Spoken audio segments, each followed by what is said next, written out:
they can get in under the range of those guns. There's not a lot left to stop them.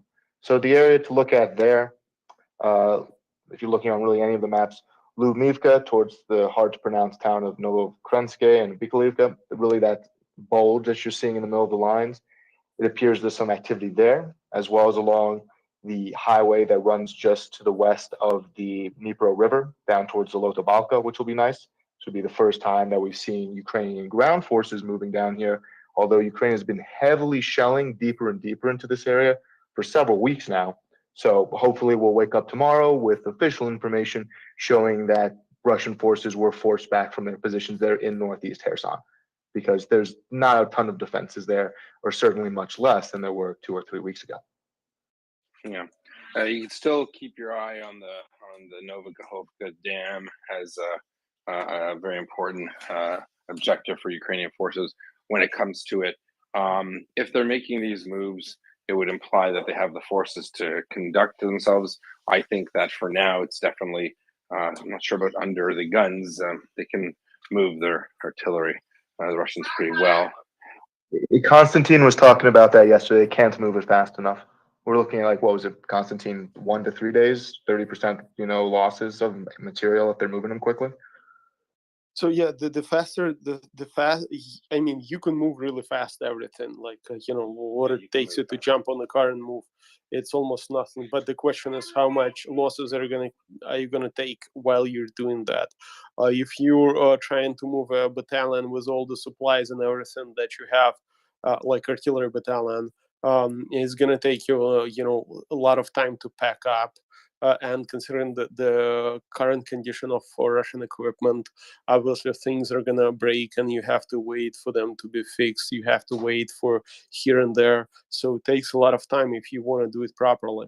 If you want to do it quickly, you're gonna abandon everything that breaks. You're gonna say just, okay, you have a truck that is towing one of them star B howitzers. You're just gonna tell the crew, okay, jump. You tell the crew, jump on our truck and let's go hell with that howitzer, let it stay. And that's when you're going to have 30% loss or even more, depending of if you're being under fire at the same time. So it really depends. And in situations like this, and according to the intercept comms intercepts, and according from what we've seen in Kupiansk and what we've seen in general, Balakli and Kupiansk and Izum offensive, they tend to just drop and leave only absolutely 100% working equipment and just use only 100%. No, I wasn't referring to any of that,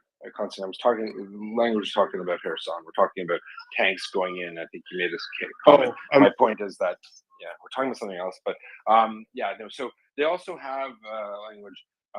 Well, that's exactly what I was talking about, was that they're using their artillery as their main defenses here, and they've done it elsewhere.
All right.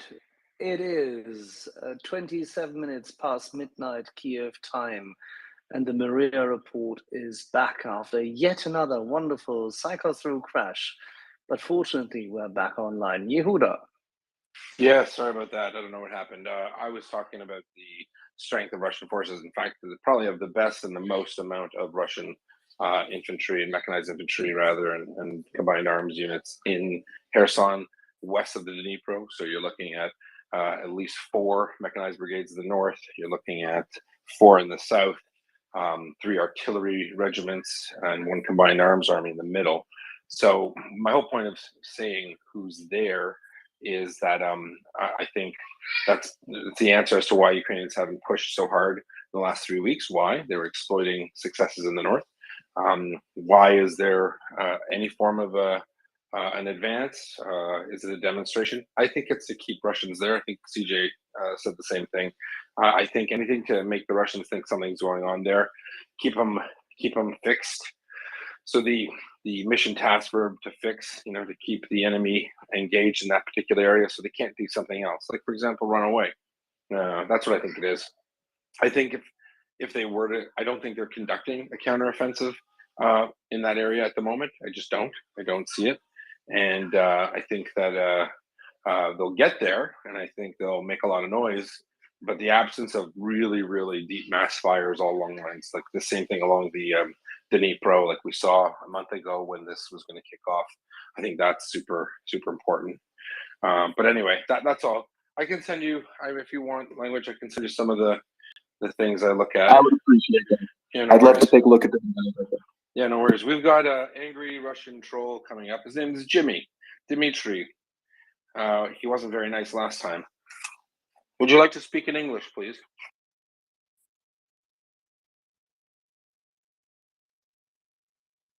Dmitry was of the belief that the Americans have been spent. They're all tapped out. It was a little silly. And Constantine, did you want to ask Dmitry how does he feel today? Does he feel spent with Liman, or how does he feel at Rubizhne? I guess I could not less care how he feels. Well, the good thing is the Twitter gods don't like him, and they're not letting him come up. It's just like that. No, I just wanted to hear if he had something to say about his great Russian army falling apart. Anyways, I have a lot to say about it. There is no Russian army. There is no anything great. It's built. It's a paper tiger. It's one big Potemkinskaya деревня, and it's a failure. Just how entire Russian system is, and they are right now, tasting the fruit that they have grown themselves. it's all self-inflicted, Constantine. They brought this, they started this, and the Ukrainians are going to finish it for them. That's too nice of you, I'm afraid. Too nice. Russia armia pomrezi krikom, if you're out there. So just so you're on the same side, buddy, listen to it. We got Jim Balls. Go ahead, Dmitry. He pronounced that nonsense. I'm just curious. I'd like to hear from Jimmy here. Jimmy, what do you think about Liman? Was it the Americans fighting? Like, what happened there, bud? You guys cut and run and got slaughtered. Just curious. Asking for 44 million friends.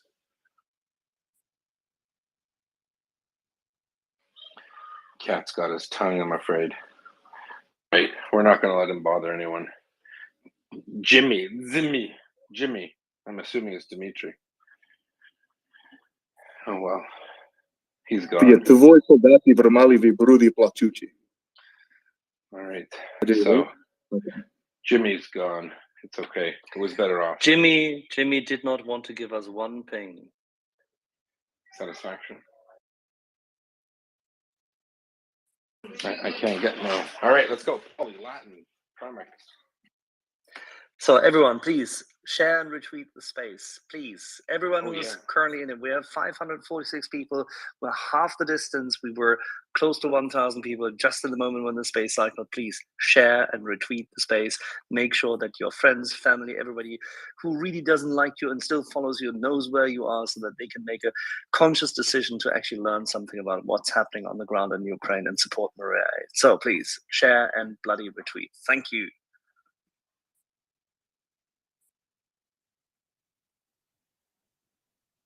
Paulie. Good evening.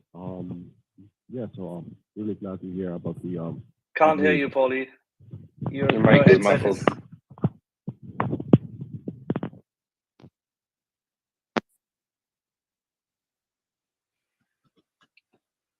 Paulie, Take- are you there? Again? Paulie. All right. Yeah, Loud Can you hear and me? clear. answer the. Paulie, if we had a cracker, would you want it? Just Of curious. course. Nice. All right. Good. All right. Yeah. So now I'm back. Yeah. I think I was asking about Troitske a week ago, because like I see evident that Ukrainians want to go the Troitske direction. So, Yehuda, how do you see it now? Like, if we think about going to Troitske and then we see the progress in Liman, how do you see the logistics work in Svatove direction? Same thing as before. I mean, we said, Liman, and then the north-south axis, Troitske, Svatove, 14th Corps there is the Russians are hurting. The 20th Army it's hurting. Ukrainians are not dumb. They've just been doing the business, not quietly. They've been doing it loudly, but it was only a matter of time before those Russian defenses were degraded enough. And they've taken advantage of fire control and just really good discipline overall. They're not diving headfirst into something to get somewhere fast. I suspect, as kind of Konstantin's been hinting at, we're looking at major changes on the ground in terms of terrain control in the next coming days and couple weeks. I suspect we might see Ukrainians in all of Luhansk and really threatening Russian positions in Donetsk, and that's the plan. That's where this all looks like. And I just we focused on Liman because it was a little symbolic, but Svatove, remember Borova, just east of Oskil water reservoir. This was taken several times. The Ukrainians were there, and why did they fall back? Why did they withdraw? Because they wanted to be in a better position to do something else. That's all. It's not because the Russians pushed them out. The Russians do not have the momentum. They've lost the momentum ages ago. It's all on the side of the Ukrainians. So the Ukrainians will dictate the battle, the op tempo, and they're dictating it. They slowed it down in Kherson when it was convenient, and they didn't lose any other territory. Russians weren't flying out to Odessa. They're not going to Mykolaiv. They're containing them. Now, when it comes to Kharkiv and Luhansk Oblast, Ukrainians set the conditions. They did what they had to do, and they're moving forward on their timetable. It's perfect. It's masterful planning and execution, and it's Ukrainian. There we go. 100%. Amen. Yeah. All right. Yeah, I just want to get your final word on the railroad and the logistics, because now, well, the situation before, it wasn't like great, but on the now the situation, when you see the railroads and you take into account the Lyman progress and Troitske, in my opinion, it looks really, really dire. Like I couldn't. Well, it looks really good for Ukraine at the moment, in my opinion. Yeah, just wanted to share that. Yeah, momentum. Let's go to Heike. Thanks, gents.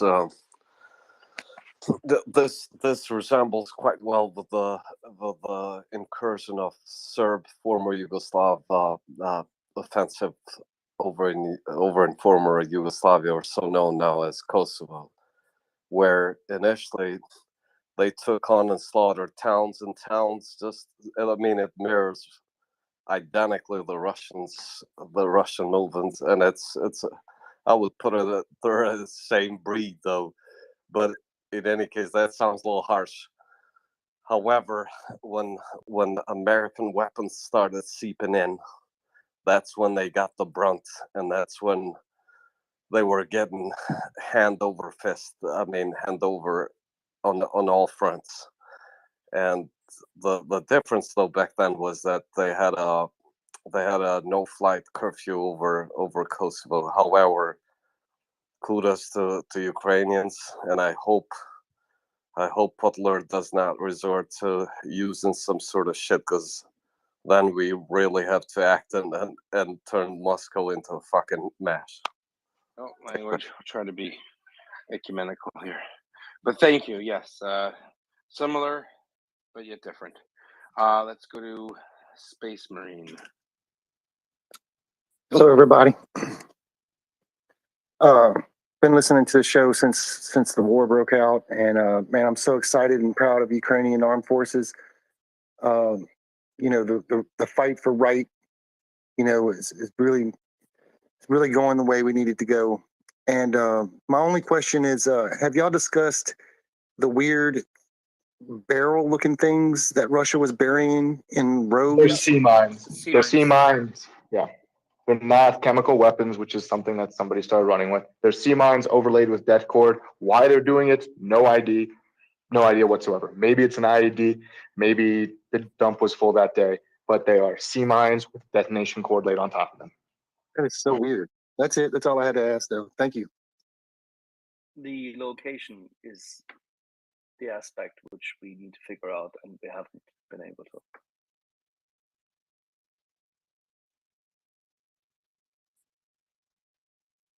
Alrighty. So who do we have? Pan. It could be the reason why their navy's been so ineffective. They don't know where the sea is. Like, wait a minute. Why are our boats in the middle of the... Oh my God, Sergey, it goes on water, dude. Water. I don't know. Just kidding. Andre, you lost another submarine. Where did you lose it? In Melitopol. Okay, Pan Urge. Pan Urge? What is this for? Please help me. Hello. Good night, fellas. Talking Hello there. from Central Europe.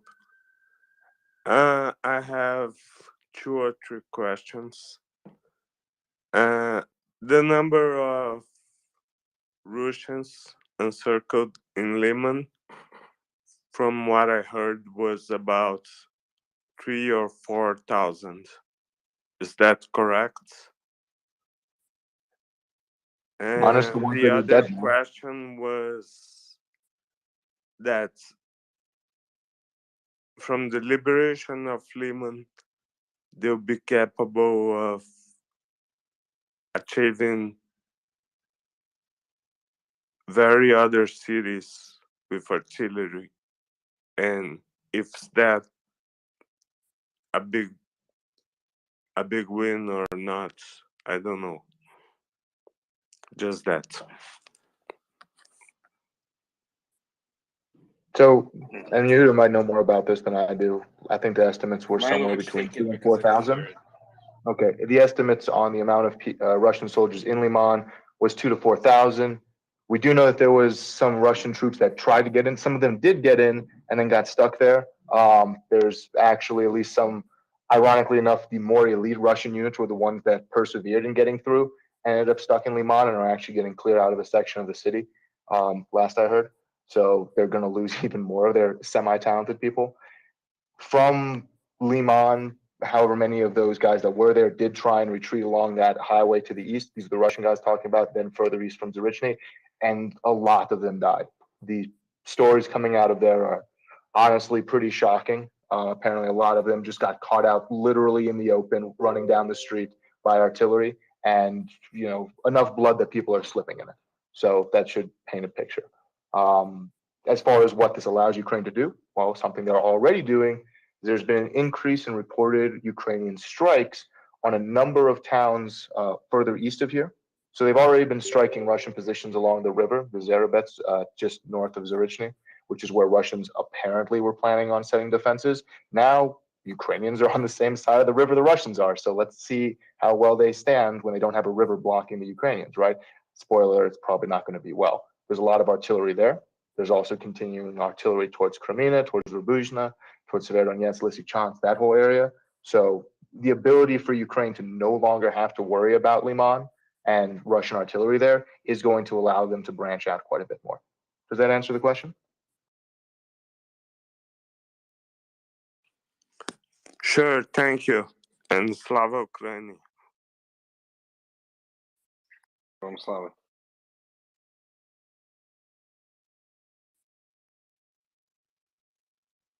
Alrighty, let's move on. If you don't mind, we have Those Chris. numbers that that language said seemed right to me. About about 3,000 from the Kuban and the 208 that were left after being degraded from like 3 or 4 or 5. But they did get reinforced a little bit, and those guys cut and run as well. So 100% right on the numbers. Again, just because the two routes they could take to leave were there's so much fire control on them. It was a bloodbath for them leaving. 100% correct. I agree. Yeah. So I didn't hear the question, but the numbers are all right by my estimations. Who's next? Chris. Hi, gents. Hi, gents. How are you all? Very, very exciting. Very exciting. I was just going to ask a simple question, and then I sort of answered it because I looked up the weather forecast and that. So I gather it's raining in that area and has been for a while. So are they going to have to stick to the roads? It's raining men. Sorry. Yeah. Raining men as well, but they're going to have to stick to the roads.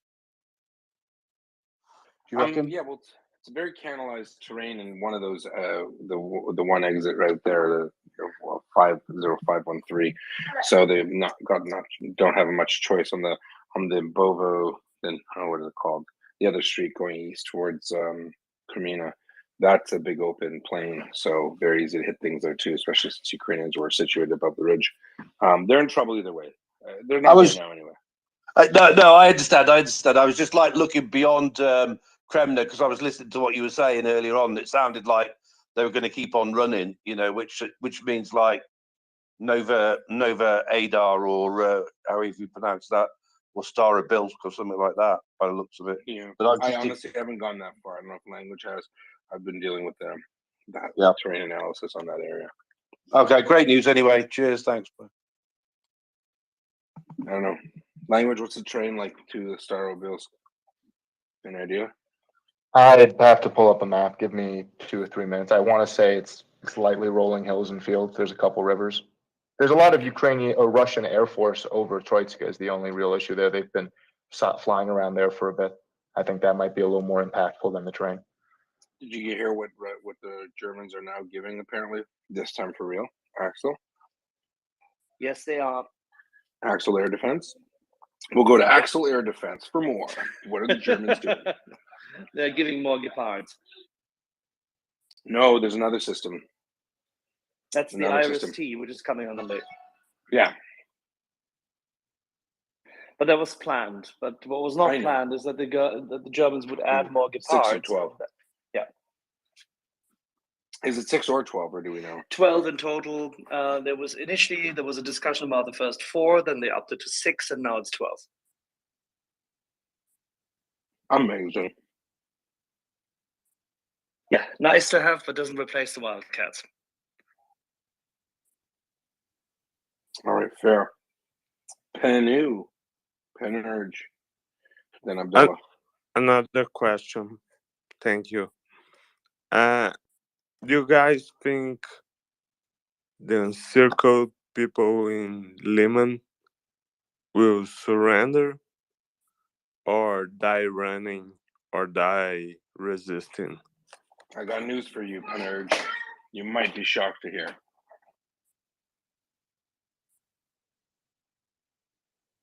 Please tell me. It already happened. They're gone. You should have asked this question yesterday. Oh, I tried yesterday. Sorry about that. We'll tell the Ukrainians to slow it down. I'm just But kidding. They died or they ran? I'd say a bit of both. They wanted to spice it up a bit, some diversity in numbers, perhaps. All right. Thank you. They died running. Yes, that's There you what go. I thought. They're running. Because the runaway was already a kill zone, right? Yeah, the places to leave was a kill zone. Yeah, that's what I thought. Thank you.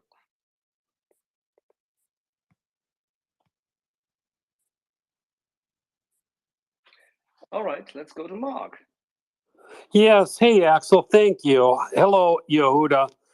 I just want to take a minute just to acknowledge the fighters the Ukrainians are. I mean, after taking Lyman today, I guess there are reports that they're not stopping. It's the middle of the night now.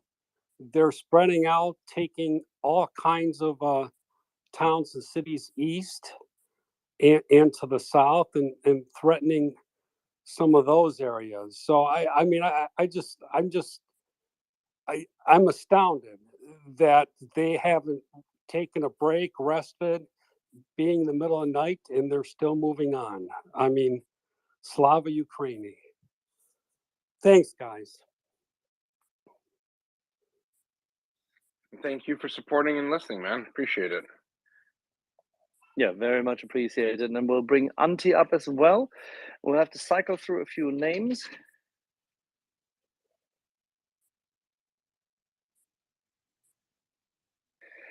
Abdullah. Hi, yes. Thank you. Thanks again for the opportunity. I'm still wondering why Shoigu still have a job. But Yehuda, I wanted to ask you more about the pincer. Did you want him to be Shoigun? Can you hear me? Shoigu?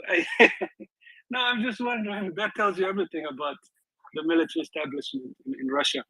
I just wanted to ask you, Yehuda, more about the pincer movement. I asked you earlier. I'm fascinated by the maneuver.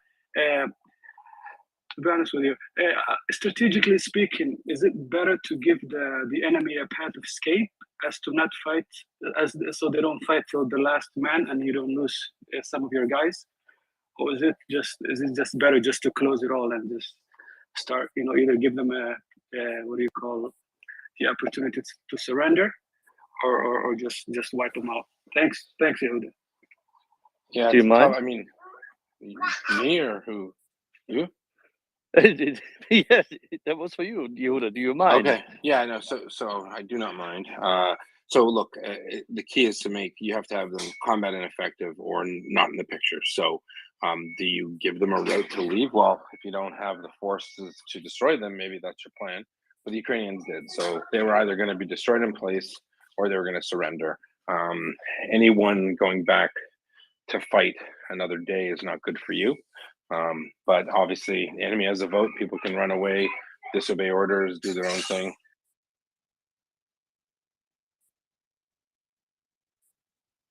So, give me a second.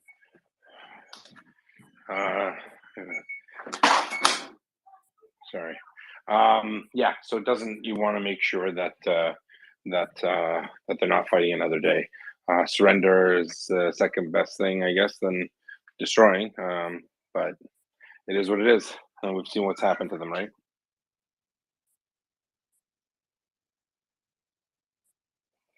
Antti, what has happened to all these people? They've done a runner. No. But you saw the videos where they ended up in the mud, face forward, and half disintegrated, right? Well, I did see a video with a number of Russians. Oh, sorry, Muscovy civilian soldiers struggling in mud. But when you see one video, you've seen them all, right? Well, I don't know. There's a number of videos which you can only highlight if you have the stomach for it. Not everybody has, but some of you do. Some of you have been in combat, others haven't. Some of you are firefighters or work in surgery or in mortuaries or as pathologists. So you do understand how this works. But for those who have a fair bit of sobriety, I can only highly recommend go to Telegram, go to the various channels which are open at this point in time, and you'll find about 30, 40 different videos of outright, utter destruction and mayhem, because Russian forces retreated, and not retreated. They were not willing to surrender. They fought. They had very little mechanization. As Yehuda highlighted, the Kuban, meaning a specifically Russian neo-Nazi battalion were not as motorized as they would have liked to be. And in their retreat, and in their fighting retreat, they were absolutely smashed and shredded, literally shredded to bits and pieces. Well, that's yeah. I have nothing to comment on that. Actually, there's a couple of things I wanted to mention. Is there a queue forming behind me while I try to do so? It depends on how slowly you speak. I will endeavor to do my best.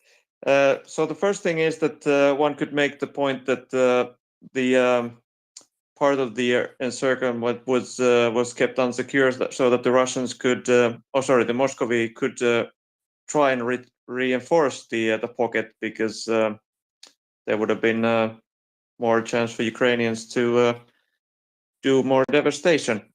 But my main issue was that I heard that the Germans were giving 12 more Gepards. And no, Iris T's, the gift cards, I just rechecked the number. There seemingly is another batch of 6 Gepards which are about to be given. So, and that's new. That's new. Yeah, that's new. It's unplanned. So the info came out earlier today. I don't know why it was only released on a Saturday, when the German government obviously is typically in their their weekend, because they're going fully French now. Le weekend.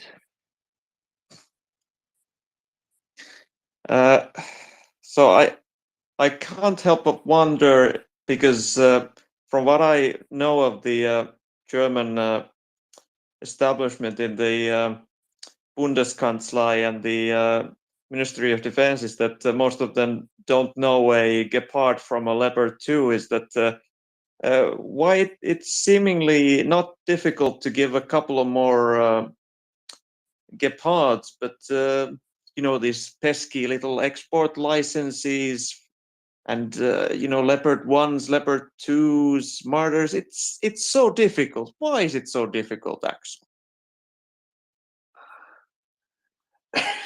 Do you really expect me to have an answer? No, I know. Pick a different European government and say the same thing about every day. I know they do the same thing every day, but you just keep reminding me.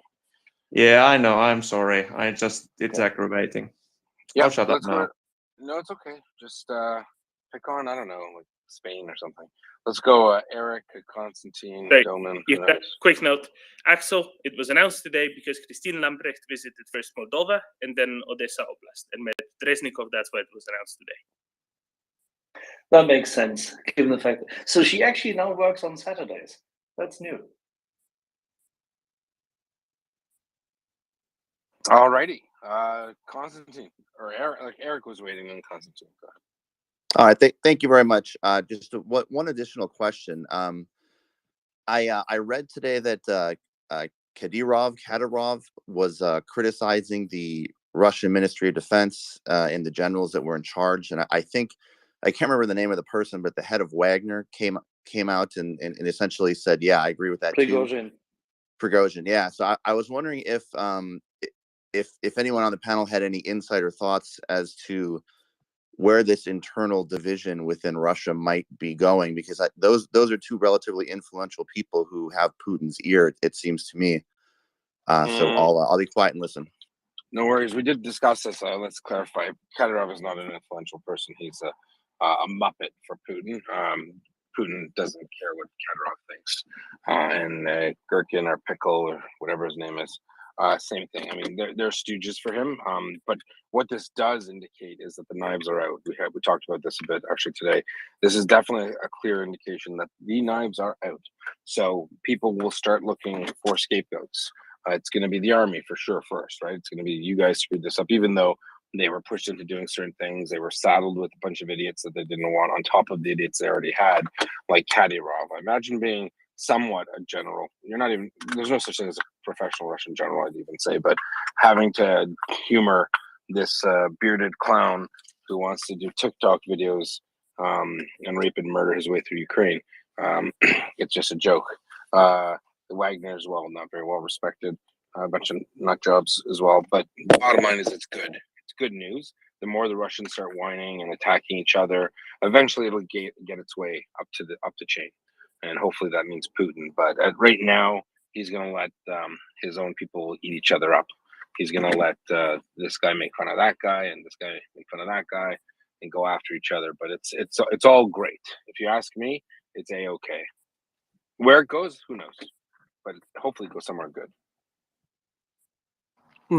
I like this topic, and if you don't mind, I will comment on this. Go for it, brother. So with the key here, like absolutely that everything you have said is right, and the knives are out. That's the idea. But why it can be actually quite critical and important is that there is a huge, essentially two organizations in Russia. One that is like wild, self-controlled mafia. I would say we can call it in a different way. Maybe it's not a mafia, but it's wild, self-controlled friends of friends, such as Prigozhin. That's a friend of Putin. Such as Kadyrov, that's maybe not a friend of Putin, but he's a wild guy that was, put into the power just to, be an idiot and a clown playing his game. And there is then military, Russian military. It may not be perfect. It's corrupt. It's bad, but it has strong hierarchical, historical, like traditions that they build upon. It's of course it's problematic, and we've seen lots of problems in there. But they have a strong established military leadership that comes through this vertical of power of generals, and those generals, they hate Kadyrov, they hate Prigozhin and Wagner Group, and there are other smaller groups as well that we don't hear too much, but they do exist because they consider them to be direct threat to them. It's like imagine that you're working at a large company, as let's say you're working at AT&T as I don't know, some technician, and now someone tells you, okay, you're not doing so well, we purchase a contract from this third party that's gonna do it better, so step aside, we're gonna do it. There is so much tension between those organizations that you cannot imagine, and Putin has to handle it, because at the same time he builds a strong how you say this strong uh, view of his military, like Shoigu, that other guy, I don't remember, Gerasimov, that they're strong military man that has been in power for years. They are Russian military is the best military in the world, and they have a lot of power and a lot of respect in the society. And now the military, they feel that they have this power and respect. And at this moment, you have this respect slipping because of the failures once again, and at the same time because there is attention right now going to Kadyrov, and they're trying to criticize them, saying, okay, it's all your fault, all fails are yours, and this is exactly this scenario when you have a room and you have 10 people, everyone who hates each other and holding their knives. Kadyrov and Wagner, they may agree, but they hate each other as well, and they all of them have huge ambitions. Those are super ambitious people. They want to be prime ministers, they want to be presidents, they want to be rulers, they want to have their own authority. And at the same time, in the military establishment, there is this understanding that, okay, we're failing in that, not everything goes as bad, but we don't want to be the scapegoats. It may as well be due to all this corruption that have been forced on us from Putin, who was putting his people like Prigozhin as well into the companies that we were forced to purchase equipment from, into the companies that were buying food, for example, for the military, because food for them was a problem.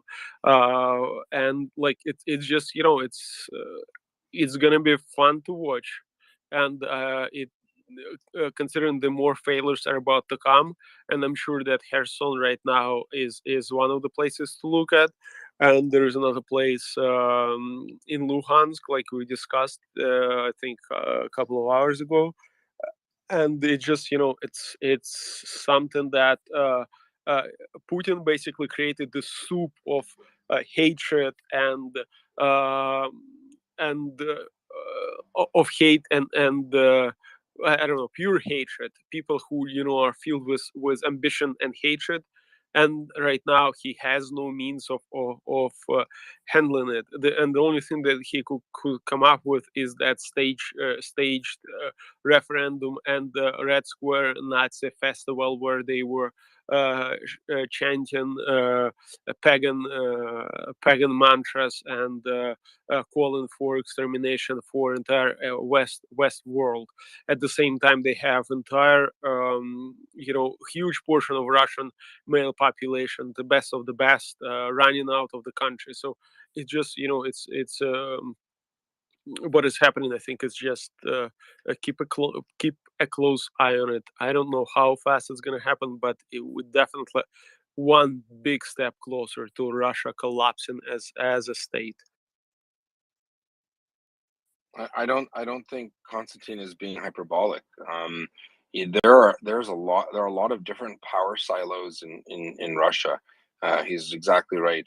I misspoke. I should have said that the head of Wagner and Putin are friends, but within the rest of the branches of these, terrorist organizations, they all hate each other, and they'll find any opportunity. Obviously, the army's got to be careful because they're the ones that are going to take the biggest brunt of this, right? But Kadyrov's dummies have been actually even worse. They're horrible. They're just really bad. So what does that mean? It means that when the push does come to shove, there's going to be a massive explosion. There will be a massive explosion. They will burn the house because you have a lot of disparate forces that all hate each other, and Putin is the death threat that keeps them in line. And when his power starts to wane, I see big changes. Agreed. Who's next, Axel? It should be yes. I just joined, so it's not me. That's interesting. You just appeared on my screen. I apologize. Brent, then. So it's interesting about listening to y'all's discussion about Putin falling, because I'm 100% convinced that Ukraine will win this war as long as Western aid doesn't, something politically doesn't occur to Western aid. It's just too overwhelming. The kind of passion that the Ukrainian people are fighting for, combined with, the aid. But on the Russian side, I'm not really convinced that Putin will fall. What if I described a war end in which Ukraine establishes territorial integrity over their country by the military. Putin gets his scapegoats and says this person and this person to blame. Says we will continue this struggle, and you just settle down into a cold conflict, but a cold conflict in which Ukraine controls its territorial integrity. Like just because of the role Putin plays in the Russian system, I'm not really convinced that couldn't happen. I guess my question to you would be, why are you so convinced that is so implausible?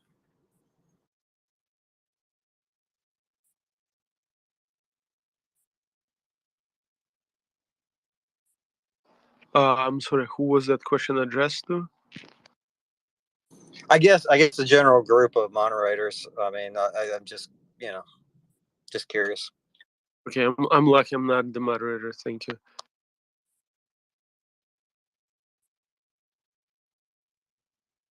But I think we have two moderators that lost connection. Axel, I'm here. are you? Yeah. Sorry, I wasn't listening. To be honest, I was doing something else. So if you want to answer it, go for it. No, if you could repeat the question quickly and make it a bit concise, it would be really great. Okay, I'm just not totally that Putin is going to be out of power with this at the end of this conflict. I could see an end of the war in which Ukraine establishes territorial integrity over their country, but Putin blames various scapegoats within the Russian system, and essentially says they're to blame, and you kind of settle into a cold conflict, much like you had in 2014, but with Ukraine's controlling all this territory. I guess my kind of question is, why is that plausible in your mind? So I will, if no one minds, I can address that. I don't say it's not plausible. I say that's one of the scenarios that are quite plausible. But if I believe it, I'd say no. I really don't. I think he's gonna go away because he built his entire image on this power that he projects. And if that happens, the scenario that you're talking about happens. That means he, all this was bullshit. And I've been living in Soviet Union. I was born in Soviet Union. I went to Russia multiple times. I have a lot of friends who, um, who project this, who entertain this model of leadership that Putin has projected, who worship things like that, and failures like this, they are they don't. You don't, how you say this, they just not gonna go away. uh he's not gonna be excused for these failures. That's my personal belief. And another thing, that because he has built inside his inner circle so many people who hate each other, and right now they're gonna turn to him. This is my idea, but my personal take on this, that what you're saying is quite plausible. He may as well stay. The repression machine can kick in, the propaganda machine can kick in. They appear to be much better at propaganda than at saying stuff than actually doing stuff. So who knows? We're not trying to be fortune tellers here. We're just discussing the possible scenarios, and I think that the scenario that you're talking about may as well be possible. But the further it goes, the less possible it is. So if he would say that months ago or 2 months ago, like, okay, we're pulling out everything, let's pretend nothing has happened, I think the chances of your scenario would be much higher, and the further that it goes, the chances of that are diminishing. Yeah, and I'd add on that I don't even think it's possible whatsoever. I think after the second or third month, especially after Bucha and Irpin, no one will be able to deal with him. No, it's probably one of the reasons why the word genocide wasn't spoken a lot in Western capitals, to give maybe there would be some hope. But I think he's done. I think he's cooked. I don't see an end state in this invasion, conflict, war, whatever you want to call it. I don't see him in power. He's going to get turfed by his own. He will lose all of the territory he stole in Ukraine, and there will be hundreds of thousands of casualties on the Russian side. Forget about obviously the genocide he's committed. They don't care about the Ukrainian dead, but there are going to be questions asked. And it was under his leadership. So either he was complicit and he caused Russia to fail, or he's stupid and allowed Russian military abilities to be degraded. Either way, he's a loser, right? And Russians don't keep leaders like that around. So I think he's done no matter how you cut. I don't see any vision of Russia after this historic defeat. I don't see it, including Putin. That's just me. I could be wrong. All right, just really quickly, I'm going to ask a person who keeps coming up, and I try to be nice and try to have an inclusive and diverse panel. Abdul Dayem Izzeldin, do you have a question about Ukraine today, or are you going to start talking about the Nile again? Yes, I talk about war. I see Ukrainian army is won a war, and I see that that do a good work. but I see is peace is very good for all. Okay, is good for Ukraine, for all world. Okay, we must be one nation. We must unite it. Okay? Who? What? I yes, I don't want to see a world war. I don't want to see destroyed. Okay, I love Ukrainian people and love my friends from Euro and from United States. I love all world. We must be one nation. Okay. One love message from Abdul. Thanks so much for that. We appreciate it. One love, but can't have one love with Russia right now because they want to kill everyone. But good points. Carl, I think, who's next? Honestly, it should be Carl, yes. And then we go to Panurge, and then Jens, and then Donna. And we have tons of people requesting, so we'll be cycling through. When you don't have your hand up, we will cycle you out. Regarding Putin and Russia, whether he lasts or not, the big question is, after regime change has happened, is the regime that comes into power any better or any worse than the current one?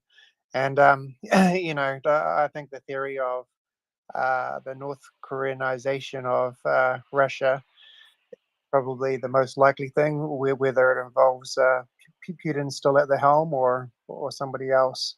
But I've been thinking about this a lot lately, and Russian Federation, that just sounds too nice. The Federation, Star Trek, and that, if it's going to be like North Korea, like the DPRK or whatever, we need something like that for Russia as well. So I was thinking maybe the kleptocratic fascist Republic of Muscovy. That might have a good ring to it for the name of the entity that replaces Russia. I hear you. It sounds funny and nice, but it's obviously not going to happen. There's going to be Russia there in some capacity. But who's going to replace them? I don't know. People say they're going to, someone worse might come on. I mean, as Constantine said, it's not like any of those people are any better. Some of them are even nuttier than him. How is it possible? No one knows. Better or worse, the important thing is their capacity to do what they're doing is just going to get lesser and lesser, which is important. Yeah. With all these sanctions and everything that's going to happen, they're going to be literally in North Korea. Sucks to be you. Let's go ahead to Dawn and Dawn. There you go. Thanks. One of the questions that I've had, I just got up excited that Lehman is finally secured, but as the attention has turned into the north and sort of that northern frontier, what's been happening down in Kherson? I heard that one of the things I saw was that there was one city that had been taken by the Ukrainians, but there were also reports that I was hearing that the Russians were able to resupply across using heavy lifting helicopters. There was this idea that the Ukrainians were going to be able to take the west side of the Dnipro, but that seems to have stalled. What's the balance going on there? All right, we just addressed this, but I'll just give you a quick rundown. So it didn't stall. They moved forces somewhere else to do something bigger and better.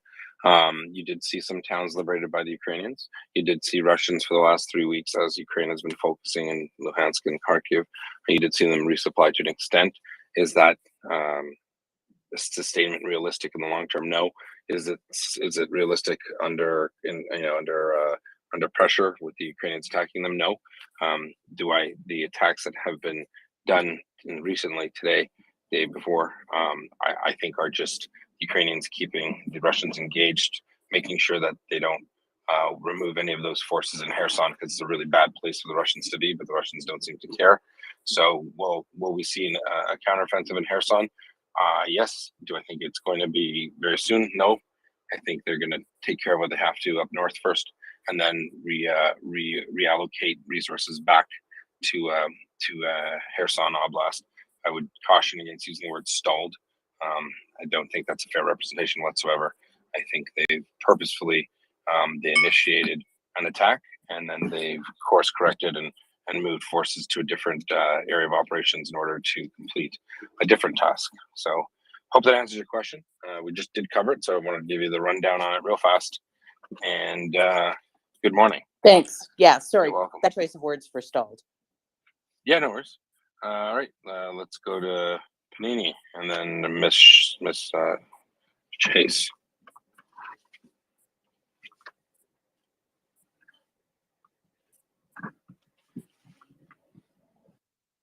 Panurge. Panurge. I only see the first three letters. Hello. I see the first three letters. Same goes here. I have to put it on the big screen as well. Panurge, please go. Yes. I wanted to talk about the possibility that the only way out of Russia for now is somebody to kill Putin and put somebody else there. Okay. And That's a good point, and I think your audio is a little messed up here. Can you hear us? I guess he just got bumped. Yeah, that's not the only way to stop it. It's the best way to stop it is to give Ukraine enough weapons that it destroys Russia. I think that's the best way to do it. What do you think, Axel? Sounds right? Absolutely. All right. Now we'll go to, I don't know if Victoria meant to have her hand up. We can go to Victoria, then Miss Chase, you're gonna have to mute your mic, please, because you got a hot mic and it's a loud one. So Victoria. Hello. Can you hear me? Right. We can hear you. We cycled you down because you didn't have your hand up. So Sorry. We didn't mean ill, but please. I'm please go. still learning the format. No worries. You're very welcome. Okay, so admitting that I'm in no way an expert in any of these things, more of a tourist, but I guess my question is a little bit more about continuity when it comes to the sort of internal future for, I guess, the Russian people. I think the problem I have trying to think through what the future will be like for them has a lot to do with the fact that their past is so completely locked down in essentially various versions of one man rule.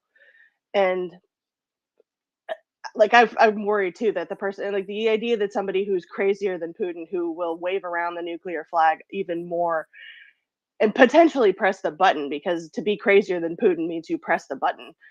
At what point do you see a future for the Russian people actually turning and looking into the, I guess, the truthful uncertainty of their future versus the very, very comforting lies that their leadership has told them for the past several centuries, really?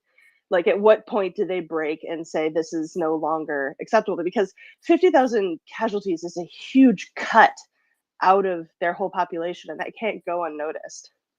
So, I mean, that's a broad. I know. I mean, that's, 70,000 dead, 200,000 injured.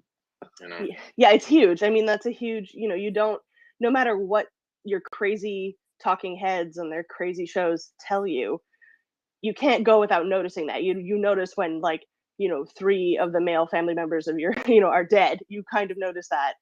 So I'm just wondering, like, at what point. You got to remember, though, that most of those people that are dead are from ethnic minorities, probably. So he's purposely made it so that mothers in Moscow and St. Petersburg do not feel the same pain as mothers in less advantaged or more disadvantaged regions of Russia. So that's part of his strategy. Mm-hmm. Yeah, that's insidious to an extreme degree, but it is also it's historically, that has continuity as well. Thank you. So have you seen, not to use this as a joke, but it's literally perfectly represents it. If you recall the South Park movie where they attack Canada and they have all of the African Americans and they execute Operation Meat Shield or something. I think it's a movie. I've seen the clip, and it's they send all the black people first. That's what the Russians do, but they don't have black people. They have people that look Mongolian or Asian. They're not good enough. They're not the good Russians. So it's pretty sick and dystopian planet they live on. But that's what, you know, we need to call it out for what it is. So he has no problem emptying villages and ethnic minority areas of all their men, as long as, you know, it buys him time. Eventually he'd have to get to all the major cities where he has more support, but he hopes to not get there. All right, Miss Chase, and then we'll go to Sylvester, and we'll go to Michael, and then Attackums. Go ahead, Miss Chase. Hiya. Okay. Guys, that was a very thrilling conversation and lots of ideas. I am struck by I would say, kind of like, how to put it, majority vote about the likelihood of what's going to happen with Russia, which is that it will become, you know, a Northern European scum, isolated, nuclear weapon still having nation, isolated from everybody else. Because it's not what I think is going to happen, which is that I think Russia is going to become denuclearized within the next 2 years. I think this, just based on how poorly they have played it, I think that the West is in a position to offer some measures of like democratic guarantee, which will be, you know, scoffed at in many corners of Russia. But I think like denuclearization is like where it's going. No, totally disagree with you on that. Why? No one's going to take. Well, the Russians are never going to give nuclear weapons, and unless the West wants to go in and take them, then it's not happening. I'll open the floor. Axel, language. Russia giving up nukes in 2 years? Never. Why not? It's nobody can make them, and they don't want to. It's the concept of violence and force, and they will not accept it. They need to be treated, degraded, and contained. If and when out of that, over time, say a movement against that headman rule ever comes out, that's fine. Other than that, no chance. And you don't want to take Moscow. You cannot convince the Russian nation and its organizations to give up what they call their Faustpfand, their pound of flesh.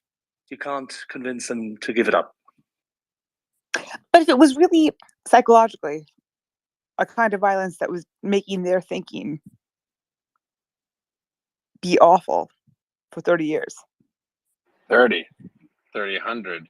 The Russians are, again, I'll echo my confreres. There will be no giving up nuclear weapons. There are worse countries, almost worse countries that have nuclear weapons, like North Korea and Pakistan, and you know, India's better off than Pakistan. But Pakistan scares me. I mean, you have an ISI related to all sorts of terror groups, and you know, but yet they're contained. A nuclear Russia and a severely degraded Russia will be contained, and that's the best that the world can hope for, really. Didn't Japan give up like nuclear? Like people giving up nuclear weapons is precedented. Nope. Only Ukraine Well, gave up nuclear weapons. Ukraine. Only And Ukraine gave up. Kazakhstan, technically. I mean, South Africa. Well, yeah, but in a limited fashion. But Ukraine is the case in question. You don't think diplomatically there's a way we could pitch to like Russia that wants to know what happened to it? Not in 150 years. Has been utterly. They won't do it because the only way you can't remove them militarily because they're nuclear weapons. They can use them, right? And you can't remove them economically because if Russia gets to such a massive point that they would genuinely consider giving it up, well, then they can sell some of the nuclear weapons, and that's not something we want either. It's one of those Gordian knots. It's why North Korea and Iran are so focused on them, because it changes your status on the world diplomatic playing field. And it's unfortunate, but when you're the legacy of the Soviet Union, you have thousands of nukes. Nobody can take them away from you via compulsion. But like, follow up with your last point. I don't want to belabor it because I just feel like the occasionally like forces who win are sophisticated, sensitive, and witty.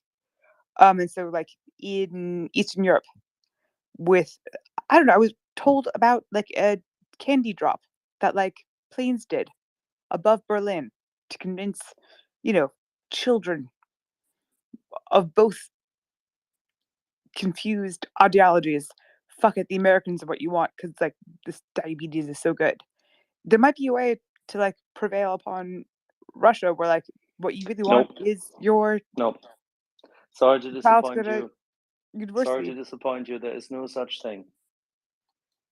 The They country is are too large. The population is too focused on its own culture. There hasn't been a cultural reckoning for the Duchy of Muscovy since its inception and since its first conquest. It is deeply ingrained. If you don't speak Russian, if you've never lived in Russia, you probably have different ideas about it. A number of us have and do, and therefore we are completely disabused of those utopian notions. Let's not belabor the point. I think we can pass that and put a pin on it. All righty. Yeah, Okay. sorry about that. We can dream, but that's not on the cards. From my mouth to God's ears. All right, let's go to who's next? Sylvester, not Sylvester, but a Sylvester. Go ahead. Thank you. Can be Sylvester. Okay. Just don't call you late for dinner. Got it. Just a quick lesson of history. In a month's time, the 4th of November, it will be the day of unity, national unity in Russia. And this is the anniversary of Polish troops leaving Kremlin in 1612. So, just for your information, Poland has invaded Russia. We took over Kremlin. We stayed there for quite a long time. And unity. Why did you leave? Remind the people why you left. Yeah, of course, they've beaten us. They kicked us from their capital, so it's quite natural. You ran out of money. You ran out of money 2 years before, and then you stayed there longer and tried to defend yourself valiantly. By the way. Okay, but no, I just want to say that my point is that Russia is not invictable, undefeatable. Sorry, my yeah, we got it. English. It's not invincible. Yeah, okay, so just and my second point. For all people from, as we are speaking here, coming from democratic countries, we taking the wrong approach toward Putin and Russian society. Putin is not a leader. Putin is a proxy, if I take it right. He's the representative of some the Putin. Who's he a representative of? He's representing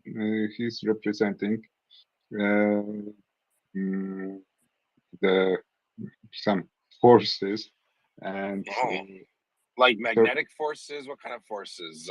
Like, is this a physics thing? No. I'm talking. Sorry. You know, it's my English is quite rusty. It sounds good. It's good to me. I like it.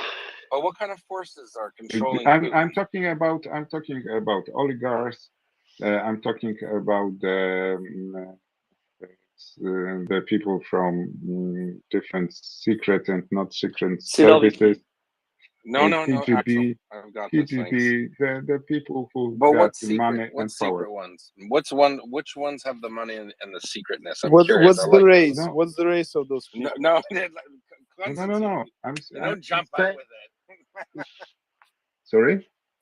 Nothing. It's a joke, inside joke between me, Constantine, and Axel. Okay, sorry. I'm just saying that you're just asking questions. I get it. No. I just want to make a point that we sometimes Putin is perceived as a leader, as a creator, but in matter of fact, he's convenient for those people who really got the power in Russia. Of course, he for those years he made those circles, etc. Yeah. We got that. But my point is that the changing Yeah, no, listen, my point is I'm trying to get to the gist of what you're saying. I want to hear the meat and potato. So what is, John, we're gonna have to boot you down there because your mic's hot. What is the secret? You mentioned secret and not so secret, but can we talk about the secret forces with the money? I'm interested in that. I mean, no, sorry, it's my French, yeah. So I'm talking about just my point is that changing Putin won't change anything. Okay, so and my Yeah. point is, I want you to say what the secret group of people. Where are they from? Are they from the Netherlands? Are they? I don't. No, just Russians. They're Of course, Russians, Russia. but are they from any particular Yeah. group of Russians, like Buryats? I've heard the Buryats are secretly controlling all of Russia. Do you think? No. I'm not so in depth of those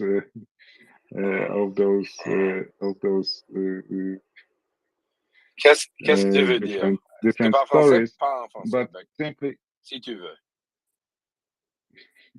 we can speak Oh, Polish. I thought you said you speak French. No, it's such a saying. So pardon my Oh, French. pardon your French. Yeah, Oh, okay. I thought you said pardon. I am French, which is something most people would apologize for. Okay. No worries. Listen. I think you're kind of dancing on a weird line that makes us a little squirrely. Constantine, did you want to ask the question in a more direct fashion? Apparently, I just can't get out of my mouth. Yeah. So are those Jews that control Putin? No. So come on, guys. No, it was no. If Well, you said secret cabal of people with lots of money. No, not cabal. I said services, secret services. I mean, services like The Fifth like Directorate. KGB. Okay. KGB. I meant KGB. I've never meant any particular. Sorry.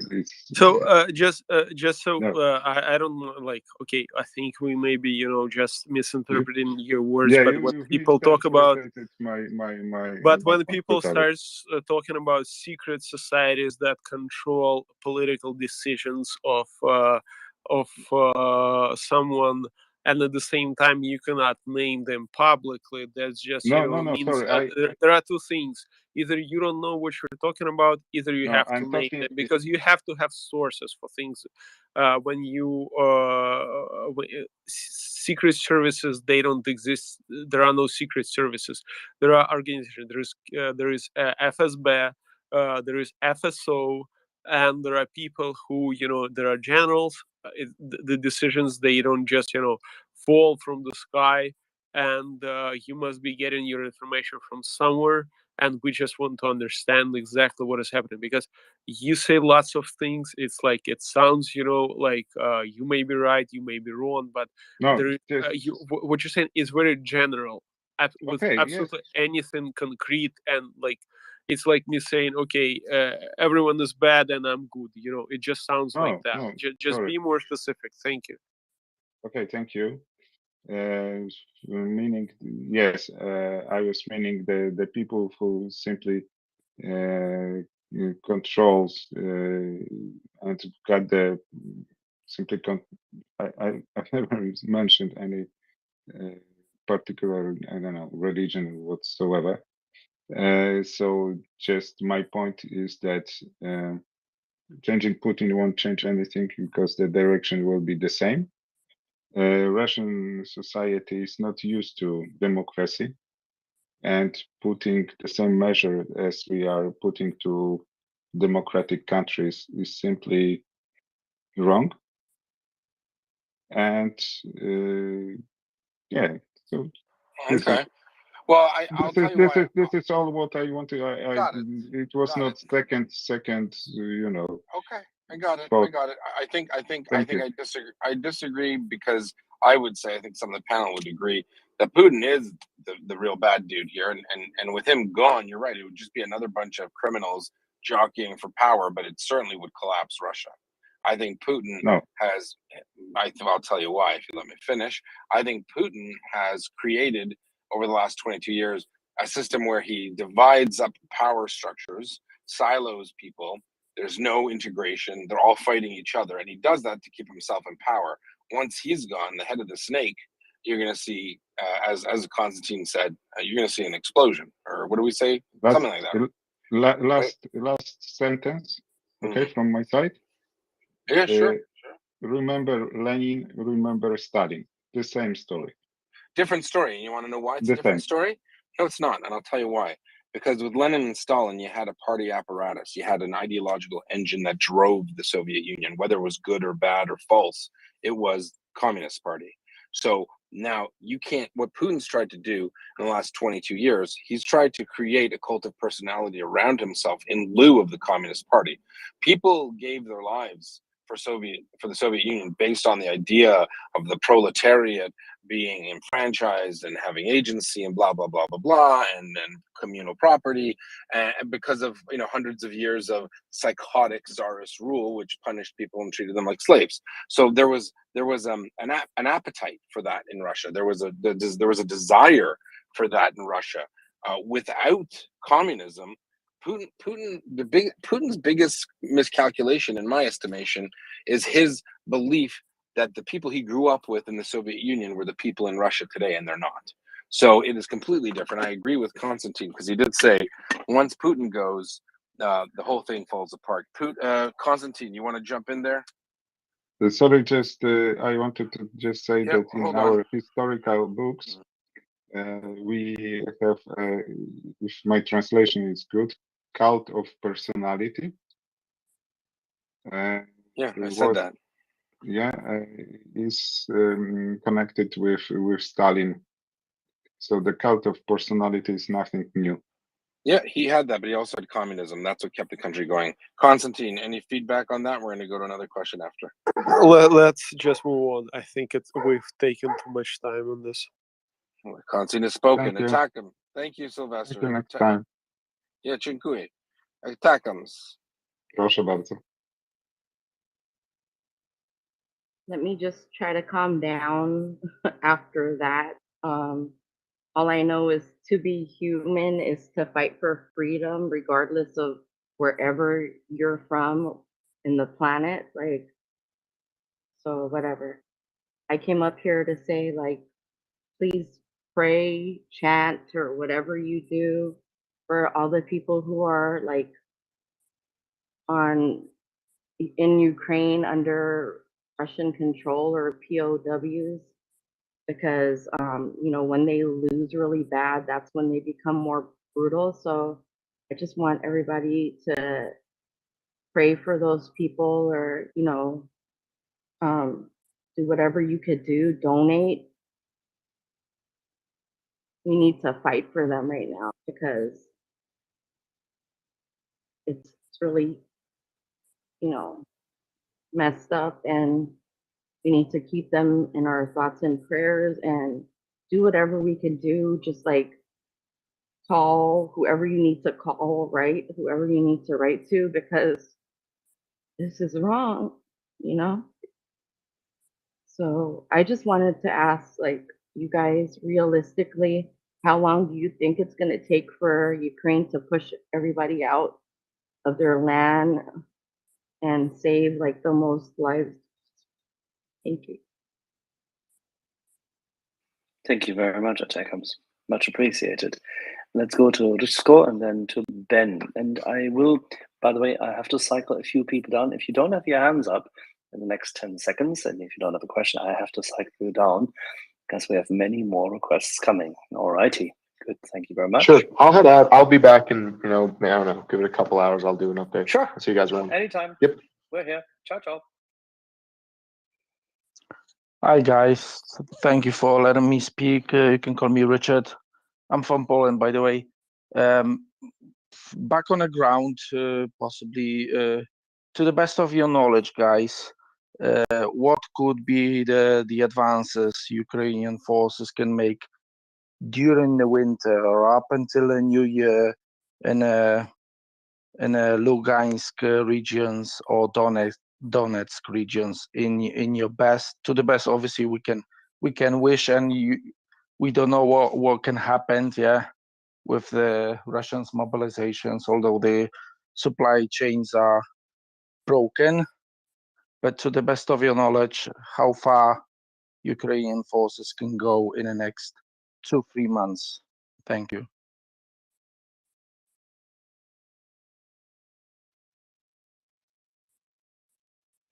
Yehuda, shall we repeat the planning? Or Konstantin? Could you repeat the last part? I'm really sorry. He wants to know what to the best of our current consideration, our projection, what do we think the Ukrainian armed forces can take back in terms of territory? And he mentioned specifically the Lugansk area, but then again, you can expand on it until year end. What do you think is likely? So I will, there are things that I think are likely, and there is a reality, and then there are my projections. So I think that's my personal take on it. I think we will see next 3 weeks Lugansk region being fully liberated after the borders of 2014 and end of 2014. In the next after a month. That's my personal take on what's going to happen. But once again, I may be wrong here, and in no way I'm trying to say that okay, I'm a military expert. This is what I guarantee. No, it's just how it looks like, and I was very moderate when I was looking at it. But from what we see, it's just Russian forces. They just keep getting worse and worse. And with the mobilization, we see that it's not getting better. It's actually this mobilization can only add panic. What I think that may happen, and this is like a bright scenario that is, we all pray for, that in 2 weeks, 1.5 weeks, they will have a newly conscripted, mobilized force injected into the forces currently fighting in Lugansk. They will. There is absolute low morale right now in Lugansk region forces, and in addition to that, they will be. They will add forces that have even lower morale because they came from the civil service. They did not want to be there. They're gonna be mixed, and it's gonna create this. We call it гремучая смесь. That means like unstable compound that's just gonna explode, and they will just have to say, "Okay, we're pulling out." That's the only way how we're gonna handle it, and we hope that they're not gonna move any further into Russian territory. And that's my take on it. But who knows what's gonna happen? Would you say the same about the Donbas region? Would that be the same pace as with the Lugansk region? And I don't know, in a month or two, we would say, Donbas look, includes Donbas is a yeah, region, a cultural region, an economic region, but it includes parts of the Lugansk Oblast yeah, as of much course. as it includes Donetsk. So we have to segregate this. Your first question was Lugansk as a city or the Oblast, because the Oblast, I think you will. Okay, the Oblast, you will find very, very much agreement here on this space. That we tend to believe that Ukrainian armed forces are going to swing around through the north and will take Lugansk prior to the end of the year. Right. Okay. Thank you.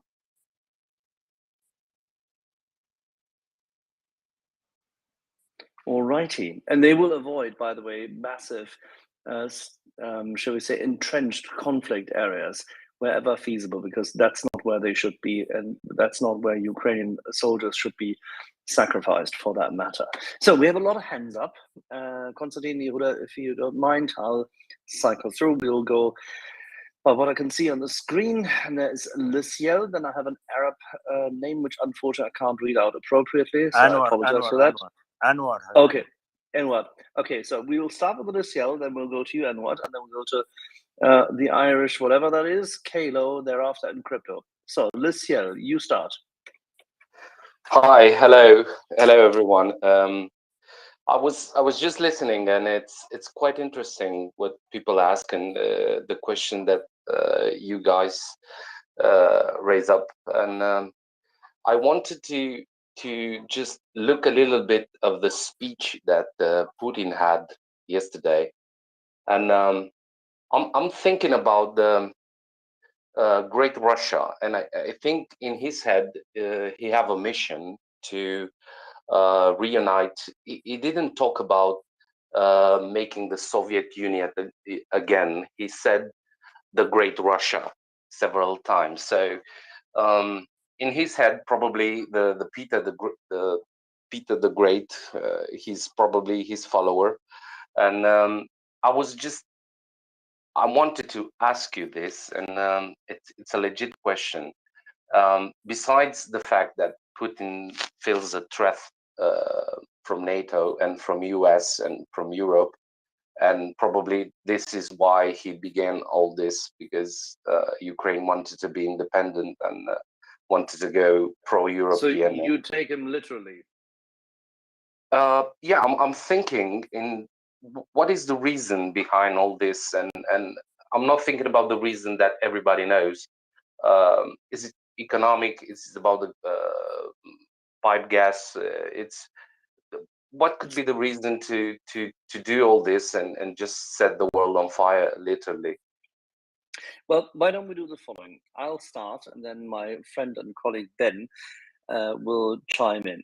I would start by Putin having very clearly, at a very early stage, declared this starts in the first weeks of him having asserted control as the president, that he considers Russia at that time to be decrepit, having given away the crown jewels, and in desperate need of reconstruction and rebuilding, which he believes he then achieved. And throughout 2003, 2004, he believed that he had ensured sufficiently that he has a path to success in order to reclaim what he believes is Russia's rightful place in the world. He is an imperialist at heart. And all of this, contrary to what Western Europe likes or the Western media would love to have, all of this is nothing else than the re-establishment of, say, imperialist ideas, but in the service of a small group of people, including him and his thuggish environment, because he managed to merge the mafia interests of the Rostov mafia, which controlled the St. Petersburg port, and helped him to gain, say, access to Sobchak, and then later on to the elite of Yeltsin, with the assistance of the remaining KGB forces, to wade his way in and have the Siloviki trust him sufficiently in order to assert his control. As a consequence, he then had to find what our friend Yuda just highlighted, which otherwise fails to be there. There is no galvanizing ideology. There is only thuggery, and thuggery, therefore, can only revert back to what is the ingrained, ongoing cultural imperialism, which is essentially today, in its industrialized form, fascism. That's what he employs. Therefore, his regime needs to colonize and needs to, say, revert back to controlling other territories. And Ukraine, with its resources, its capacities, its location, is a significant part of that. That's why the continued, don't forget, he's not the first one. It starts with the Yeltsin regime. Absolutely, It has never, so to say, the suppression of Ukrainian culture by Russia has not stopped. Neither has it started with, say, the Soviet Union, nor has it stopped after its supposed demise. So as a consequence, it is all imperialism. But Ben can go into significantly more detail now. Ben, please. Good evening, everyone. I don't exactly have the same reading as Axel. For me, he's fighting against Satanism, and no, of course, less extreme in a sense. Oh my god. No, honestly, I read somewhere on the Twitter someone mentioning that the whole speech was just a way of hiding the fact that conquering Kiev, Kharkiv, and Odessa was not on the books anymore, and all the rest was just smoke. And I'm inclined to believe that. That being said, if you want to listen to what he said, yes, he's an imperialist, but he's a bit the reverse of the American imperialist. Americans imperialist, they have this thing well, not imperialist, but you know what I mean. The way the Americans need to have this sort of global policy. They have this saying of they need to carry a big stick and speak softly. The Russians and primarily Mr. Putin, they speak very, very loud, and I'll let you guess the size of their stick. But they're trying to make a coup. He's hoping to control by spending as little as possible on the model of what happened in Syria. Syria was a fantastic investment for him. He sent a few hundreds, barely, soldiers, and there were newspapers saying that he now controls the whole of the Middle East. He's a sort of a player that no one can ignore, etc., etc. Just a few hundred soldiers. But fantastic coup. He was hoping for the same finally, I again, I don't think that he does not have a culture. He once in a while he cracks open a book and he needs to find a reference, but there's no culture. He doesn't care. He doesn't even care about Ukrainian culture, and he doesn't want to destroy it as such. He wants to destroy it because he thinks that it can be a danger for him, but he doesn't want to destroy it because he doesn't like it. He doesn't care. If it was up to him, he would destroy Russian culture as well. He does not care. But yeah, I'm sorry, I'm rambling now. Le Ciel? No. It's all right. I was just thinking. I have a good friend that it's a history teacher in the Bucharest University. By the way, I'm Romanian. So I was talking to him, and he had an interesting theory about Putin and about what's happening. And he says something like the world has changed a lot in the last 50 years. So we switch from political power to economic power. So we have this big, huge empires like Google, Apple, and Microsoft, and all this corporation, and they are making the laws like worldwide. So he says something like Putin wants to prove to the world that he still the political power still counts. So he doesn't care about like this trend that the world is setting and progress and civilization and stuff like that. He wants to show to the world that actually political power still overwhelms other powers. I don't know. Would that be I don't know a point, something like that? Personally, I don't buy it because I believe that economic power used to control the world every bit as much in the 19th century, early 20th century. Just need to look at what people were saying, the Rothschilds. It hasn't changed. The reason why England and Britain conquered the world is to be found in the depth of the minds of Yorkshire, and there's no where are the mines again? Wales. I don't think this is factually correct, but that may be the way he understands it. But it's factually, I would say, very, very much incorrect. Okay, and last question, because I don't want to keep you guys a lot of hands, and just wanted to ask us a simple, short question. And do you think that this war, this invasion, and this conflict has the potential to start World War III? I don't know if you talk about it already. I don't think there is chances to start World War III because there is Russia and there is Ukraine. No one supports Russia, and what kind of World War III are you gonna? Belarus supports Russia. China a little bit started to support Russia. No, China is not gonna start war for Russia. India or Serbia is not gonna start the war for Russia. It's not gonna happen. Serbia is going to be decimated in a matter of minutes if they try to go to war with anyone nearby. China is not gonna go to the war. I mean, what is the point? What are they gonna start the third world war and start nuclear exchange to get Taiwan, or what is like this? It just makes no sense. There is no, they're not even allies with Russia. I'm sorry. At the Security Council, they abstained from voting instead of supporting Russia. There is absolutely nothing even close to supporting Russia.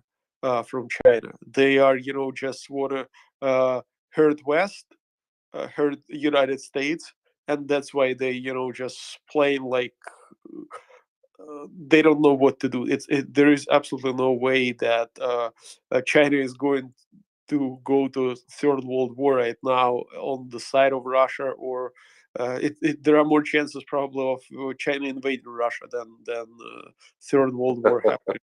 Yeah, true. Okay, thank you very much, guys. Wait a I'm second. gonna keep listening. Wait a second. I don't think Constantine is entirely well.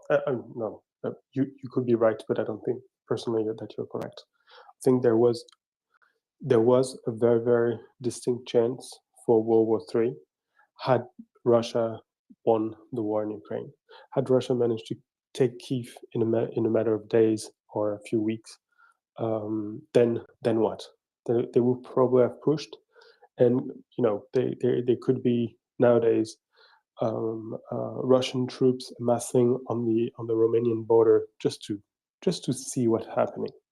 This would have been a distinct possibility, but the Ukrainians prevented this, and this is something that is seldom mentioned. But on top of everything else, the world owes a debt of gratitude to the Ukrainians, because we will never have to find out what would have happened had Kyiv fallen, and Yeah, this would have been terrible. Ukraine prevented World War III. Quite an achievement for the first couple of days, isn't it? Shall we go to Anwar?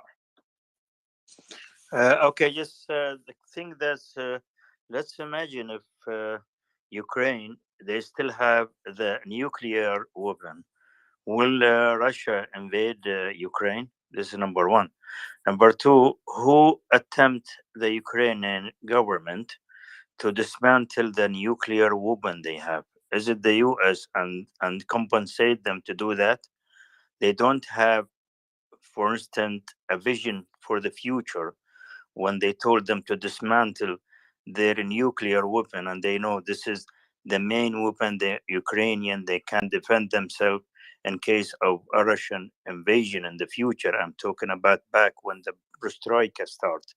So I think if Ukraine and they have the nuclear weapon, I don't think this invasion will never happen. So that's what is really my point of view about the situation now there.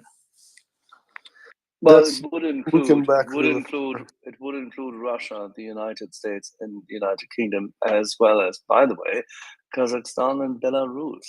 Because at that point in time, Konstantin, just bear with me for a second, and then you please chime in. Because at that point in time, there were nuclear weapons deployed in Kazakhstan, in what is today Belarus and Ukraine, and there was a significant proliferation risk.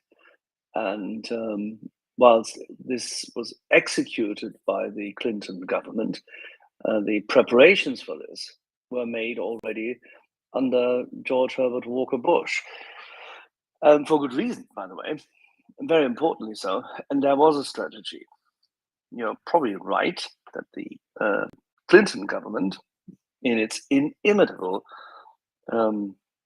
failure in foreign policy, didn't follow through upon this by not providing the access, because they simply didn't have the majority anymore, or couldn't motivate the Republican Congress, which they had riled against themselves thereafter, in order to support a full execution of, say, guarantees.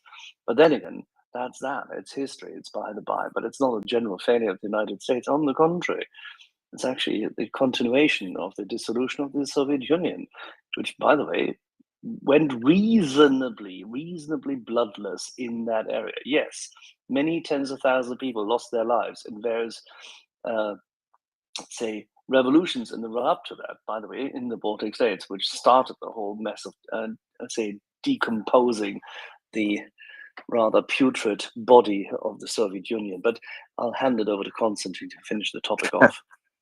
Just a small comment. This is not only the strategy of the foreign policy of the U.S.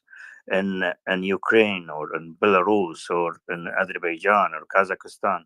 It's also the same strategy that's being implemented in the Middle East, especially in Iraq, in Iran, in Syria, in Iraq, and all these region, even Yemen now. So I think I don't disagree with you. It's an important feature, but it goes a little bit too far if we were not to try to compare this, because essentially Ukraine is a little bit more valuable at this point in time in terms of immediacy than many other regions, because the future of humankind and the freedom of the world is being decided on this battlefield. If you mind waiting for a second, Anwar, then Konstantin, would you like to close this topic off? Okay.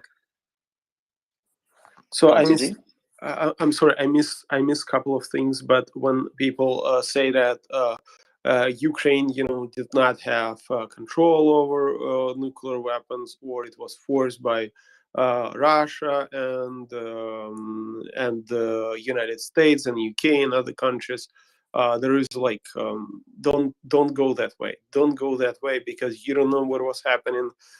People usually know information from Wikipedia or Russian sources.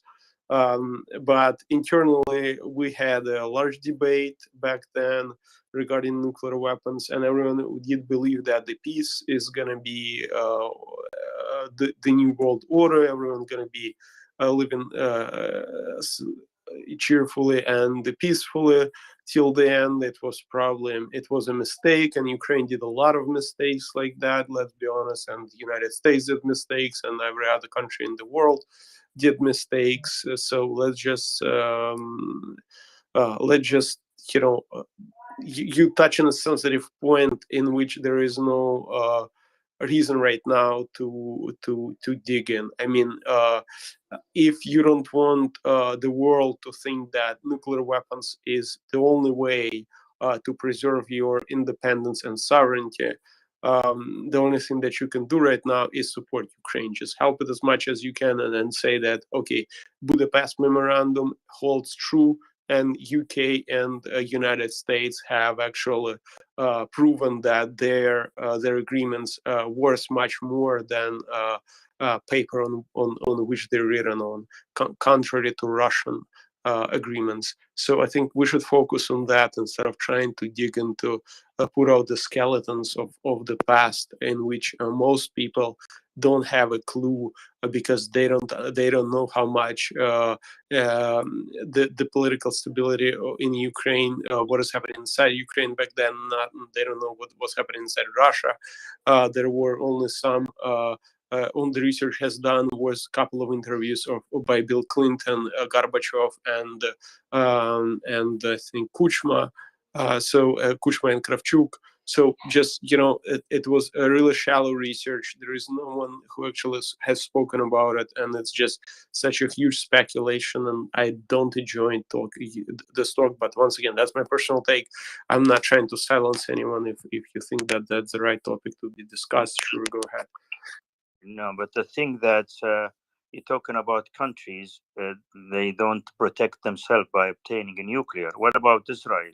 What about the whole world against Iran now, not to obtain nuclear? If you think that's a nuclear, it doesn't protect country from other country to invade them.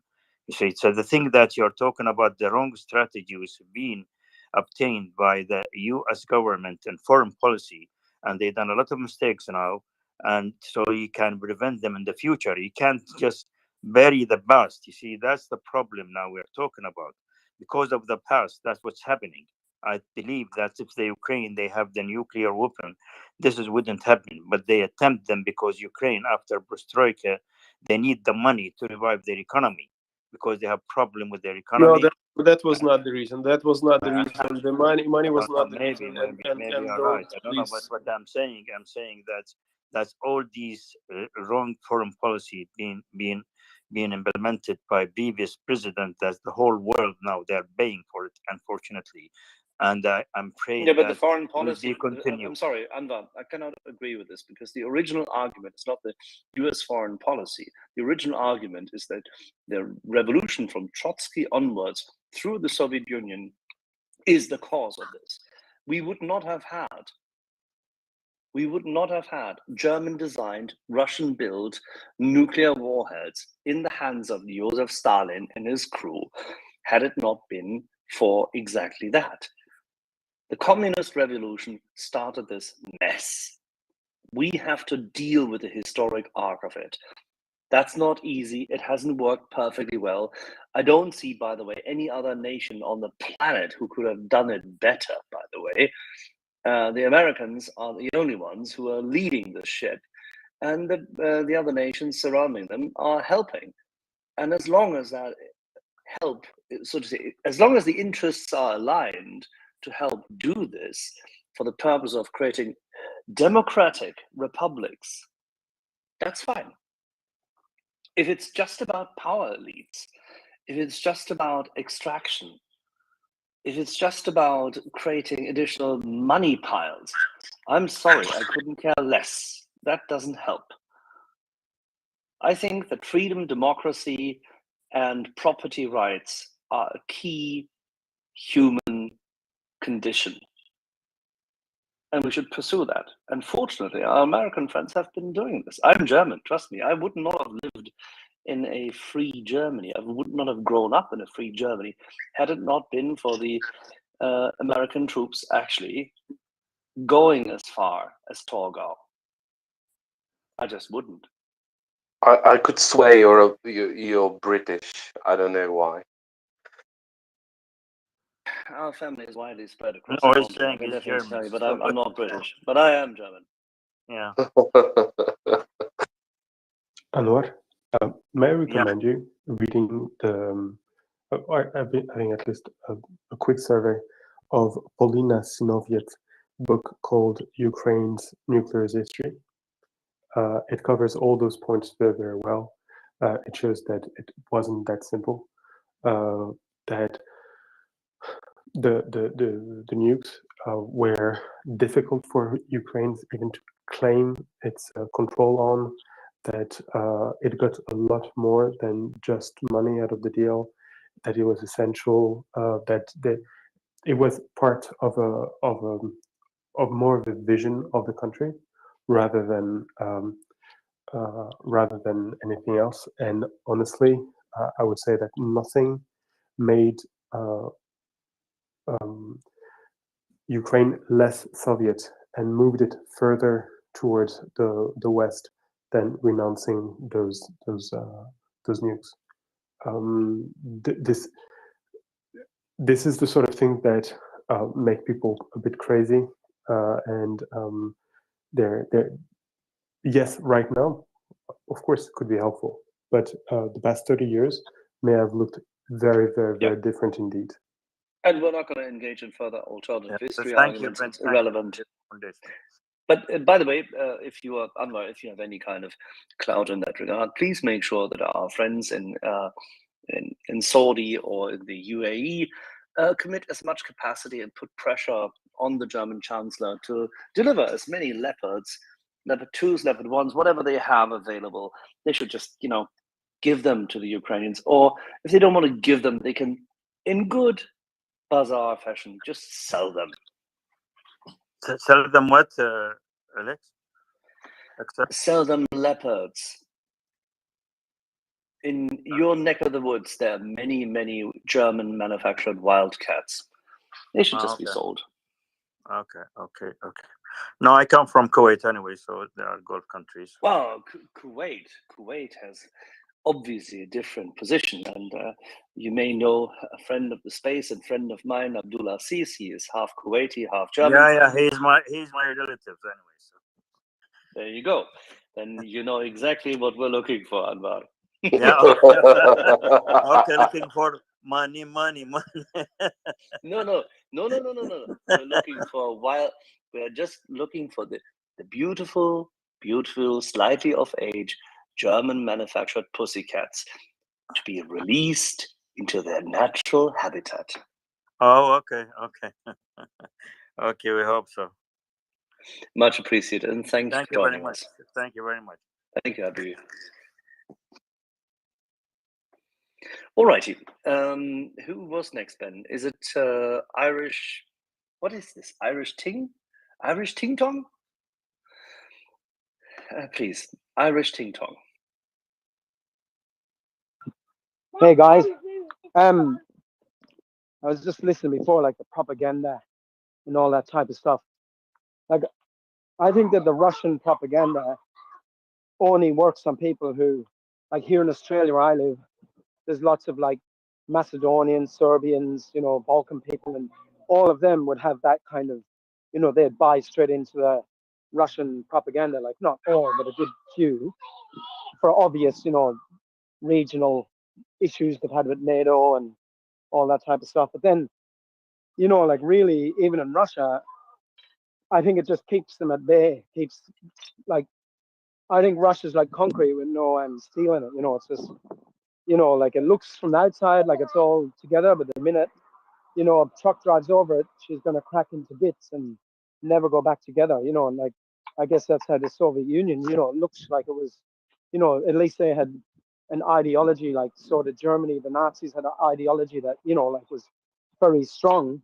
But like, what does Russia have? Like, how are they gonna hold together everything when their economy goes to hell, when their military's, decimated? How are they gonna like, are they gonna just keep towing the line? Like, I don't know if they will. Yeah, my crystal ball in that regard is slightly darkish too. Yeah. But like it is, everyone who buys into it, I think, is either like a extremist right wing, not, like here, and if they're just conspiracy theorists and everything, will listen to all the stuff. But like even in Russia, like the ignorant people What do you mean, believe it. even in Russia? What do you mean, even in Russia, my dear friend? Russia is full of conspiracy theories. I know that. If they ever, they only bathe twice a week, as we know. But if and when they bathe in them. Yeah, but like without the ideology, like propaganda can only go so far. Like it's not gonna stand the test when the oligarchs and everything get control again. Like it's just gonna, it'll be sold out for whatever. Oh, they won't. The oligarchs never really had political control, and they won't. There's different things in Russia in that regard. But then again, they will have to battle it out anyway, and they have to battle it out under our pressure, because the righteousness of the West is there. We will not let them get away with this. Yeah, but Asia will. I guess that's the problem. The Asians won't really mind as much what they're up to. Yeah, but you know what? It doesn't really matter. It really doesn't matter, because the Chinese economy is down in the dumpsters. They have the single biggest real estate bubble there is. They have a completely corroded banking system. The quality of their manufacturing for home use, meaning for their own use, and especially for their armed forces, is absolutely shite. The last 3 frigates they delivered to Pakistan have been sent back. All right. Have you ever heard a Dutch mine hunter, or a German diesel U-boat, or a British frigate being sent back to the manufacturer? It doesn't happen. These guys, they don't innovate. They are thieving. They fail. They can't build. They have no quality control. It's the People's Republic, the Communist Party rules. Let them have it. It's fine. We're not worried. We'll take them. By the way, sorry. By the way, Irish Ting Tong, in Romania we had 47 years of communists. communist regime and dictatorship, and we don't know what was going on in the world. The propaganda actually works in a communist country, and look at North Korea. But probably this is the same in Russia. People don't know. They have all these media channels and everything, and they don't realize what's going on outside the country. Many Well, of them. there's at least a good 40 million people who have internet access and who have regularly, and this is very interesting. You can find this data. Russians do consume pirated videos too, and we're pretty good at finding out where they download them from. Actually, they are quite in abundance for the Russians, but they download them through VPN. And Russians do consume pornography too, and we can tell Absolutely, you when yeah. when they do and where they take it from. And they love things produced in America, so they have to actually go for that abroad, and they have done so. No, they actually do know. That's the whole point. They do know, and they do agree. It's actually funny enough, those who are educated, supposedly educated, those who are trained, if you are trained to do mathematics, doesn't matter. It doesn't mean that you understand mathematics. If you're trained to be an engineer, it doesn't mean necessarily that you do understand physics or chemistry, but you have learned how to, build basic things. And that's exactly them. They have no culture, but they do understand how to somewhat, build shit out of sticks and stones. That's it, but not innovate. And unfortunately, they are sufficiently capable of pressing a button on a VPN, go abroad, download a pirated film, have a look at Western media and say, ha, see, I can take this and you can't touch me. And you know what? Your culture is weak. And they believe it. Absolutely, I agree with you, Axel. But the thing is, do you think that now in Russia we can talk about a regime that rules by fear or by manipulation? Every single Russian regime thus far has ruled by fear, by chaos, by intimidation, by force. Even during Yeltsin days, that was the case.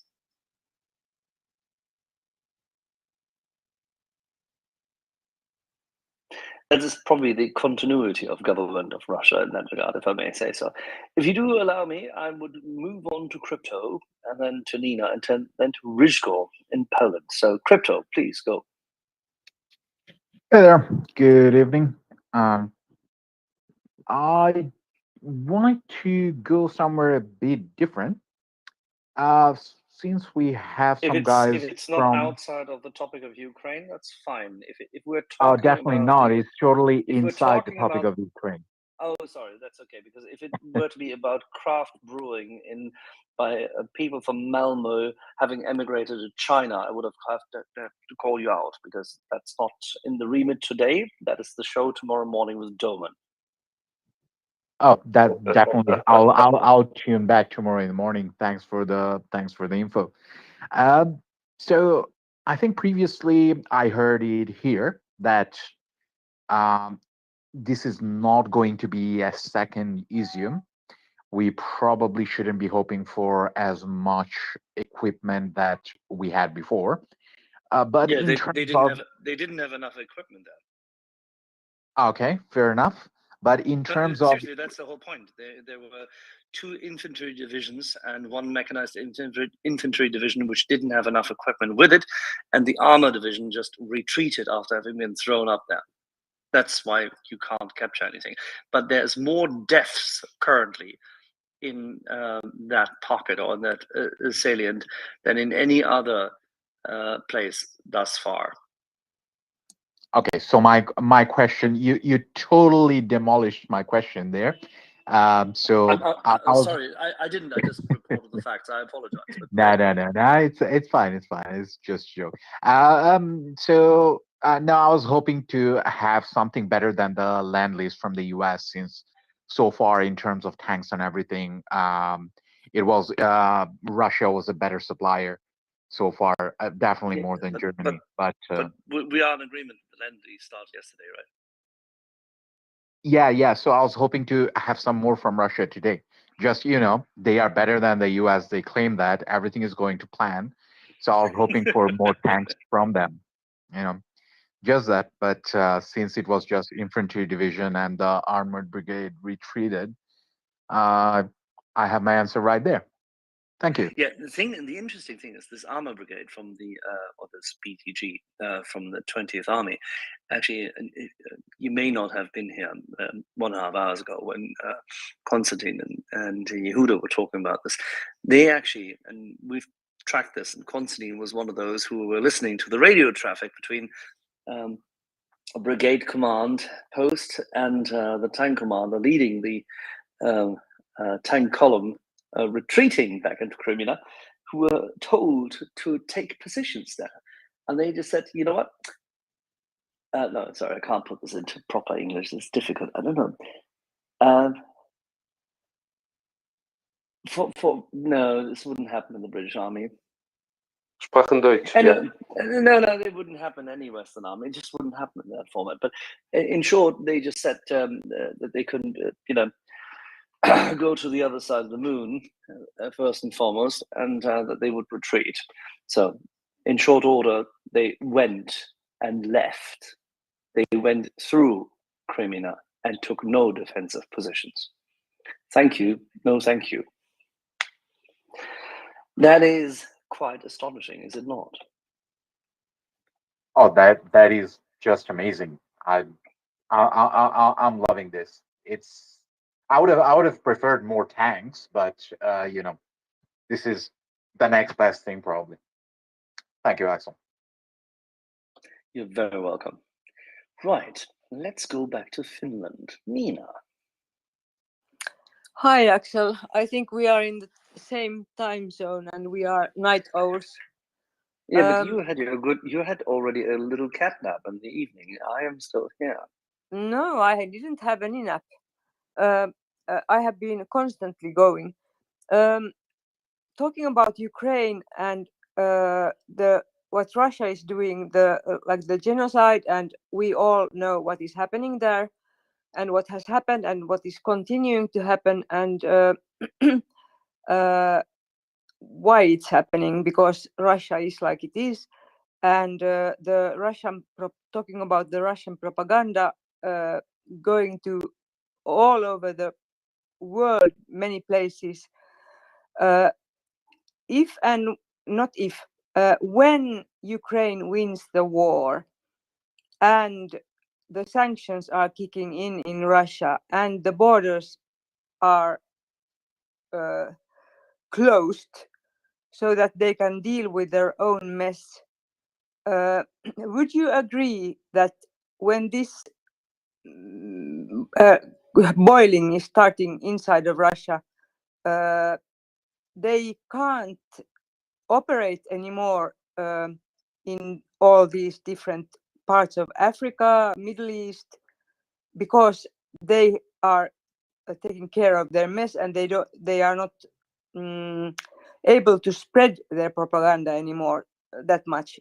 I'm thinking about why it is, of course, why it is crucial that Ukraine wins the war, because it's about the whole West and the democracy of the democratic world, and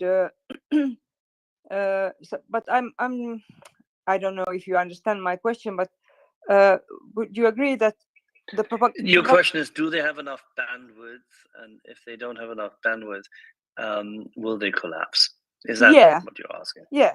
All right. Yes, they have enough money stashed away all over the world. The KGB did this before in the 1970s and 80s to prepare for whatever kind of collapse might ever happen. They've done the very same thing in the past 3.5 decades, and this was 3 decades, and they will continue to do so. Are they prepared for the next 30, 40 years? Probably. There's enough cash stashed away. We have to find it. The US Treasury, the various intelligence agencies will have to do their job over the next, say, 20, 25, 30 years of containment of the former Russian Empire, and that's that. But no, so I don't think that they have a lack of bandwidth. There's enough people amongst them who are still doing their job. So it goes. But I Yeah. think Pekatova said the very same thing. We have to take the enemy seriously because he actually may learn enough or may be good enough to do the medium level things, which actually drive the whole show. Yeah, but one thing is, for like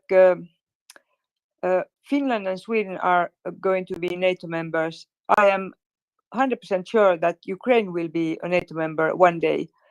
Not Brilliant, absolutely brilliant. not tomorrow, but it will happen, and that means that Russia has only can only be do any kind of threatening towards the east, which is like China, and we know the relationship with China how it is, but it's going to. How is it? You know, when you say we know, I like this omnipotence of yours because I don't know. I've lived there, I've worked there. I still think that China is absolutely abominable, but it doesn't really matter. So tell me, how is what you know? Okay, I have heard this from Jingu. Of course, China is. So it's hearsay. Yes, it's hearsay. China. Because a second ago it was knowledge, now it's hearsay. But it's Yeah. fine. But at least it comes from a trusted source. It's from Jingu. Axel. Yes. I'm just joking. I'm sorry. Come on. It's 2:28 in the morning for both of us. So as a consequence, we are allowed to create a little levity. And neither you nor I have a word limitation. I don't know how Antti managed to come up and have his hand up. He still is out of words, I think. But please go on. Okay. I will just say that we know that China is looking after its own, like China is balancing between saying that it has a relationship with Russia, which is like a rock, but it's not. And as Jingu said tonight, that when Russia is defeated in Ukraine, this will not be a nice thing in China.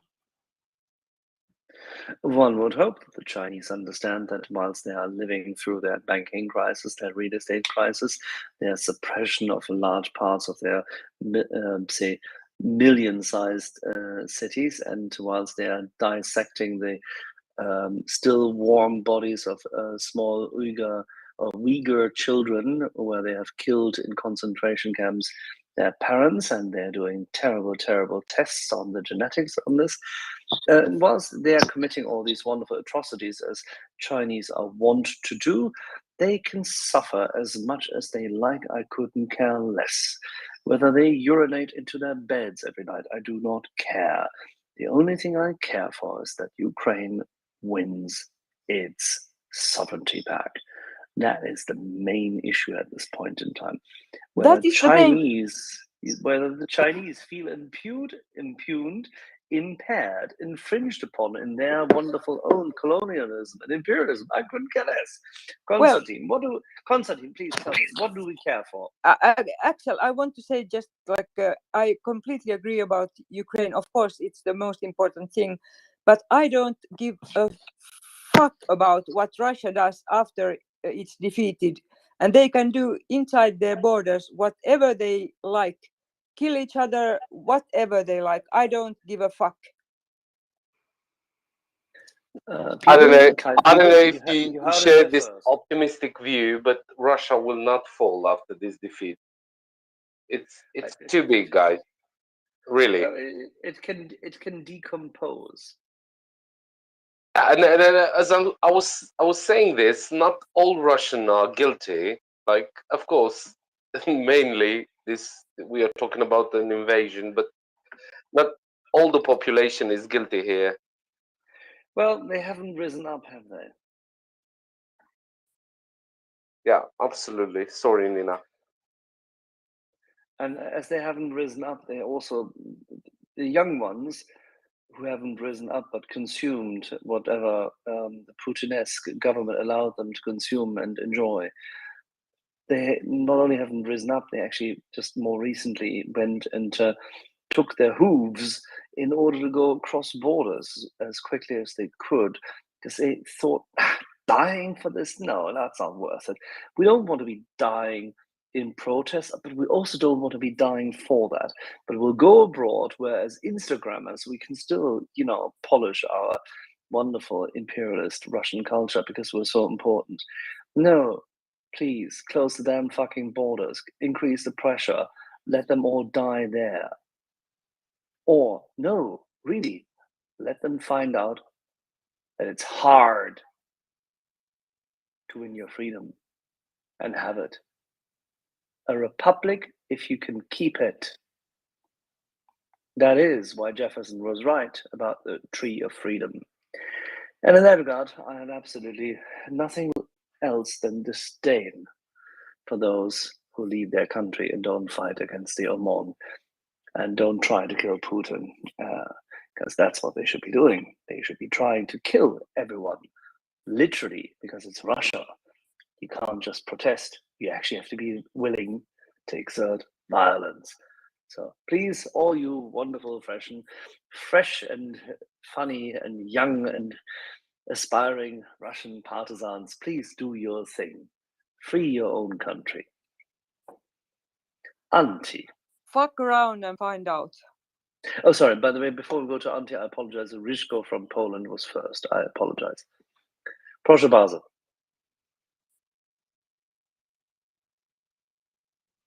Ryszko? Ryszko is down. I can still see him on my screen. That is strange. All right, well, then we'll go to Auntie. Well, for once, I feel I have to disagree with Nina a bit because there are two things in Russia I care about currently. One is that there are all sorts of wonders buried beneath the permafrost in Siberia, all these skeletons of mammoths and dinosaurs that I would hope be properly excavated given the fullness of time. And the second thing is that Finland paid quite a lot of money and did quite a lot of work to get a functioning wastewater facility operating in St. Petersburg. And I would hope that that would stay in operation because otherwise there will be a whole lot of shit flowing into the Baltic Sea. Whoa. Sorry? Yes, this is. I didn't think about this, and now when you mentioned it, it's like risky business. Yes, think of all that shit. God. Oh, yes, but my real point was that sadly I missed out on at least the main points of the what must have been a very wonderful discussion between you, Axel, and Konstantin about the communication between the armored BTG commander and the brigade headquarters. And I was wondering if you could just mention briefly what the reaction from brigade command was when the BTG commander said, yeah, thanks, but no thanks. I'm just gonna, go my own way. Konstantin.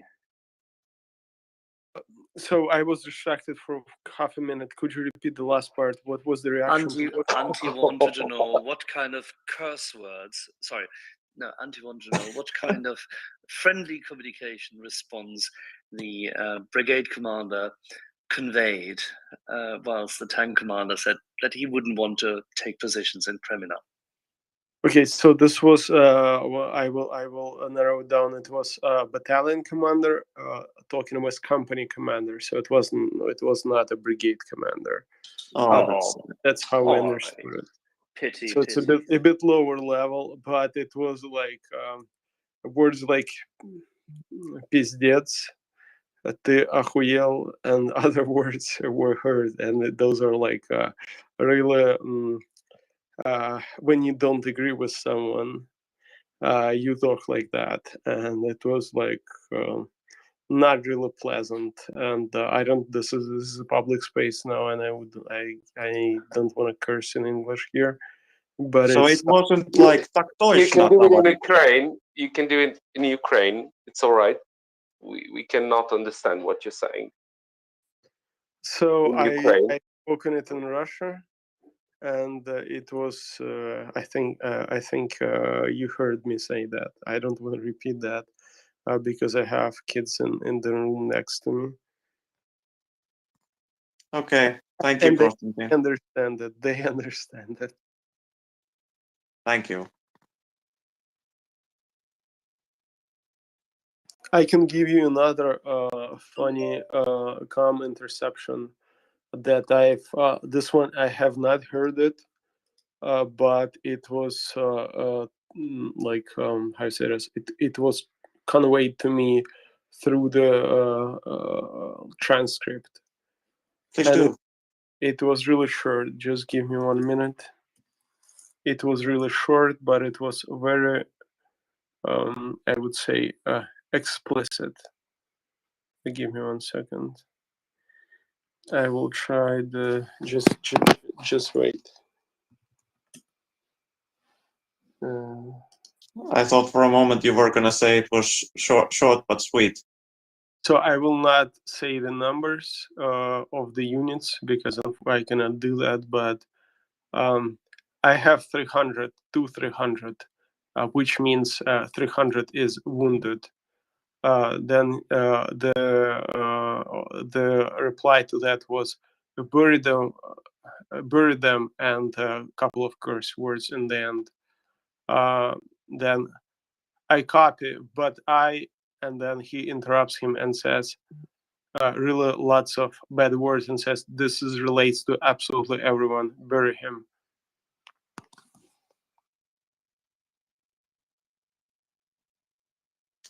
So I guess that's the taking care of wounded part in the small fine print in the contracts, right? Well, you're not wounded if you're dead, right? No, you're just resting, probably. Oh my God. Yeah. Okay, that was sort of levity, I guess, but yeah, that I can see the amusing appeal in that. So thanks. All right. We'll be cycling John and a couple of other people up. So if you don't have your hand up, you'll be cycled down, but you can always try to request again.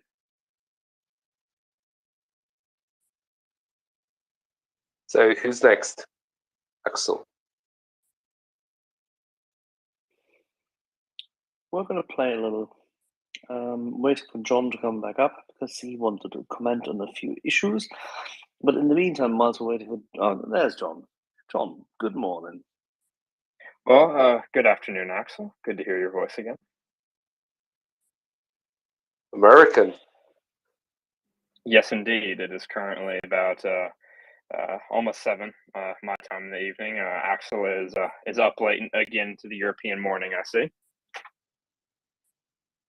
Well, somebody has to. I mean, Nina was already, trying to tell me that we're in the same time zone. But then again, at a certain age, evidently people don't sleep anymore, as we can see with her.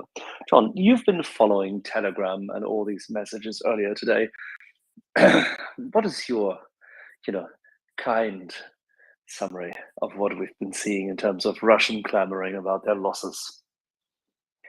So, in terms of a specific number, it's difficult to pin down other than to say it's quite substantial. I'm not as plugged into the Telegram grapevine as some of the others here are, but my understanding, based upon the limited amount of stuff that I saw and what was communicated by me to me by others, is that there was quite simply a massive amount, dozens upon dozens upon dozens of videos showing significant numbers of Russian KIA, Russian wounded, soon to be KIA, as well as another substantial number of freshly captured Russian POWs. So I suspect that we're going to find out that the total losses, including killed, wounded, and captured, are going to be quite substantial for the Russians. The only specific number that I've heard thrown out thus far is 1,500 killed. That was from, I believe, Aristovich's nightly broadcast. I hope that we'll see some, additional figures come out from other sources, but that's the only, specific quantitative figure I've seen given thus far.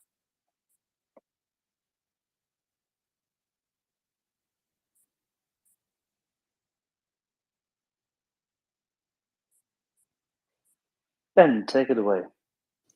Will do. John, can you repeat the last number? Because the number that was quoted in, I believe it was Aristovich's nightly live stream, was 1,500 Russians killed. Obviously, that doesn't include wounded or POWs. I would take that 15. I would say there's probably some pretty large error bars on that 1,500 figure for now, since it's only a single source. Hopefully, I would imagine over the next 24 to 48 hours, we'll get some more, hopefully, increasingly accurate data over the coming days. and they all belong to one unit, or they belong to several? It wasn't specified, but I would presume those figures would be distributed across the Russian units that were in the city. Okay, so and they're sufficient to consider those units as out of useless. So as to their, combat effectiveness in terms of, if we were to say, beyond a certain percentage, the usual rule of thumb is, if a unit suffers 30% casualties, meaning killed and wounded, of its total manpower, then it's usually considered to be combat ineffective. I would imagine that there are probably a number of these units that are combat ineffective at this point. That being said, it is unknown, how exactly these figures are distributed across these units. It's possible that, it may not be an even distribution, if you will. Some units may have suffered disproportionately more casualties, than others, meaning that, some of these units are especially combat ineffective, while others may have escaped with, comparatively fewer losses. Either way, we're going to be making some kind of assumption there, and we don't really have any substantial kind of sourcing to go off in terms of, specific casualties from specific units at this point.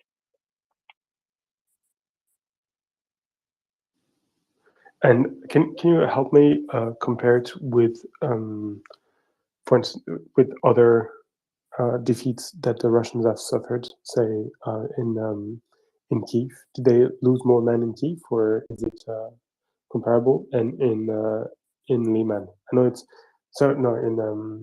in Izium, I know it's different in terms of material, but in terms of men, is it of the same magnitude? So I don't know what the Russian casualty figures are for Izium are off the top of my head. I'm not sure if Axel or Konstantin is more familiar with those specifics than I am. But the Axel, indication we had one indication which came out late in the evening. It sounded a bit astonishing, I have to say, but it was close to 1,700. For Izium or for Lyman? Lyman. Okay, yeah, that would track with the 1,500 number. What's surprising to me, and it kind of squares with, again, the imagery and videos that we've seen come out through Telegram, Twitter, and other, various different sources, is the fact that that's not the total casualty figure. For those who are unfamiliar with the particular parlance here, in a military context, casualty refers to both the total sum killed and wounded. And what's striking is that, we're not talking, 1,500 or 1,700 casualties. We're talking 1,500 or 1,700 killed in general. So not including, Russians that were wounded but survived. So those numbers are astonishing, considering, that estimates of the amount of Russians in Lyman and in surrounding areas. The numbers that I saw as of about 48 hours ago estimated probably on the high end, maybe 4,000 to 5,000 Russians in and around the city on the high end. And so the fact they've potentially taken nearly, 2,000 killed, that is an absurd loss rate if those numbers are accurate. And what would it imply? That they cannot save the wounded? Yes, exactly the point. So we've kind of the ratio of wounded to killed is generally considered to be an indicator of a particular armed force's, ability to carry out combat medicine. A higher ratio is ideal. It's, indicative of more effective combat medicine, medevac and casevac, and other related practices. So just as, kind of a historical comparison, the United States military's wounded to killed ratio, I believe in Iraq was what, 5 to 6. I think off the top of my head. In Afghanistan, it was on the order of, I believe, 7 to 8. So 7 to 8 wounded for every U.S. soldier killed. In comparison, in the Second World War, the Red Army, they suffered a wounded to killed ratio of probably about 2 to 3. And from everything that we can tell, it would appear the Russians are probably also clocking in at a 2 to 3 wounded to killed ratio, meaning their combat medicine is probably no better than it was in 1944 or 43. It was no better than it was in the 1940s, and there's the potential that it might actually even be worse. In comparison, numbers that I've seen from at least a couple months ago indicated that Ukrainian wounded to killed ratio is probably in the order of 3.5 to 4.5, so significantly better, which is to be expected based upon the multitudes of other evidence that we've seen. But bringing it back to Lyman more specifically, a lot of the videos from Telegram showed as Ukrainian soldiers advanced, they found quite a lot of wounded Russian soldiers that had essentially been left to die, by their compatriots, or had been, severely wounded, during the attempt to withdraw from Liman, and, essentially also been abandoned and left to die. Most of them would have likely died, from lack of medical care. Obviously, having been abandoned by their own compatriots, and my understanding is that, a lot of these Ukrainian units, they just didn't have, sufficient. If they were to try to assist them, they barely had any, morphine, bandages, or any of the other first aid kit that would have been needed, given the massive number of Russian wounded.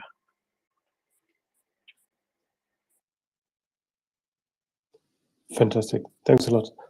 Can I move on to another subject, or do you have the do you want to add something on Lehman? Okay.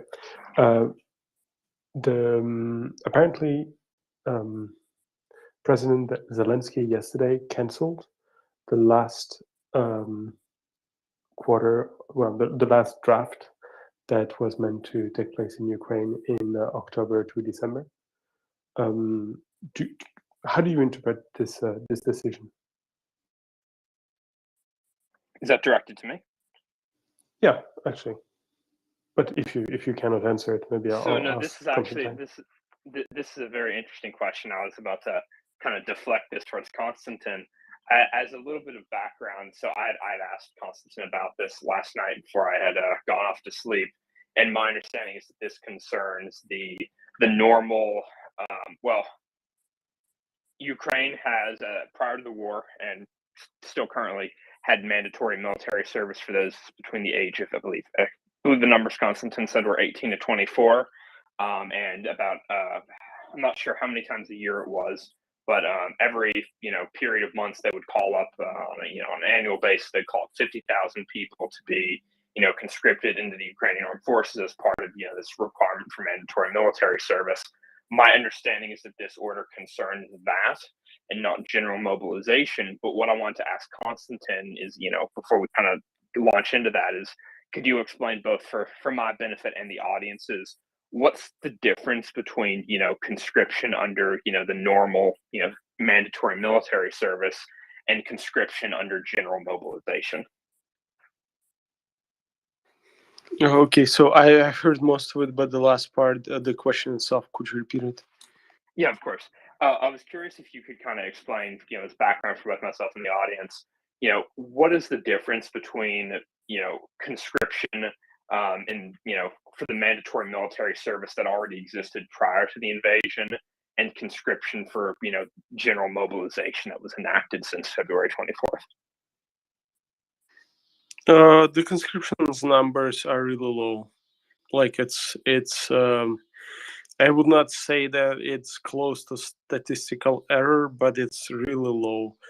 We have around 25 to maybe up to 25,000 conscripts in total.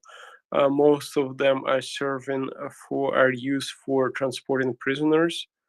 That's like a way to save a bit of the money for the correctional system. Some of them are used for how you say this, like transportational security, but really not that much of them are used, and some of them are also attached to the National Guard units. That's where the majority of them, not majority, sorry, large portion of them, to just do the stuff that you cannot have professional soldiers doing. For example, it's a reality that I don't like, but that's the truth. Like sweeping, the plateaus inside the center of the military base, or I don't know, just fixing something, performing the not the type of job that no one likes to do. Unfortunately, that's the reality. It's been reformed, and it was reformed since 2014 a lot, and the quality of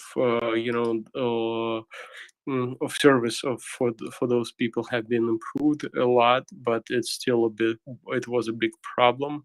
But in terms of numbers, in terms of numbers and the effectiveness of those units inside the overall soup of the of Ukrainian armed forces at the moment, not Ukrainian armed forces, I would say Ukrainian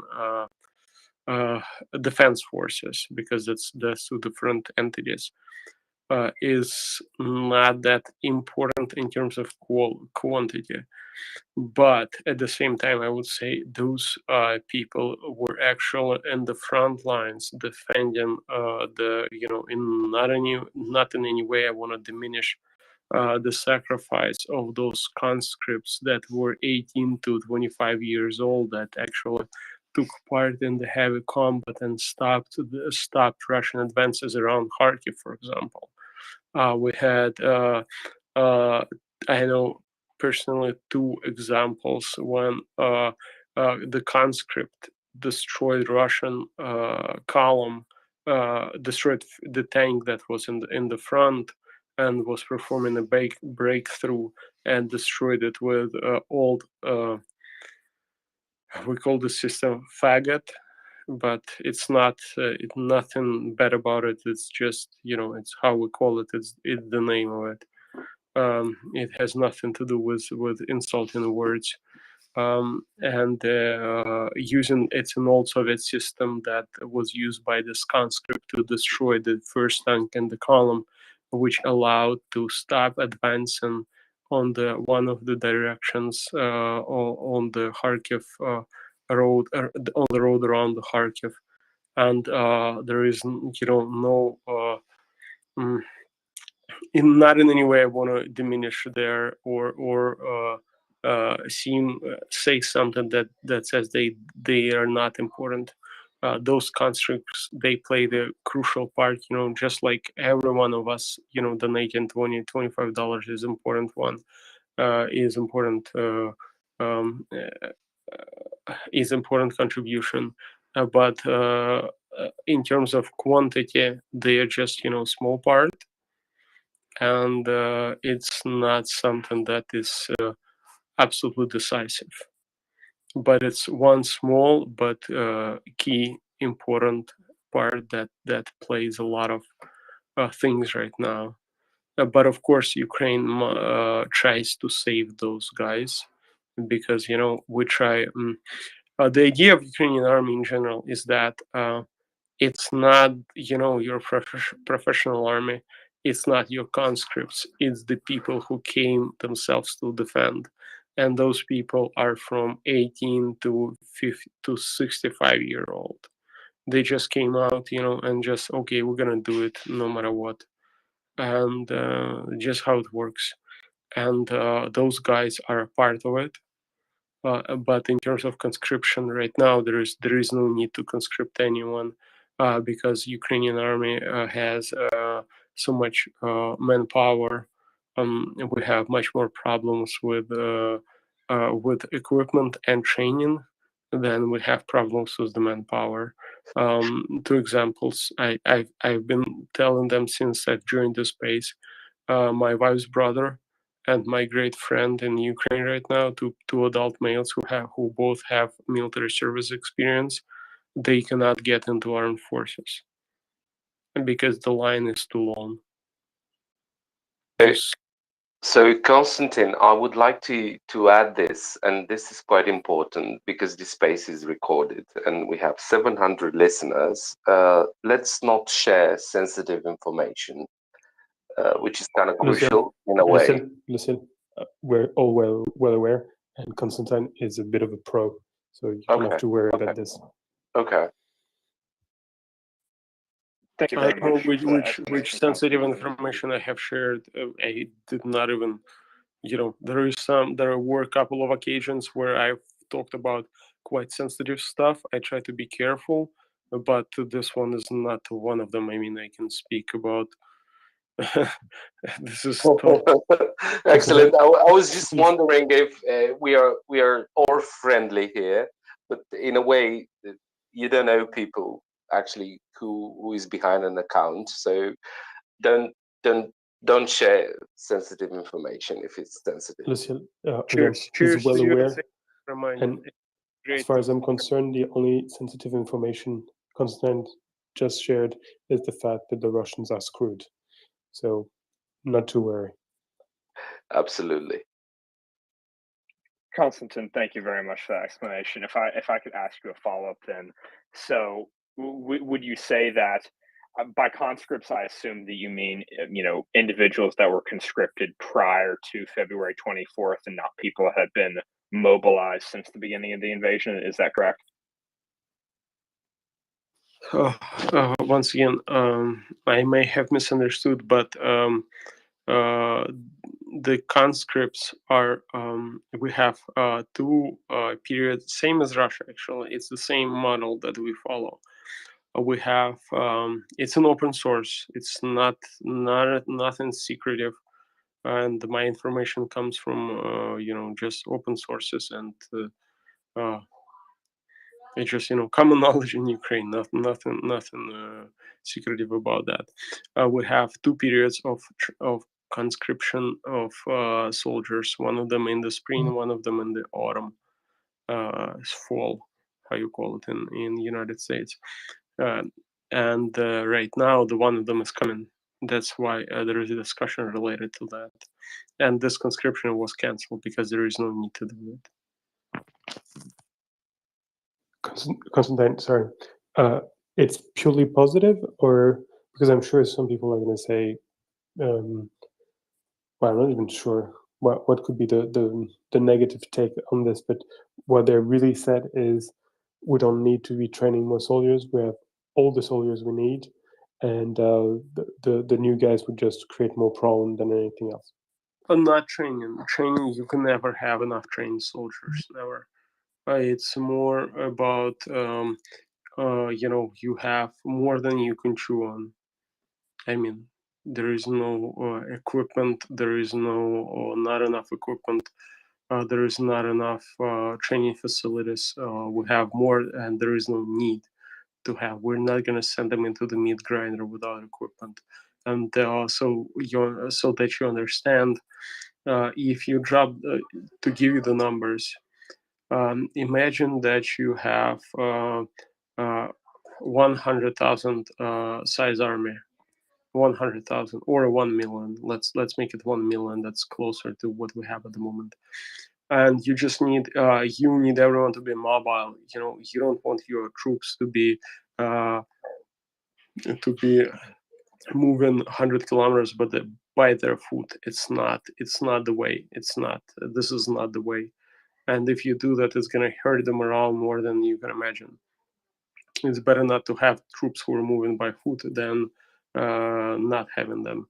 So just to move 1 million, imagine that a vehicle, a truck size of Ural or Oshkosh, standard Oshkosh vehicle, can fit around, I would say, 20. You can stuff in up to 30, but that's gonna be, you know, on a huge overstretch. So we say 20. So you divide only if you don't have IFVs, if you don't have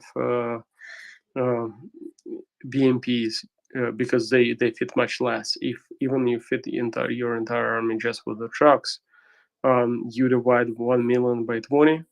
How much do you get? You get 50,000 trucks. 50,000 trucks just for the transportation of those people. Neither Russia nor Ukraine has that much trucks.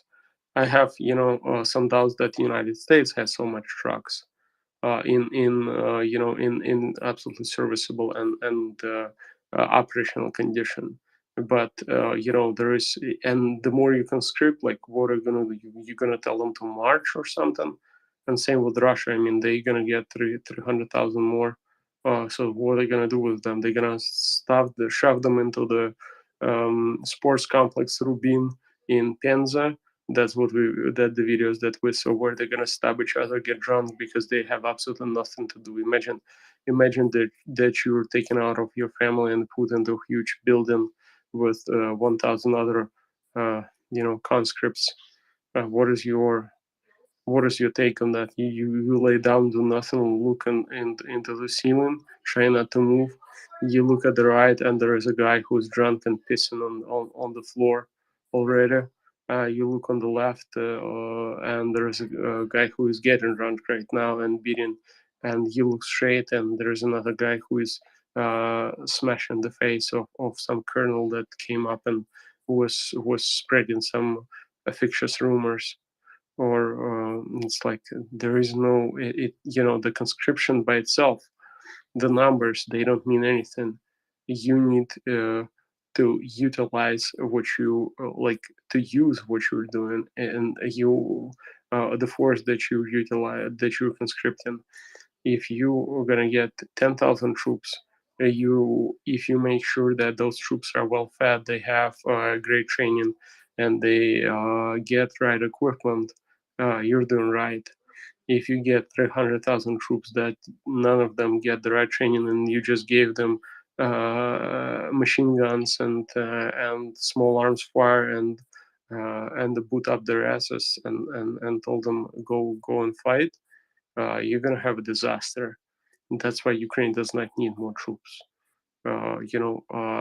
Army that knows what to do, army of 300,000 that knows what to do and is properly equipped is much more effective than army of 10 million that does not have equipment and knows nothing how, and has no experience and has no training and has nothing to do. So that's why there will be no conscription, and that's why what's happening is happening in Ukraine. Konstantin, I just want to say to you that I'm very worried about you, not in a... Chase, please respect the order of line. And I think the only worry we have for Konstantin is what will happen to him if he doesn't bring home the right bottle of champagne. Sorry, I misunderstood the order. Sorry. Okay, so a lot of hands. Thank you very much. Thank you, John. Thank you, Konstantin, for these questions. John, do you have other points to cover? No, I did not. But I understand that there was a very interesting discussion or topic related to very large and very interesting drones that Konstantin had been telling us about.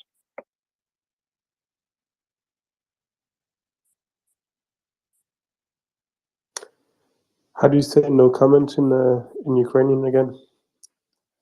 I guess we'll have to wait a little bit for the good news. All right. So we're gonna go to Daryl first because he's gonna kick my ass if I don't bring him up the line, and then we'll go to Smurfy, Morris, and Dan. Daryl, welcome on board, sir.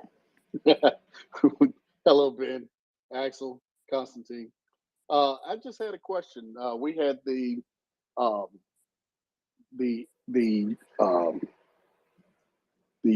representative of the Ukrainian farming and agricultural desk for administration, and I was just wondering, could some of this conscription, where they're tapering off the conscription, could it be related to the manpower that may be needed for the crop seasons, considering that population is 20% of the Ukrainian workforce? Because that seems like it could help, especially with certain labor shortages that may be coming about with the conscription of so many of the men. Slowing it down and tapering it right around this time where it's getting ready to go into winter as well could be one of the other reasons why they're slowing it down. It's possible, but which crops are you talking about? Well, I mean, it's getting into harvesting season for a lot of crops. And so that's why I'm asking that question. Could it be that they're slowing it down because of items like that? Yeah, no, but I'm sorry to repeat. I think maybe with the exception of grapes, which admittedly are very labor intensive, I don't see what's left really to harvest in Ukraine. Well, I mean, if it's like here in the States, it's corn. Still, a lot of your grains are getting ready to go to market, things of that nature. And I know they use a lot of combines for stuff, but you need manpower for trucking and other things. So that's where I'm going.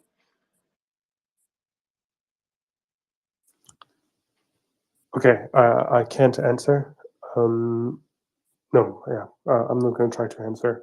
I've not really heard of issues with the labor shortage when it comes to the Ukrainian agriculture. It's not impossible, but this is not an information that I've seen. Yeah, well, I mean, I just was speculating that could be something with it because it is that time of the year when it happens. And like Constantine was saying, it is getting into the wintertime and you got to clothe, feed, winterize, have those troops ready for the winter. And if they have enough troops already, you don't need to bring those guys in. And it also helps the economy because taking men in and out of the public sector can cause problems, labor shortages of the sort, because most of the men of the country are away.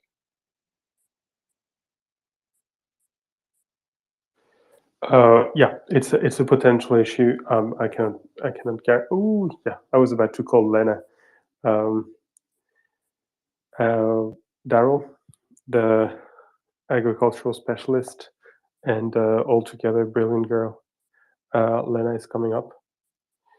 And can you hear us? Yes, she is. So, what's up with the labor provision in the Ukrainian agriculture at the moment?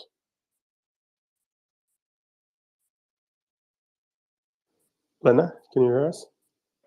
Oh, yes, sorry, I didn't realize that you were talking to me. No, I just wanted to answer Daryl. I think you are going in the right direction, and I think it's not really an issue or shortage. It's just planning. As Konstantin said, to have the big army, you have to plan for it, you have to supply it, you have to train it, and there is no there's limitless resources, and there is need to balance everything.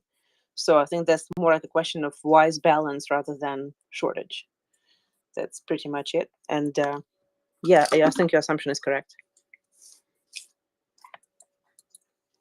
Wrong words. Yep, wrong words, right topic. It's all good. Daryl, can I ask you to please be so kind as to co-host for a little while I go to sleep? Daryl, don't worry. Axel will only be sleeping for 25 minutes.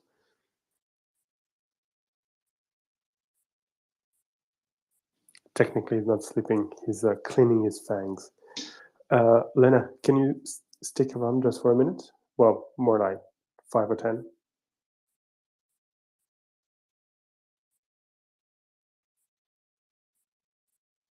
Lena? Okay, well, Sorry, could you repeat the question, please? I missed it. I apologize. can you stick around for I'm here. 5 or 10 minutes? Yeah, I've got I'm a few here. questions for you, but there's a lot of Sure. hands I'd like to go to. Fantastic. Thanks a lot. Thanks a lot, Lena. Smurfy, thank you for your patience. John, thank you for the questions and the answers. And Smurfy, the floor is yours.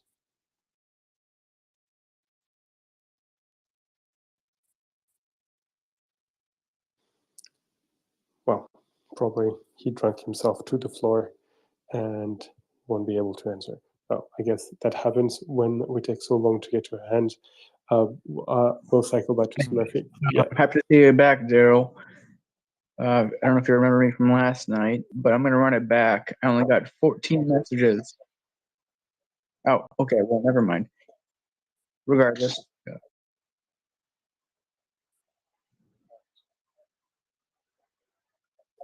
Daryl, can you Anyway, hear us?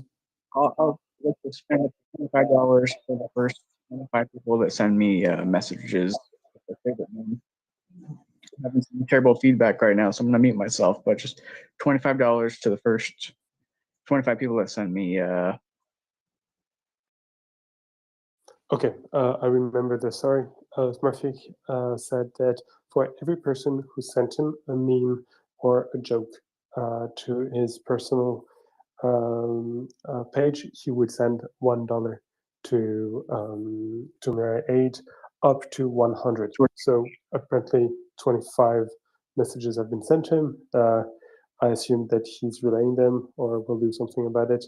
And once he reach 100, he will make a donation in the name of all those who would like to be active and would like to help MriyaAid, but can't at the moment.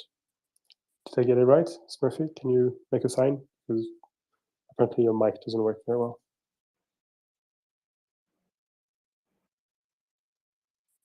Okay, well, nothing's working today.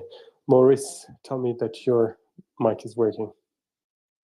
Yes, my mic is working perfectly. Thank you so much for letting me speak. Correct. Yeah. I just bought a Can you hear me? Fire tablet. Can you hear me? Maurice, hold your horses for a second. Smurfy, I'm terribly sorry. Your mic is catastrophic at the moment. Maybe you can drop and come back, but yeah, we cannot hear you. You're sounding like a dying robot or something. Maurice, please go ahead.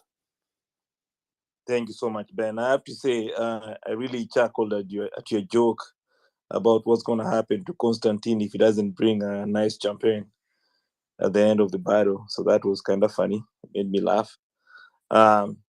So anyway, I have a series of questions. This is my first time in this space. A friend of mine just, we were talking about Ukraine and he stumbled upon it and he made me aware of it. So I apologize if the questions I'm going to ask are a little bit naive or you guys have addressed it a million times before. But a lot of people, including the US government at the beginning of the war, did not give the Ukraine a big chance of actually stopping the onslaught from the Russians. But now it appears the Russians are losing badly. So the first question I have is, what is the cause of the Russian army losing badly like that, performing way, way, way below expectation? And then is it because of self-sabotage, bad morale, poor training, corruption, a combination of all of that, or what? What is the cause of that? And I'm not asking because I'm cheering for the Russians, I'm just wanting to know.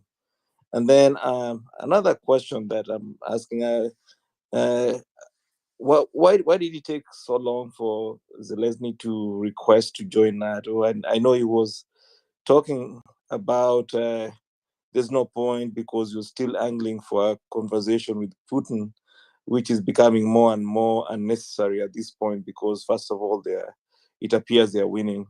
And then second, it appears that Putin is not going to be sitting down for a conversation unless he has an upper hand. So maybe if you can kind of address that from a more educated point of view, I would appreciate that. And the third question, and then I'm going to let you guys start talking and answering the questions, is Putin has made very clear threats about using nuclear weapons. Is that a bluff in your opinion? And if it's not a bluff, where do you think he's going to aim? He's going to target? Maurice, you just asked already two massive questions. If you want for us to stop talking at any point in the coming 6 years, you should hold your horses. Right, I'll okay. stop it there then. Away, my friend. All right. I'm not going to cover the first one too far because honestly, it's such a massive question, and many of the on the space have heard it in detail about 1,000 times. But let me go to the second one immediately. To a large extent, and this is the intuition I have. I cannot guarantee that it is correct, but the added value of Zelensky requesting joining NATO before yesterday was fairly limited. Why would you do that?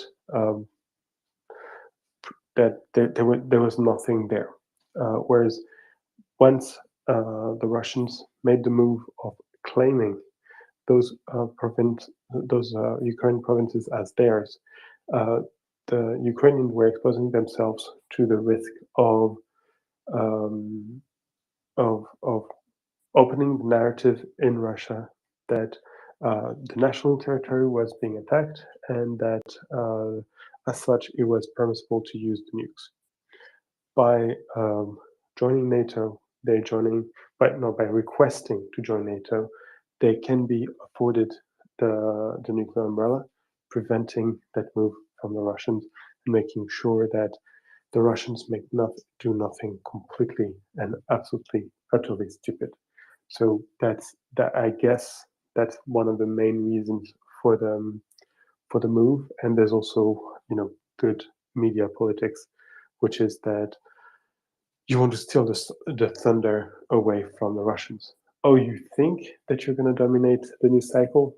Boom, counterattack, and that's it. Then when it comes to why the Russians have completely failed, as you said, thousands of causes of conglomerate have been added one to the other, but ultimately, I don't think I'm betraying the conclusion that have been reached by all the speakers, including some high-ranking military observers on this space. The main reason why the Russians failed is they did not account for the Ukrainians, for the Ukrainian nation spirit, willingness to resist, willingness to fight, willingness to do the sacrifices that were necessary, and they did not count on the men and women of the Ukrainian armed forces who proved to be better soldiers, better human beings than their adversaries every single step of the way. They're better led, better armed, and much more motivated. They cannot lose, and that's the main mistake. Against another adversary, the Russians may have won, but against this adversary, they did not stand a chance from the minute they set a foot on the other side of the border from Belarus. Okay, I hope I've addressed your questions. Yeah, you've very well. You didn't mention anything about the nuclear war and where it's going to target. And I'm going to add a little bit about the behavior from India and China. Can you kind of try to make me understand what's going on with those two? Okay, Maurice, you need to stop asking me the widest questions ever. I don't have neither the knowledge nor the intellectual power to address them. When it comes to the nuclear threats, they're threats. There's nothing else. There's almost no risk for Putin or anyone else to go nuclear. It is absurd. It's not going to happen. It would be completely crazy. No one is going to do it. There's almost no point talking about it. It's about as likely as for them it's as likely to use the nuclear power as it would be to resurrect the ghost of Alexander Nevsky and lead the charge on a horse. Not happening. Regarding China and India, I'm sorry, this is way too big. I have no chance of answering you in any complete and satisfying manner. You're good, Maurice? Can we move on to Dan? Thank you. Okay, thank you. Don't hesitate to come back. We're always happy to have new listeners. So we'll go for Dan, and then I've got a question for Lena, and then we'll go to Chase and Troy. Dan, please go ahead. Yeah, have you seen the news that Wagner was apparently the direct backer of a coup in Burkina Faso today or at some point in the last 24 hours? Yes, I have. Let's be honest. It's not impossible for a couple of Wagnerites to be involved, but it's almost impossible for them to have anything to do with anything at the moment. Burkina Faso is unfortunately one of the poorest countries in the world. It is currently facing an Islamic onslaught from the north. The government, the long-standing government of President Rock, did not manage to push them back. An officer rose up in the beginning of the year to try to shake things up. He made a coup, said that it was going to change everything, and completely failed. There were a number of massacres. When was it? Earlier in September, a whole column of Burkinabe soldiers were attacked and suffered heavy casualty because the helicopter that was meant to be there was not there, and it was not there because the petrol for the helicopter had been stolen by some officer. So there was a massive scandal, and the army rose up. I don't think we need to introduce Wagner there. I'm sure they're going to try to make a move. I'm sure they're going to try to benefit from that. But yeah, it's very unlikely. We should also consider the fact that at the moment, Russia is seriously concentrating its efforts on They're pulling back from Syria in a massive way. There are several boats, several ships full of military material have been transiting through the Bosphorus over the past few weeks.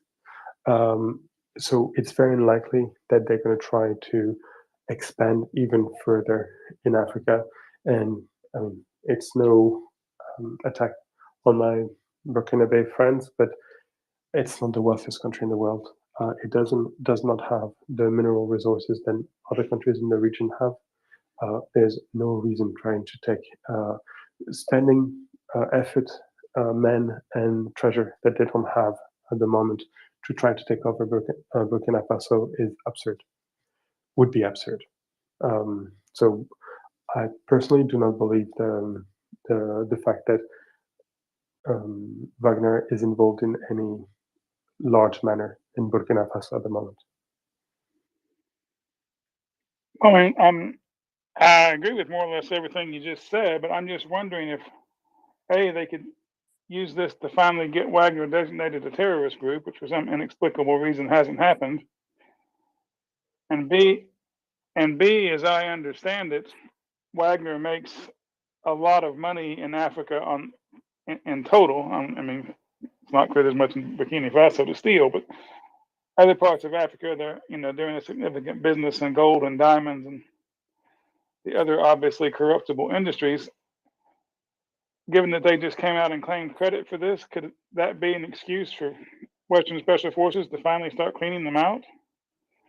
Just every Wagner helicopter in Africa blows up in the next 12 hours, or something like that. Yeah, we should remember that however poor and problematic the Western African states are, they're not playgrounds. Whatever we is, do not send helicopters willy-nilly to try to destroy the forces of friendly countries one way or another. It is their business. It's internal Burkina Faso business. We have nothing to do there. They sort it out.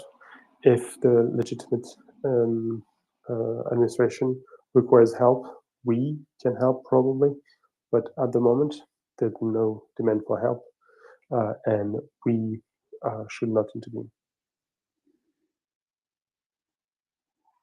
Fair enough. And I did have one other just idle thought. It would be a wonderful place to exile Putin to when he falls.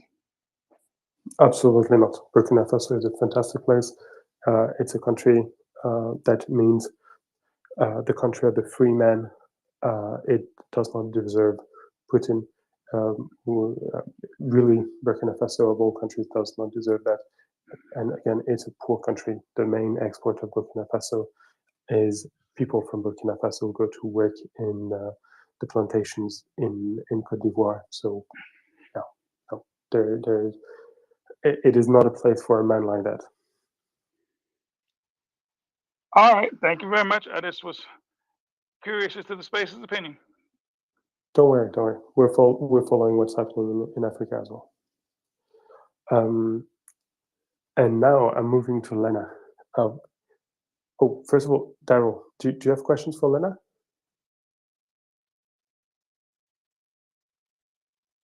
Apparently, Daryl's mic is still not working.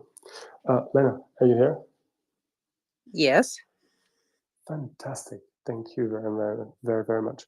So Daryl was mentioning that there were some crops being harvested at the moment in Ukraine. Can you tell us what is the, if you know, what is the activities of the Ukrainian farmers at the moment? What are they doing? I think it should be harvested already. Plus, it's raining now. I mean, it was raining all last week. So if whatever was not harvested, I'm not sure if it will be. Plus, there is a lot of issues with mines and unexploded EODs now in the fields. So I'm not sure if they harvest. It would be wheat, I would think. Everything else should have been harvested where it's possible to be harvested. Daryl was mentioning corn. Maybe possibly because if people were not able to collect it because of the shelling or proximity to the front line, if they can do it now, so most likely they can. But I think if anything is left to harvest, that would not be a significant amount at this point. It's mainly first part of September, late August. If something is left, it would be not much. Plus, again, it was raining a lot. Okay, and is there? I'm thinking about wine and I'm sorry, vineyards and grapes. Is there a lot of this in Ukraine? I'm asking you while Domin is away. Actually, that's interesting that you asked that, because around Odessa in the south there are vineyards, and Crimea was another winemaking region. South would be more like a place that has conditions and right soil for grapes.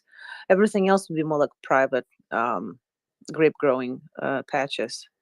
If you talk about the industrial and specifically like plants producing wine, that would be Odessa region and Crimea. So most likely then in Odessa, and that should have been collected already as well, because it's getting cold right now.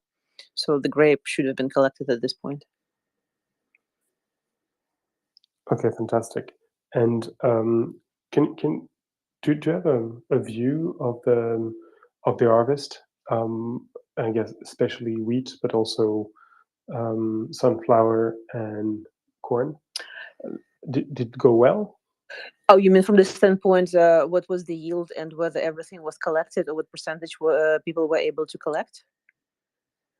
Yes, if you have any information on this, I do not have I'd be it. I extremely do not have it offhand. I can quickly try to look it up and ping you if I'll find it. If not, I can get back to you with that tomorrow. But that's a great question, actually. I will definitely look into that.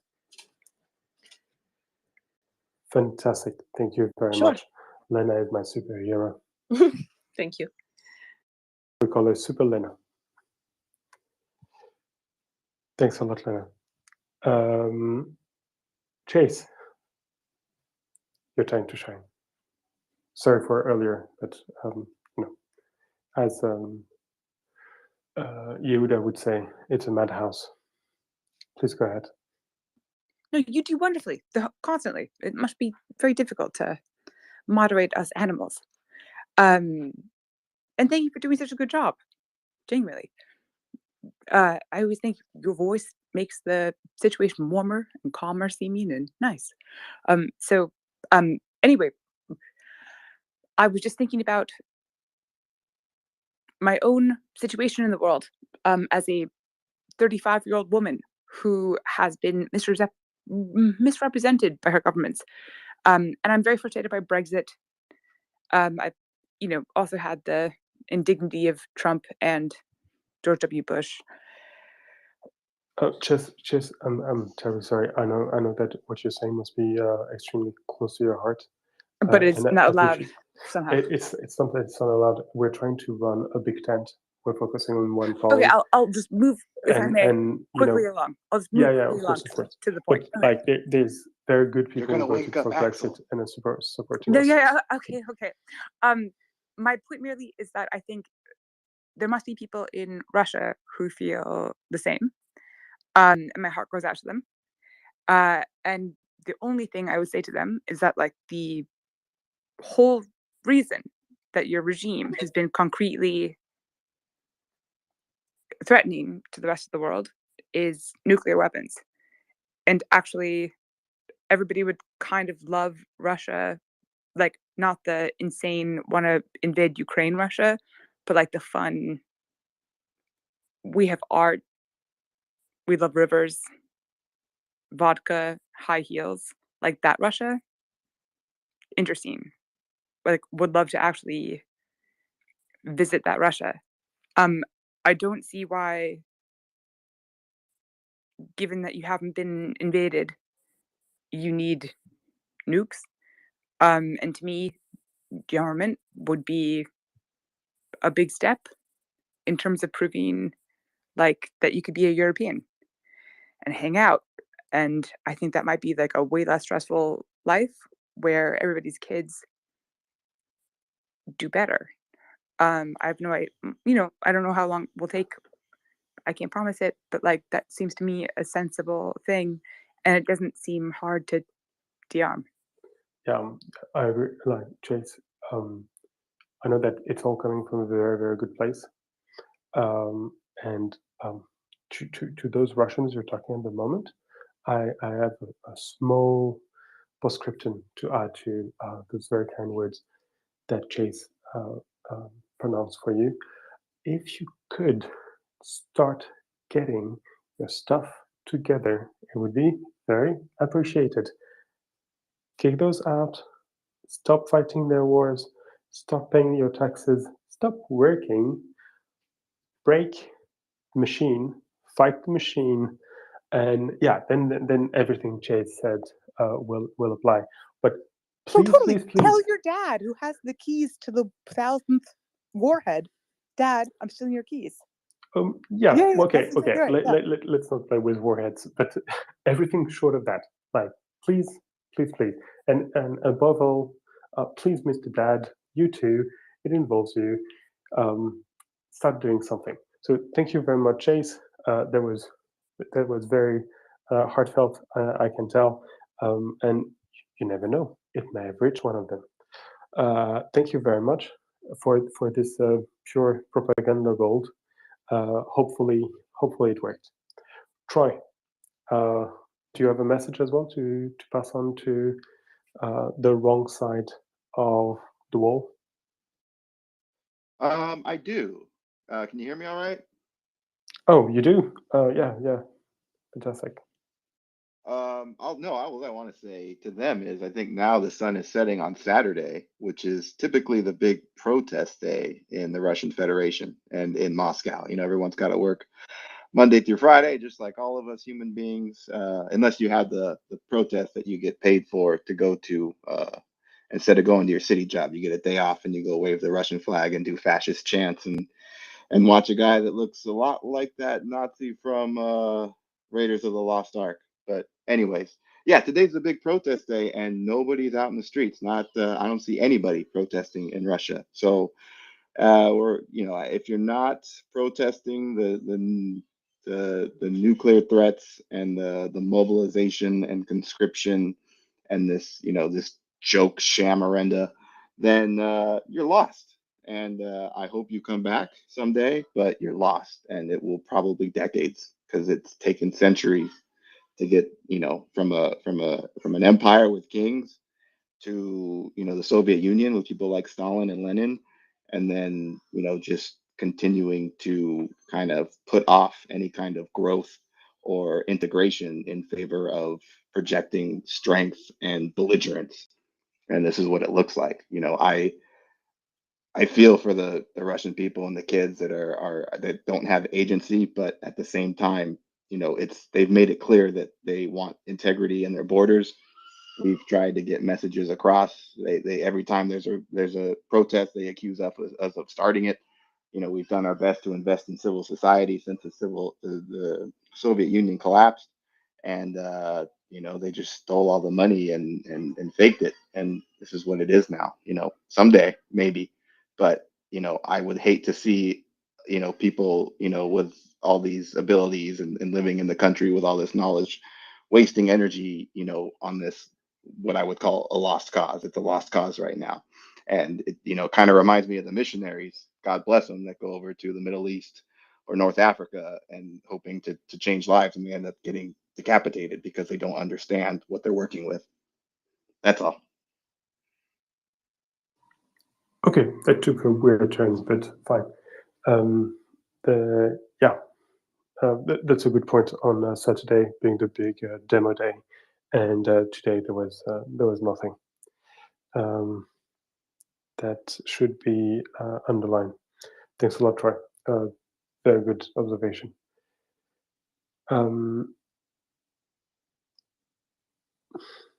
Diggum, DIGM, your hand is up. Hello.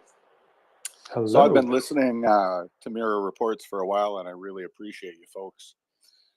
There have been hundreds of thousands of Russians who have now left Russia. My question is, where are all the social media posts from those folks complaining about the war? I see nothing. And that's all I have to say.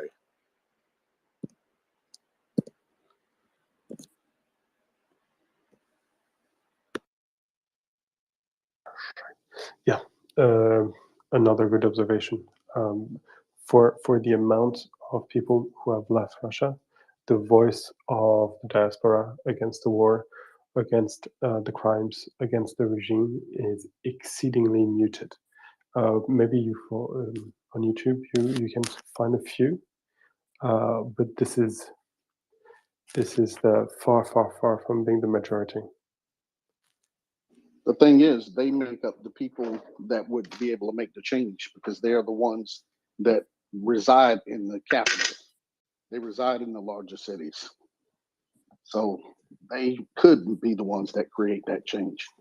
That's just my opinion of it, but they are that population that is mobile and can move and has the money. They hold the power, but they have refused to use it.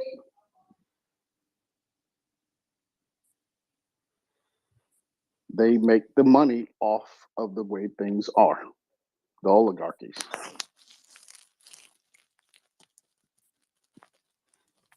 Yep, absolutely. Oh, by the way, Daryl, Yes. I heard something interesting. I'm sure as an American, it is something that interests you. You remember what's their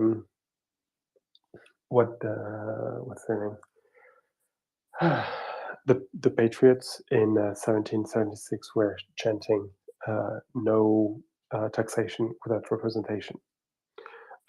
It's both a political agenda, but it's also a reality. It's almost a law of human existence. You cannot expect to tax people and then don't give them any sway over the destiny of the state that is taxing them. That's not how it works at the end of the day. Very interestingly, I was reading today that the Russians read that, and far from going like, yes, we tax them, we give them some representation, normal. They went, oh, understand, we don't tax them. Russia is one of the lowest tax rates, and actually, it is specially the tax system is also specially designed to not to affect some of the more politically active or potentially politically active parts of the population. So, because people don't pay, they often don't feel directly impacted and directly concerned by the politics. And it's been decades that the aim of the state has been to completely depolitize the population, and it seems that they've succeeded. So I guess that's one more lesson to take away from the United States. Yeah, they just read the book backwards.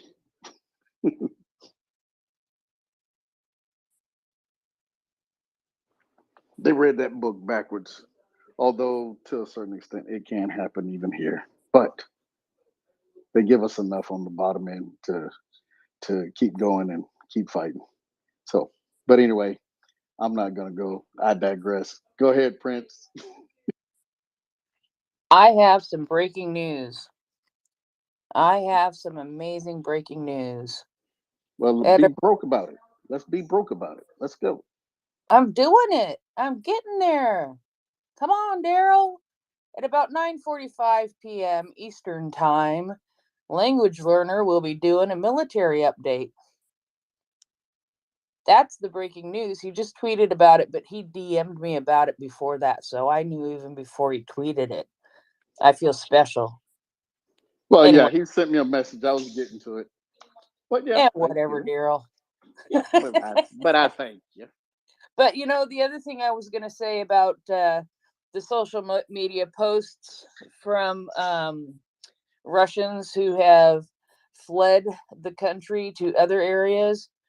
I didn't know it was in here. We were talking about this, and somehow I believe it was in Georgia, and I know we've had a couple of we've had somebody local on the ground there in Georgia who was saying that somehow these Russians who are getting to Georgia are able to buy SIM cards or cell phones so that they're able to call home, and their biggest concern is, when are they going to be able to go back home? They're not concerned about anything other than that. They're concerned about, when am I going to get to go back to Russia? So, Prince, wait a minute. what's that? Wait a minute. They're in Georgia. I hope they Not don't your, become bulldog. I hope they don't become bulldogs. not your Georgia. Oh, you talking about the country? Okay, I'm with you now. Oh, jeez. Oh, Georgia. Go eat some peaches, Daryl. I'll stay with my Oregon Ducks. Thank you very much.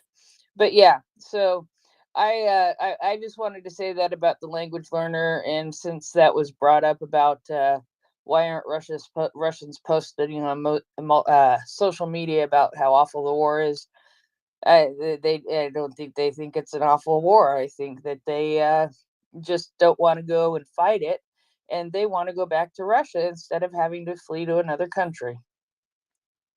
And that point, that was one of the points that Axel made completely clear yesterday. in that they want all the Western stuff. They want the freedom that we have, but they refuse to go to their borders and fight for it. And he made that point very clear, and it was beautiful because they come everywhere and they exert their Russian society upon other countries rather than change to become more like the other countries. They want the countries they go to kowtow to their ways. Well, that's the reason why the border should be closed and they should be sent home to do the work that they need to do at home to get what they want in their borders. And that was very clear, and I loved it. Yep, absolutely. He gave a good Axel rant on that one. Nothing better than a good Axel rant. I better stop and be quiet, or else we're gonna wake him up. Either that, or he's gonna accidentally unmute, and we're gonna hear him snore again. No. We're not going to let him do that. We're going to let him sleep. Let him get his rest. He's got things to do, guests to meet, and breakfasts to have. So, yes, we'll let him sleep.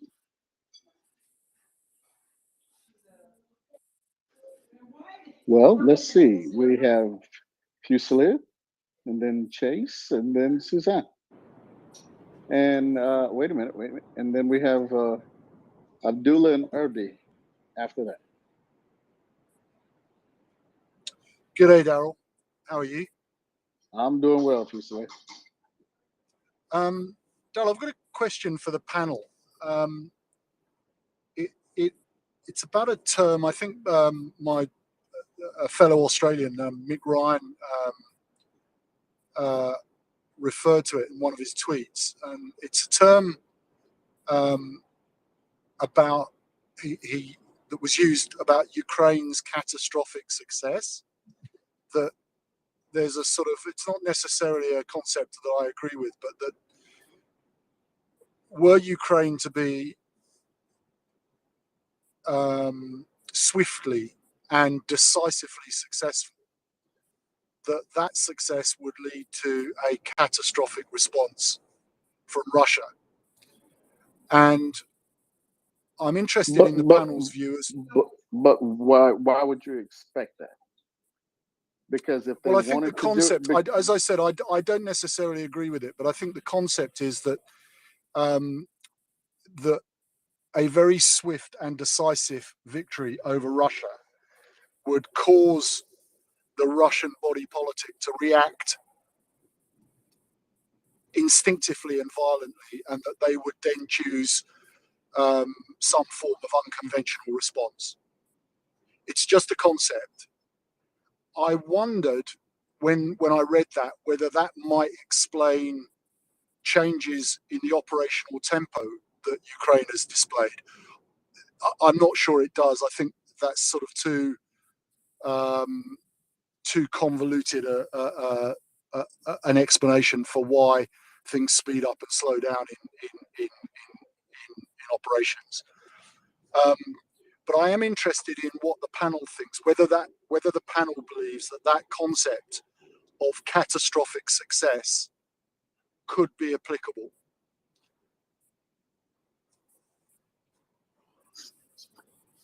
catastrophic success. Ben, you want to give it a try while I'm thinking? Well, you're pondering. Okay, so I'm sounding like an idiot, and then you come back and you're saying the sage stuff. It's a good. I would say catastrophic success is a very pleasant idea. I don't. Fusilier, you're more of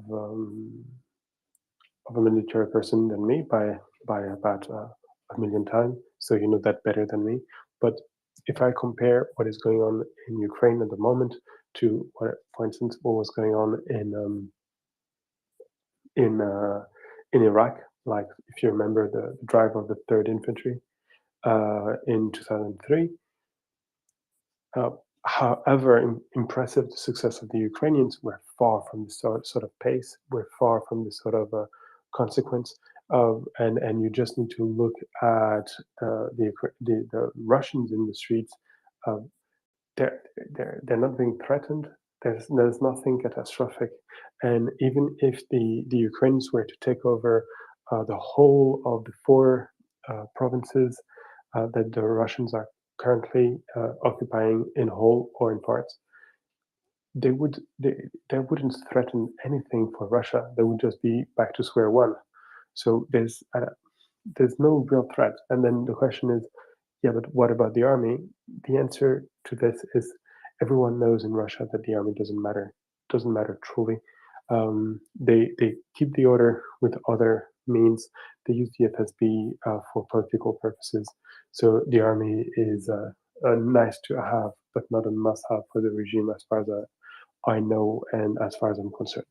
So the very notion, I think, is unlikely. This is it would apply if there was any threat for the Ukrainians to take Moscow, and despite what our friend Roman from the 17th for the 17th mechanized said once, sorry, not mechanized, the tanks one, the armored, said once, he's not rolling into Moscow anytime soon. So Ben, what if I said to you, let's take a sort of Russo-centric point of view, and I think there's pretty general agreement that what the Russian population want, I mean, accepting the fact that nations get the governments they deserve, catastrophic success would be incredibly threatening to Vladimir Putin and his cabal of war criminals. But and so they might react. Here's one thing: he's already tipped the scales. If you would thinking about it this way, he's already tipped the scales away from him. When he did the conscription, the mobilization, that has been the downfall of leaders in the past. So he's already tipped that hat. And then when you go through the telegram messages that we see, and you see how the soldiers and the leaders in the field are reacting to not getting what they need. They're not getting the soldiers, they're not getting the support, they're not getting the stuff because Ukraine has denied it to them. Then they go, how do you think that what's going to happen when they go home? They're going to go home to a country that really doesn't care for them. Many of them hurt. Many of them are going to have mental issues because of the explosions, this, that, and the other. All of that's going to wreak havoc on all those soldiers that are going home to know that they went somewhere on a futile chase for glory. So you make a really good point, Daryl. If I can just, sorry to jump in, I think you make a really good point. But if you were on General Zelensky's staff, and you accepted that the concept of catastrophic success was a possibility, as you know, inviting.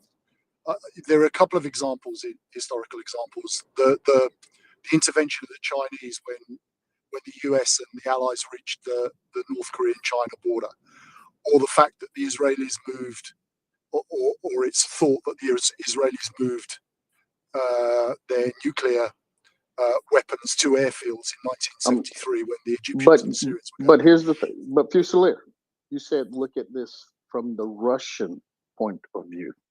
And that's going to be the key. Because the Russians are not going to act like the Chinese did. They're not going to act like any other Western nation would. And remember, like Ben was saying, the military is not held in high regard as they are in Western countries, possibly in China, I don't know. but they don't react the same way. You follow? It's going to be a little bit different. Absolutely, You're going to have a defeated army in your society. I think as you were talking, it struck me that's why I mentioned Zelensky's staff. I wonder whether they've contemplated that concept of catastrophic success and thought, even if there's a small chance, a small likelihood, the possibility is worth considering.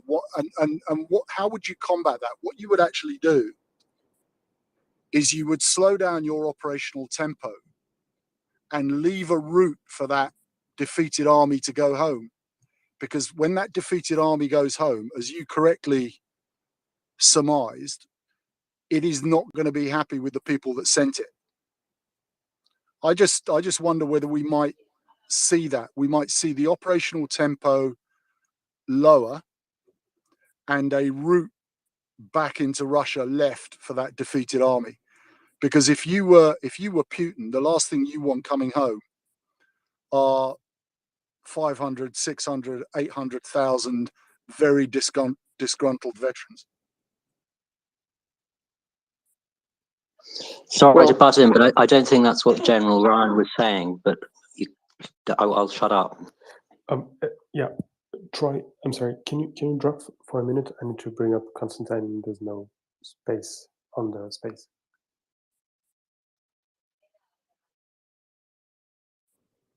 I'm sorry, Sorry, Ben. Did you want me to drop off? Oh, no. I was asking. No, please stay.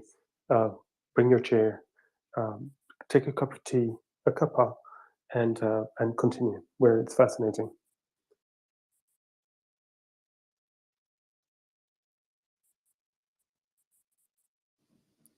Fusiliers, please continue. It's fascinating.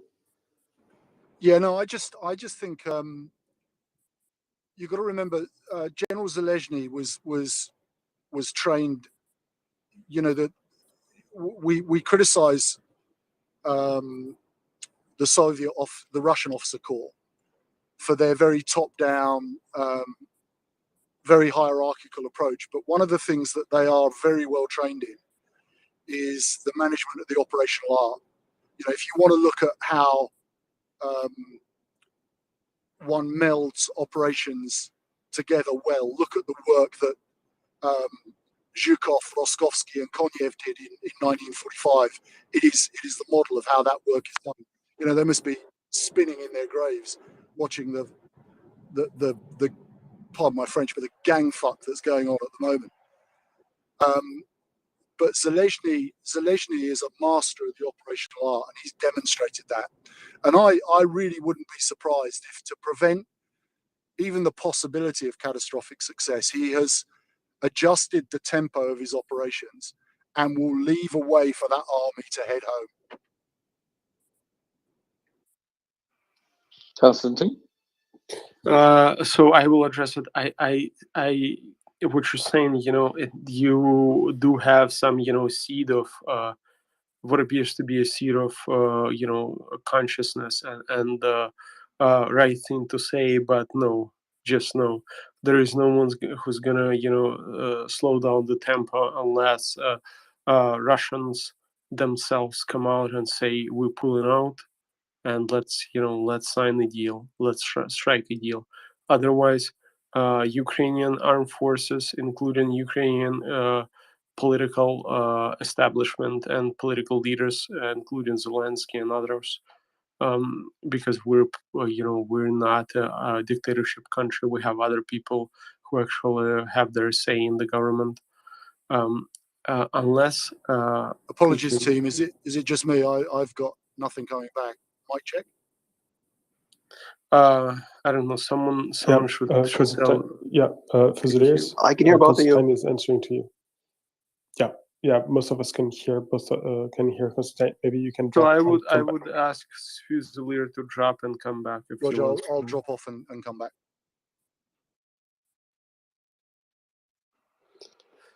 So, while we're waiting for, since I'm answering him, I would appreciate if he drops and comebacks and I'm not answering a He's void. coming back. He's coming back. Yeah, so I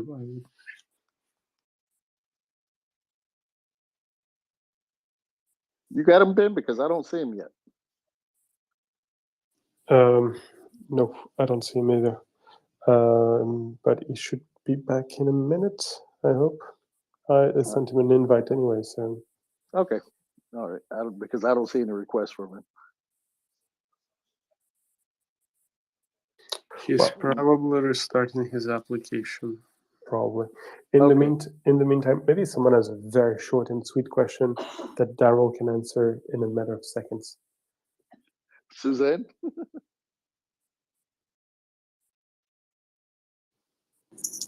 Pressure's on. I've got a short question. So, Daryl? Yes. So, given your military experience, how do you think that plays into like your big picture of life and what and a role that brought you to this space? What brought me here? No, and you know, what role did the military and being a part of the U.S. military play in kind of your growth as a human being? Well, let's say I went And your to the world military. outlook. I'm just curious. I went to the military when I was 17, but I was out by the time I was 22. So that was a very long time ago. Okay, never I've lived around mind. the world and done a lot of other things before I got to where I am here. Never mind. Okay, forget it. I thought you were there longer. Oh, okay.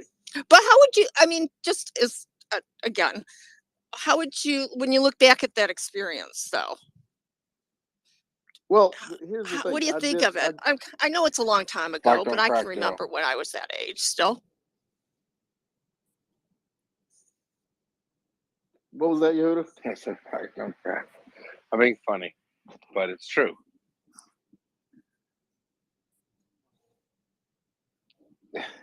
Can you hear me, Daryl?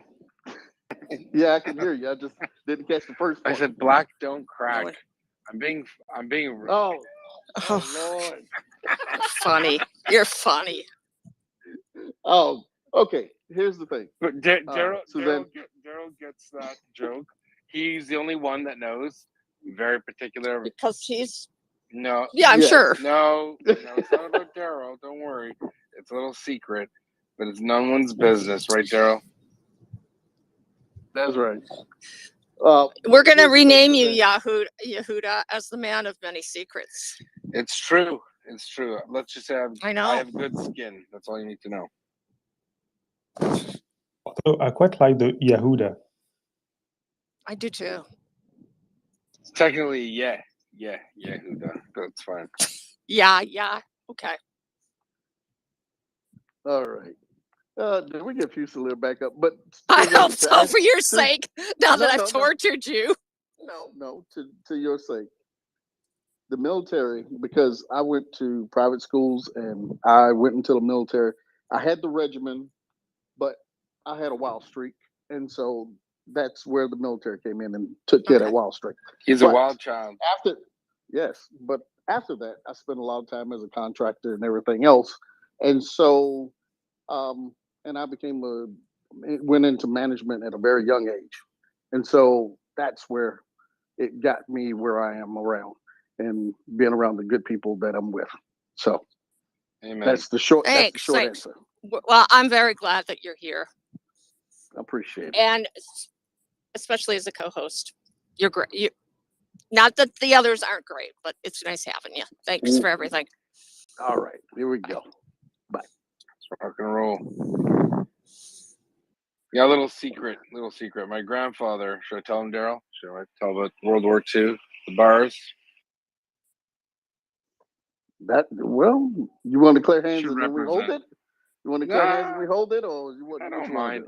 So my grandfather was not allowed into white bars in the U.S. Army in World War II, even though he's not in the U.S. Army, but he was not allowed in. He was allowed into black bars or the Negro bar, which was I find absolutely hilarious. Whatever. Unlove, right, Daryl? It's a part of a national fabric that hopefully one day can be totally erased and forgotten. But until it does, we got to keep fighting. So Yeah, amen. that's where it is. That's a bit of a historical biography, but I always find that funny. All right, let's do. I don't know. Is John next? Gunther? No, we got Abdullah, Herbie, and then I think when Fusilier comes back, John has something to add along with Constantine. Sounds good. Abdullah, kifik habibi. Alhamdulillah. Thank you so much. Did I surprise you? Yes, yes. that was good. I was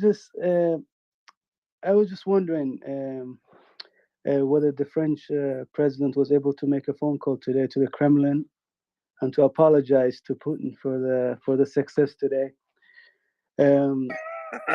Imagine if General de Gaulle was to call President Roosevelt to tell him to stop at the French border as to not embarrass the Führer. So that's why I think that no wonder Putin thought that the EU will not react, to his aggression, after Georgia, after Crimea.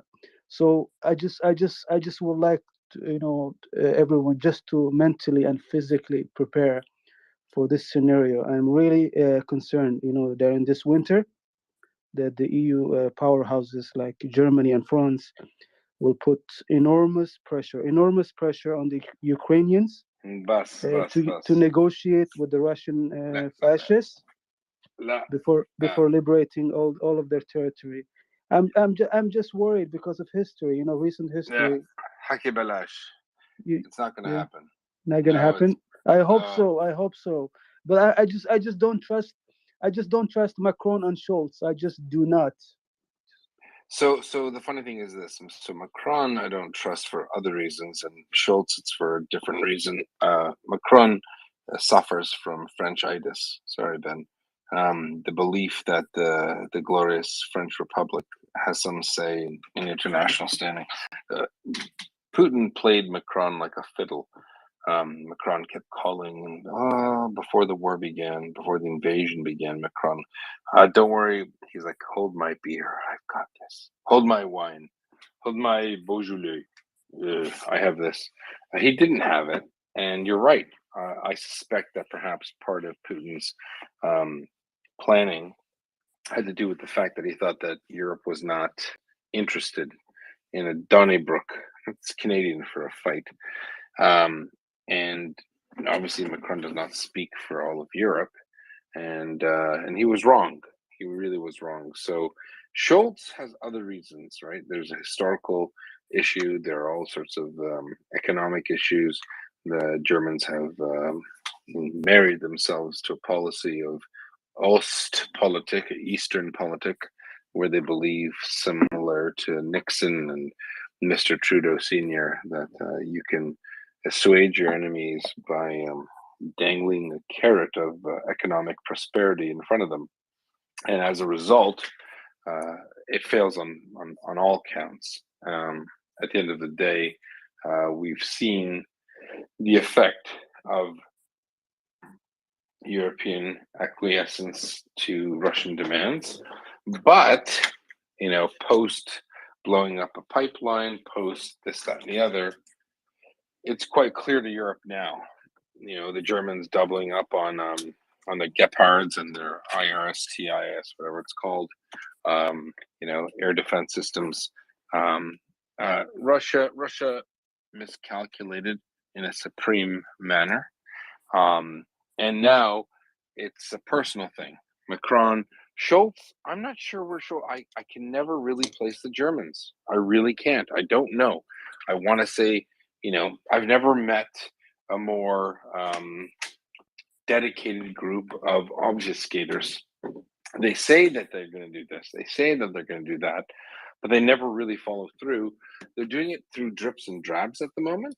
But I have a feeling that Scholz in Germany and all the NATO leaders have read them the riot act and said, if you thought before that they're going to do something different, they're not.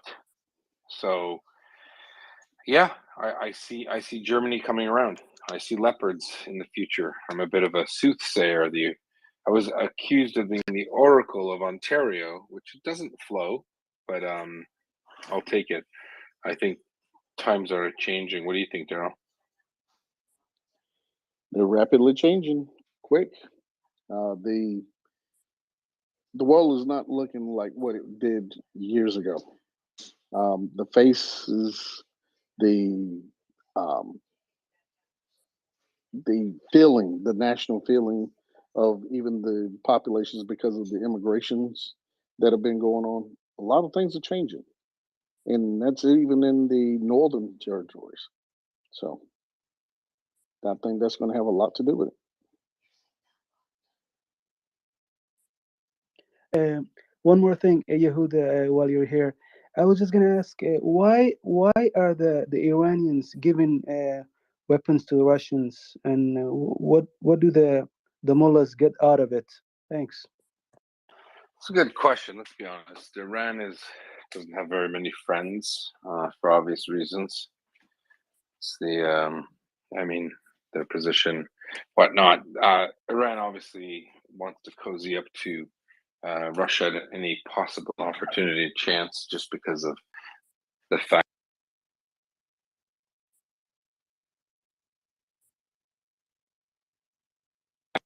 Apologies. These drones, which aren't very effective, are. Can you hear my mic? Yeah, Yeah. you cut out for a second there. It sounds like. Yeah, I got a call. So they have drones that are good by like Radio Shack standards, but they're not good by military standards. And so the Iranians are looking for a win. And if they can curry favor with the Russians, they're happy. The Russians have no friends, so they're willing to take it. The reality is, the Israeli. It's funny. I keep getting a lot of anti-Semitic hate on the Twitter here. The Israelis are in a pickle. They have fellow co-religionists, Jewish people in Russia that are under threat from the Russians, and it's not a threat that's a fake threat. It's a real threat. So they don't want to let it be known what they're doing. But the Iranian drones, when they came into play, I think about 2 weeks passed, and then the Israelis came out and said, okay, fine, we'll give you everything you need to like take these Iranian drones and destroy them. And then magically, I think the first day 4 Iranian drones were down. The next day 10 Iranian drones were down. I think they have 45. They've been shot down quite regularly. The Israelis obviously deal with these Iranian drones all the time, so they have the ability to interdict them, to use countermeasures in which to destroy the drones. But yet Zelensky, in an interview with a French publication, said the Israelis aren't helping us. I suspect this is a bit of cloak and dagger. I think it's the Israelis saying we're already helping you. So to those who are listening, the Israelis set up massive field hospitals in Ukraine, in the south, at the beginning of the invasion. They also are moving the lion's share of medical supplies from Romania through Moldova to Ukraine. There's a town, I think it is Lubashvika or something like that. They have these huge hubs in Balta. They have these huge hubs where they're moving stuff into. They have special forces units working. They're all retired, of course, working in Ukraine.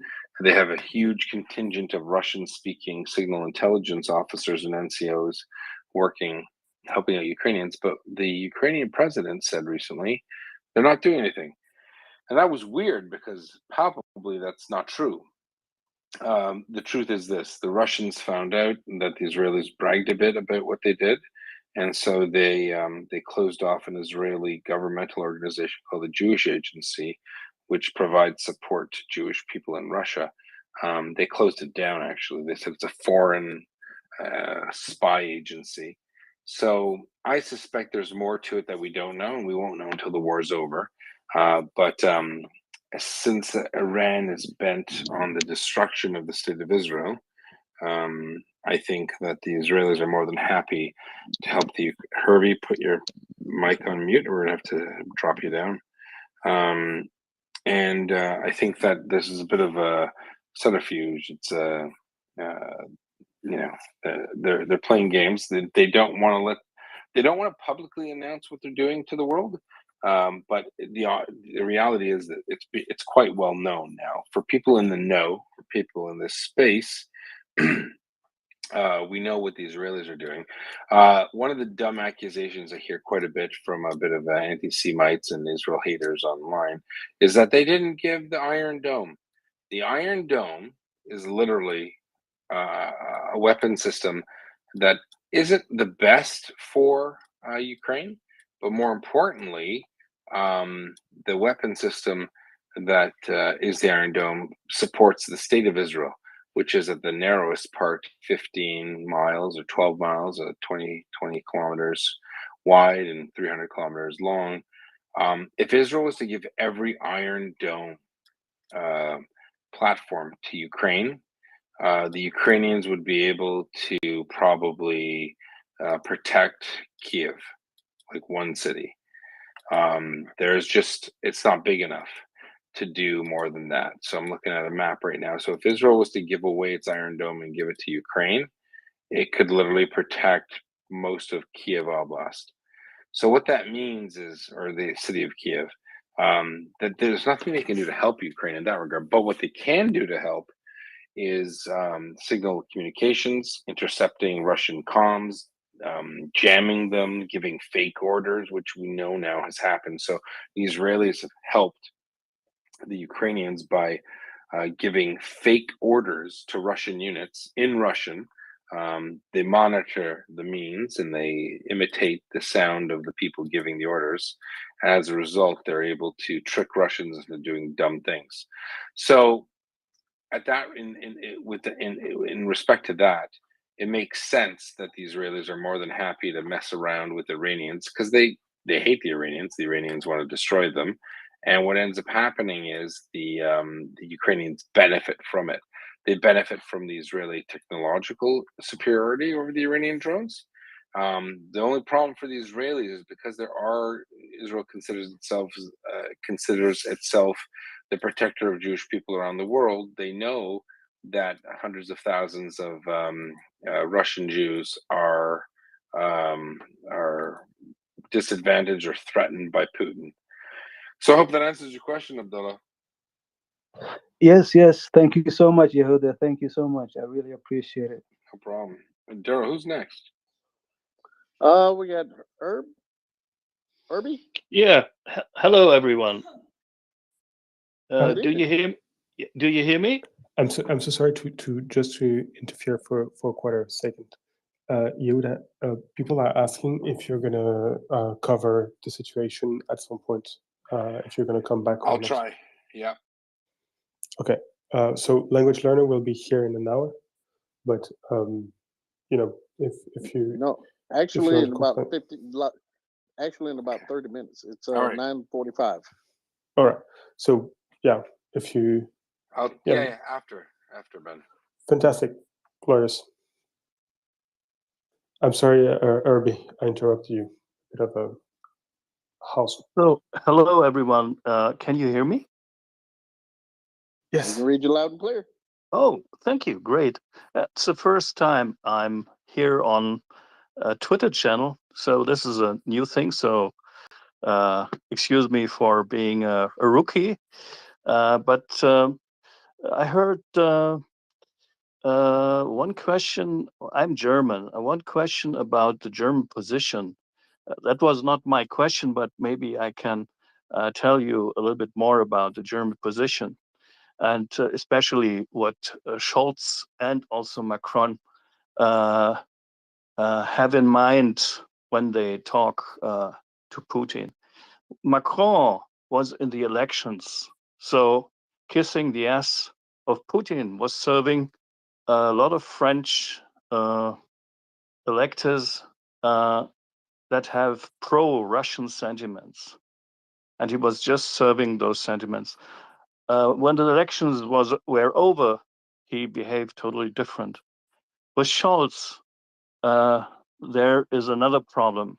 Wait a minute. Can I ask you to quantify that statement? You said he Quantify? acted different. Yes, you said he acted differently.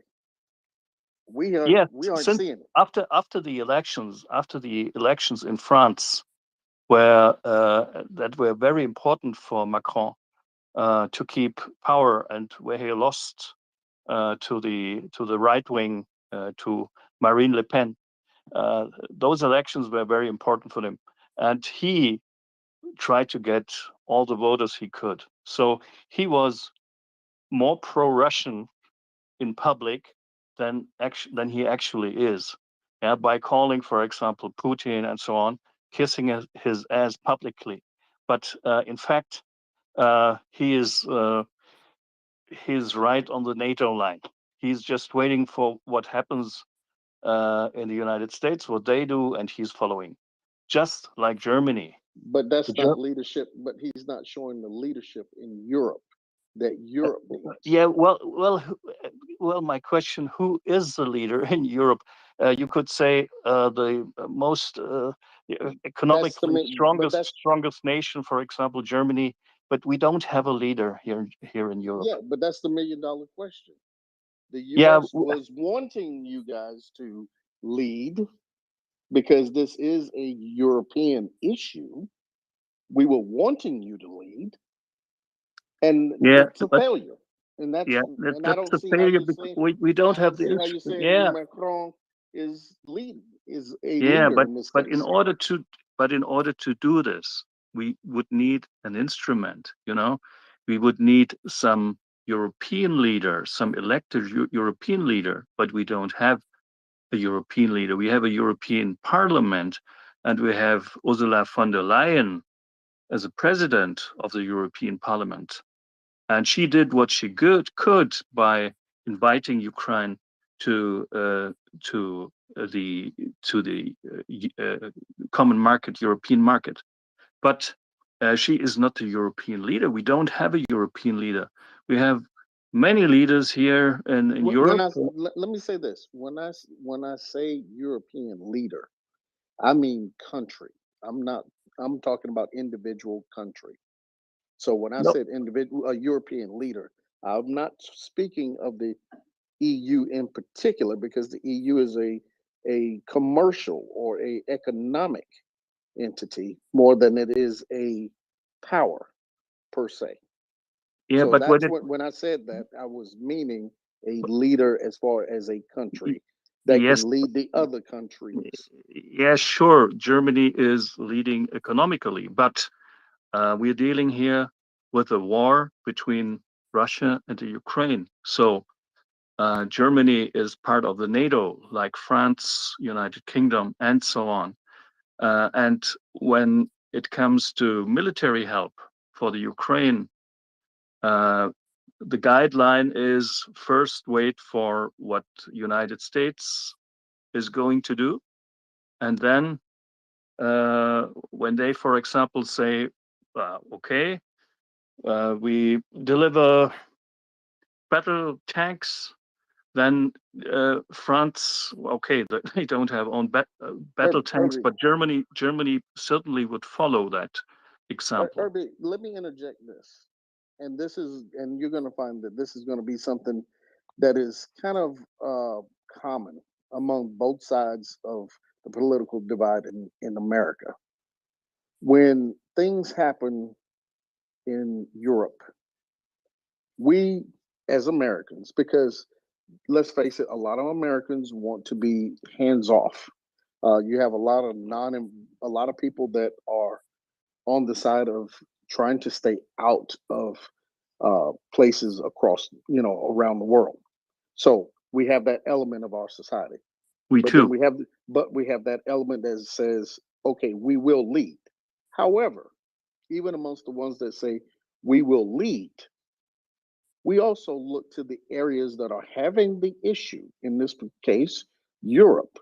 We look to see who is stepping up to lead for, as far even in uh, the Congress of the different countries of Europe. Somebody should stand up to be that bright star, and that's who we expect to see. And that Yes, is not what we saw at the yeah. beginning, other than I England, who is not actually on the continent. Sorry for interrupting you. I totally understand your position, but as I already told you, what instruments do we have? We have the European Parliament and we have the national parliaments. But there is no institution, there is no, how to say, European Herbie, did you say Herbert? almighty. Herbert. Sorry, let me just. No, don't apologize to me. Don't apologize to me. Just stop. Did you say France does have main battle tanks? They don't. Good They God have Almighty. made battle. They have made battle tanks, but Okay. the two All right, Herbert. systems, the two systems that are on the market, the big systems, is the Abrams and that's the Leopard. But Herbert. look, Herbert, may I ask you a question, please? yeah, go ahead. Okay. I think you're wrong in terms of your factual information. A mobile baguette launcher. Are you familiar with? Oh shit, John. Never mind. I'm gonna shoot someone named John Ridge. You dink.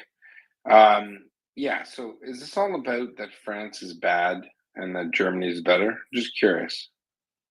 No, we were talking about military aid for Ukraine, and I said Europe is hesitant because we just wait for the United States what they deliver. They are the leaders of the NATO. I agree. Yeah, and we as Germans or the French, we don't go any own ways. You know, we always try to negotiate with the other countries in the NATO what to deliver. And if, for example, the United States says we don't deliver battle tanks, and that's the policy of the United States because of several reasons, also technical reasons, then it's impossible for Olaf Scholz to say, okay, we don't wait for the American opinion as the leaders of the NATO, and we go ahead and send leopards to the Ukraine. Leopards. They're called leopards in English. Yeah, leopards. It's a cat. So Leopards. that's the reason why there are no Western battle tanks in the Ukraine right now. All right. Well, it's an interesting position to take. Let's No, go to no, John. no. Sorry, I'm not talking about my position. I'd happily give them to the Ukraine. I'm talking about the position of the German government, especially of our Chancellor. Chancellor Olaf Scholz doesn't want to deliver anything that the United States do not deliver. Okay. All right. We All just right. follow. All The right. example. All right. Let's go to John Ridge. John, that made me think that there's an actual main battle tank called the baguette launcher. Like, screw you, John. Go ahead. I'd actually I had had my hand up for something else that has long since passed, but I'd just quickly comment. The Leclerc, it is in my understanding, it is a quite well performing vehicle. I'm sure the Ukrainians would be happy to have some. I'm not aware of the numerical quantity that they would be available in, but in terms of its actual, capabilities as a fighting vehicle, it's Fighting certainly vehicle or a main battle tank? Armored fighting vehicle, main battle tank, etc. It is certainly up to the mark on that. But is there a reason why you told me it's called the baguette launcher, and then I actually said it like that? I I didn't feel tell like you any such thing. I read the signal chat. You said the French have an MBT. It's called the main No, I baguette didn't. launcher. I did not. Ben very clearly stated France does not have main battle tanks, and I just typed mobile baguette launcher, and you just read it out on air. I did because I trust you. I trusted. Somebody was thinking of bread. That's all. Somebody was thinking of bread. They Jesus hungry. Murphy. Like Somebody this was is hungry. being recorded for posterity. In 30 years, someone's gonna say Yehuda, he got so many of the battles right, but apparently he thought a French main battle tank was called a mobile baguette launcher, man. This is crazy.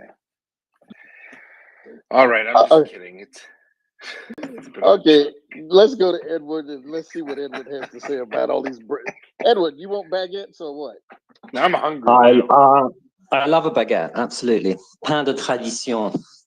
But I don't think has Herbie dropped off, but if not, then perhaps you could explain why Olaf Scholz has forbidden other countries who have Leopard tanks, like the Spanish and other people who've asked them to be allowed to export them to Ukraine.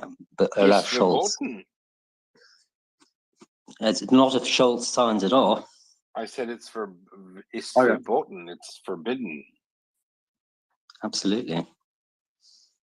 But anyway, I think he's disappeared. So he has disappeared. No, he's coming up right now. I got him coming up. He's there. Herbie, oh, there you he want to is. answer that? Yeah, he's there. Go ahead. All right. Oh, I think. Otherwise, I think Fusilier has also disappeared. He was talking about General Mick Ryan's catastrophic success theory, which I don't think he got quite right. But if he's disappeared, then maybe there's no point in going into it. The concept was to bleed Russia of the political will and also actual blood, so that they were just exhausted by the end of it, rather than just driving them straight back to the border when they still had some kind of political will and some ability to return at a later date. That was his concept, I think. Well, considering the battlefield, I think that's going to be hard pressed because the Ukrainians are moving over them fast, and they are the Bloods are riddled with blood. So absolutely, yeah. So it's happening already. It's happening already. Yeah, they're managing to do it quickly. Got a long way. They got a long way to go yet, but it's already happening. That's right. All right, I'm gonna have to drop down. I can't add anyone. Can you add anyone, Darren? Yeah, I can add. I just wanted to clear out the queue here for a second, Gunther. It's funny. I keep pressing on Herbie. I can't add him. It's just not working, Daryl. He can't come up for some reason. Let's try lunch. Yeah, let me go to Gunther and then Dr. Nick, and then we'll say I'm going to try to get the other ones up here. Hold on. Go ahead, Gunther, while I'm bringing some more up. Oh, I just, I like eclairs. I think they're delicious. I don't know what kind of battle tank they would be, but I think they're great.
the catastrophic success, and the other one, was a beef I just had with Europe now on Europe's doorstep, and they should have said we can't allow this and gone in there and stopped it. And so here we are 20 years later, and no lessons seem to be learned. Anyway, that's my complaint. All right, thanks, Gunther. Yep, we have that sentiment in our country about Europe. We were hoping Europe to have their leaders rise, even though they're different states and countries. Just like we here in America, we say, okay, we'll step up. Nobody has to call us. We will do it. But we are slow to act sometimes because of our own internal politics. But we will step up. But we ask for partners, somebody that can, do the right thing before we get there sometimes. All right. I mean, Dr. Nick? it just seems in Europe's self-interest going forward after this, like a lesson learned, is to think about their own sort of borders and security and just sort of their own just like peace in their own world. Anyway, thanks. All right, thanks, Gunther. Go ahead, Doc. Hey, so I had like multiple things to say, but I'll start with what Gunter was just talking about. Because, for years the EU had been talking about a European like collective defense system, like kind of like a quasi NATO type thing, right? But specifically just Europe, where they would get together and deal with security issues and whatnot. Um, and they just kept dragging their feet, and people were making excuses and hemming and hawing. Now that this has happened, though, ironically, they're going back to the table, I guess, to start thinking about that in a more serious way. It's just really, to me, it just kind of blows my mind, because this is something I've written about in the past, that 2000, I mean, before this war ever happened, I wrote about this, and it like blows my mind that 2014 wasn't enough for them. um you know uh Again, I guess it had to do with the leaders that we had in Europe at the time that didn't really take Ukraine seriously, didn't really think of Ukraine as part of Europe, really. And so that had Well, let me ask this. Don't you think it could have been just the uh, Merkel, she wanted to appease and bring them in through the economic channels? Yeah, no, well, what it was I think that Merkel really appeased Putin too much because of gas. And that's what Europe was doing in general, you know. And they've been doing this since Chechnya, right? There's reports going back then when European leaders were unhappy about, human rights abuses in Chechnya, but at the same time they were like, well, we're not as upset about that as we are worried about European gas and energy. And so they dropped the ball back then because of their European um, concerns related to energy, right? And so that's really, kind of at the heart of everything that's been going on here. But also too, you got to remember Russia tinkering with the greens as well. Oh, well, sure, but look, Olaf Scholz was, he was from Eastern Germany, right? So he's from DPR, and he had a closer relationship to, the former Soviet Union early on, and then Russia as it merged away from, or broke away, I guess, from the USSR and became its own entity. Sorry, I have to interrupt. Olaf Scholz is from West Germany. He's never lived in the GDR. Something I read about that, then I guess I was wrong. But anyway, the point That's our former Chancellor, Mrs. Merkel. She came from. That's right. I got them backwards. That's right. Yes, I knew that. She was from Germany. I mean, from DPR, and like there's lots of stuff about her when she was a chemist, and that was a little bit more difficult during that time and all of that stuff because she was in Eastern Germany. But anyway, yeah, I'm sorry, I got them backwards in my head. I'm absolutely exhausted right now. But the point is that he's still SDP, right? And he had closer ties because of his political beliefs, right? And so as a result, he's always been more kind of an apologist for, USSR, Russia, etc.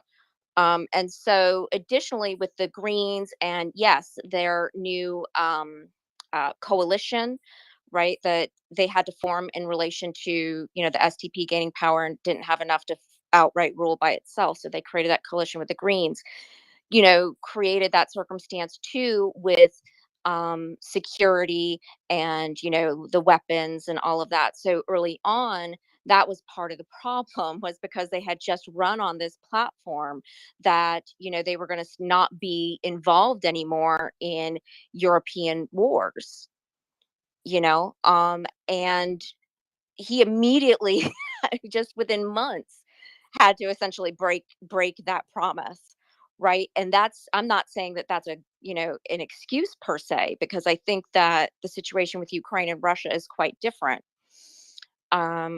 But that's basically what happened. And ultimately, though, I agree with you, Daryl, that they really should have provided leopards. There's no reason. And yes, John Leclerc or Leclerc, wherever you say it, right? Um, that's exactly what I was thinking too. Those things are great from France, as far as tanks go, and would be more than sufficient for the Ukrainians, especially considering that France had just done some deal that went through and had just been delivered to the Russians with those upgraded, what is it? I don't know. Thermal optics and imaging systems Yes. from Thales. Yes, thank you, John. I'm not like a tank specialist, but I knew that they had just delivered some high-end technology to Russian tanks, right?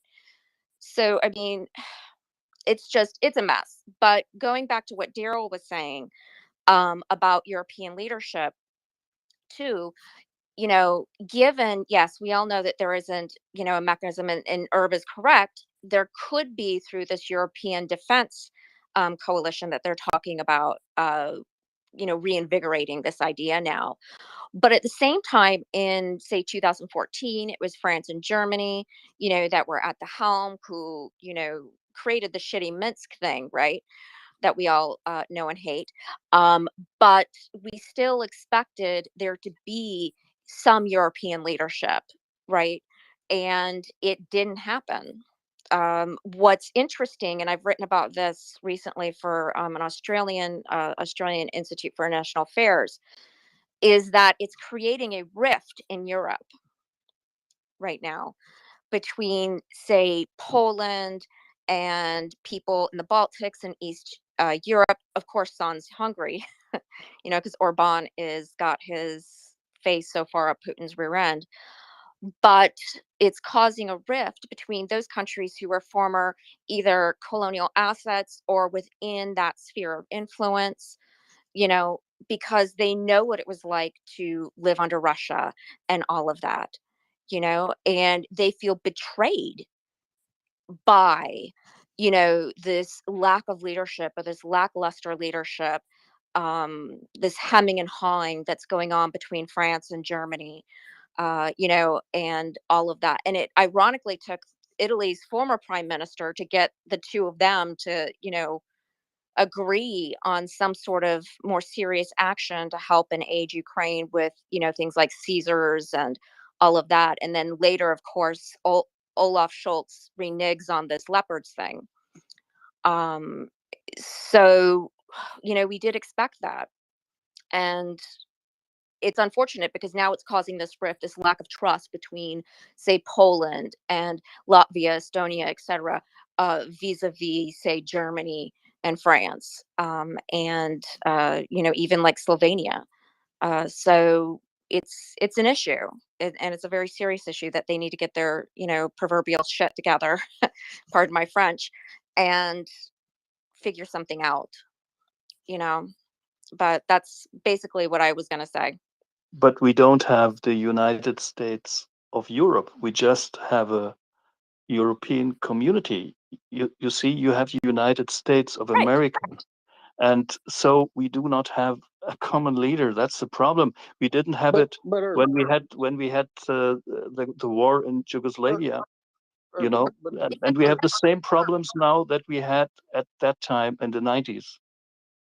Sure, but Herbert, but the thing wait a is minute. that, go ahead, Daryl. Dr. Nick, let me say this, Herbert. I think you're mixing up the entities that we are talking about. You're speaking of an economic entity not having a leader and whatnot. We're talking about military, NATO, and all the countries that are engaged in being a part of NATO. They can be leaders Right. because NATO is a organization, and just like the U.S. can be a leader in the organization, other countries in Europe can be leaders within NATO. We're not talking Europe as a whole.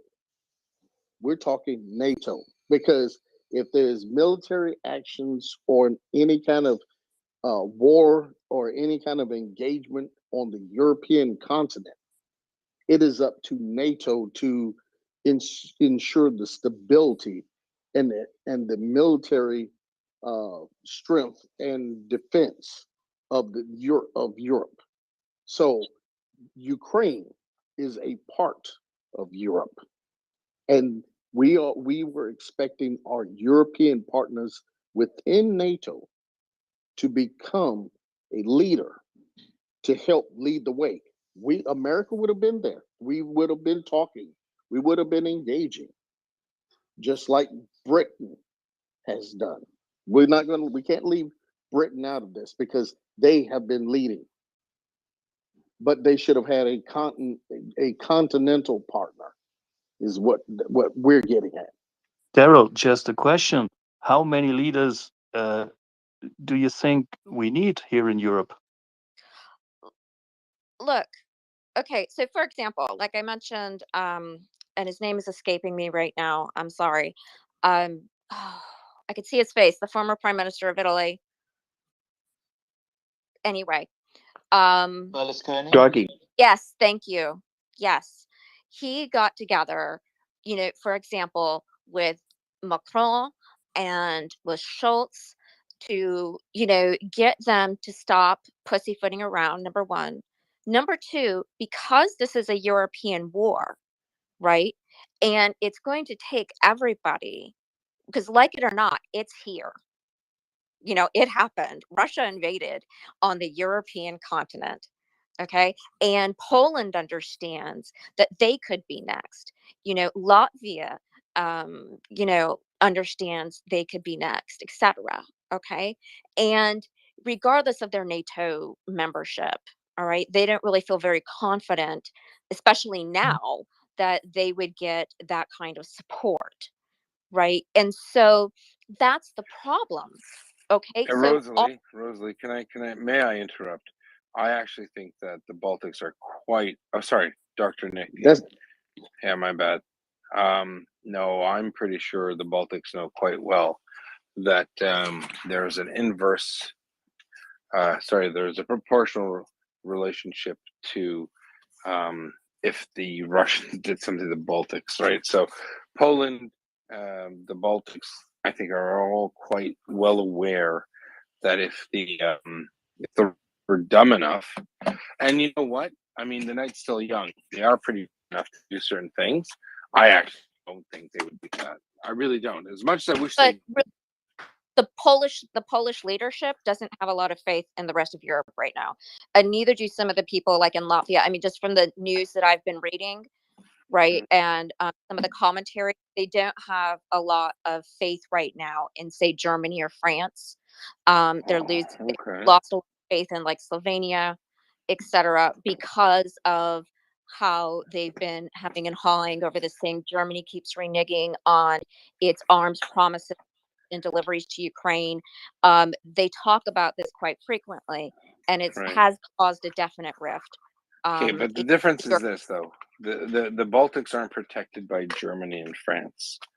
They're protected by the United States, right? So I just think that, to be fair, I don't disagree with you that many European continental powers have shirked their responsibility. But, I know that Canadians are in Latvia, the Brits and Americans are in Lithuania and Estonia. No, I can't buy that. I know full well that the effects of NATO, the countries that are supremely committed to the defense of Europe, I think that that's a non-starter. That's just me. I mean, if you have other information that I don't know Yeah, about, I'm willing to accept it, right? right. Well, I mean, I'm sure that's, I mean, from your perspective, because you're there on the ground, as far as, you know that these NATO troops are there and you know that they will support. But when, you see a lot of not only chatter online, but, comments from various leaders where, they're like, what is going on here? you know, why isn't Germany doing this, or why is, France doing that? It's leaving a bad taste in people's mouths. And the last thing that you need at this point is a Europe that is second guessing other people's intentions vis-a-vis Russia. And that is definitely going on. I'm not saying per se that they don't, trust the idea of, the people that are there on the ground helping them, on a day-to-day basis with military aid and whatnot. But the point is that they look and see what's happening to Ukraine, because only another country that has suffered through like the USSR and that kind of oppression can understand that pain. And so they're watching this and looking at what's happening in Ukraine, and then looking at Germany being like, well, I don't know that we should really give leopards or anything like that. And they're angry and they feel that, Yeah, they but aren't going those to get. countries. No, hold on. So Ukraine's not a member of NATO, right? So Oh, of I, course. I, I'm just concerned that the representation you're making is that there's a fear that NATO countries who are signed in wouldn't support NATO countries. So the reality is that, as an officer myself, I always used to wonder. I mean, come on. I used to say, is one battle group in Latvia good enough? Now I'd say absolutely yes, because the Russians are so bad. So there are, Sure. for those who are signed on to NATO, I would argue that there's absolutely no belief that these forces aren't able to defend NATO Oh, territory. that Latvia isn't able to defend itself or anything. That's not what I mean at all. But what I mean is that they feel like they might not get, certain promised aid or delivered aid if they are in need of it. Do you see what I'm saying? I do, And but I have to respectfully disagree and President Biden, the most, whether you like him or not, you want to call him Brandon or Sleepy Joe, whatever you want to call him, he's still the most powerful human being on the planet. He's made sure. it very clear: any attack on 1 inch of NATO territory is an attack on the United States of America, and I believe it, and Oh I yeah. Oh, and I, I do. and I think everyone should believe it. No, I think what you're missing is, what I mean is individual political trust to specific member nations, not the institution of NATO itself. Do Okay. you, I mean, No, I there. don't, because I don't see the difference. I'll tell you why. Because if I highly doubt that in the halls of power of Riga and Vilnius and Tallinn, that someone should think that if the Russians should do something, we're not really sure if Germany would support us. Absolutely, they will.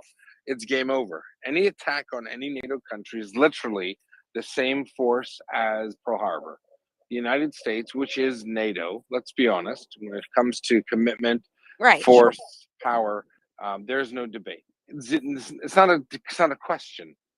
The United States of America, love them, lump them, hate them, whatever. No, I completely agree with what you're saying, but I think it's a subtle difference between trusting political people in specific countries, whether, That's the part I don't understand. What does it mean, political people? so Politics runs society, right? the political institutions, right? So, right now there are certain people within these countries who don't trust, say, Schultz. They don't trust Macron. Okay. And it's giving them a bad Come taste to in their supporting a mouths. country that they don't trust them, perhaps. And that's creating Not a in NATO. No one in NATO even remotely thinks that if, God forbid, the Russians did something stupid to Latvia, that the Germans wouldn't be all in. They would be. They absolutely would be. The only reason why the Germans aren't all in, the only reason why the French aren't all in, is because Ukraine's not a part of NATO. But no, any country. Go ahead. Sorry, maybe I misunderstand you. Go ahead. No, I get that. Okay. I'm not saying that NATO is not going to defend Latvia or whatever. I'm saying that, I mean, you have to understand this from a sociological perspective. Okay. I'm not saying that it's literally accurate. Okay. I'm saying that the treatment of these countries towards Ukraine, who they look at as, a fellow, former colony that suffered through many of the same things they did, right, are being attacked by units that they were, attacked by or held, sway over their entire country, etc. You know, they're seeing all of this and they're like, what the hell is going on? Don't you understand that European security too is directly tied to this? No, I don't agree. Sorry. It comes down to the simple fact that you compare. I think, from what I'm hearing, and I could be wrong, you're comparing apples to oranges. Latvia, there is no zero, not one. There are 0 NATO member countries that believe that if Russia were to attack them, that Germany or France would not come out in full bore. That's it. I mean, well, I'm telling you what I've seen comments and that's fair from politicians in these countries, speaking about this entire war. I'm not right? sure of the politicians you're speaking to, but I'm speaking to the military representatives of those countries. There isn't. They don't lose sleep at night whatsoever. In fact, I'm sure probably you're talking about the military, and the military is a different, even though they are part of that state structure, right? That doesn't necessarily translate into politicians. It doesn't necessarily translate into the average citizens and how they feel, right? But this was a military situation. It is a military situation, and the military should have led. Yes. That the concerns of the military should have led. The economics went out the door when Putin crossed the line. And right. so they did need to, the military did need to be full front and center. Right. And I guess, and that's the concern from the average person who But does so when the politicians are speaking now, they're not speaking per se. When you hear them talking, they may not be speaking with the framework of NATO being in the front. They're speaking from a political view from where they are right now. Yeah. But when you got war, the military needs to speak first. Yeah, I'm sure. I have a feeling we're talking over ourselves. Look, it's very simple. There isn't a politician who has a brain cell in any NATO country that thinks NATO won't support them if the Russians attack. It's full period stop. I'm not sure if you're talking about. I'm not sure if you're talking about a municipal politician. The mayor of a tiny teeny town. It's irrelevant. No one. Yeah. Okay, I'm willing to hear. I'm willing to. I have to respectfully, with the utmost respect, absolutely disagree with you that there's not a politician from Estonia to Romania to the Czech Republic that thinks that France or Germany won't support them against Russia. It's not happening. It's not true. It's just not true. And I'm not even so interested in what an average. I don't know what that means. The average person. I don't really care. What matters is what the government knows. Every government of every NATO country is quite clear what Article 4 and Article 5 of NATO, the NATO mandate means. So at any rate, the only reason why we tolerate the only reason why we tolerate French and German reticence is based on the fact that Ukraine is not a part of NATO, and it isn't. I mean, it's de facto now, but it doesn't mean that those countries are obliged by law, which they've ratified in their own parliaments, to do something for Ukraine. France is obliged by law to protect Estonia, by law to protect Latvia, Lithuania, right? So anyway, I think it might be a difference of opinion. Nick, let's go to Language. He's had his hand up for a long time. Go ahead, Language. Yeah, so I was up for ages, guys. Sorry, I've been up I for want to let lunchtime ages. go. I'm just going to let folks Thank know we have the text and the map for the update tonight. As always, links to the app are there as well. Doesn't take your data. Feel free to go through it. The code is there as well. It's all lowercase. E Echo S Sierra C Charlie Y Yankee T Tango, all lowercase ESCYT. If people want to pull that up on their mobile devices while we go through the hands and whoever was next. Yeah, Language. What time were you supposed to come up at? 7:45 Mountain Time, 6:45. So 15 minutes ago. All right. So Language, why don't you barrel off on that? Everyone with their hands up, please put them down. We're going to listen to Language and his update, and then we're going to get everyone else's opinion later. So thanks so much for that. And Language, you have the floor. Go ahead. Just 1 second. Can I just say, Yehuda, I'm just going to send you a link to this data on this, because there is data, and I'm just going to send it to you. You don't have to say anything, and that's it. So send it to I you. will. I will talk to you. I have no problem. I know. I've made my position clear. Maybe I'm not understanding what you're saying, and that's it's very much a possibility. But out of respect for Language, because he does spend a lot of time doing his updates, so let's just hear him out, and you and I can discuss it at a later time. Is that fair? Yeah, that's fair. Sorry, I was pulling up the data. I'm just going to send you. We don't need to talk Do about it your right thing. Yeah, we'll talk later. No worries. I'm here. And folks, 24 hours a day, 7 days a week. I mean, it's been 8 months. I mean, I could have had a baby by now. Maybe I have. Who knows? Go ahead, Language. okay, and I just want to say, everybody with your hand up, I do have your places, so don't worry about it. You'll be called on in order after Language is done. Thank you. Go ahead, Language. Right. So with that, let's begin. This is the military update for October 1st, 2022, day 220 of the Russian invasion of Ukraine.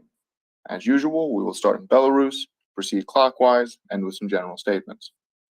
In Belarus, there continues to be an increased movement of Russian military equipment along the Belarusian rail lines following their repair from the variety of partisan activities and operations that have been done to them. The risk of air and missile strikes from Belarus is unfortunately likely to increase, given the increase in Russian both missiles moving into the country as well as their aircraft. The risk of Belarus becoming militarily involved themselves remains essentially nil. Moving to Kyiv, Western Ukraine, and the politics of the day. As of now, Ukraine states they have conducted 24 prisoner exchanges and returned some 800 people from captivity. There remains several thousand more, although it is expected that the rate of prisoner exchanges will increase following the success in the prisoner transfers from the defenders of Mariupol. Per the chairman of the Ukrainian parliament, Ruslan Stefanchuk, the U.S. Lend-Lease law has entered into force, and the ability to both get new and exciting pieces of material, as well as larger quantities of them, should both increase. Per Politico, Ukraine's statement on NATO accession came as a surprise to the Biden administration.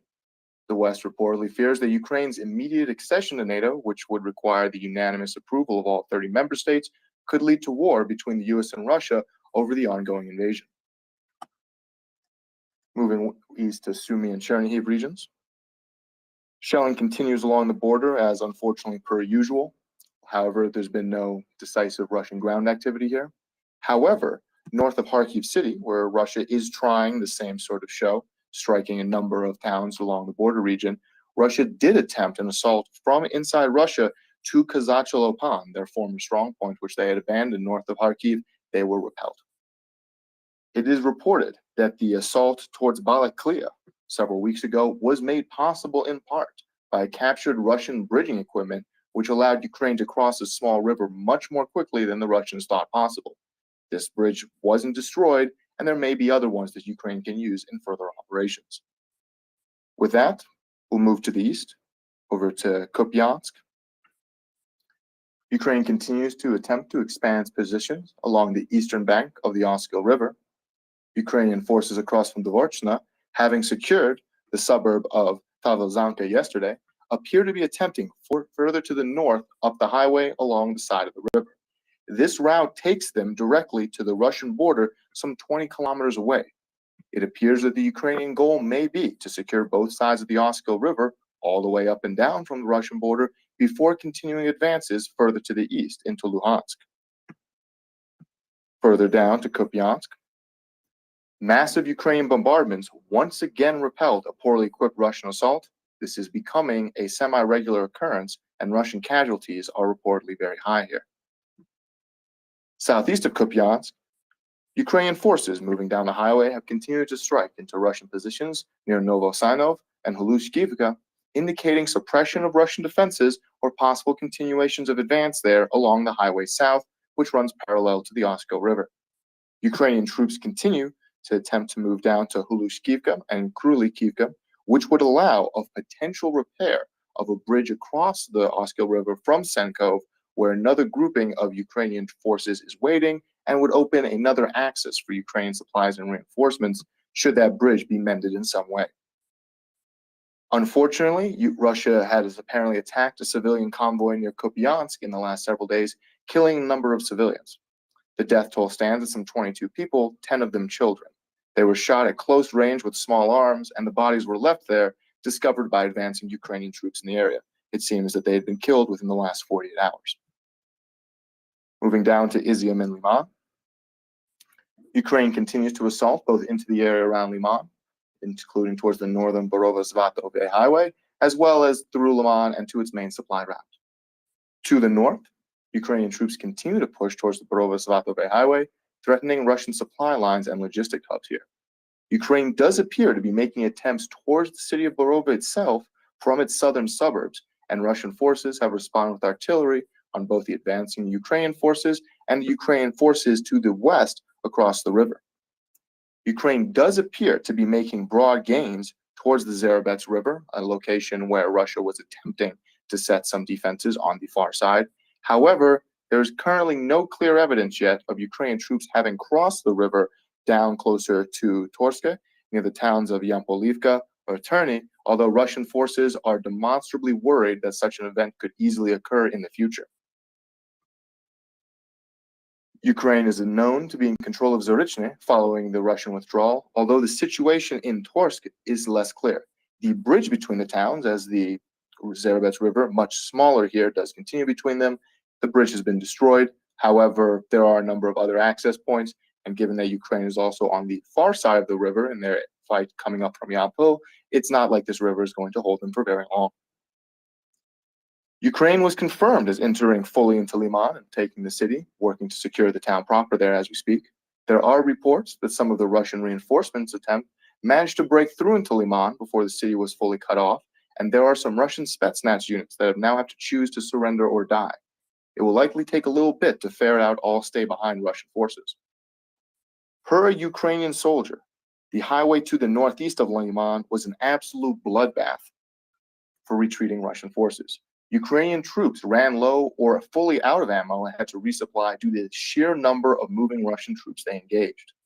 The Ukrainian leading elements, special forces and recon, ended up being split into multiple small groups by the simply large quantity of Russian forces attempting to retreat, as well as the constant artillery fire. The vast majority of Russians were reportedly on foot, and those with vehicles abandoned them soon after getting shot at out of apparent concern of rocket attacks. Couple quotes, there's a much longer article on it. Quote, "I've never seen so many dead, soon to be dead, and wounded people in my life. This comes from a soldier who's been fighting since before the 24th. People begging for help, but no way we can help them. We have little to help them with, small medical kit, no morphine, and no time to render any kind of useful aid. There's no idea if they'll live or die. You just keep moving." One guy had obviously stepped on a mine by the side of the road, one leg gone at mid-thigh, the other broken lower down, and his foot twisted backward. He was trying to crawl somewhere on one good knee, trailing blood out of a busted artery. Unless he got help quick, he was gone. He was talking calmly in Russian, saying over and over, "I will be home soon, mother." Ukrainian soldiers talked to reportedly slipped in the sheer pooling blood in the road, and reportedly the Russian troops retreating were just walking through the woods off the highway, attempting to avoid the mines, with one unlucky group wandering into a Ukrainian unit eating lunch. There was a bit of surprise, and the Russians were killed.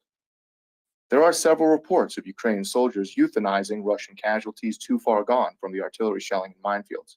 At least a couple Ukrainian troops are reportedly upset by the sheer amount of killing that has happened here and say they are physically and emotionally exhausted after killing the large quantity of Russian troops stumbling throughout the woods. A Russian soldier was recorded calling his wife and saying his tearful goodbyes, stating he knew that the phone call would be tracked and attract artillery and that he was going to die. The speculation is that Ukrainian troops will cross the river over to Torsk and link up with other forces, then proceed up the northern highway from there to cut off Russian positions along the Zarabets River's eastern bank, as Russian troops did not set up accurate or effective defenses there, expecting that they'd be able to use the whole river in order to block the Ukrainians, not that they'd be coming from right down the road. Moving to Seversk and Lysychansk, Russian troops continue to shell towards Seversk, and Ukrainian troops have been engaged in shelling to the northeast of Bilharivka on Russian positions closer to Lysychansk. There are reports of Ukrainian troops skirmishing towards southwest of Kreminna on the far side of the Seversky Donets River, and with broader ground control of the Kreminna-Torsk highway itself, where there are additionally very heavy Russian casualties. There have been significant Ukrainian special forces here in the vicinity around Kreminna for a couple weeks now, making hit-and-run raids with anti-tank and anti-air rockets. The situation otherwise remains unclear. Russia continues attempts to assault towards the southeast of Seversk into the hills and continuously is repelled. Russian mortar teams are apparently still firing towards Seversk, indicating that they are somewhere near their maximum range near Zoltarivka to the east. After the liberation of Liman, it has been stated by the Ukrainian government representative for the area that the entire Luhansk region is the next goal. Moving down to Soledar, Bakhmut. In Soledar, Russian forces continue to shell, launch airstrikes, and attempt assaults into the south of the city. However, they've been broadly unsuccessful. Russia has apparently continued to deploy its prison-recruited Wagner Group soldiers here, along with the bulk of Wagner mercenaries that are still entering into the country, regarding very high losses. Fighting continues on the eastern side of Bakhmut city, with no apparent Russian gains as they continue to deal with the Ukrainian strongpoints there. Russian forces do continue to try to assault via artillery, helicopter strikes, and ground attacks the Ukrainian southeastern strongpoint of Zaitsev, attempting to push through Ukrainian forces here to gain access to the southern highway and find a way around these meddlesome defenses that the Ukrainians have set up on the east side of the city. Thus far, they've been broadly unsuccessful. However, it does appear that Russia is at least somewhat in control of areas along the highway much further south, using airstrikes and artillery to try and take towns further up from Mykolaievka Druha all the way up to Olerivka. Regardless of what their positions are there is very large Ukrainian minefields here, and it would be challenging for Russian forces to sprint through them. Moving down to the Donetsk and Luhansk regions, Russian shelling continues along the front lines, and Russian skirmishes to the west of Donetsk city have reportedly continued to result in high Russian casualties. Russian assaults towards New York were repelled. That's not the one with the Yankees, it's the one spelled NIU. Russian shelling is fiercest around Avdiivka and its southwest approach, although Russia has continued to have difficulty actually getting a flank on this town. And then Russian troops much further to the southwest have again attempted to push out towards Ukrainian forces in Vuhledar. However, they were repelled by artillery. Moving down to Mariupol. Reportedly, one Russian soldier was killed and another wounded today during apparent demining operations in the city. And in interesting news, there is speculative reports of a Russian aircraft being engaged in some kind of air battle to the southwest of Mariupol, midway between Berdyansk in the town or above the town of Urzuf near the small coast. The Russian plane managed to get away and landed with smoke and flames in an airfield nearby. The Ukrainian plane managed to get out of there. But the fact that Ukrainian air power can apparently reach this far south the better part of 100 kilometers from the front lines, is astonishing, if true. Regarding Zaporizhia in general, Russian forces shelled heavily into Nikopol today, across from Enerhodar and the nuclear power plant. On September 30th, Russian forces reportedly kidnapped the general director of the Zaporizhzhia nuclear power plant, and his fate and location is unknown.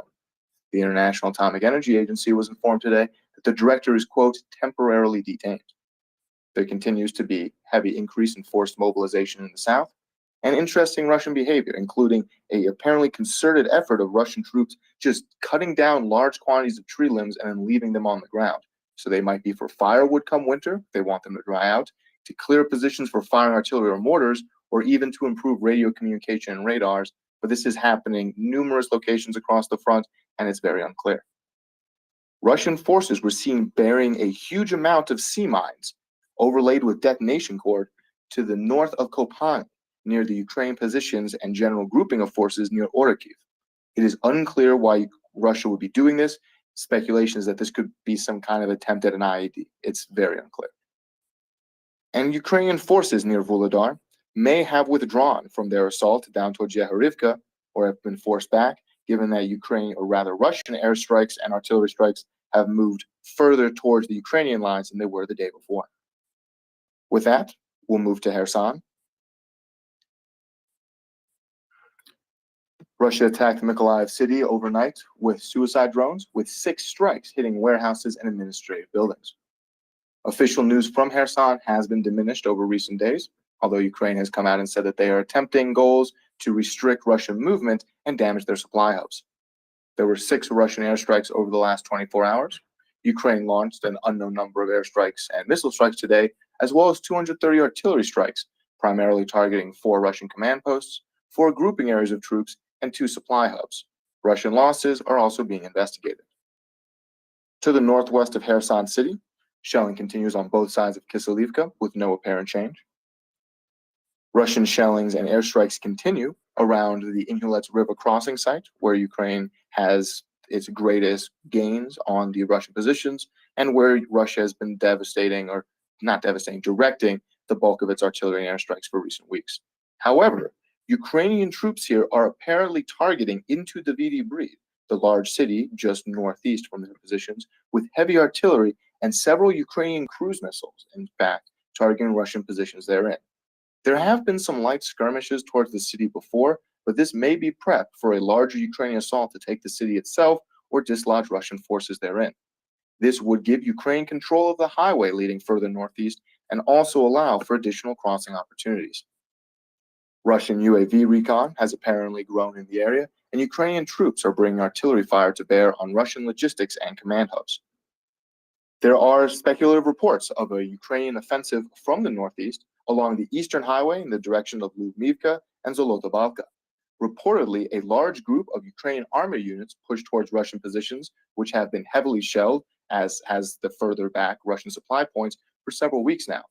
The Russian forces attempted to stop this with a number of artillery systems, but at latest report, the Ukrainian forces had not been repelled, had not broken off their assault, and were continuing the attack. It would appear the goal here is to further push down the major highways from the north and restrict Russian positions.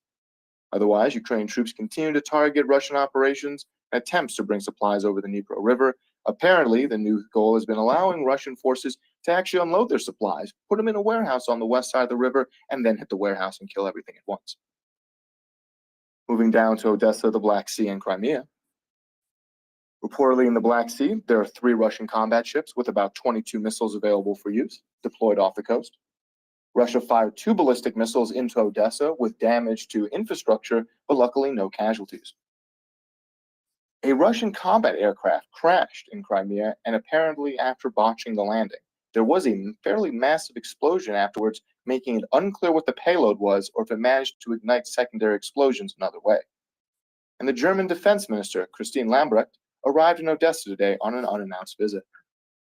In general, yesterday, Ukrainian forces eliminated some 530 soldiers for a total of 59,610, 17 armored vehicles, 16 tanks, 6 artillery systems, 2 of them being rocket artillery, 18 cars and trucks, 1 helicopter, and 6 UAVs. The losses were most pronounced in the Liman region. Russia did not receive enough votes to remain on the governing council of the International Civil Aviation Organization, which consists of 36 countries. This is an agency of the UN that organizes and coordinates all aspects of civil aviation between the composite countries. France stated that they can supply Ukraine with up to 12 Caesar howitzers. A Polish-provided Krabs howitzer had its barrel explode after apparently being overused, though it doesn't look like the actual crew was hurt, besides being shook up quite a bit. The Russian-appointed head of Chechnya, Ramzan Kadyrov, stated that the responsibility for the retreat of Russian forces from the Liman lies with the commander of the Central Military District, 3-star General Alexander Lapin. Alexander Lapin, had been given an award for the capture of Severodonetsk and Lysychansk some months ago. Apparently, according to Kadyrov, the numerous LPR fighters did not receive adequate communication or supplies here. There is already considerable blame and finger-pointing all the way up to Shoigu on who is responsible for this. There's also been considerable cope that Russia is allowing all this to happen so that the Ukraine forces will fall into a trap and overextend themselves because, as we all know, telling your enemy that you laid a trap for them is the best way to get them with a surprise attack. Spain sent a plane with 300 kilos of medical supplies to Poland. The plane will also be picking up 8 wounded Ukrainians and transporting them to Spain for medical treatment. And Russian military leadership has ordered the early graduation of cadets from Russian military academies due to the shortage of officer personnel in the military. And with that, we should be about done. Thank you very much for listening. If there's any questions, I'm happy to stick around. Oh, all right. Thank you, Language. Let me see. All right, folks, if you got questions for Language, I still got my list up. So if you want to put your hand back up, I can go to you. All right, John, you first, and then DJI, and then Abdullah. Here we go.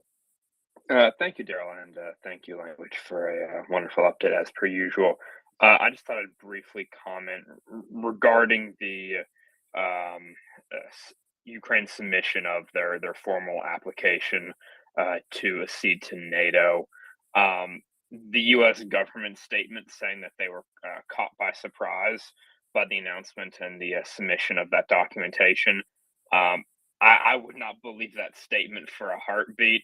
It is almost 100% certain that the United States government not only was aware of it, but was involved in determining the timing of it in consultation with the Ukrainian government.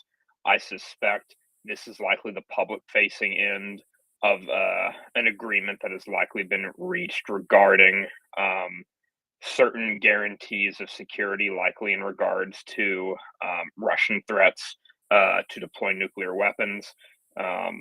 So I suspect this is just the public-facing side of that. So yeah, just a word of caution: don't necessarily take U.S. government statements on that particular point at much face value. Yeah, I mean, the advisor to the office of the Ukrainian president did say that Ukraine had consulted with NATO before applying for membership. The Politico article apparently comes with discussing with 2 unnamed representatives of the United States executive branch.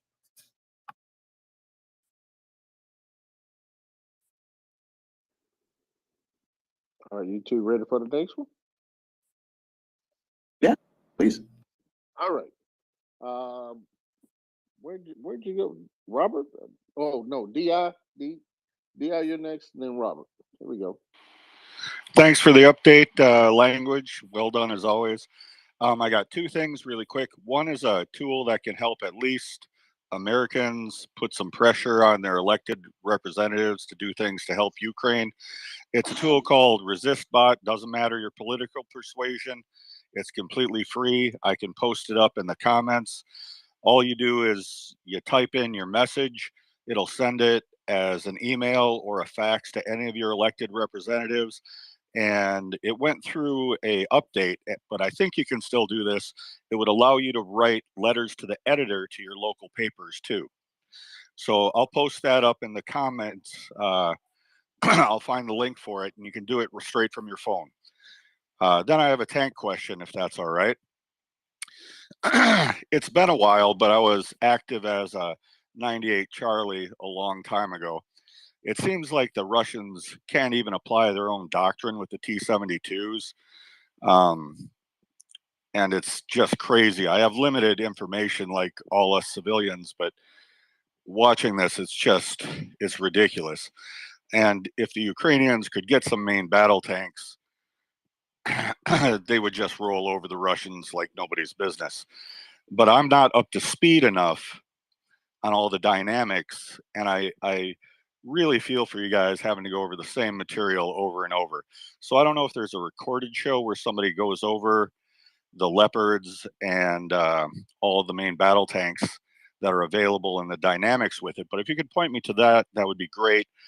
If not, if you could kind of cover what the best options are. It really seems like the Leopard would be a big push. The Abrams is great, has some difficulty, but the maintenance things are down the line, etc. But I don't know if there's a recorded show where you guys cover that you could just point me to. But if you could, I'd appreciate it. I'll drop down to listener. John, you want to speak on that one real quick for him? So I'll touch on the recording part first. I'm sure that there is a recording of it somewhere. I just don't know what recording that would be. Tank discussions happen frequently. Not necessarily on a daily basis, but quite frequently. So there's bound to be a recording where that is discussed in depth. Unfortunately, I don't know what recording it would be. There's so many of them. But to your point, yes, there's a number of potential options. Obviously, the Leopards and the Leclercs, they're already there on continent, if you will. I can't remember how many Leopards the Germans have in storage off the top of my head. I want to say it's somewhere in the 1 to 200 range, I believe. Ben was kind enough to point out to me that the French have around 180 Leclercs in storage, and then I'm not sure how many of the Challengers the UK has in storage. Those are all, viable. It's just a question. It's a, political decision that will have to be made by the respective governments. Obviously, there'll be some practical difficulties that'll have to be worked out. The logistics, sustainment, maintenance of those vehicles. It'll be a challenge to be sure, but I'm sure it is a solvable problem. Failing all else, the United States does have an obscene number of Abrams in storage. I believe the number is around 3,500-ish in varying states. So that is certainly an option. Obviously, that would, compared to some of the other options, the Abrams is certainly more maintenance and sustainment intensive in terms of, need to, the requirement for spare parts, repairs, maintenance, as well as fuel consumption. Gas turbine has a fantastic power to weight ratio, but it is very, very fuel hungry.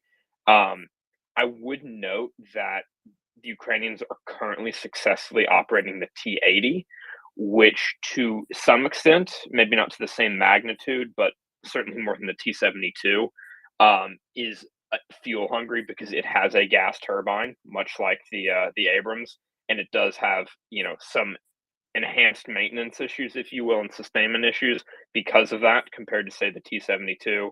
Again, much like the Abrams does, although I'm not sure what their relative magnitudes are there. So the Ukrainians are definitely able to, work with tanks that have gas turbine engines. But obviously, this would be, a dramatic increase to the scale at which they would have to do so. All right.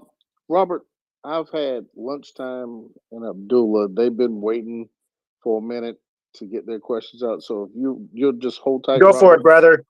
Okay, and then Dan, if you're gonna ask a question for language, I'll ask you to raise your hand. If not, just hold tight where you are. So lunchtime, Abdullah, please. And Constantine, wait a minute, hold it, guys. Constantine, you had something to add? Hello, Constantine. Yes, sorry, I was looking for the Twitter application. I wanted to add language. Thank you for the great update. And one thing that I wanted to add regarding that crab explosion, it happened actually more than 2 months ago. It's just the picture has leaked only now, just so you know. Is this the same one? Because I know I'm.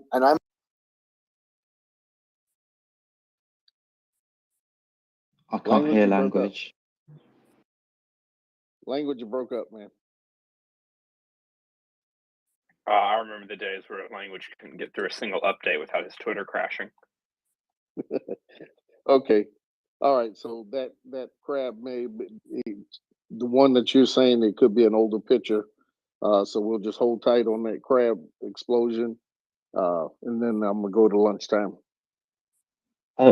Sorry, Konstantin, what do you mean by the crab explosion? I didn't quite follow that. It was a barrel explosion. They had a barrel that blew apart, and there was a picture. Oh, I see. Okay, got it. I see. Yes. So I actually had a question for Language, which was a bit more detail about what was happening in Crimea Yeah, today. he's coming up right now. I brought him back. He lost his Sorry. connection.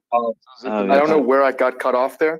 I thought, but basically I was asking if it's the same event, because I know the last one, there had been a fire in the main compartment from the ammo. There was some issues there. And that one, there had been some pictures of it. This one, it looked like the actual main part of the self-propelled gun was intact, but that the barrel itself had fractured partially through. Are those both the same event?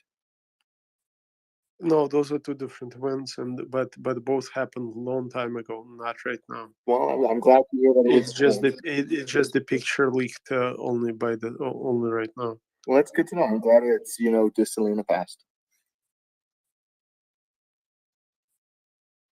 Okay. All right, lunchtime. Go ahead for it. Oh, thanks. So Language, thanks for your update. I had to apologize. I didn't realize Language was overdue with his update when I was trying to speak earlier. So sorry about that. But so I was wondering what happened in Crimea, because like you said, it was like a crashed plane, right?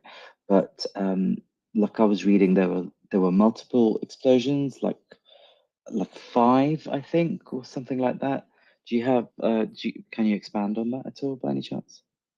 Sure. So it's still a little unclear. There is apparent video footage of a Russian plane going into land, and I'm sure John can explain more about why it failed, but it appears that it failed and just took a nosedive off the edge of the runway. The explosion afterwards was pretty significant, with a lot of what's called secondary explosions. So I am still not entirely clear for myself if this was from missiles the plane was carrying, something that it hit, something incidental to all this. I don't know. I'm going to turn it over to John Rich. Thank you, Language. Yeah, that was almost complete. It was completely on point. Based upon the footage that was released, it looked like some sort of aircraft, some sort of Russian aircraft, likely when it was coming into land, experienced some sort of difficulty.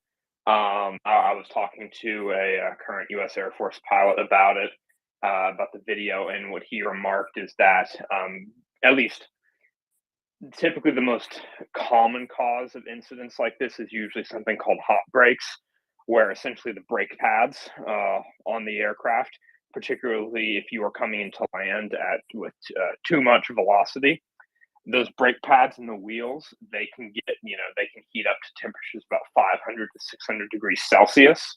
And at those temperatures, some very interesting chemistry and mechanics start to happen that are not very good for the health of the aircraft or its crew or passengers or cargo.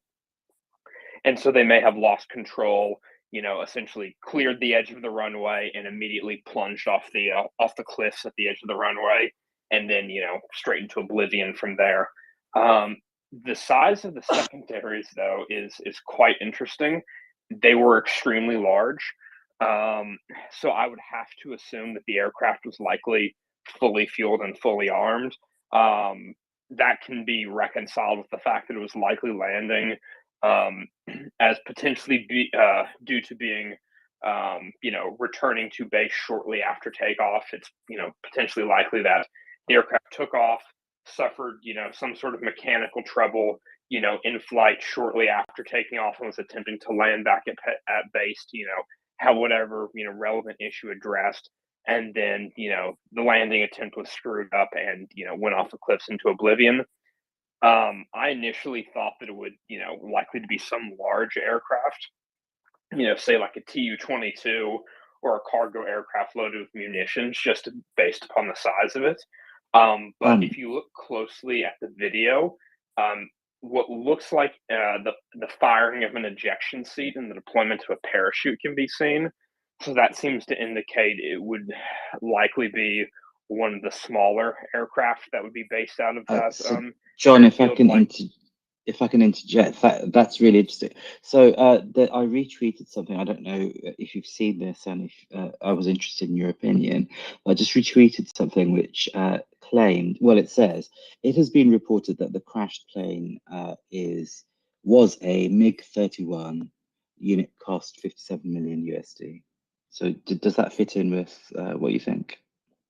Yeah, so I had seen reports of it potentially being a MiG-31. The footage was a little grainy, so I don't want to definitively say it was a MiG-31 specifically, but there were a number of different aircraft types operating from that airbase. MiG-31s were one of them, and I believe they were also operating, Sukhoi 30s and 34s. I think I'd have to go back and double check that to make sure I have the aircraft correct yet, but it does look like one of those smaller aircraft crashed. And as for the size of the secondaries, I'm not really sure what's going on there. Again, I would have to assume the aircraft was fully fueled and fully armed.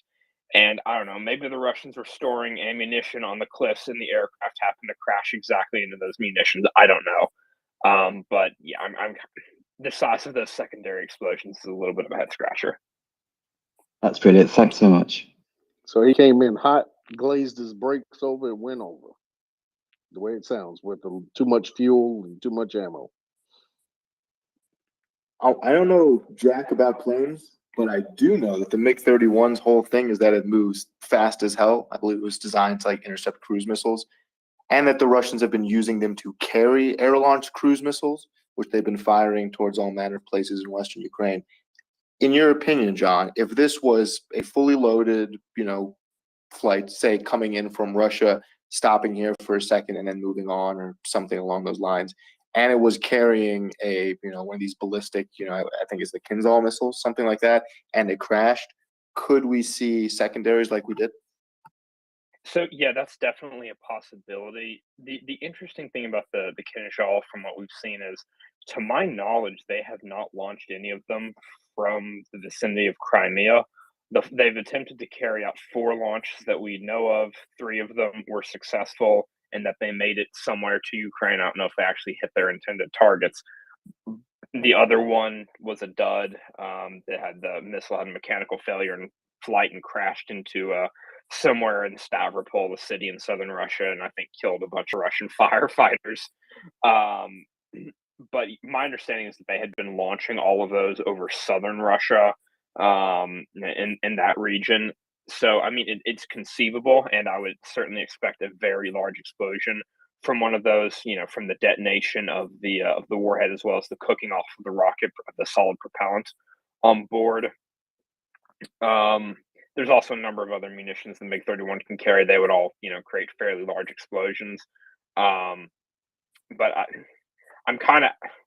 I don't want to say it's any specific munition, because I don't have a good quantitative estimate of, the actual, size of that explosion in terms of, energy yield or anything like that. But that could potentially, it's within the realm of possibilities, what I'm getting at. Still remains to be seen why he came in. It looked like he was coming in fast. And so that was, I know they come in, quick, but it looked like it was coming in fast. Because when he hit the approach, when he was coming into the approach, and from the time he went to the ground and it went over the bank, it wasn't that long. It looked like he was coming in hot. The size of that explosion was just astounding to me. Sorry to speak out of turn, but just to say it was incredible, really. All right. That got your question lunchtime? Yeah, thanks so much, Daryl. I'll drop down to listener. I think I kind of, yeah, thanks. Okay, appreciate it. Abdullah, and then Robert. Yes, thank you, Language, for the update. I just want to make a comment regarding what Dr. Nick was talking about earlier, the EU collective defense Dilla, do you have a specific question for language right now? Because I want to stick to the topic we on right now. Perfect. Yeah. I'll wait then. Thanks. Okay, Robert. Thanks. You know, you know that I always have questions for language. Language, thank you for another great update. I read that account that you went over most of this morning, and I absolutely did not know what to do with it. Obviously, you consider it a reliable source, and in 7 months, have you ever seen anything like that? As far as like the devastation, the deaths of Russian soldiers, how the Yeah, emotional the reaction. sheer devastation, the disorganization, the body count. I mean, I was shocked. It's shocking stuff. There is some precedence for this. I would argue this is one of the larger losses of life in single action that Russia has suffered since this war began. The other big ones of just mass Russian casualties were when the bridging operation north of Bilhorivka was hit. I want to say that was in May, and there was like some better part of 800 Russians were killed via artillery. Though this one, it seems because it's mostly forests here, and then the highway. Ukrainians had already laid mines on the highway. Russians had laid some mines on the sides of the highway. They moved off the highway because it was getting struck by artillery, and they started running into their own minefields as they were getting hit by artillery. And it's a lot of these mines do not kill you right away. You will die of blood loss. They will blow off your limbs. So there was a lot more people on their way out here than there had been in other ones, and that, just based on some of the reports that I've seen, has been a little traumatic. As far as the Russians going through the woods and just getting killed, that's happened a couple times. There was one story that I've told a couple times before of night operations with Russian forces just wandering through the forests and basically getting picked off by Ukrainians with thermal and night vision. That seems to be a typical Russian behavior here, where when things go south, they make a beeline for the woods. And then in the best case scenario, they come out a couple days later pretty hungry and tired and want to surrender. In a worst case scenario, they run into Ukrainians and they usually get killed. It's more of a panic response than a training response. So I can absolutely see that happening in this panic situation. But there was a lot of dead there, and also along the Crimea highway. And at least for some of the recon forces, I think the one that affected me the most was one guy was talking a bit about basically euthanizing Russian soldiers on the side of the road because they've, an artery's been nicked. They don't have, 30 tourniquets for everybody. So if somebody's, screaming and bleeding out, then, well, I'd rather go fast than slow. So there was a couple instances of that. I won't get into, whether you should or shouldn't do it. I mean, that's a moral choice, I guess, personal choice. But I think that specifically took a bit of a toll on some people. And there's at least a couple guys who are like, I'm going to need to take a break before we go to Crimea. Yes, the special forces guys didn't have as many compunctions because they've been, fighting these Russian troops in this area for a while now. So their sympathy has dramatically reduced. And I think by implication, you mentioned that a very large area is flooded with special forces and basically dismounted infantry kind of trying to work in together, but it's so chaotic that they're just basically breaking up, like that one article said, that they're all breaking up into small teams. Right. Well, So platoon-sized teams. Yeah. So there was Ukrainian forces that were in the air while Ukrainian artillery was hitting. Obviously, there's some communication. It's not perfect, but I haven't heard no senses of Ukrainian forces having to worry about friendly fire. Russia was also trying to use rocket artillery to cover their retreat. There's also mines everywhere. There's also a lot of panicked Russians in the woods, and they would clump together. So Ukrainian forces would run into one of those, realize, okay, we've got a squad here, and we've got the better size of a platoon coming our way. Let's try and break off because we are a little bit more on our own out here. So you ended up with a lot of really smaller groups engaging smaller groups here. However, the quality and caliber, no pun intended, of the Ukrainians was dramatically outclassing whatever the Russians could bring to bear.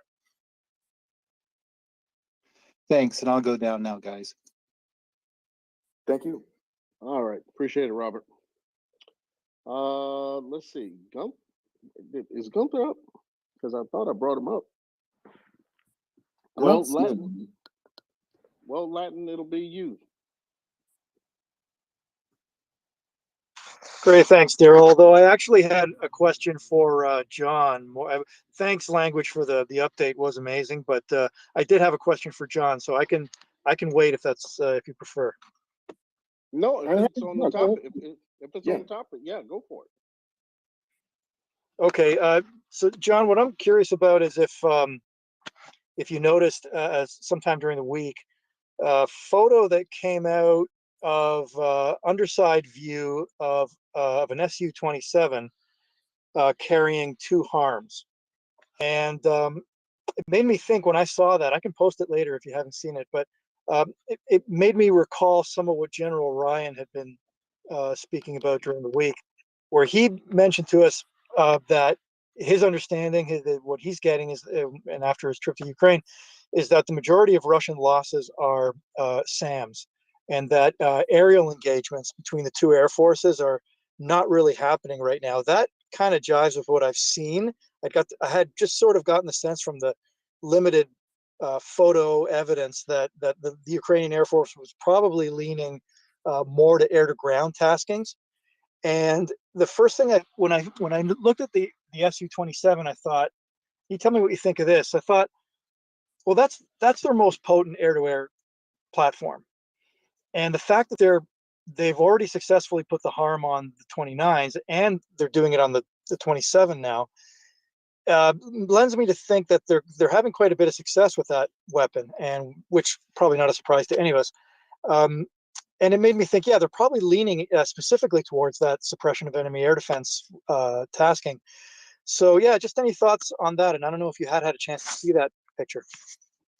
Yeah, I've seen the picture. The information that I've come across squares exactly with what you've been saying. The reports that I saw from the limited number of air-to-air engagements that have occurred is that they've been difficult for the Ukrainian Air Force. The main issue that has been described in the reports that I've seen from Ukrainian pilots and from others is the fact that, the Russian Air Force, for all of its, flaws, deficiencies, and shortcomings, they have, a distinct technological upper hand when it comes to, compared to the Ukrainian Air Force, in terms of the availability of fire and forget, long range fire and forget, BVR, air to air missiles. And that's been extremely problematic for the Ukrainian Air Force in air to air engagements.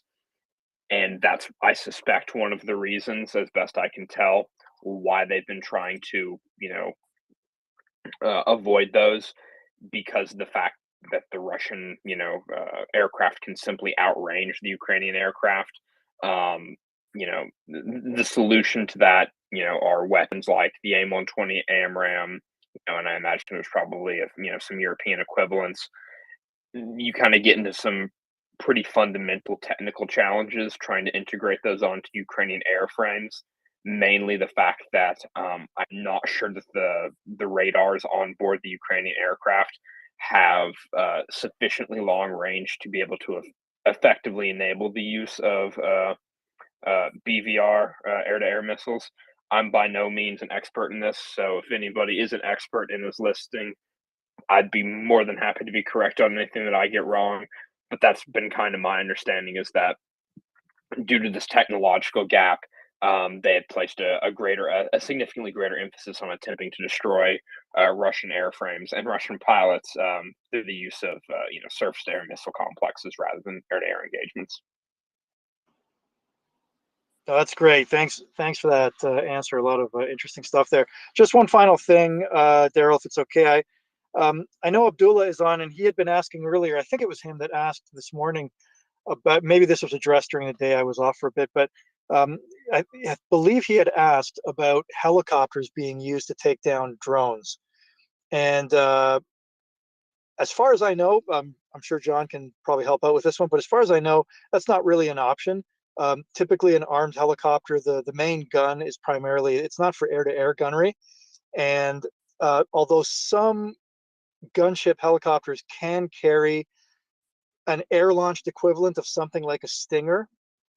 That's really just for self-defense. And without a radar, so I don't know. I don't think that would be an option.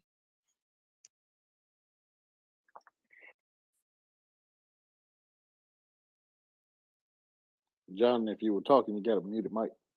Oh, my bad. Yeah, I completely agree with you there on that point. I mean, the most straightforward solution to these loitering munitions and other, unmanned aerial systems is going to be, your traditional radar-directed, AAA guns. Ideally self-propelled ones. Towed ones will do in a pinch. For point defensive static targets behind the line. So your Gepards, your Shilkas, etc. Then some of the towed pieces further back.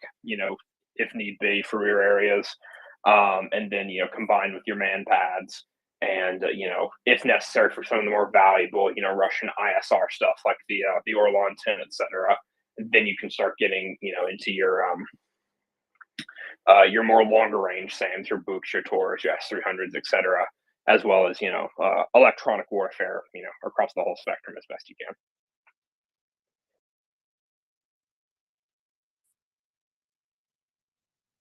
That got your language?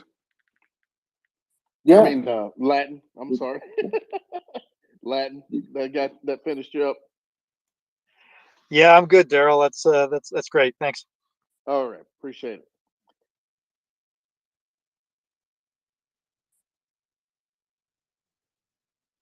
Do y'all mind if I go? Please, yeah. Okay.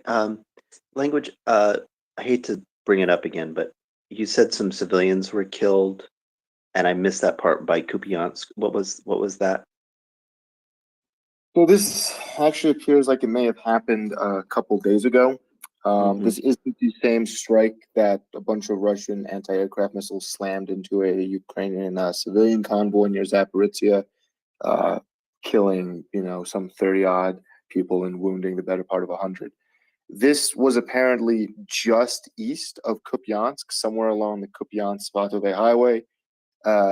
It looks like they were killed with small arms fire, which is, I would argue, worse because the Russians can't say, "Oh, we were shelling and we hit them." They were, Russian troops saw a bunch of civilian cars coming their way and just opened up. And at least 10 dead children, another dozen dead adults, and then the Russians just left the bodies there. So. Yeah, well, fuck those guys. I hope they die in hell.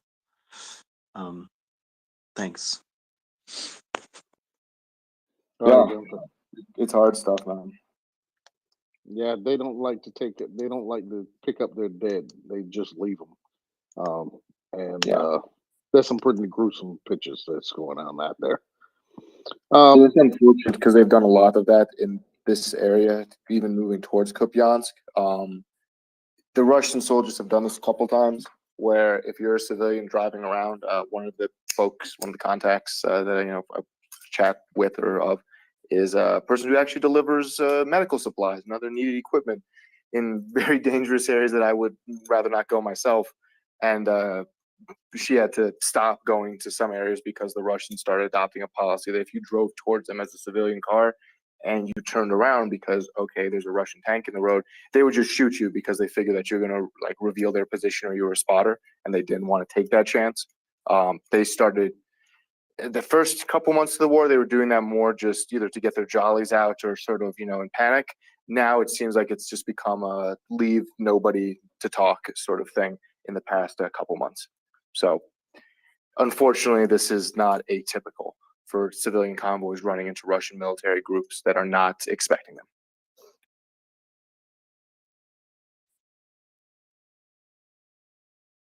Gunther, you had the floor. Go for it. Yeah, okay. So, hey, I just had a quick question about the HARM missiles, John. Those can be used to attack anything that emits radiation, like a signals backbone or electronic warfare station or a radar or anything like that, correct? Yep, 100%. Yeah, okay. That's it. Thank you. All right, appreciate it, Gunther. Kobe, you had something you wanted to add to us?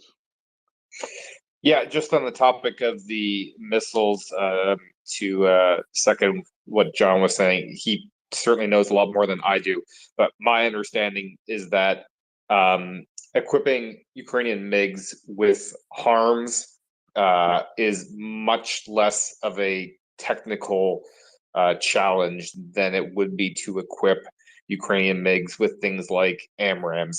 Harms, the missile basically does all of the work for you. There doesn't need to be too much interface between the aircraft and the missile. You just fire it and it's going to track the source of the radiation. With things like AMRAAMs, there needs to be a lot more communication between the pilot, the aircraft, and the missile itself. So AMRAAMs certainly not really compatible with MiGs. I don't know whether it would be possible at all to equip a MiG to fire one without like a complete overhaul of all of the systems on that aircraft. Like even the Polish MiGs, which have been upgraded significantly. I don't know off the top of my head if they carry AMRAAMs or they're still using legacy Soviet munitions.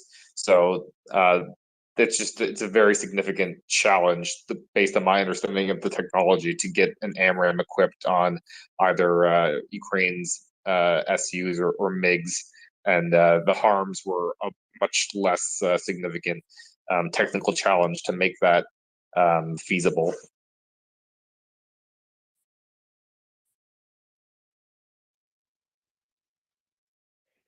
That more or less squares with with my understanding. My concern would be that from a technical standpoint, my concern would be that the current onboard radars or the radar system for both the MiG-29 and the Su-27, to my understanding, it doesn't have the range to support efficient beyond visual range use of the AMRAAM. And I'm not sure if there's a way to circumvent that without literally tearing out the radar and putting in a new one that has, enhanced performance in regards to range. So again, I'm not an expert in that. It's I'm an amateur at best, but that's kind of my surface level understanding of the issue. It's a much more formidable technical challenge than installing the harms.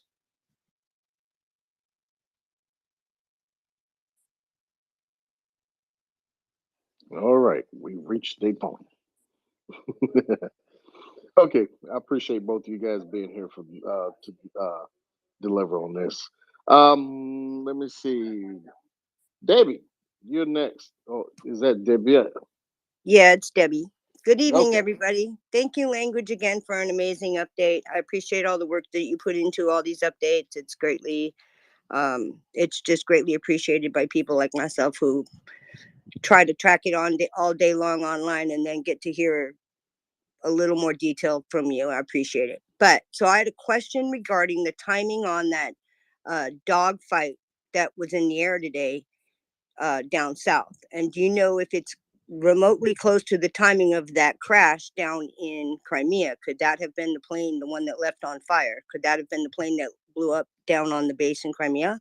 I don't believe so. They gave a different airbase of where it landed, so I don't think it's the same one. Thank you. Thank you. Hey, appreciate your question, Debbie. All right, I got let's see, Abdullah, you want to go ahead and ask your question now? Yes, thank you. Actually, I will ask something to Language regarding, we haven't heard about partisan attacks lately. I was just wondering what's going on, and has there been any drone attacks? I know the Ukrainians have been doing very good job at containing the attacks when it comes to drones. Thank you so much. Thank you. Great questions. There are still partisan activities going on, including in the more long-held Russian regions. Since the referendum, there's actually been a bit of an uptick.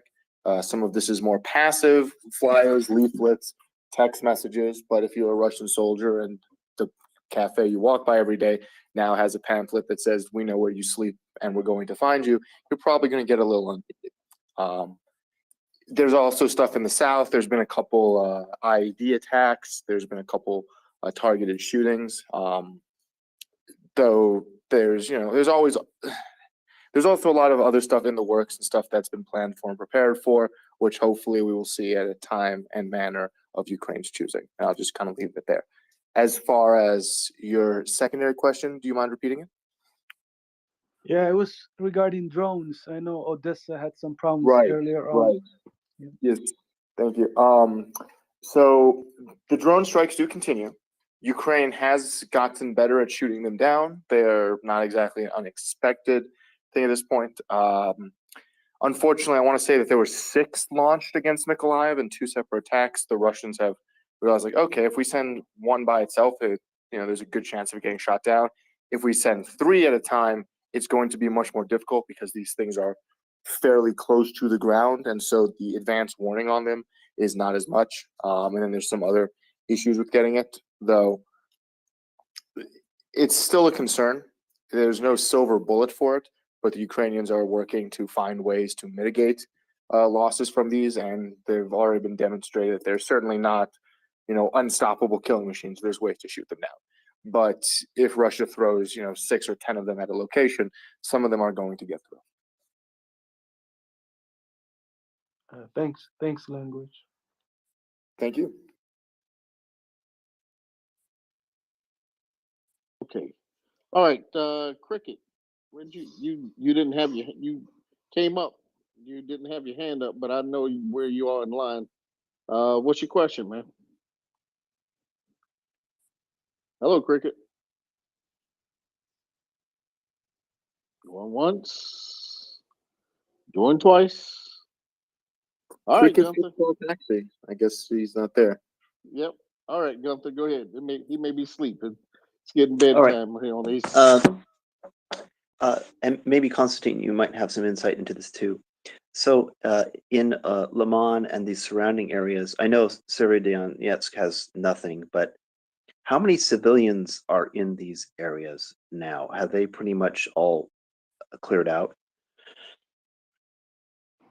Yes, with whoever I speak, they say that there are almost no civilians. Almost everyone left in somewhere.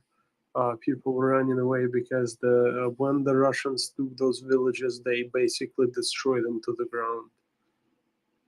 But there is so many people left. There is one of the videos that I've posted on the road between Izium and Slavyansk with the guy driving the command and control crab command and control vehicle, and you've seen the state of the villages, and it's mostly it's almost everything like that right now. When they were taking those villages in Luhansk region that are being liberated at the moment, they destroyed them almost to the ground. There is almost no one left. They all either left to Ukraine or run away to Ukraine through the Russian Federation border. Okay, well, it's good that there aren't civilians in the area. Thank you. But once again, there are people who are left. It's just Sure, yeah, is sure. that majority, has left. It also looked like downtown Liman was not destroyed. Like the building that they raised the flag on, like had all the glass in the windows, for example.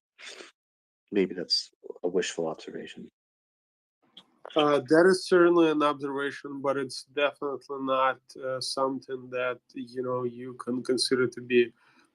If you see one building with a glass, right, that does not mean that the entire that everything is fine in the city. So, from who I've spoken with, now I did not speak with people who actually came into Liman, but I've spoken with people who were in the rear guard of this. And they were saying that everything is empty. There is almost no people left. Yeah, I mean, Russia and Ukraine got into a bit of a slugging match over Liman. This was, I want to say, back in March, April time, where there was actually a pretty impassioned fight for Liman for, I want to say, at least a couple weeks, and Russia utilized a lot of artillery as is their forte. and then ultimately the city ended up kind of getting divided on a slant axis north to south, and the Russians continued to use artillery. So hopefully by that point, most civilians had managed to get out. It's also, I'm not going to say it's a tiny town. It's not, but this was a town population of about 20,000 before the invasion. So this isn't like Mariupol or, Severodonetsk, where we're talking about hundreds of thousands of people, and that includes, numbers of old people who can't leave their homes. Although, and Konstantin maybe can comment a bit on this too, I have seen some reports, not necessarily from Liman, but from other areas, that a large grouping of Ukrainian civilians basically headed for the forests when the Russians got there and were more or less just surviving out there as best they could. Have you heard more rumors of stuff like that? No, I cannot comment on this. Sorry. Okay.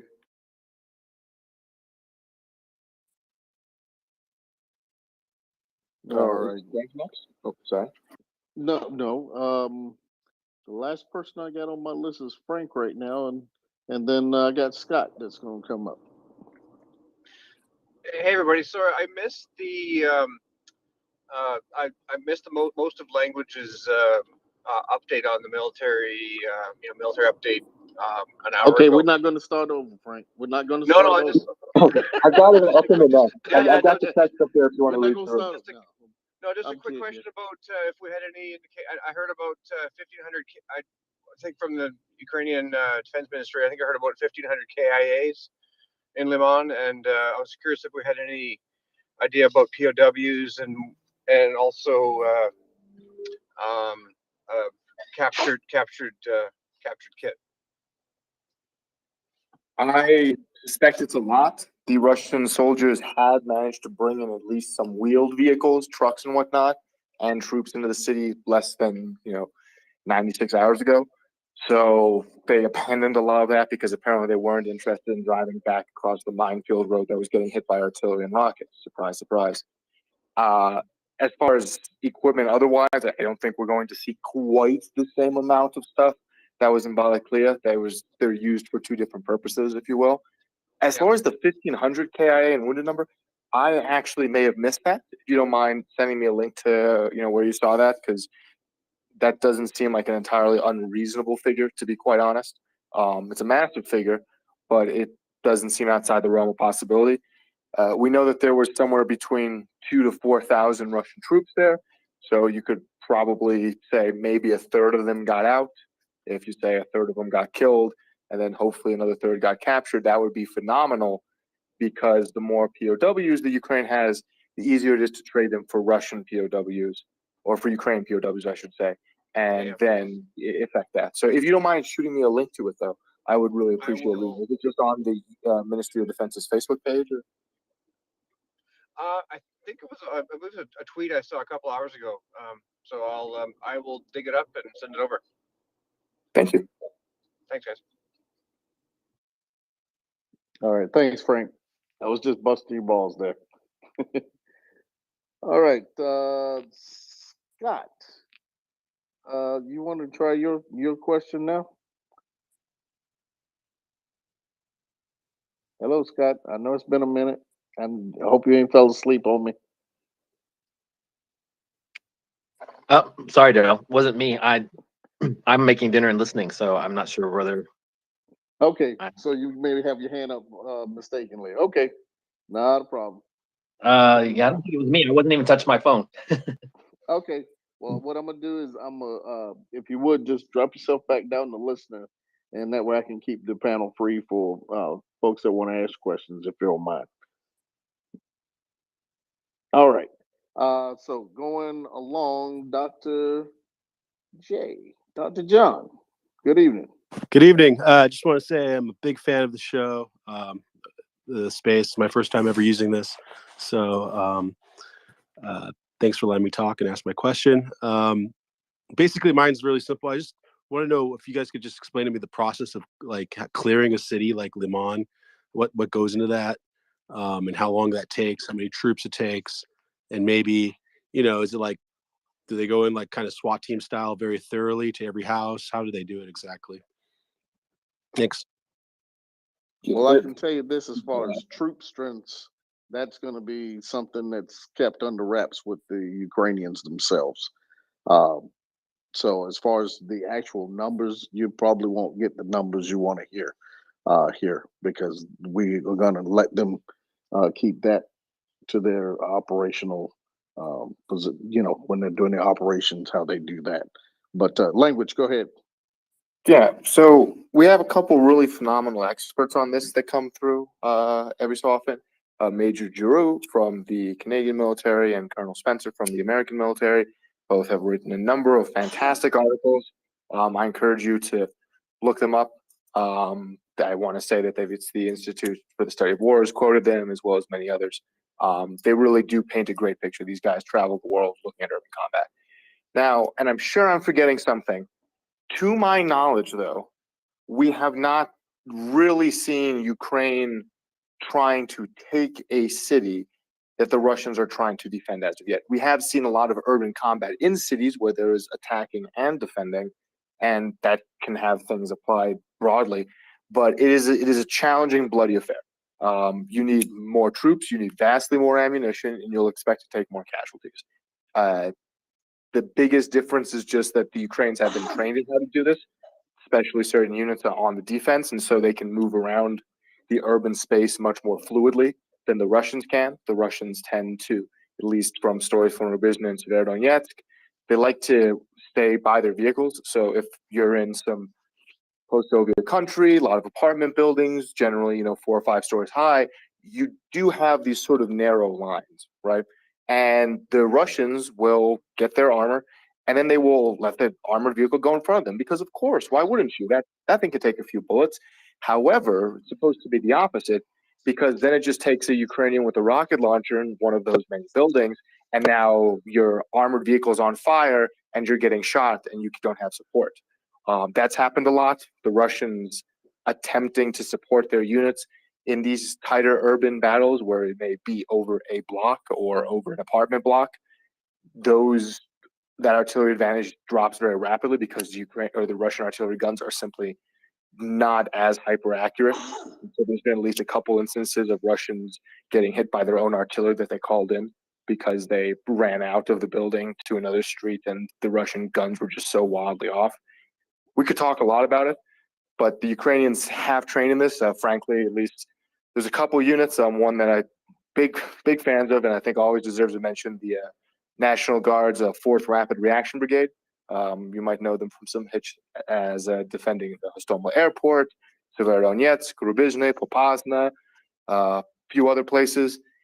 They are arguably one of the leading experts now in how to survive urban warfare, because they've been through just about every major urban fight in this war, and there has been uses of them. They're not just sending them back in. There's a lot of train the trainers, training other staff, sharing what they've learned, their experiences, and so we are getting a better knowledge base in the Ukrainian military for these events, as compared to the Russians, who genuinely just run down streets and get machine gunned. There's a lot of little stories we could talk about, but I don't want to hog the space on that.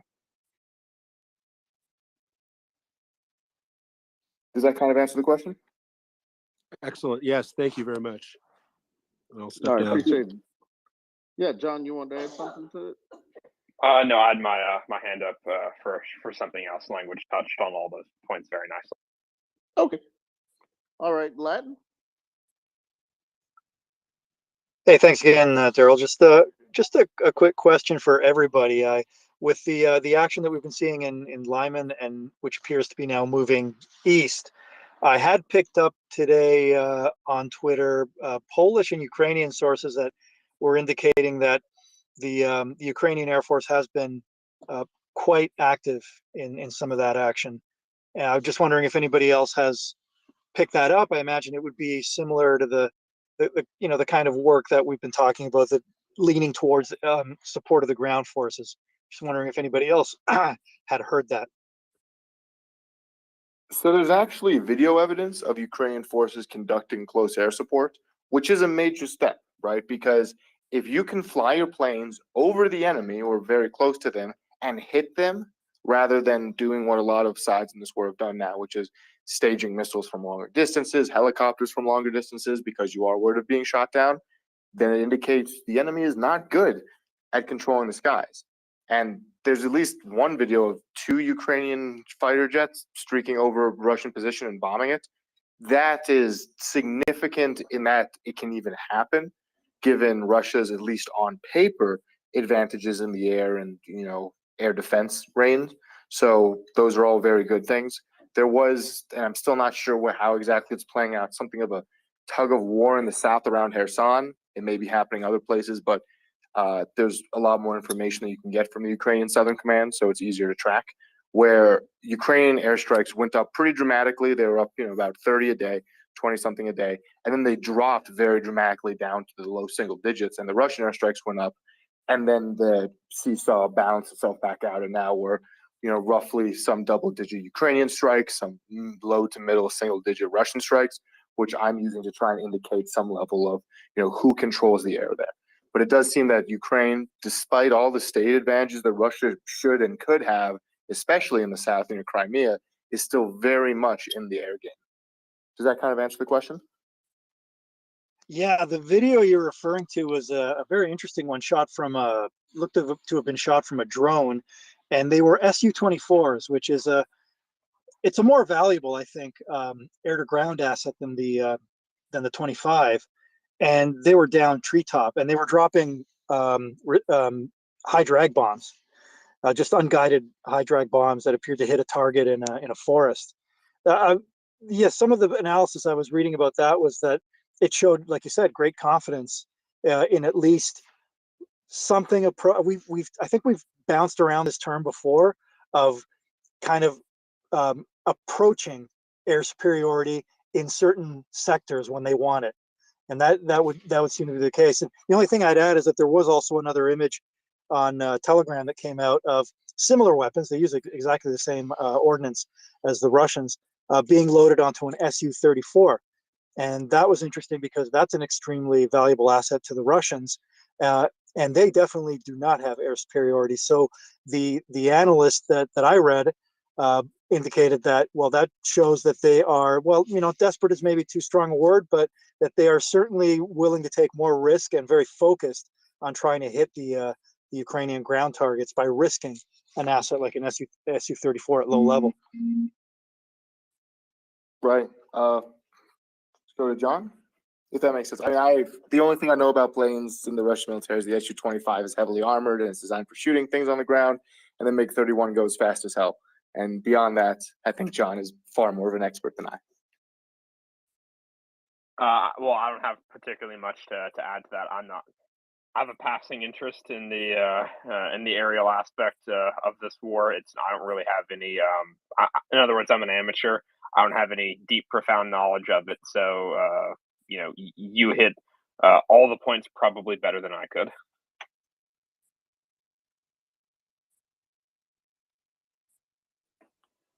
All right, John. I got. I'm gonna go ahead and let you make your point, and then mic check. Is that how you pronounce the name? Mic check. Hi, good evening, everyone. Yes, that's Maciek. Maciek. Okay, you're gonna be next after John, so hold your fire. Sounds good. John, go ahead. Okay, John, go ahead. Maciek, please go ahead. I totally forgot what I originally raised my hand for. So my question is more general around tactics over recaptured territory, including, Kherson, Kupiansk. There seems to be a lot of railway there, and would it be possible that the Ukrainian engineers, take off a mile or 2 miles of that railway, just in case, come April, there's a counteroffensive? Do you mean like from the Russian side? Russia? Yes. Okay, Yes. This is towards the Russian border, you mean, in like the eastern and northeastern areas of Ukraine? That's right. Yeah, just in case there's a counteroffensive, and to reduce the possibility of losing gained territory in the future, which would allow Russia to resupply.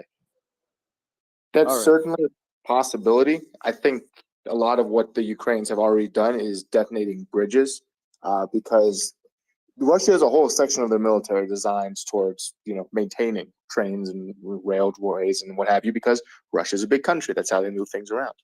So they have demonstrated that even if you blow up the tracks and there's other ways to mess with them that are a little more subtle and a lot more catastrophic to when a train goes over, the Russians can still get that fixed pretty decently. But if you blow up a bridge, well, now you're talking about engineering. It's not just throwing down tracks on an already milled piece of land, and that gets considerably more difficult. It's a possibility. I mean, I don't think the Ukrainians are planning on resuming rail service with Moscow anytime soon, so it's not like it'd be costing them a lot. But yeah, I mean, it's certainly a possibility. I haven't heard of that being done as a preventative measure just yet. Mostly just the bridge stuff. Well, Thank you.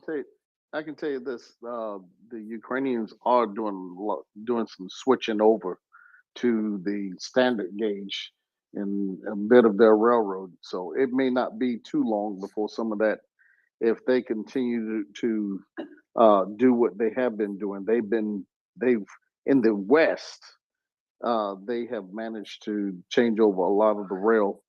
However, in the East, in the battlefront right now, it's probably not going to happen. But one thing about railroads, and like language said, bridges are a little bit more difficult to construct. However, it's not impossible. Bridges, I work with railroads every day, and the track that's out there laying with the ballast underneath it is you can have it up. And as the president of the Yulenitska, what he said was they can have the rail back and up and running within 2 hours. So damaging rail stretches of rail is not a big deal. And the Russians, the way that they actually maintain their railroad, they actually build sections of railroad. They put it on rail cars, and when they need to replace, say, rail ties or something, they just drop new panels into place. So taking out rail lengths is not a big issue for them because they do have um, they do have the wherewithal to do that kind of work pretty quick. It's just a matter if they can get it to the front, and that would be the only thing. Understood. Thank you.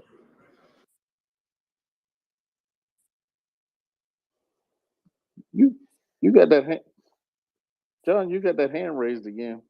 You sure you Yep. know what you want this time? Yes, I do. So someone had mentioned 1,500 Russian KIA figure. That was not from the Ukrainian Ministry of Defense. That was from Aristovich's nightly broadcast. I briefly touched upon this figure a few hours ago, earlier today. I kind of towed around it a little bit, but it's 10:30 at night my time, so I'm going to be a little bit blunter about it right now. It's from Aristovich, so take it with a grain of salt. It given the videos and images that have come out from Telegram of horrifically massive, horrific for them, of absolutely massive Russian casualties and killed and wounded, as well as POWs. Given the numbers that we saw of potentially 4,000 to 5,000 Russians on the higher end, in and around Liman. That doesn't sound unreasonable to me. It's a staggering number, don't get me wrong, but that certainly sounds within the realm of possibility to me. I would probably, before trying to put any definitive, quantitative figure to it, I would like to see it come out from a few more sources than just Aristovich. But yes, that is the one figure, the one specific quantitative figure that I've seen released thus far is 1,500 from Aristovich's nightly live stream.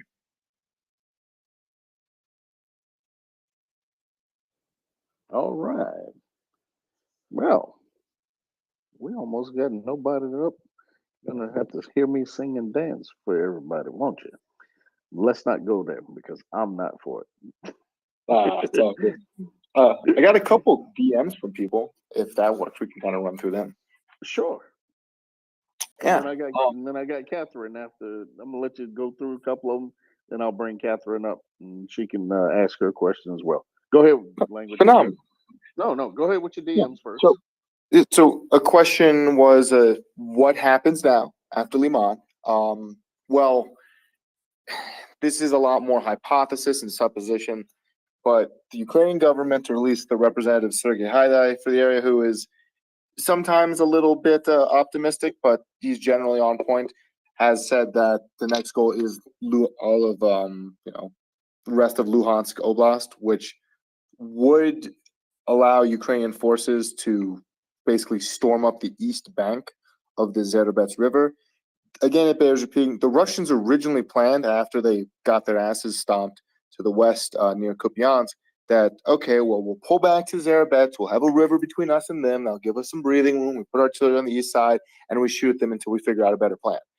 Well, now the river is no longer between you and the Ukrainians, and you haven't had enough time to set up impassioned defenses, which means you're for a world of hurt. And I really strongly suspect the goal will be to at least somewhat clear that river, control some of the bridge crossings before Ukraine decides to just punch all the way east towards Lysychansk, Crimea, and what have you. I could be wrong. They might just say, hey, we're going to do the whole thing. We can do two things at once. But it appears that the goal is to clear as much of the area as possible, force Russian troops to panic, pull back from west of that river because they see their supply lines threatened, which means, congrats, you just take cities without firing a shot.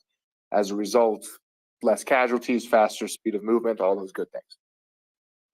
Language, I kind of posited that to Axel this morning or yesterday morning. And by this morning, 1 o'clock in the morning, when they had taken Limon, they were moving east. He kind of threw that out the window.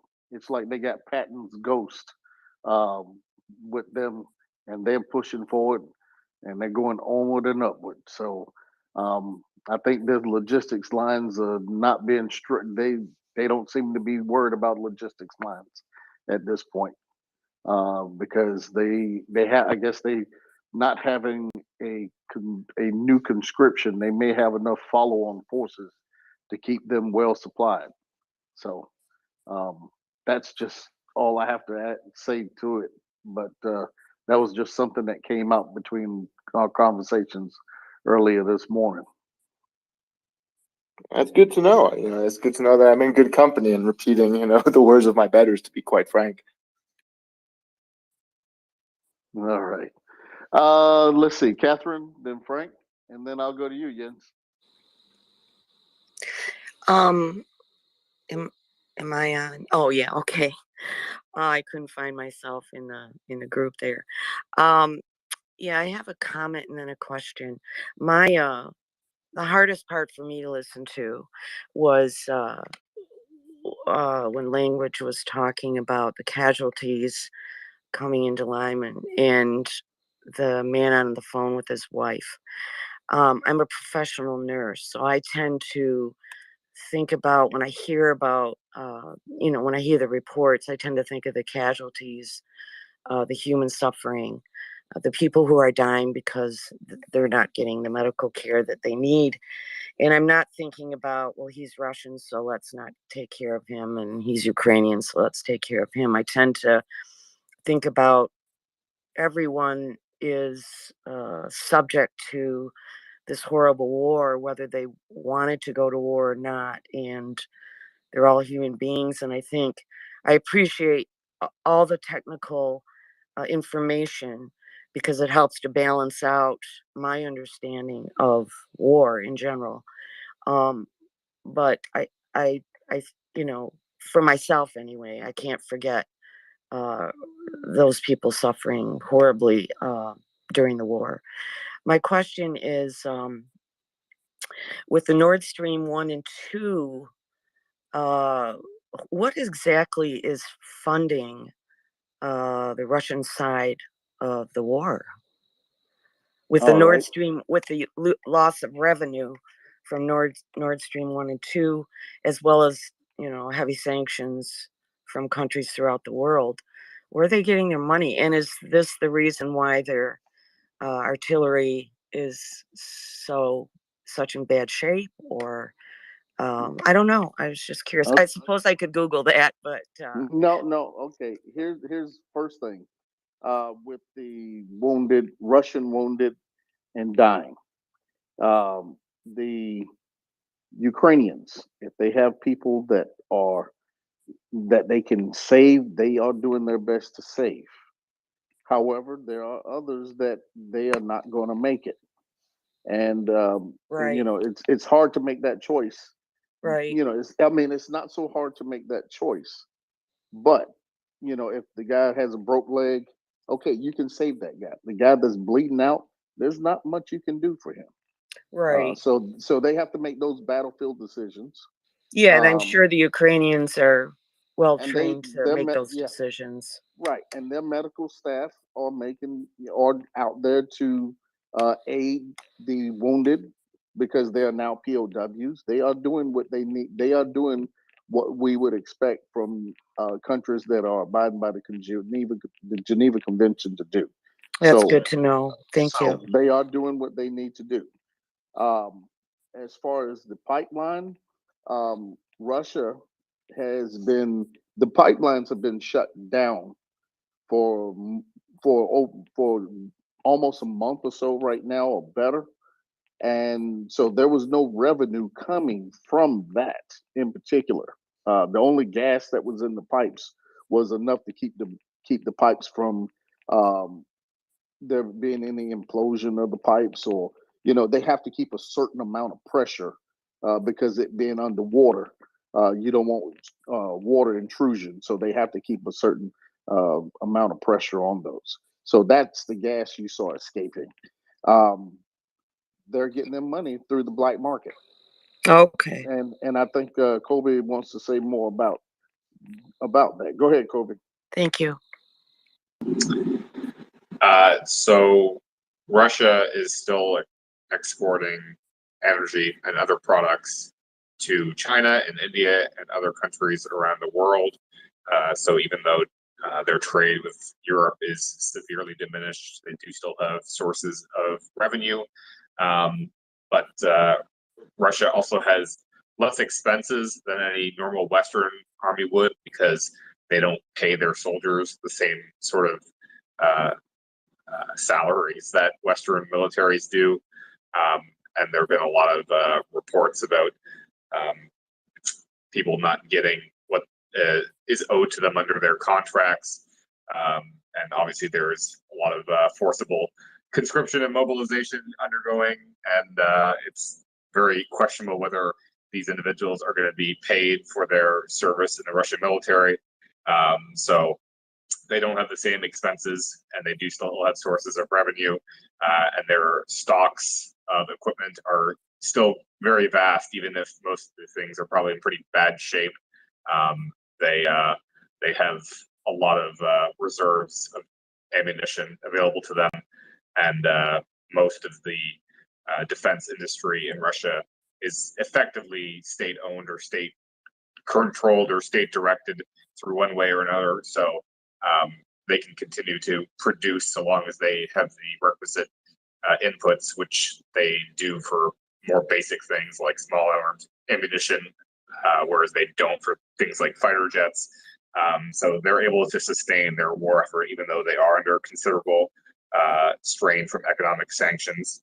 And this is why it is important that we continue to look at ways to further restrict their economy and their ability to finance the war effort. I've discussed this in the past. There are a lot of options on the table that are quite significant and would have fairly significant ramifications, namely secondary sanctions. And these are the decisions that policymakers and Western governments have to consider. Thank you, Colby, and thank you, Daryl, and thank you, John, and thank you, Language, for your stellar reports every night. My world stops at 10 o'clock, so I can tune in. Thank you. Hey, appreciate it, Captain. Real quick, if I can just dovetail something she said, because I got a DM from a listener. And before I jump into this, my DMs are open. If you disagree with me on that, I invite you to send them to me, right? This is traumatizing stuff, right? And I personally do not find it an impossible task to reconcile both, I would call it loosely, a violent hatred of the Russian military and that I wish violence upon them, and also recognize that on an individual level, this is tragic. Not saying every Russian soldier deserves to be wept over. I'm certainly not. But you have guys from Tuva joined up for the military, thinking it was a quick buck and there's nothing in their village, and now here they are bleeding out in the muck in a foreign land that they didn't ask to be invited to. DPR, LPR conscripts pulled out of the mines, thrown here, and they figure, well, I'll make some money and it'll work. And here they are coming under the fire from NATO artillery guns in a war they didn't ask for. Putin is destroying more than just the Ukrainian people. He's actively destroying his own. And it is not an impossible task. And I do encourage people who feel differently here to shoot me a DM, but you can hold both the tragedy on the individual scale and also the anger and hate and horror on a unit scale at the same time. It doesn't make you a good or a bad person because you go, wow, it sounds terrible that a man called his wife, hastening his death as he knows it, and basically just tells her goodbye in advance. Like, that's a tragic thing, no matter how you hear it. Agreed. These are not situations that people needed to be put in, and it all comes from the megalomania and of one single man. Russia could have continued to muddle on its own way, and but since 2014, they've decided to engage in an aggressive war of conquest, and they're tearing apart their own citizens' lives in the process. Still, they should get out of there. Fuck them, frankly. But on an individual level, it's not wrong to stop and go, damn, that sucks to be them. Now, but here's one thing I want to say, Language. When I listened to that conversation, I didn't hear him saying, old Cold War is me, which which is what you would think. The guy getting ready to go into an untenable battle, from a Western frame of mind. He's doing what he got to do, but he knows that it's a death sentence. This guy was more than happy. I mean, he says he's trying to say his goodbyes. The wife is saying no, but he's like, I'm doing this. And it's like he was upset with his leaders for not bringing him more kit but he was there to execute that mission to kill, maim, rape, and perform genocide. He was all in. So when I heard that conversation, I'm really not of the ilk that this guy is a poor guy just in there for, and he's just there because nobody cares. He was there because he really wanted to be there. If you listen to that conversation. So I just took it a different way. Sorry. Nope, that's fine. I mean, that's why I say, this is my own opinion. I'm not expecting everybody to share it, nor should you. I didn't quite get that take. I think there is a level of lack of self-responsibility that comes when you're happily gallivanting around marauding, and we shouldn't ignore that fact. But at some point when the real world comes knocking and you realize that you have thrown your life away for nothing, I wouldn't want to be in that situation, but I wouldn't want to be waging an aggressive war of conquest and committing war crimes in the first place. So you do reap what you sow, but you can stop, or at least I can stop personally and say, hey, it kind of sucks. That's a mean crop you're growing. You probably shouldn't have started down this path in the first place. All right. Okay, we're not gonna beat the dead horse on that one. Hey, we're not gonna beat the dead horse, and I didn't mean that in a pun. No, you're good, bro. You've seen those horses that were supposedly supposed to be coming in from Russia? The ones with the chemical gear on?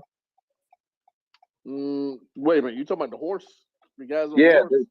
yeah, that was. I'm still not sure if that's legitimate or not, but that. I think it's from a movie. I think they were filming for a movie. I believe I saw that written seems somewhere. more likely. Like they were on the steppes or somewhere because there was desert and everything else, and I don't think there's any dry deserts in Ukraine right now. So, but it looked like it was out on the steppes from the looking at the ethnic group of the people that was there, and you looking at the terrain. Yeah, they were somewhere desert, and that's the only place I can think of is up near Mongolia somewhere. Jens, go ahead.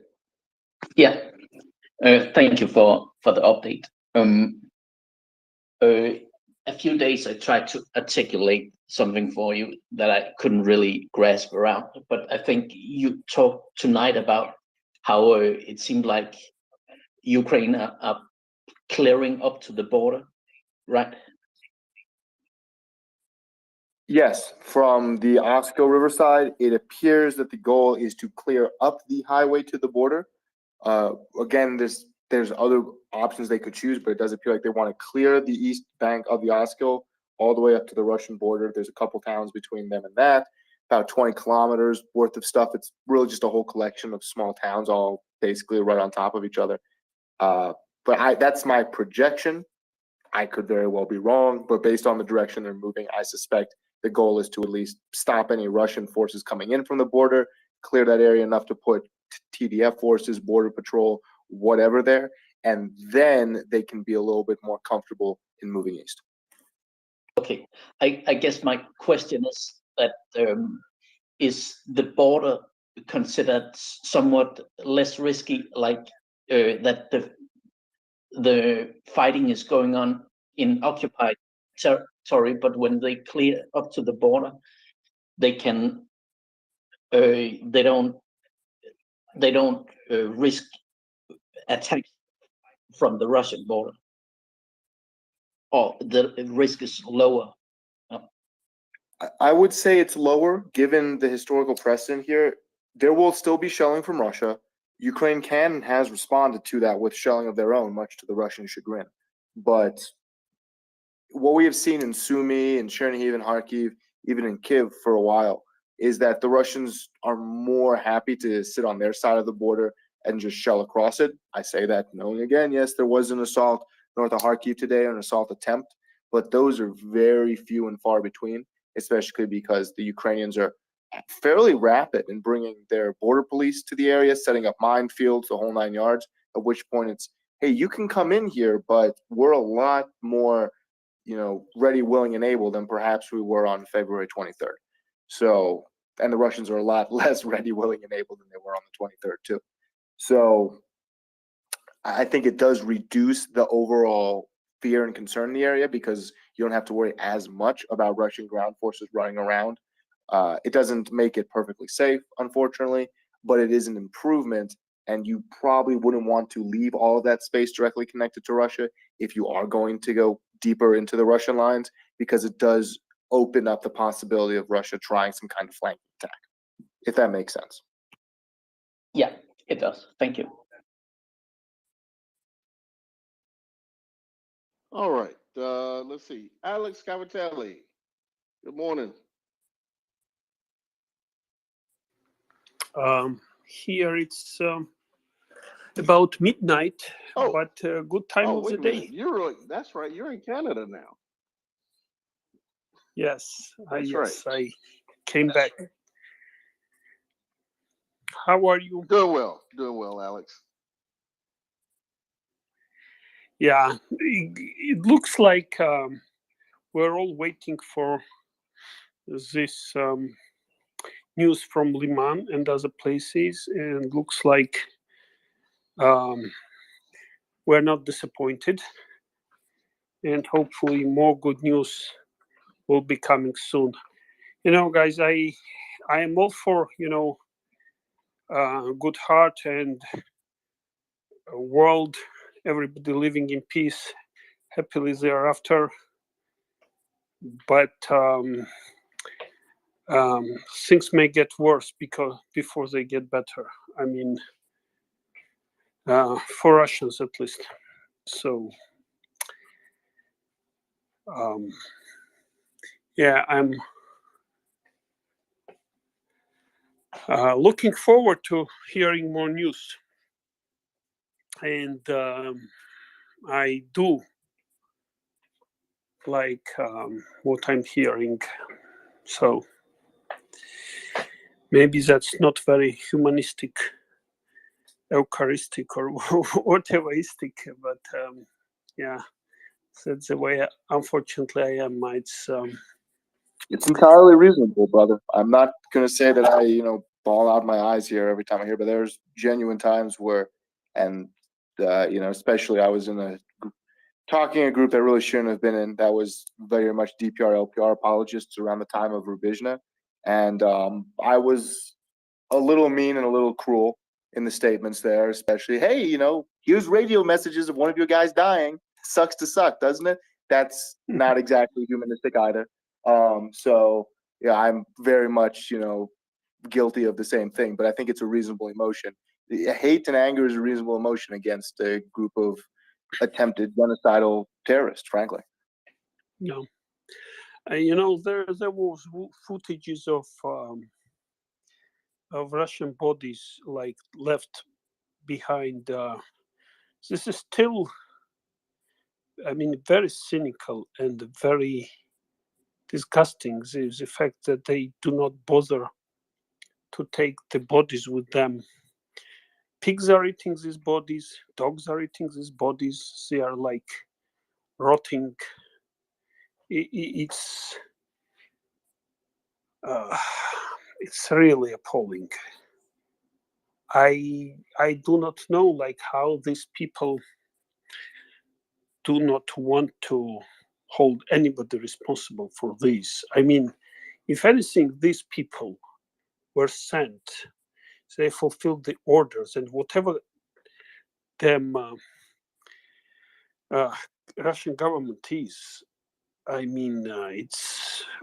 it's just like, who would want to again follow the appeals of these leaders, who let their people let the bodies just lie out there eaten by pigs. It's disgusting. Sorry to jump in, but it speaks to an overwhelming. And I do not like to paint entire cultures or regions or people with a broad brush, right? And here I will go about doing so. No, I'm not doing Yeah, that. I know you're not. I know you're not. I know you're not. I'm saying that this is because my next statement is going to do exactly just that. We have seen. We had Tom Zimbardo on earlier. This is a hypothesis. It's not proven fact, but that the Russian military and their soldiers, they're not doing this out of a nationalistic fervor. They're not setting up a place, raising the Russian tricolor, and then going around because, God, we just love Russia so much. No, they're stealing washing machines. They're stealing women's clothing. They're committing terrible acts for their own personal enjoyment, because this comes out as to, I don't know what the technical term would be, and pardon the French, but it's "fuck you, I got mine" would be what we would say in New York, right? It's this all me all the time. Everything else is secondary, which taken to the logical stream is damn near sociopathy. So that's something we're seeing here, and it comes down to, there's been videos or pictures of Russian soldiers. They get killed. The Wagner guys take their boots. They take their SIM cards. They take their phones. They take, their IDs, things like that. It's literally just, oh, well, he died, my brother in arms. Well, I really did like his watch. Stuff like that, which is It's nutty a prison and culture. absurd. It is prison. I think a great way. Thank you. It's prison culture. It's like a prison gang, except applied to a whole state. It's nuts. It's ludicrous. I think the big thing, though, will be the collective trauma from this. Yes, on the Russians, but you reap what you sow. I think on the Ukrainian people as well. I know for a fact that for some of the Ukrainians that were involved in the heaviest combat, as they were getting cycled out briefly, they were required to at least pass by and check a box and talk to a psychologist. And there's already been a couple cases. There's one woman who has been in very extreme urban combat, pretty much straight through, comes back, spends a little time in the West, and like a week after doing that, just has a mental breakdown, like just very badly, to the point I was like, well, I guess she's not going back. Mutual friend goes out there, is talking to her. She gets the order, hey, we could use you again. She's on the next bus, cancels her leave, goes right out. You're going to see PTSD when this war is over, and there's going to be a lot of psychological trauma, because there's people now where this is what they know. It's sitting around campfires in ruined and destroyed cities that they used to visit on holiday. So it's something to be aware of. It's not the most lethal threat to the Ukrainian people right now, but it is a threat that will need to be addressed and should be addressed sooner rather than later to make it less of a concern later on. When all those Russian troops return home humiliated and abandoned by their country. It will be like Russia will be a meme. It's yeah, I don't think the country will survive. There will be very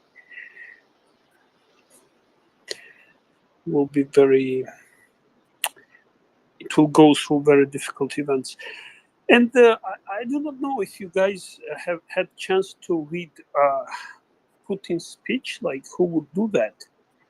But you know, I read some snippets because like I speak Russian, and I don't even know if its translation to English is available.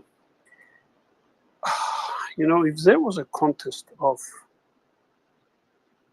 most idiotic speech, that would easily win the top prize. Like, you would think the guy is basically out of his mind.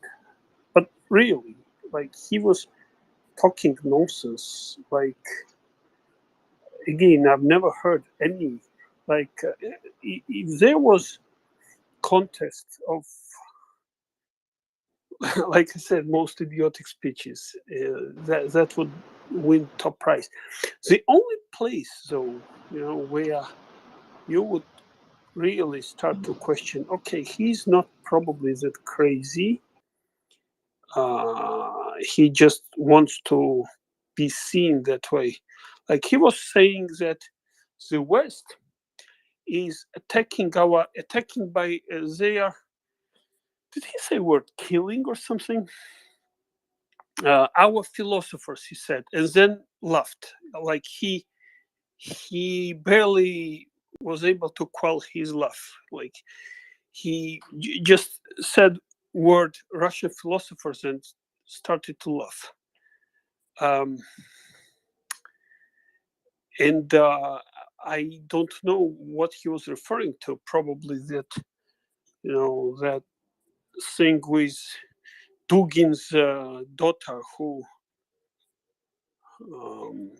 was exploded in a car. But yeah, it's like for Russian philosophers being attacked by the West, that's kind of like I said, you know, the most idiotic speech I never heard about, especially in modern times. Or at any times, you know, philosophers from Russia being attacked by the West. That's like complete nonsense. Anyway, yeah, just some thoughts. All right. You know, we always appreciate your thoughts here, Alex. You are a different conscious force sometimes. And I appreciate and I love hearing you. Oh, thank you. I'll have to drop now. Thanks, guys. We'll talk to you later. Hey, you don't have to drop if you don't want. You can always chime in. So if you want.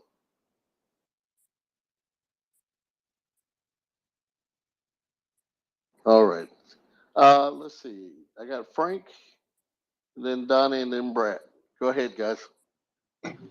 Hey, everybody. I had a couple questions that were related, but first of all, I want to just send a thank you to Language and to Alex as well about the real kind of mixed feelings that we can have about all of this. To have such visceral hatred towards the Russian war machine, and also having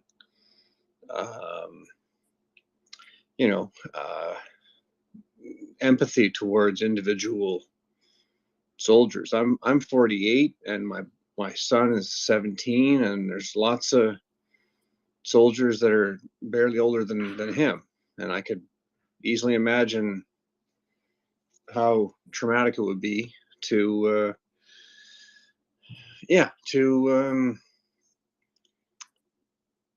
be face to face with kids like that on the other side. So just thought I'd say that. Thanks, language. Thanks, Alex. And I've got a bit of mixed feelings about that too. Some folks might know that I'm hosting a family from Ukraine. Actually, family and a half, I guess, or family and a couple, I guess I'd say. And one of the women who's staying with me, her husband is in the military. He's an officer in the army in Ukraine, and so he sent me a piece of a Sukhoi 34 that was shot down on February 28th, just a little bit west of Kyiv, and it's a really cool trophy or keepsake or whatever. But it's also just, I've got other mixed feelings too, which is on the one hand, I'm not in the military and I don't really sort of deserve this. On the other hand, and then similarly, there was a person flying this plane that got shot down. So it's and yet on the other hand, I mean, I know that Ukraine needs to shoot down a hell of a lot more planes to win the war. So it's and that they're totally justified in doing so. So it's a strange thing to be able to hold two thoughts and two feelings, two very heartfelt feelings in your head at the same time, right? So that was sort of my rant. I had two questions that were kind of related. One of which is if we had an idea, sort of shifting gears entirely here, if we had an idea about which region, if Kherson or if the Donbass held more Russian defenders at this point, and therefore where the Ukrainian army might sort of, because I know they're kind of hitting both axes right now simultaneously.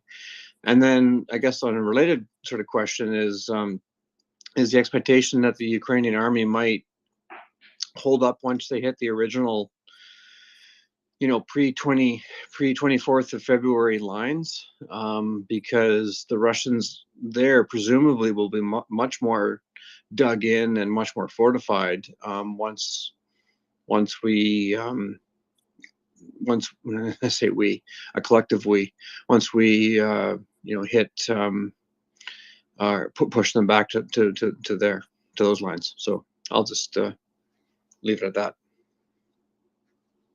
So something the Ukraine military themselves have said is that what happened in East Kharkiv, it would be preferable if it happens again. It's not unreasonable to happen again once you get through the Russian defenses. But around Liman was Russia attempting a defense. It still failed. Don't get me wrong here. It failed pretty quickly. But it was still a defense, and it was not nearly as easy. If Ukraine had genuinely said, we're going to try our strategy of driving Humvees up and down Main Street and suppressing them, they would have lost a lot of people. So they have to adapt. It becomes more of a grind. We are seeing this in Kherson with the quantity of Russian artillery and airstrikes as well. It's going to be different kind of battles, just where the defensive positions are. Arguably, once you get past Liman, there's a lot of space that's not really well defended. I would have to cede to Andrew Perpetua or War Monitor, guys who actually do the mapping, who can probably say where and when the Russian defensive lines got set up.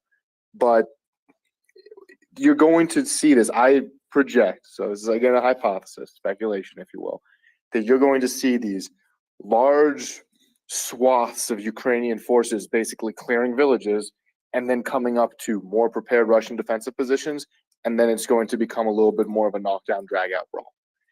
In Kherson, we're seeing that. In the east, we're seeing that. In other regions, we're seeing it as well. If we talk about the whole Donbass in general, the big ones, there are some cities that Russia's been in for 8 years and arguably has had some loose presence there beforehand. more de facto than de jure. So when you look at the size of cities like Horlivka and Donetsk City, those are huge urban areas, and that's going to require a very different approach than, say, a city of 20,000 people. Does that kind of answer the question or clarify any points on it? Yep, for sure. Hey, Frank, I was thinking about what you were saying about the piece of the aircraft. And the one thing that I think the reason why he may have sent it to you is that that represents them fighting for their liberty and their freedom.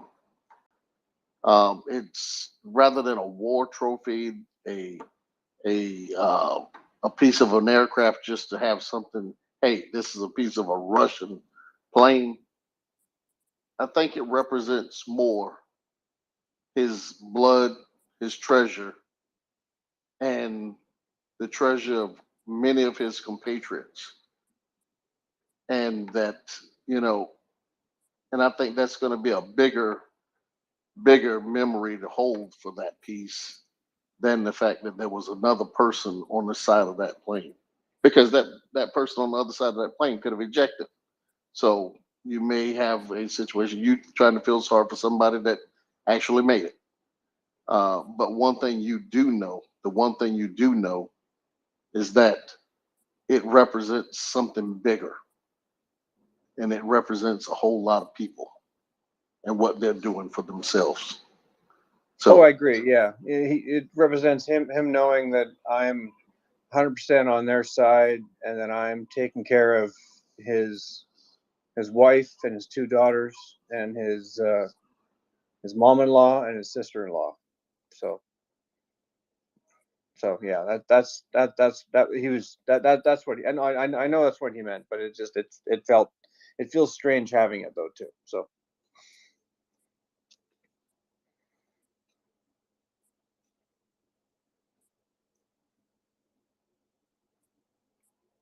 Thanks, Daryl. I was going to say, don't let the possibility of one action or incident override the true meaning of it, though. That's all I was going to say with it. I agree. And my overriding feeling. Go ahead. The thought that somebody on the other side of it, and thinking about who it may have been, you just humanizing it. I would say, less humanism and more symbolism of what it is. And that's, their blood and treasure and their fight and their liberty. And I agree. No, I mean that's just 100% me. on board there. Okay. All right. Appreciate it, Frank. And thanks, Daryl. And Slava Ukraine, I'm glad you're doing something for them, and you're doing a great deed there. All right, I'm Slava. Thanks, man. All right. All right. Donnie. Are you still here, Donnie? Well, I guess Donnie dropped. I hope he ain't falling asleep on me. Brad, you here? Yeah, I'm losing folks, y'all. I see All right. Cyril, Gunther, and John with their hands up. Yeah, I got Gunther, then Martin, if he's still here. I don't see Martin. And then Sarah, you'll be next after Gunther. And then Catherine, I'm bringing you up. Hey, and Frank and everyone. So, I've been into military history since I was, 6 years old. I have a degree in it. I was an officer in the United States Army. And let me, like, war is like the stupidest fucking thing. It is the stupidest thing. And yeah, we need to hold these spaces, and this is definitely a space for people that are, feeling trauma, like, hearing about those 10 kids killed today, that definitely got to me. This is a good space if you need to just share whatever is coming up for you. Just want to mention that. I had a question about the ground, the terrain to the west, and what I sort of read between the lines in a couple things is that the Ukrainians will actually, once they get around this sort of reservoir, that there's actually a lot of room to maneuver, and that to move around and to choose the terrain to fight on, and that this will be sort of a new kind of war, potentially. So they don't necessarily have to go to fixed positions, but if they can block supply and lines of communication, they can maybe get the Russians to come out and meet them, or do other things. Is that a misreading of things? I think that was part of the aim because west of Izium, you had the main roads lead north, and they've been doing their best in capturing main rail routes that supply the north. So there's a lot of that. What someone I can't remember who it was. They call it a corrosion, is what they called it. I think it was Colonel Spencer, or I believe it was possibly that called it.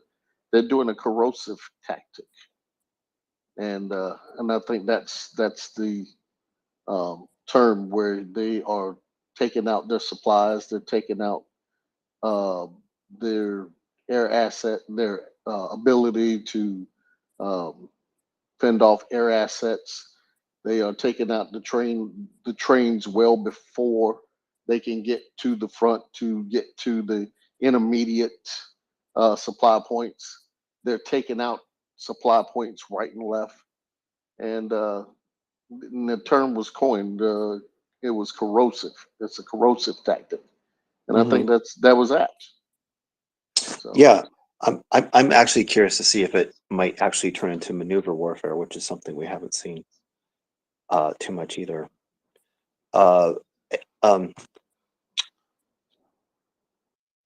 One thing though that you got to remember is that they are, even in those places where they have been, they were entrenched in the Donetsk and Lysychansk regions.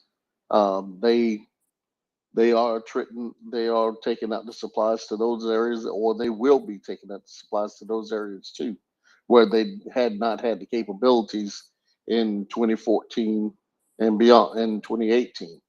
2014 for Crimea, but 2018 for Lysychansk and Donetsk.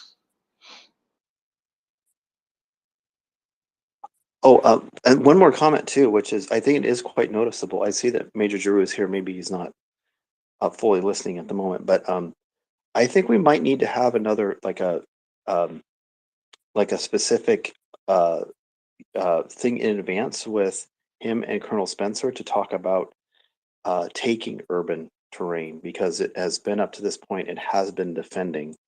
And so I think we all have to kind of think about things now that that we're sort of entering a new world here, so that we can answer these questions of like, well, how many forces do you need to like clear a city that's mostly empty, or a small village, or any of that stuff? That is because that's all that'll all have bearing. Thanks so much. So they've written some really phenomenal articles, and I'm going to cribble off from them real quick.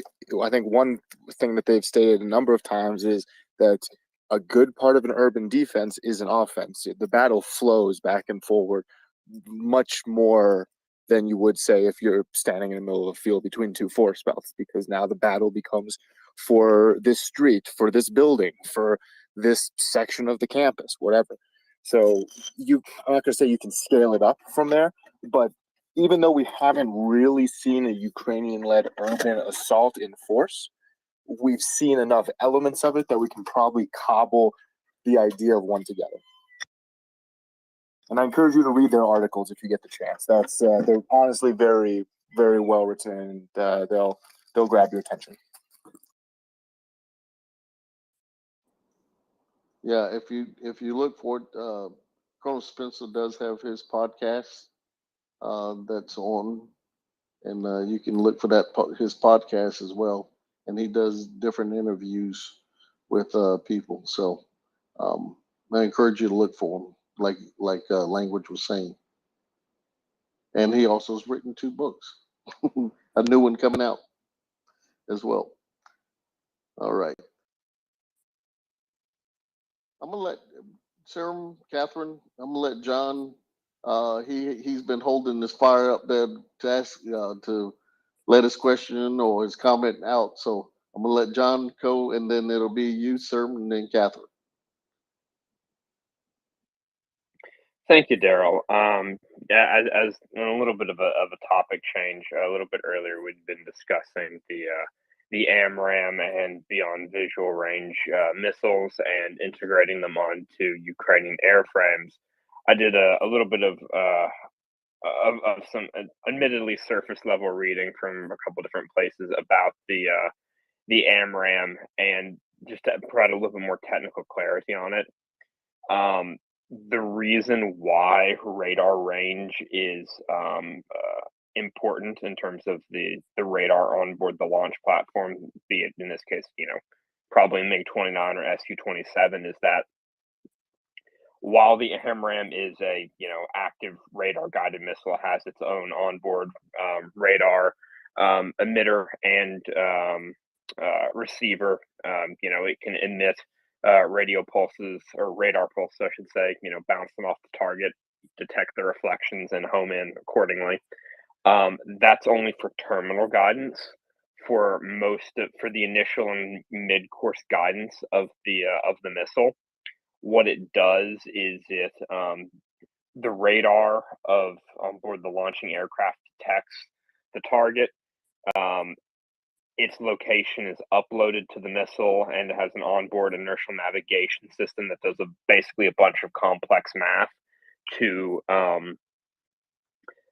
essentially pre-compute a point to fly to. The missile is launched, it flies to that point, and then the missile's active radar seeker will activate, and then it will begin to independently track the target.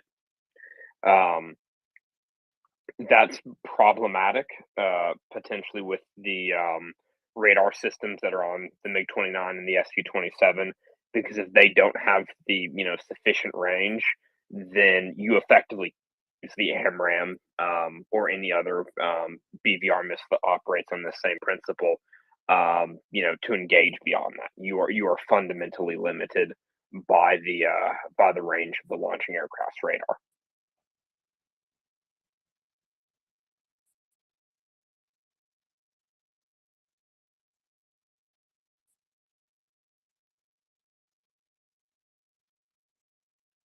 Kobe, you got something to go back on that one? Nope, I'm good. Good explanation by John. All right. Okay, sir, go ahead. Fire, man. Hey, good morning, guys. I'm really happy to be a part of this forum and listening whenever I can. Language, shout out to you. I think your updates are phenomenal. I do get a lot from them, especially the real-time maps. I had a question for Colby in specific with respect to these global supply chains where there's obvious leakage. These Iranian drones, they had all these Western components, Texas Instrument motherboards, and how is this happening? And I imagine there's not the level of control that we would need to make sure that these types of components don't just get into Iranian weapons, but also into stuff that Russia has today, and they want to keep manufacturing it, right? Because essentially, to win this thing, they're going to need all the smart stuff, and to make it, they're going to need our stuff, and we don't seem to be able to prevent these components from getting out. What are your thoughts on that? My thoughts on Iran is that there should probably be a full trade embargo on them. I'm fairly hawkish on that question. I think that the sanctions against the Iranian regime are wholly inadequate, especially given what is currently transpiring there. There is a significant lack of moral clarity from a lot of leaders in the West, and a lot of meaningless posturing and virtue signaling and not sufficient action.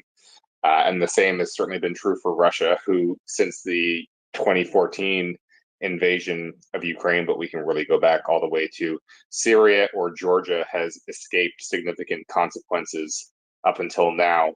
And had we taken a harder stance against them back then and imposed much more punishing sanctions, particularly again on the defense sector, because we know that up until very recently, there was no shortage of Western companies that were selling arms components to Russia, and those weapons are now obviously killing Ukrainians. So the response historically has been woefully inadequate, and as it pertains to Iran, it continues to be inadequate. So there's certainly a lot that still needs to be done there to ensure that us here in Western countries, our businesses are not dealing with regimes that are committing unspeakable crimes against their own people or other people in other countries. And it is incumbent on all of us to demand better from our elected leaders. Thank you. I feel the same. Thank you. You can drop me down, Darren. Thank you very much. Thanks again. Most welcome, sir. Thank you for asking your questions. Catherine. Yeah, I just wanted to. I have a comment in relation to what Alex was saying about Putin's speech today. There is a guy on Twitter, Konstantin Kisin, and among his many hats, he's a professional translator, and he's got 167 followers. So I'm 167,000 followers. So I'm assuming he's got some credibility. But anyway, he's posted Putin's speech with English translation. If anyone is interested, he is on Twitter. It's Konstantin spelled with a K, and then his last name is Kisin. If anyone is interested, that's all. All right. Did you happen to read it, Catherine? I did. It was. What'd you gather from it? Oh, Putin is just nuts. I don't know if he's got schizoaffective disorder or what, but he's the epitome of what the leader of the KGB would try to convince people of, of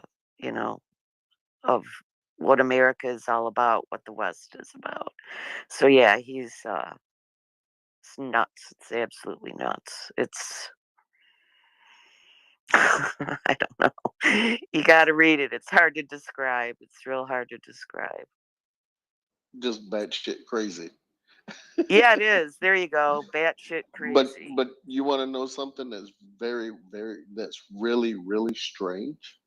Sure. Reading some of the messages of soldiers at the front, they really felt in their honest to God brains that when he declared these areas Russian, they truly believed it.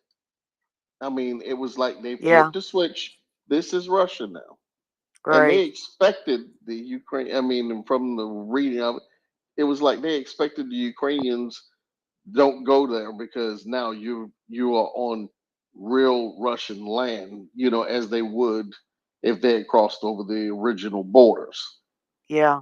And it's like, oh, gosh. And it was just weird to see someone that just really believed that the other side that they're fighting, that to get them out of their country, was going to really believe that just because he pronounced it that nonsense, that it was true.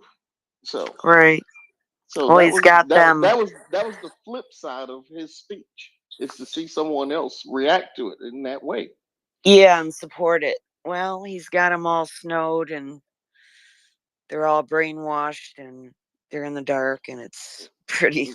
Well, I don't think it's a matter of brainwash. I think it's just classical Yeah. classical conditioning. Yeah, whatever you want to call it. Yeah, it's just classical condition. Yeah, They've right. been raised in that society to do, to think exactly like that. So Yep. Oh, so anyway, oh, thought I I'd do put think that it's a out little there. Thanks. funny though that Russia has, Putin in his grand master classes now. If you take everything he says as his word, these are now organic parts of the Russian Federation. I don't know what the fastest record for losing a city is after you've, had it as part of your country, but I want to say 24 hours is probably getting close to the record. that was the So if funny part. Liman, yeah, that is the fun. I say, hey, you know what? Liman was part of Russia maybe 24 hours ago, but I don't know about that anymore, buddy. Even if we take everything you say, it's true. That's too funny.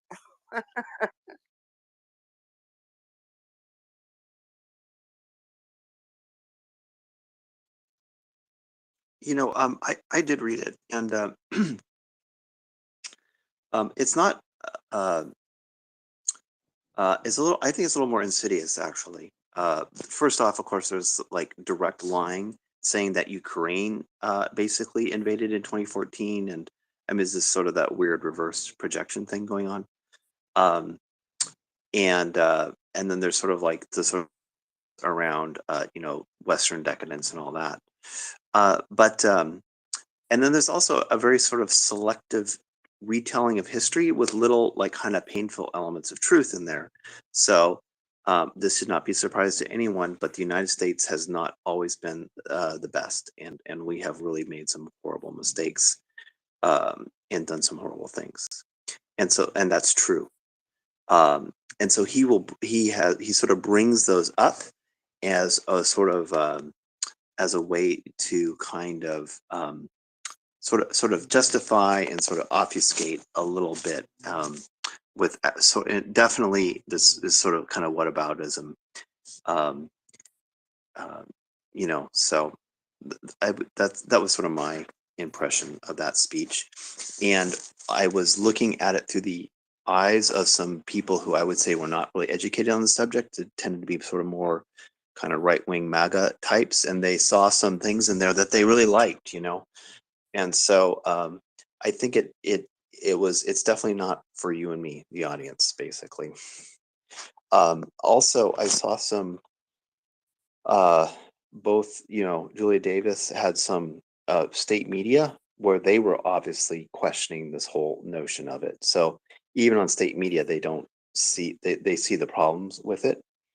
And there was also like an intercepted phone call with some mother talking to her son, and they were talking about of how, of course, no one in the world is going to accept this stuff. So I don't think that necessarily Russians believe that this is true just because Putin said it was.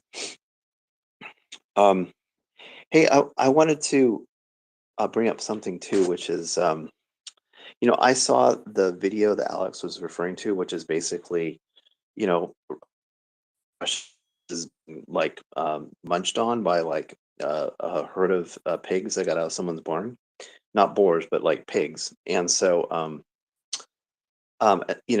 it's horrific. Actually, those pigs are wild there. Really? Okay, because Yes, they have they a were kind of large hog population in that area. okay. Yes, there are some on the farms, but those hogs are from those woods and everything else around. Oh, okay. It looked like they had just got out of some farm because there was no one around. But anyway, point being, I kind of wonder if that's the kind of if that imagery should be like promoted more, because it's something I think that the Russians should see. Like they should see that their soldiers are being blown to pieces, and then the pieces are being digested. And that imagery and stuff. I think you're thinking with a Western mind. I really do. I'm just saying. I think you're thinking with a Western mind. Mm-hmm.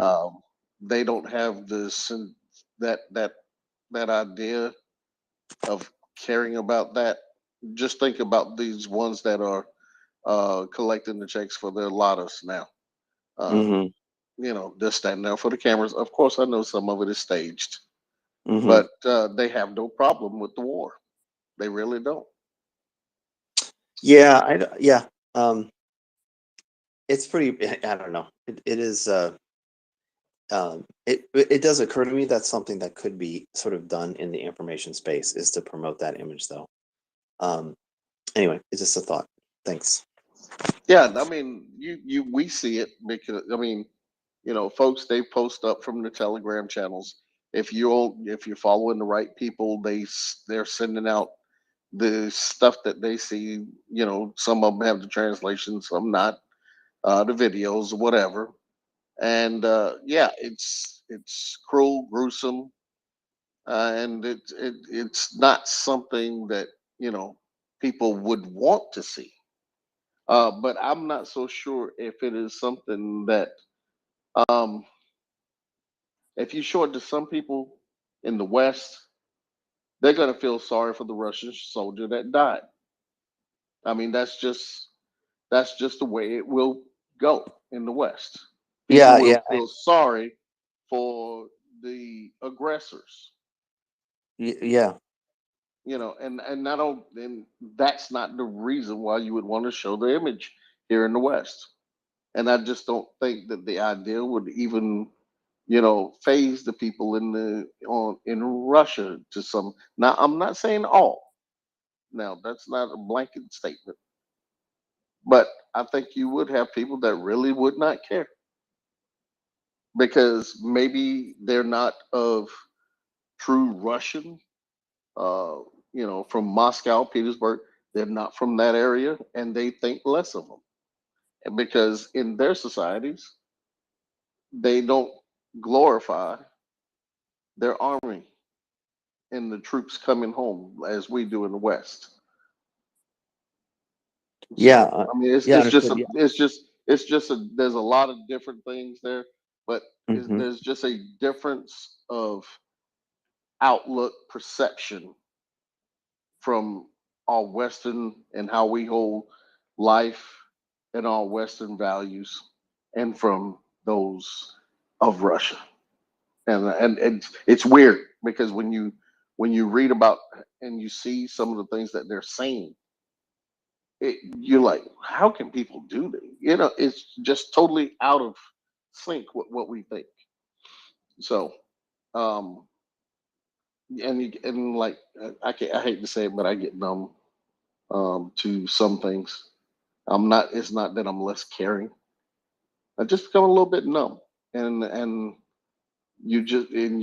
it's getting into that that thought process to think like them. What are they? How would they view this? How would they think about it? And I just have to kind of turn that Western side of the brain off and think of it in a just the most basic, way you can. So, I mean, that's just a thought.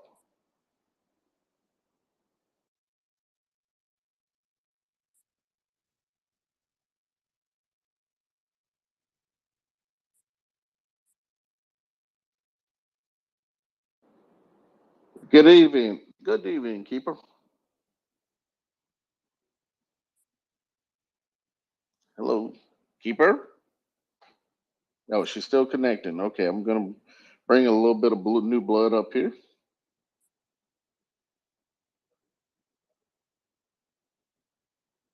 All right. Let me say this real quick while we got a lull and I'm waiting on people to come up. Folks, Hello. Hello. Can you hear me? Yeah, I can hear you. Just give me a second. I want you to put your mic on mute. because I want you guys to raise your hand, and I'll call on you here in a second. But I want everybody to, when we talk about different things, we put things up in our nest. And if you are just getting to the site and you haven't been here before, the nest is that if you look at all of us down below, if we say something is in the nest, it is those items and pictures you see above where all the people are. And if you click on those, if we put something in the nest, that's what we call the nest. Okay. And if you are just the first time up, first time caller, first time, listener, whatever, and you come and you request to speak, just know that on the right side of your screen, at the bottom where you see the heart, there is you click on that, and all the way to the right, there's a hand that's in blue. If you tap on that hand, it raises your hand, and that's how I call on you. Okay, so if you're first time, I want you guys to just remember that. And then when you are called on the left side where the microphone is, it's pink with the slash across it. When I call on you, just tap that button, and that allows you to speak. Okay, and sometimes you may have to give it a second before you start talking, because it may take a second or may not. But please, no hot mics either. Okay, so when you come up, hit the hand, and then I'll call on you, and then you can hit the little pink microphone, and I'll call on you, and we'll go in order like that. Okay. All right. So, Keeper, you're next. Hey, am I talking right now? No, Steve, you need to put your hand up, please. Okay, sure. How do I do that? If you press the heart, Okay. heart, and all the way to the right, that icon that you see on the right, that's the one that you'll hit. There you go. All right. Thank you. All right. Sorry. And if you speak out of turn, that thing goes down and it will take you out. All right.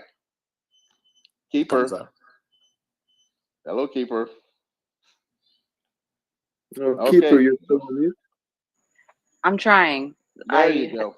I had There you I did a update and they shifted my icons. No, I just wanted to speak to the difference of speaking to certain atrocities, but I wanted to be respectful and not be too elaborative as it relates to what they are. And I know we were talking about the pigs and what they're eating, and there are certain people that have addressed being concerned about that. And of course, that's very much an atrocity, but so have been other things that have been very much an atrocity. Hey, Keeper, wait a minute. Now, those pigs, that's not an atrocity. The Well, no, atrocity, no.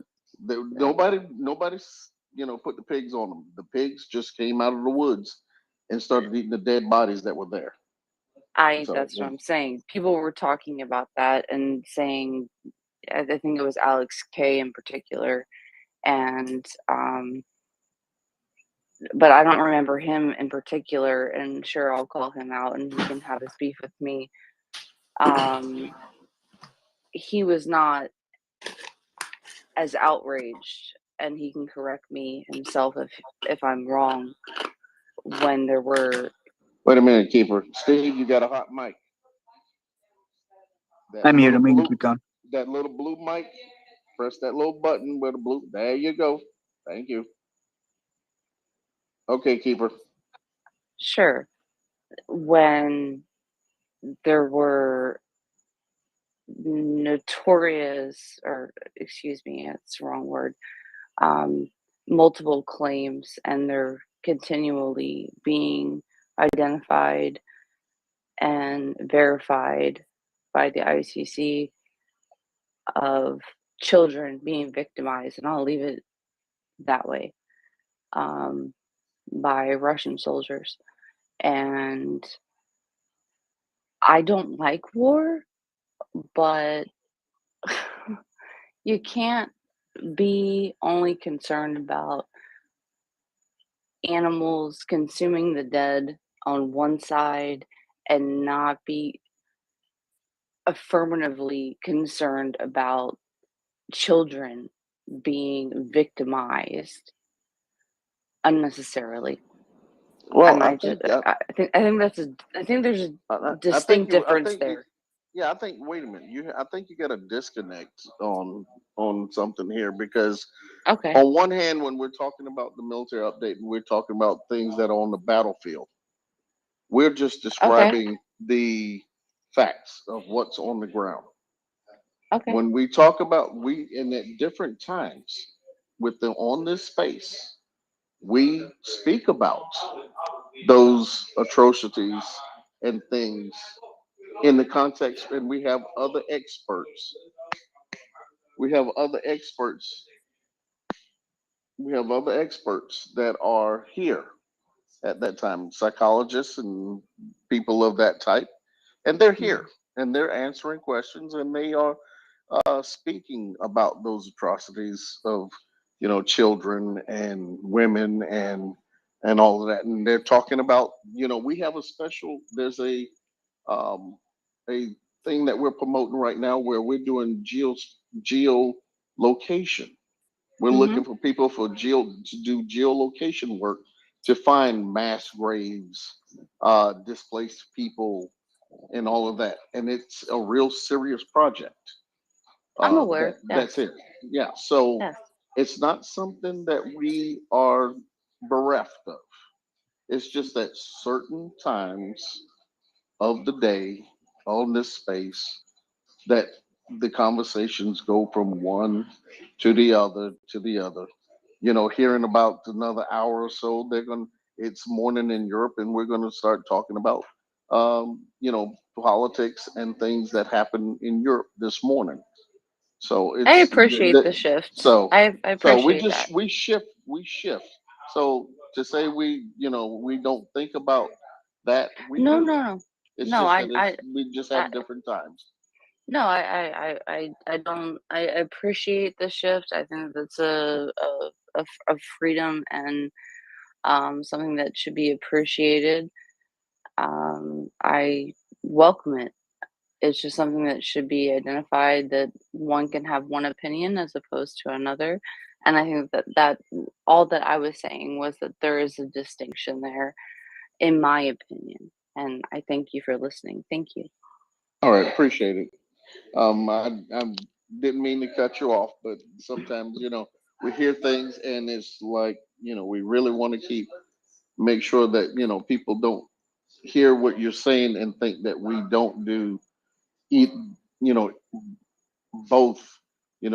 It's not either or, it's and with us. I Okay. get it. All right. Thank you very much. Steve? Yeah. Am I talking now? Yep, I called your name. All right. Thanks, man. So yeah, I just want to jump in here and say, I think it's really critical to remember that this is an information war. Okay. And we've seen how the power of NAFO, we have 10, 20,000 accounts. And the feedback, when you look at things like we're talking about right now, of course, it's horrible when you see, pigs eating bodies, but this gets feeded back to Russian social media. And ultimately, this filters down to the people who are considering whether they're going to answer the call to be a conscript. And so I think you can never underestimate the power of that information war. And a lot of times the grit becomes part of that back and forth.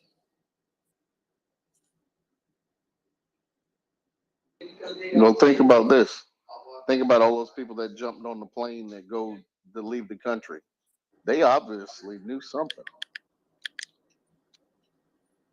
Yeah, exactly. And I saw I assume a lot of this community follows a lot of Telegram accounts. And I do. And there's definitely, I think there's a lot of fear in the Russian social media channels and VK. And I'd be curious to hear what Language has to say about this. But, you know,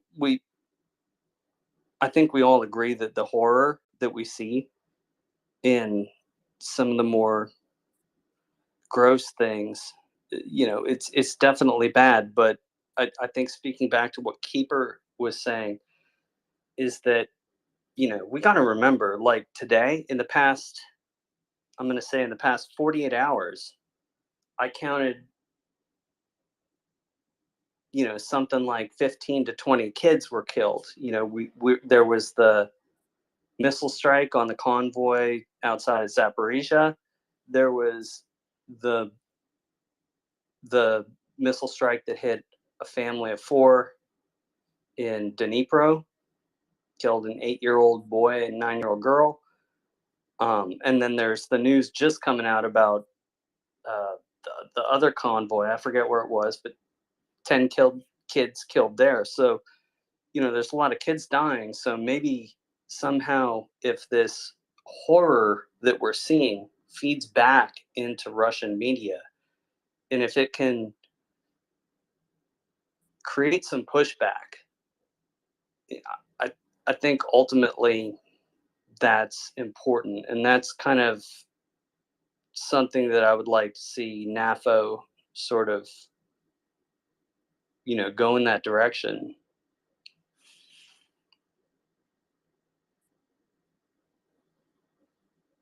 Let me just real quick before we jump into it. I think because I kind of kicked this whole topic off, and you know, it is possible to have two perspectives at the same time, right? Like let's not. It is most things in life are not on a continuum. Neither is dealing with the horrors of this war. As somebody who has, you know, had to set my own boundaries, and like there are things I don't talk about, right? Like I just explicitly, when it comes to, you know, victimization of children, I don't talk about that here. That's not, you know, you want to go read about that, you can read about it from someone else. Not my wheelhouse, not one I want to be in. So like there's really terrible, awful things. Like there's stuff that's, you know, made me have to take a step back for a couple days. And I like to consider myself a pretty thick-skinned person at this point. So even with all that being said, you know, at some point you do start to grow numb to it because they, you know, seem like it's more numbers than anything else. I think it's when it goes from being just another line of data where you say, okay, there was 20 civilians killed and 10 of them were children, moving on to the next, to this kid's name was X and he really liked to play with his stuffed polar bear, which got shredded when he got shredded. It's that it crosses a line where now you're starting to see the human aspect of it. Right? I mean, it's always been there, but we disassociate from it to protect ourselves. And I think when that human aspect gets brought to bear, whether we're talking about children being killed playing on the swing or a Russian, you know, soldier calling his wife, it is going to pull at you in an emotional sense. Doesn't mean that you can't hold both perspectives. Doesn't mean that one is suddenly equivocal to the other. But it's not an unreasonable statement to say that we can hold two different things in our mind at the same time. So I just, you know, to lightly push back on what Keeper's saying, sometimes I don't quite understand everything Alex says. I didn't hear him say that, you know, the pigs eating Russian corpses was worse than the victimization of children, including the stuff that's happened just in the past 48 hours. But I can understand why it would be upsetting to people. They go, well, why are you losing sleep or bemoaning, you know, this Russian soldier who made his own fate here when they're doing terrible things that they don't have to, you know, to children who didn't choose that fate? And that's a reasonable statement. But, you know, maybe just from my perspective, it is possible to say these two things suck. They don't suck equally, but this is something I can feel bad about. And this is another thing I can feel bad about too. I agree with what you're getting at there, Language. And I think that what I'm trying to push is that I think when you look at what NAFO is doing, is that a lot of this has to do with putting information out there that ends up in Russian channels and will affect what Russians choose to do. And that might be the biggest priority. You know, sometimes if we have to put information out there that's difficult, if it gets into channels that can affect, you know, who wants to sign up, who wants to join the war, if that can reduce the number of people that want to go and take up a gun against Ukrainians, you know, maybe it's worth it. Absolutely. I mean, every Russian that decides maybe I don't want to die in a pool of my own blood and filth, maybe I'll stick around in Russia and just dodge the draft. That's one less person pulling triggers in Ukraine. So that's a good thing. I personally am not as involved in the NATO stuff. It's cool. It's definitely making an impact, but I still don't pretend to understand it in the slightest. So all I can do is kind of sit on the sidelines and watch.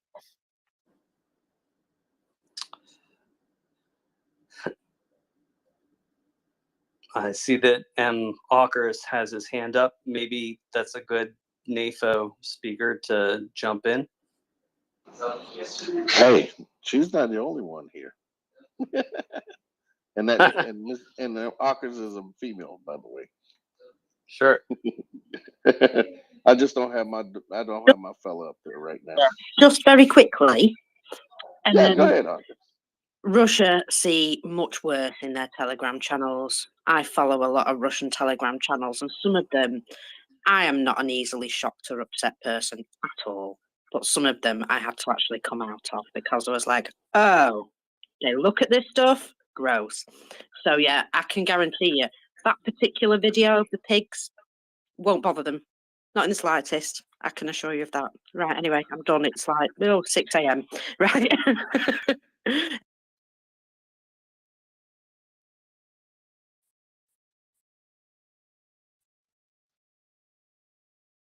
Yeah, that's me anyway. Cheers, Daryl. All right, cheers. Yeah, I kind of muted everybody for a quick second there. My phone was falling, and I hit the button by mistake. So sorry about that. Fat fingered. Yeah, I took it totally personally. You know me. Yeah. Lovely morning. Lovely morning. Joseph, good morning. Morning, buddy. How you doing? Pretty good, man. Just watching you hold it down. I'm jealous. So you get all these hands, dude. I'm usually up here alone at this hour, rambling on with Colby about tanks or something. So yeah, I'm impressed, Daryl. Are you thinking of a bad partner? You're a wonderful partner, Colby. I'm so glad you're here, and I'm not up here alone talking about the same thing over and over. So I really appreciate it. Kobe is there. He's been holding the fort, giving me good support and fire here. I love it. Him, language. Yep. I appreciate it. And John, where John disappeared, went to sleep. All right, Dan, you're up next, man.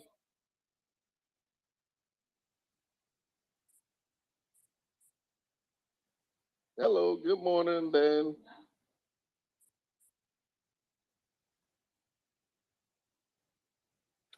Dan Miner, are you still there?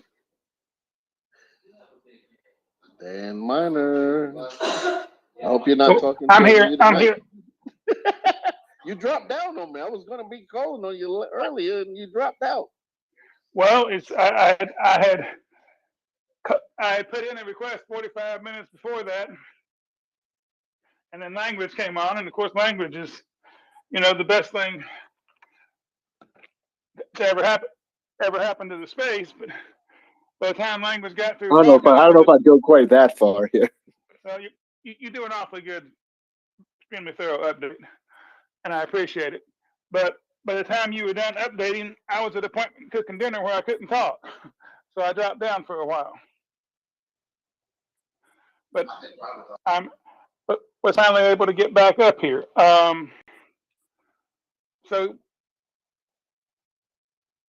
4 things I wanted to say have moved on to the point where where I won't try to get back to them, but the gentleman who was just up talking about how some of the truly awful pictures have an effect in Russia or could have an effect in Russia. They are having an effect in Russia because more men of military age have fled Russia than have actually been drafted to this point. The message has gotten out to anybody that wants to look that going to Ukraine is not a good time and frequently comes to a very bad end. And I mean, it's really brutal, but that's the message they need to get, because that's the message that will stop this war. You do not want to be here. They will kill you and your body will not come home pretty. There's a good message that I saw on an industrial piece of equipment a while ago. And it really stuck with me. I thought it's good. It's, there's always the funny ones. This machine doesn't have a brain. You must use your own. This one was very matter of fact, block letters. This machine will kill you slowly and it will hurt the entire time you die. And I never saw anybody mess around with that machine. So at some point you can break through the people that, oh, wow, there is a real risk here. And it's not a good one. That's brilliant.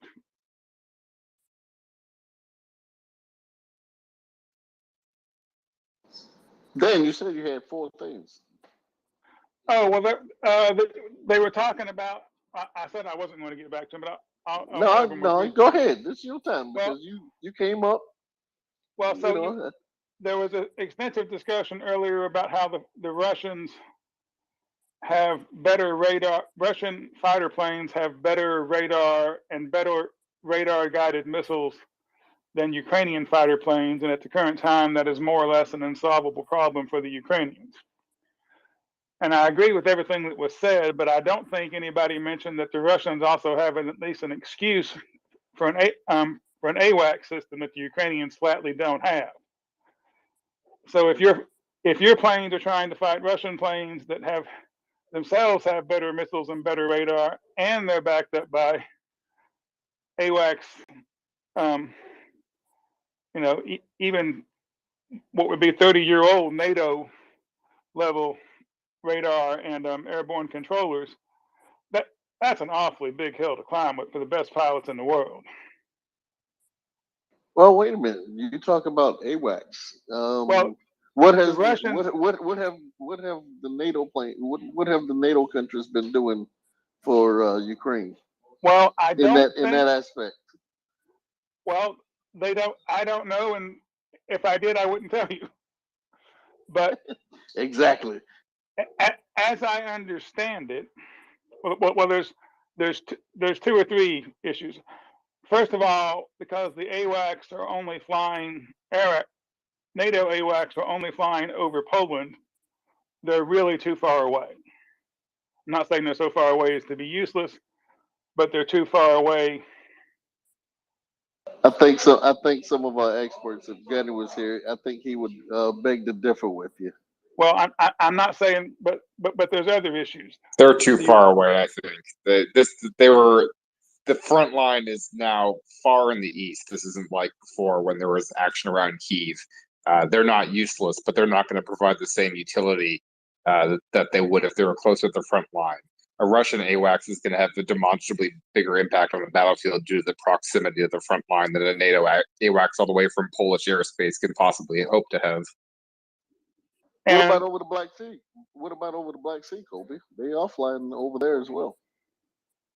I don't think they're flying AWACS over the Black Sea. They've flown a bunch of other stuff. I've not seen any AWACS.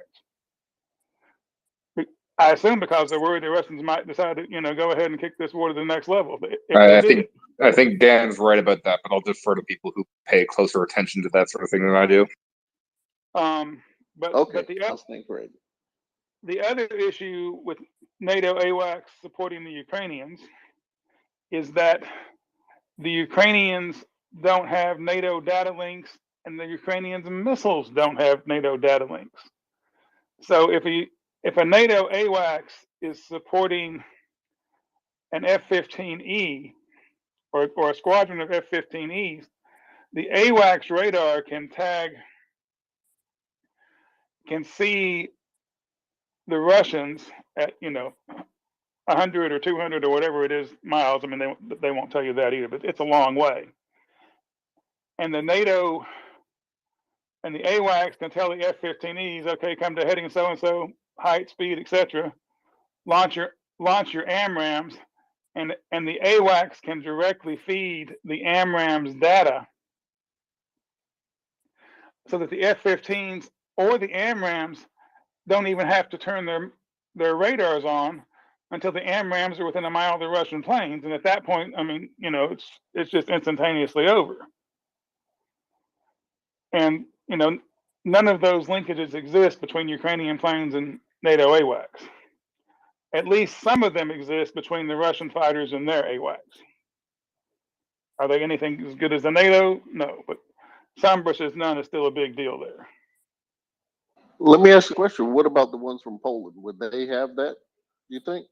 They might have some of it. I have not seen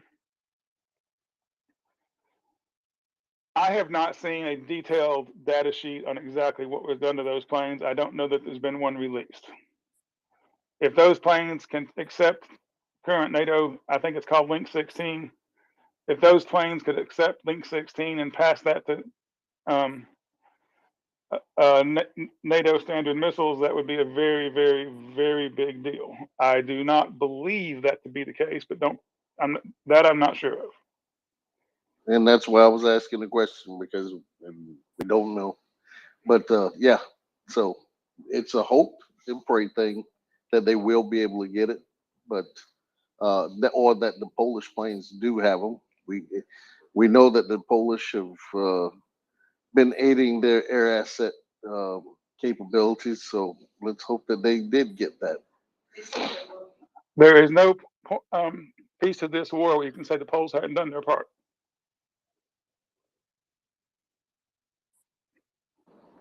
The Poles know that they were next. They were next on the chopping block. That does concentrate the mind, but when the Ukrainians were flat out of artillery, despite knowing they were next, the Poles sent them half of theirs. That's pretty strong. That's a good bond that they're going to have long after this war, hopefully, and keep it. Well, I think it's set at this point. So yeah, that relationship is going to matter for the next 100 years. And then the one other thing I wanted to bring up that I remember anyway was there was a lot of discussion earlier about some parts of Eastern Europe being less than fully convinced that NATO would come through for them if Ukraine went down and the Russians kept coming. Which, I mean, neither of which I think is likely at this point, but it was certainly a grave concern earlier. And so much of that problem goes back to the U.S. and Britain not backing up the treaty they signed with Ukraine to give up the nukes as much as they should have.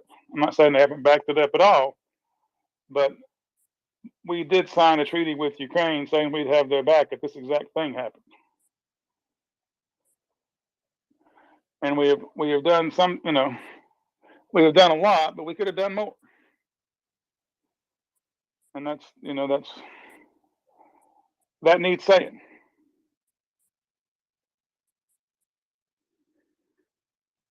Was that treaty ever considered as significant as NATO? No, et cetera, et cetera, et cetera. And the French and Germans keeping Ukraine out in 2008 deserve infinitely more blame, because that would just, if we had done that, this just would not be happening. But anyway, thank you very much. All right, thanks, Dan. Appreciate you. Let's see. I got DI. You're back. All right. Two relatively quick things. For the people that can be of two of minds, I think it's really important to, try and hang on to your humanity, feel what you need to feel, and then shut it off and go back to doing what you need to do. But that's a hard road to hoe. So I wanted to say that. And then as far as the information war, there's been a lot of research on that done at a bunch of US institutions. I forget, there's one like Media Lab at a particular university. And one of the things is with the explosion of media and social media, I used to look at that in detail, but it's been a couple years. And one of the things that happens is this group identity bias where people just tune things out that don't come from people they associate with. So trying to break in and spend effort to affect the Russian people may be not as effective as spending that same amount of time countering the disinformation, the stuff that NAFO and folks work at. And I may have to go back because for a while I spent a lot of time looking into that, and I was working with some organizations. But I'll tell you, the research has really reached those who are reachable, the people that are already in those silos where they're in the Russian media, and then all their friends and people they associate and they know are in the Telegram channels. When it comes from outside, the studies I recall is it just bounces right off. And that's what I have to say, and I'd like to thank you folks again. And I'll drop down to listener. All right. Well, thanks, dear. You know, we always welcome new voices and new perspectives. So that's that. You know, and new commentaries like that. So thanks a lot. Break. No, wait a minute. Where's lunchtime? Lunchtime dropped. All right, Frank. Hey there, guys. I had a thought before about the pigs feasting on Russian corpses, and I would be a hell of a lot more worried about the M38-1 HIMARS munitions that are now in Ukraine, apparently. With the those have probably been there for a while. Sorry, probably been for a while. But yeah, I mean, let me let you finish, and then maybe I'll jump in on it. But like, there's I guess you kind of finished my thought there, which is that they the videos I've seen are utterly terrifying, and I've got to think that and I've had this thought for a while that when Putin announced the mobilization, that the strange irony is that in order to save more Russian lives, Ukraine needs to push hard now as we speak, because they need to push Russia out of the Russian forces out of Ukraine as much as they possibly can, because every day Russia gets weaker and every day Ukraine's army gets stronger, and so many of these like conscripted, basically civilians that are going to get pushed to the front lines, and the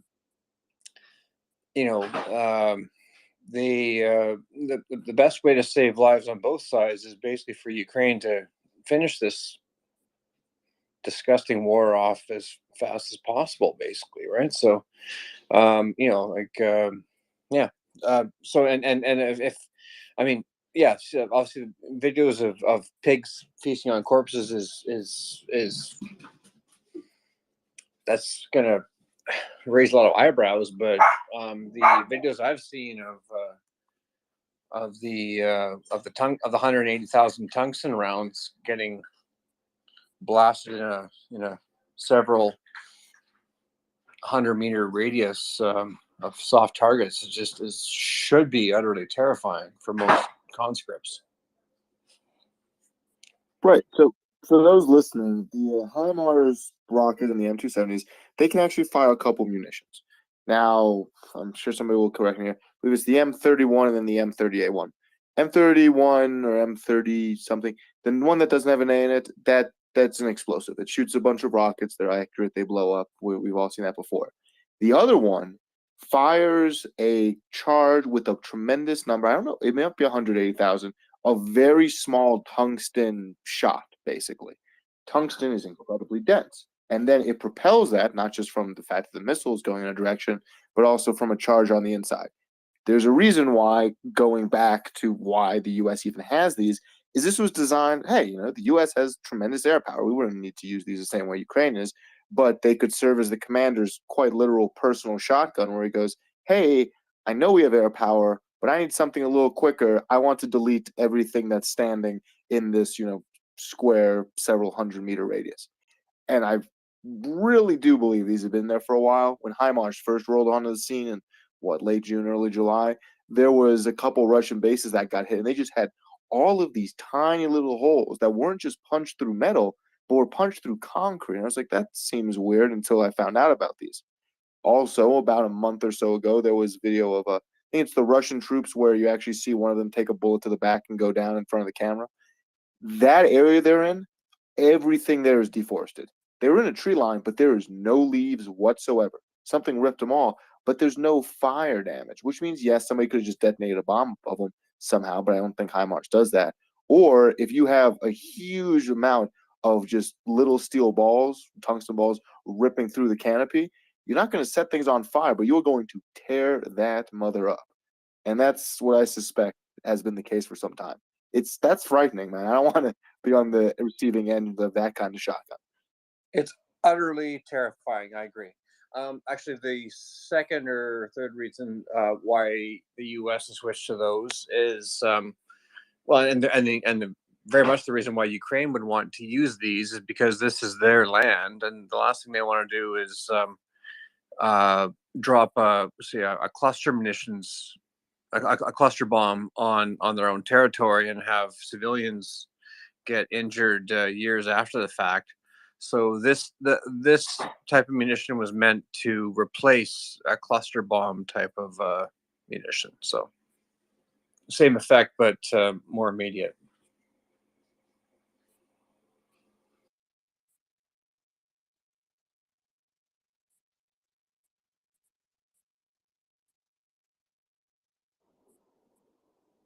So we got silence.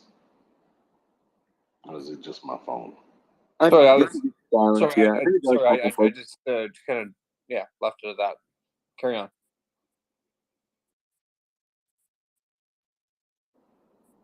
Okay, language. You were done with that? Good. I'm good on that. Yeah. Yeah. Okay. All right. I was just checking because it just kind of went silent for a second. I thought it was my phone. I thought I had a glitch again. I thought Twitter was doing this thing. Colby, you got something you want to add up here? Just that I went and checked, and the E3 Sentry has a radar range of 320 kilometers. So from Poland, they can reach into southwestern Belarus. From Romania, they can touch Crimea a little bit, which would certainly be helpful. But NATO AWACS definitely are not having an impact on the fighting in the eastern side of Ukraine. Okay. That clarifies that. Thank you. Thanks for that. All right. Abbas.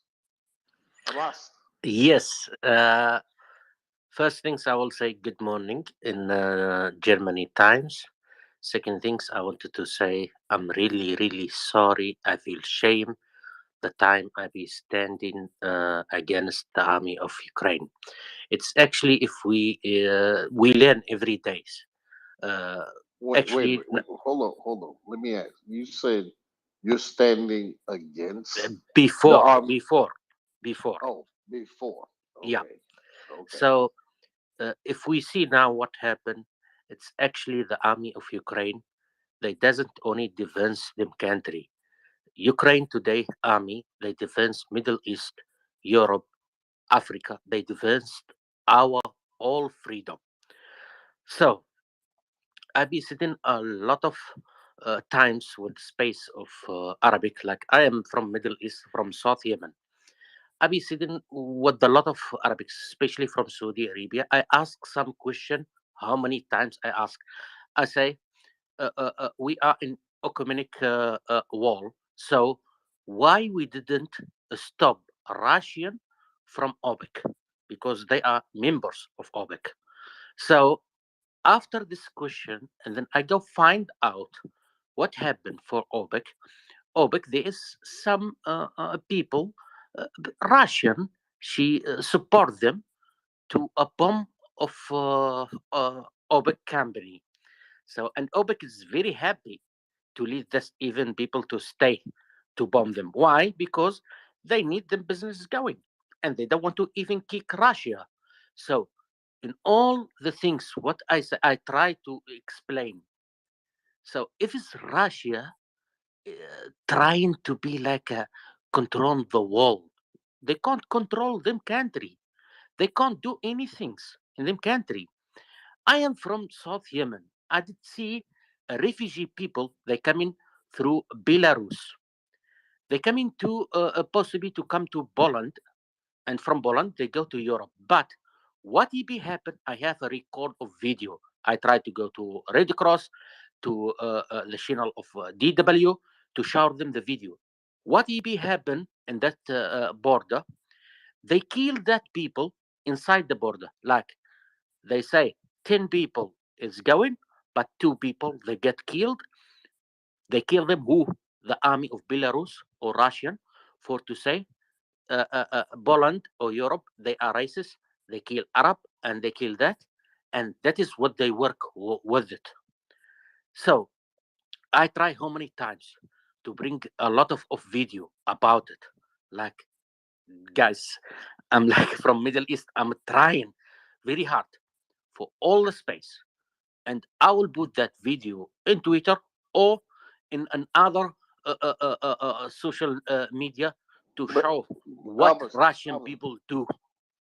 yeah, but I was, we don't have to go that far. I mean, unfortunately, we don't have to go that far.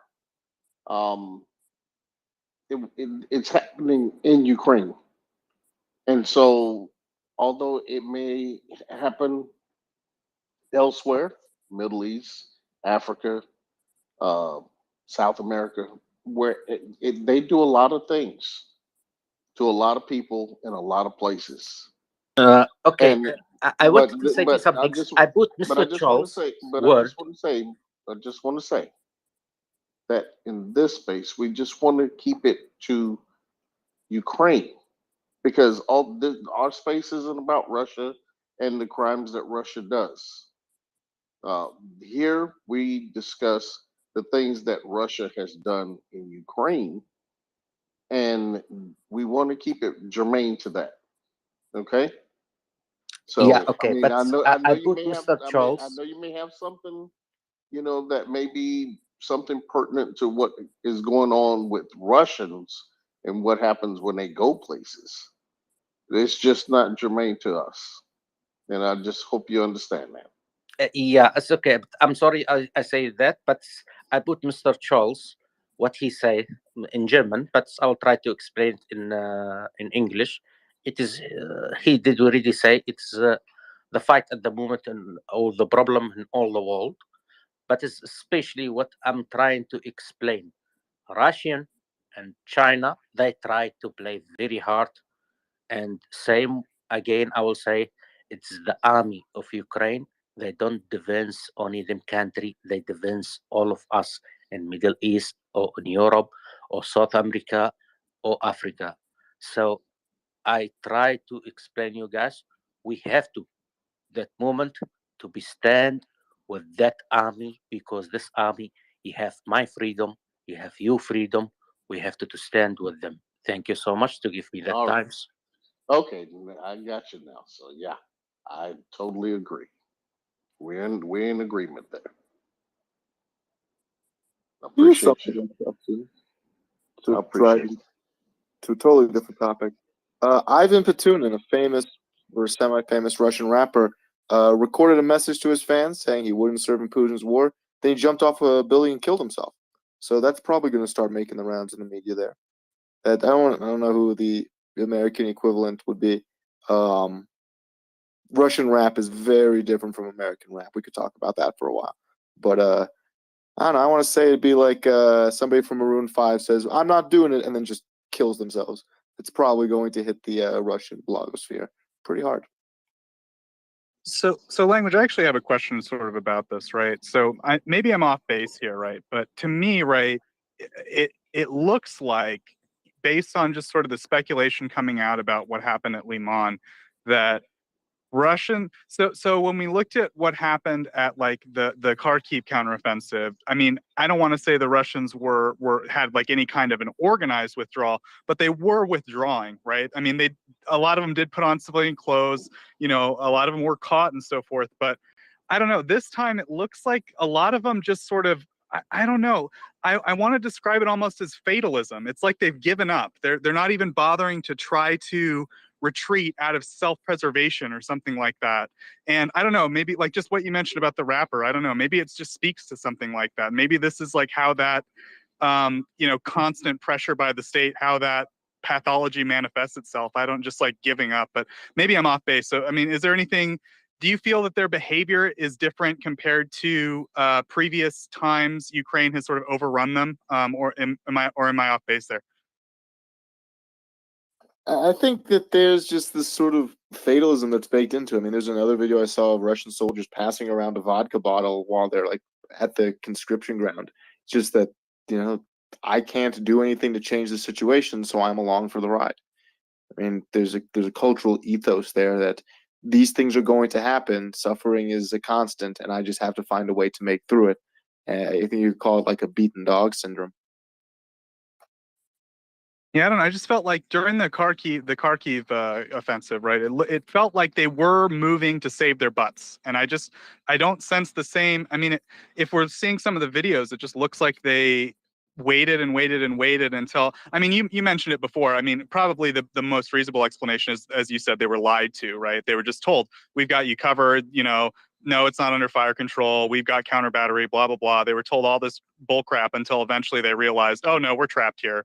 But I don't know. It just seems like there's maybe a different attitude here. But maybe I'm you know, we're just looking at videos. It's hard for me to say, of course, but it's just something I've been thinking about. So thanks for your insights there. Back to you, Daryl.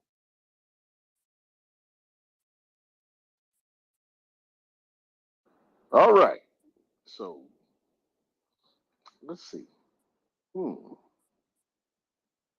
are we going to talk about now, guys? Jens, what are we going to talk about? I tell you what. No, Joseph, just to understand you correctly, what do you mean? The difference is the amount of casualties? I think they've become more indifferent to dying. Like, it just seems like they're not as there's a less of a sense of self-preservation, and it's not translating into them being willing to fight. They're just putting themselves in position. I don't know. It looks like it was a real slaughter. Like, it was different than Kharkiv, where they actually tried to run away. To me, that's just my complete surface level reading of it, though. I think language has a much better maybe I'm like totally off base there. That's my broad thought. I'm just thinking out loud there, Jens. I think maybe it's something to do with, I think Yehuda called it canalized, that the only escape route was more or less a road with a thick forest. So that meant that when they finally realized they had to go, and it seems like I've listened to a lot of intercepts where they are satisfied with holding their positions, but they rebel against being sent forward. And meanwhile, they are on the phone with their wives saying, contact the lawyers and get us out of this contract. But they are not actually fleeing before, you know, it's death or fleeing. And in this situation, their only escape route was, you know, already a death trap. So I think maybe that's why we see the casualty rates that are so so very I don't know, this large scale. And I think that ties a little bit into the point I wanted to make when we talk about these information campaigns we want to launch into Russia, which I agree with one of the previous speakers that said that if it comes from outside, it's just written off as fake news. Where I think when Russia keeps having these defeats and they're losing territory, it's very difficult for them to write it off as fake news. You hear all the milk bloggers trying to spin it, and it's almost impossible. And that's why we see like aspiring, beginning criticism, simply because the defeats and all their gains are disappearing. So I think that it works better when they're simply having to comment on these losses they're having. Yeah, thanks. Yeah, so I just wanted to bring up maybe two more points, and then I'll turn it back over to Daryl. We can go to hands because we got a lot. But so again, this is just like me thinking out loud. One other thing is you mentioned intercepted phone calls. I remember one too. I saw today that was just like it was a Russian soldier. He was calling home and he was like, "Hey, I'm just calling to say goodbye." And she was like, "But doesn't calling doesn't that reveal your position?" And he was like, "Yep, but bye bye." And then the other thing is, that kind of struck me a little bit. And the other thing is, this recent mobilization, one of the things that happened was the contractors aren't allowed to leave. Like they're no longer there's no longer a contract ending and you being able to leave. So I don't know, maybe that kind of influenced their behavior in some way. But just thinking out loud. So thanks, gents, for adding to that. Daryl, back to you. Can I comment on that? Yeah, briefly. Go ahead, Jens. Yeah, well, I listen to a lot of these conversations.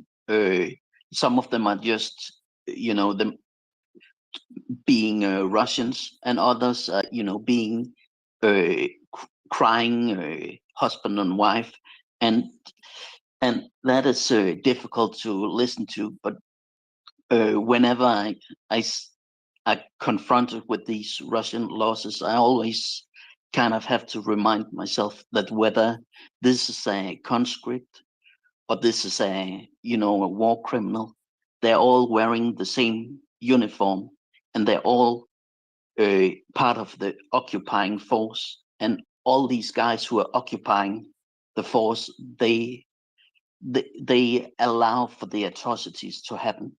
So in order to free the Ukrainians, you have to go through them, and that is just, they are the enemy. And to liberate children and women, you have to go through the lines of conscripts, whether they are just 20-year-olds or whether they are war criminals.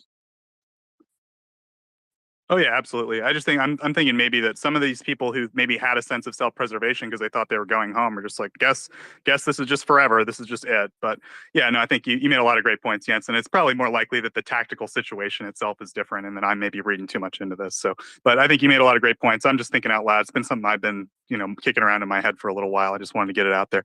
Daryl, back to you. Thanks for letting me ramble. You're not rambling. I do want to say one thing. When I mentioned that corrosive tactic on the battlefield, that was General Mick Ryan instead of Colonel Spencer that had mentioned that. That was General Mick Ryan. So if somebody goes and want to fact check me, I'm correcting myself right now.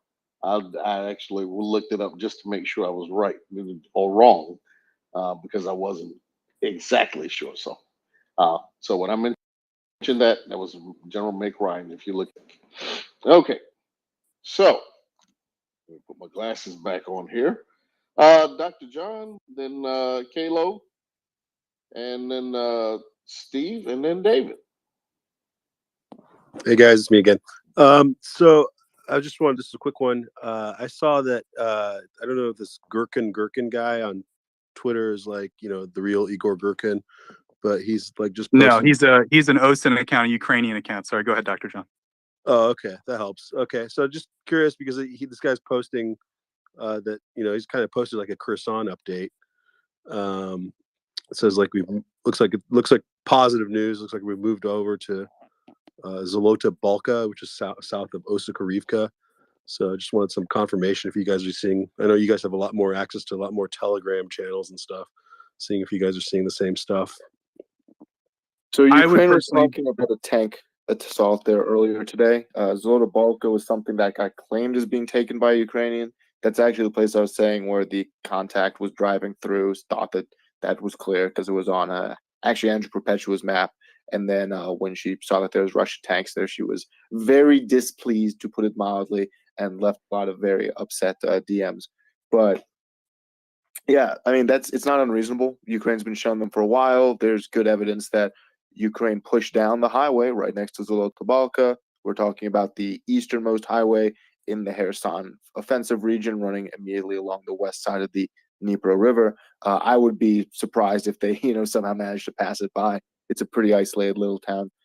So yeah, I mean, hopefully we wake up with more confirmation, but that tracks 100% with everything that I've been hearing. yeah, in real quick language, I would say Gherkin's a pretty good source, right? He hasn't burned me big in my recollection. He's been around since 2014, I think. Go ahead. Good. No, he's good. He knows what he's doing. Yeah, so good source. Back to you, Joe. Thanks, guys.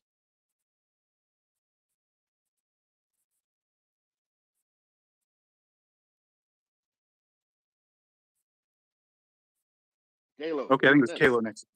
Yep, Kalo was next. Hey, Daryl, how's it going? Hi, everybody.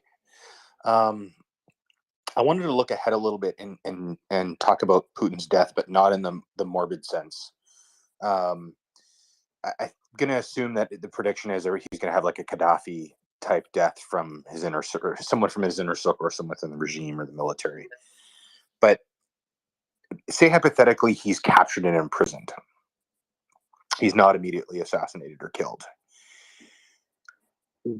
What do you think the dynamics are between, the Ukrainians maybe wanting him and to put him on trial, the Hague wanting him, the Russians keeping him in prison, putting him in trial? I know that's probably not likely, but say hypothetically he is imprisoned. What do you think the odds are of where he goes for a potential trial? Do we give in to the will of the Ukrainians? I'm thinking the Ukrainians possibly wouldn't just want him to go to the Hague. They'd want him to try him themselves. What are your thoughts on that? And There's no way that he would ever get out of Russia alive. And if they were going to take him to the Hague, and there was some way that even happened, he would. At that point, if he's like that far arrested that he can get moved without his power, somebody would kill him because he knows too much. And if he's not arrested, then he'll just never leave. So we're never going to see Putin behind bars, unfortunately. I mean, there's a lot of terrible people in much less stable countries in Africa that have managed to evade justice for decades for war crimes, and they didn't have nuclear weapons and a security state. So it's an interesting, hypothetical, but not to put too much cold water on it. I don't see it ever occurring. Yeah, I mean, he's too much of a coward off himself, right? Language. Yeah, I mean, the thing is like you'd have to compel him physically, and by that point he's arrested, and by that point nobody in Russia is going to let him linger in jail. Let me put it this way: he'd be dead. He's got too much power. He's got too many connections, and you just have to end the bloodline. Make sure that there's nothing else coming after you. So in that sort of cutthroat world, you don't get to retire, and that's part of the reason why Putin is so paranoid. Yeah, I guess it wasn't until Gorbachev. No, yeah, I guess it's. I know, I understand that's most likely the scenario that's going to play out. I guess the other thing I'm thinking too is, he could possibly be the richest person in the world, and then wherever the shell companies and the Cayman or whatever that is hiding his money, there's probably people that are going to want access to it as well, right? They don't want him around saying where the money is. I mean, not just that. Just in Russian politics, you're going to take the man who's run the country for 20 years and has a security state, and somehow you got up on him for now. You're going, oh, you know what? Let me just leave him for a little while. I'm sure he has no friends waiting around. I'm sure there's no Bratva thugs who are going to put two into the back of my skull when I step out. There's a reason, like, you don't let that happen. It's mafia rules. You don't. how many people retire from the mafia after they leak La Casa Nostra secrets? It doesn't happen. You don't step down graciously. You ride and then you die. Yeah. You're dealing with mafia rules here. Yeah, well, so I guess some of the leaders of Serbia were maybe just the exception to the rule, I guess, is what you're saying. And I agree with you. Most likely scenarios, he's gone immediately. But okay, all right. Well, thanks so much. You're welcome. With that, I'm gonna have to head out though. It's getting pretty late here. So thank you guys so much for having me. Let me blather on. Updates up in the top. If you like it, let me know. Share it out. Get a few more eyes on it. That's always great. If there's any questions, comments, concerns, my DMs are always open. Otherwise, have a good evening. Cheers. Hey, cheers, Language. Appreciate all your help here. And thank you for the update. All right. Let's see. I got Dan. Then I got wait a minute. How long? Oh no, wait a minute. I got David, then Dan. And then I got Gunther, Kiefer, and then Steve. And Suresh, if you want to me to call on you, you need to raise your hand. All right, here we go. I think the last time you read the list, I was last. So some of these guys are probably ahead of me. Actually, not. You good? Go for it. Okay, well, I was just responding to Joseph's question or his point about the changing mindset of the Russian soldiers. And what I was wondering is if we know whether they're under orders just to hold their positions no matter what. I mean, I sort of feel like that was discussed at one point, that they were told not to retreat, in certain scenarios. So maybe these guys that was what their instructions were, and the penalty, who knows what the penalty is. I'm just curious if that's a possible explanation. Yeah, so we were talking a little bit about it, and like that was one theory. Another theory is just that maybe these are. I think probably the most likely explanation is just it's a different tactical situation, and we don't know all the details, right? And that might have resulted in different behavior. But I mean, just thinking out loud, I mean, this is maybe different areas, like different. I think it was in a lot of these videos are coming in more like the Donbass region, right? So I don't know, maybe these are just different. There's a different.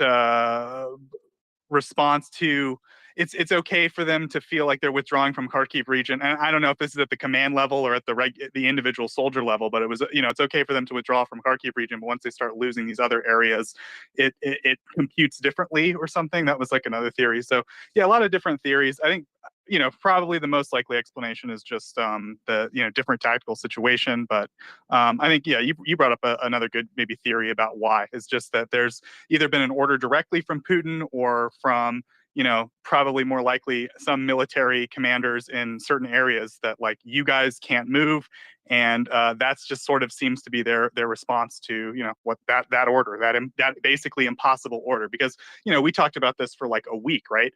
Liman was going to fall. Like the Ukraine was choking it out. Like there was no way for the Russians to make it a tenable, defensible situation, right? So for them to try to hold it meant certain loss, certain defeat, and not much upside to it as far as I could tell. So it's kind of confusing. I mean, I don't know. I mean, at least in the previous situation, they did try to withdraw and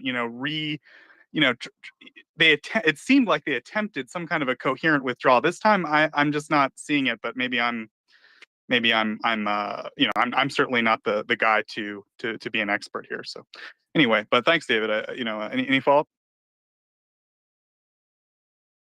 Well, every time I see things that are inhuman and don't seem like the way a military should operate, I think that Putin's hands are on it. That's just my suspicion. I don't have any credible way of knowing it, but he may not like to see his army retreating, and so he's telling them to hold their positions. That's my suspicion. It's not based on anything other than just, speculation. But yeah, good points. It's interesting. They don't seem to be fighting, fiercely. If they're told to hold the position until death, it's not like they fight, like tenaciously or something. We've seen Ukraine do that a few times, but You know, I don't know, just kind of interesting.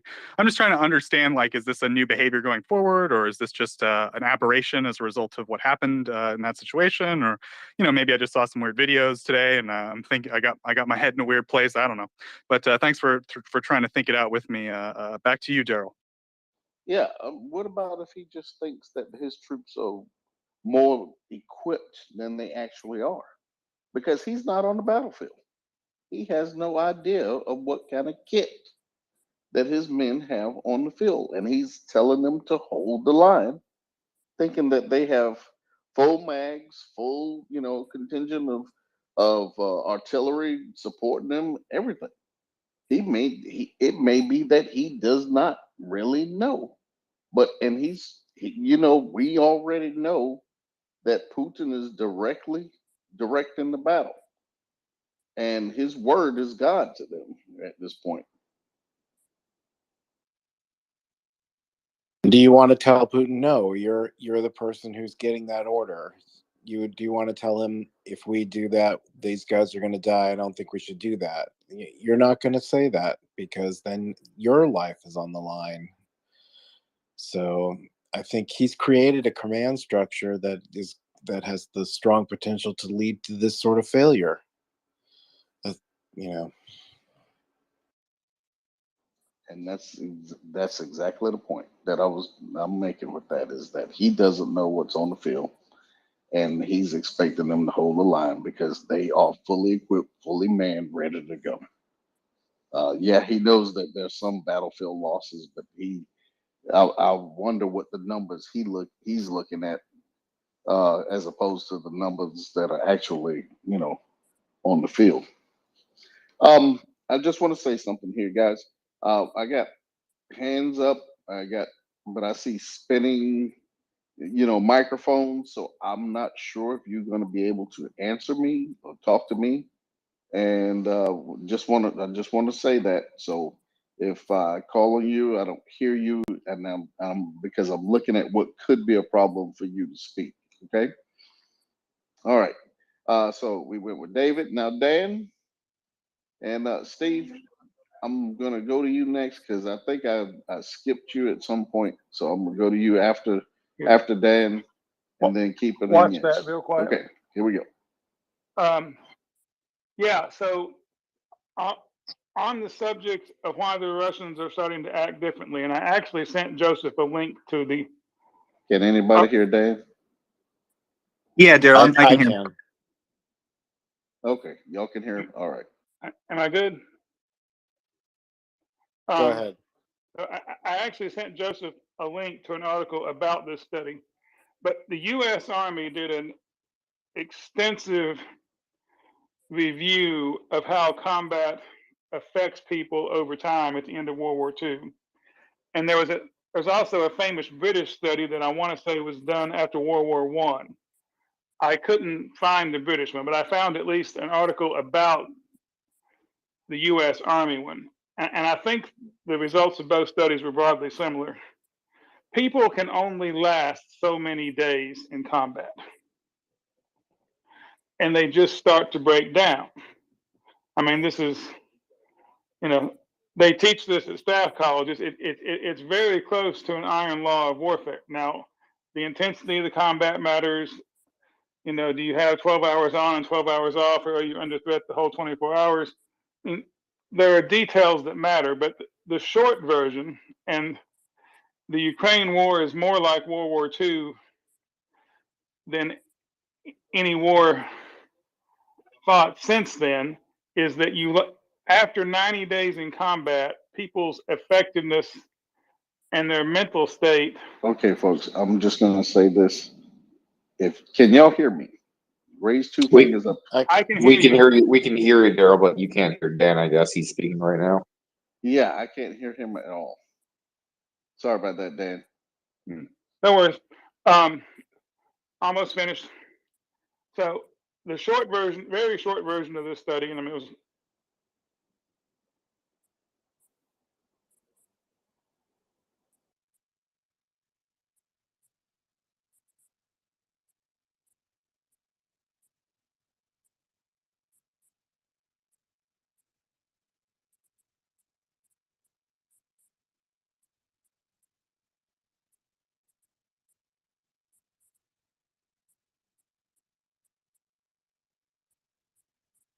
Okay, sorry. I think I just had some technical problems, or I had to rejoin. Dan, I think Daryl muted you on accident.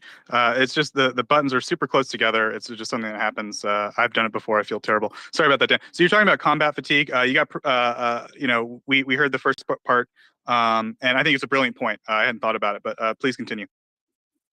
So yeah, so the Russians have large numbers of troops that are hitting the point of complete combat exhaustion. And what we're seeing are some of the classic symptoms. They just stop caring about anything. They stop taking orders. That people just shut down. The human beings cannot take month after month after month of the intensity of fighting that's happening in Ukraine. You just break. I mean, there are things you can do to mitigate that. I mean, the Ukrainians seem to be very careful. Clearly, they've read these studies. They're very careful about giving their people, or try to be, about giving their people so many days on and so many days off. This unit's been on the line too long. I mean, I'm not saying they get it right all the time. Some of their worst mistakes came from trying to move units that weren't ready in to relieve units that had been there too long. But I mean, it's part of their planning process. I don't think the Russians even tried. And they have just pushed their people now to complete mental shutdown. And I think that's a big part of what we saw at Lyman. Like that Russian tank unit that just told the company commander told the battalion commander to go to bleep, that his guys were driving east until they felt like stopping. That's a unit that has been at it for too long. Yeah, thank you, again. But that's the point I was trying to make. Yeah, thanks, Dan. I just saw your DM as you started, and yeah, I think it's a brilliant point. I think you're absolutely right. And as you put it, Ukraine has been very careful about this. We've heard from different soldiers about rotation and how it works and all that. And yeah, they're pretty attentive to the idea of not fatiguing or exhausting their soldiers. And broadly speaking, again, we don't have like perfect evidence for the Russian side, but as you said, they don't seem to have a systematic plan in place for that whole situation. We've seen, troops make videos where they say, we've never been rotated out. We were sent up with no equipment. They've stopped giving us food. They've stopped paying us. Just sort of. It doesn't even sound like basic services are being given to the soldiers, let alone like rotational leave and things like that. So. Yeah, I think that that's a really good point, and it might really go a long way to explaining maybe some of the degradation in their psychological state. And yeah, I think excellent. And Daryl, I'm not sure the order if you had it. Otherwise, I'll take a guess. Go ahead. All right, you got Steve, and then you got Jens, Keeper, and Robert. Beautiful, Steve. Go ahead. Okay, am I talking now? Yep. Okay, guys. So something I wanted to bring to the community attention here. I don't know if you guys saw this, but there was a big kind of event on Telegram with a video being shared, supposedly of Russian troops fleeing Liman area and on foot. And what it turned out was that this was not true. It was actually later geolocated to be a bunch of Russian troops actually possibly storming a position against Ukraine in the Soledar area. And what was worrisome to me was that I found this video shared on the channel I follow War Life and many other channels. And what was worrisome was that it took a really long time before I found that to be fact checked. So this was an example of disinformation that favored Ukrainian interests, but it just wasn't true. And it took too long for that to come out.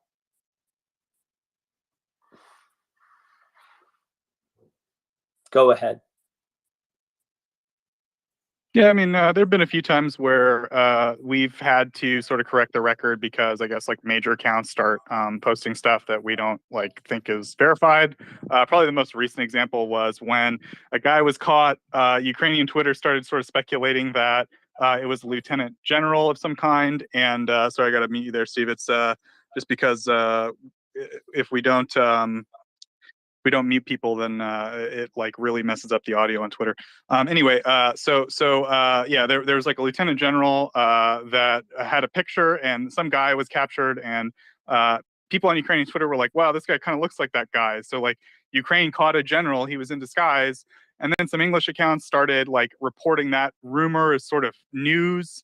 And then, before I knew it, like Ukrainian ambassadors were retweeting it, and I was like trying to desperately DM them, being like, "Hey, I don't think this is accurate." So yeah, like we try. We don't make it our duty or our mission to go around like correcting Ukrainian, information campaigns or whatever. But if it gets out of hand or people keep coming to us, right? John had to talk about boat HIMARS like all day one day.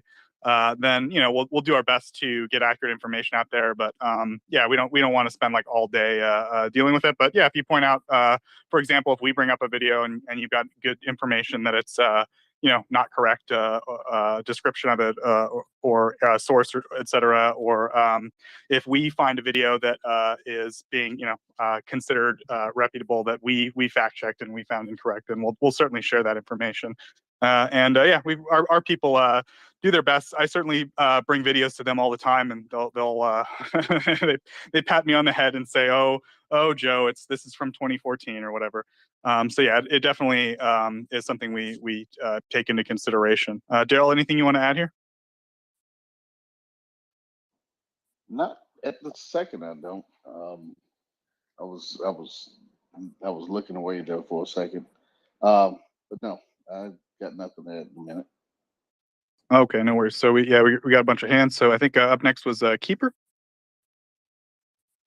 Yepper. I was just curious as it relates to there were some tweets made by an account that looks to be Mark Hamill and saying that he was working with Zelensky as it relates to a drone project. And if he wanted to speak to that, confirm, deny, or pontificate. Thank you, Keeper. That is in fact confirmed. There was a video released of Mark Hamill talking to President Zelensky about a drone project of some kind. I don't know exactly what the drone project is specifically, but it's some kind of drone project, I assume, for helping Ukrainian soldiers or civilians. Drones have a lot of uses in Ukraine. They use them to spot mines in farmers' fields, and also, of course, for various military purposes and so forth. So yeah, it could be a civilian purpose or a military purpose. I didn't really get the details, but yeah, Mark Hamill did talk to President Zelensky about drones, and yeah, Luke Skywalker's involved now. So thanks for bringing that to everyone's attention. Go ahead. It can't be a bad thing, right? Yeah, right. The Joker. Come on. So yeah, thank you very much. And I think Robert was next, and then Jens. Robert, go ahead. I think Jens was before me. Okay, thanks, Robert. Jens, go ahead. Yeah, I just wanted to add to the discussion you and David had about fighting to the death. Because it coincided with the annexation, right? So the areas was magically declared Russia, and I guess maybe it could be an explanation why they had to hold Russia's might. And I don't know if Putin had convinced himself that magically would mean that they were now protected by the threat of nukes, but Ukrainians just rolled on. Yeah, good points. I think there's definitely a few theories. I think I'm kind of sold on Dan's theory of combat fatigue, honestly. But yeah, I think you brought up another good point that the annexation referendums seem to have had maybe some behavioral effect on either the Russian soldiers or the Russian command in terms of how they're approaching Ukrainian advances, I guess we'll say. But Yeah, I think that was maybe one of the theories we were talking about. And so, yeah, there's a couple, but I think that's maybe a solid one. So, yeah. Now that Daryl's not the host, you can see all the hands are gone, right? Daryl's hand summoning magic is now disappeared. It's now vacated me. And Robert, of course, was next. Go ahead, Robert. Thanks, Joseph.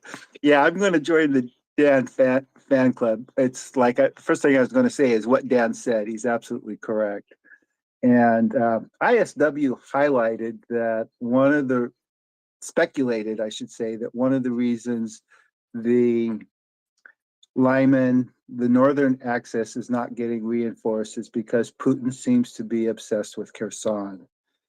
So I'll get to Kherson in a minute, but it seems to me, kind of looking at the Julia Davis and Dmitry translations of, and one other person is translating Russian media.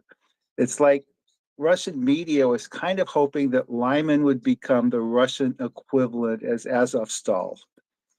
And, even if they were surrounded, that they would hold out heroically and prevent the Ukrainian army from continuing east.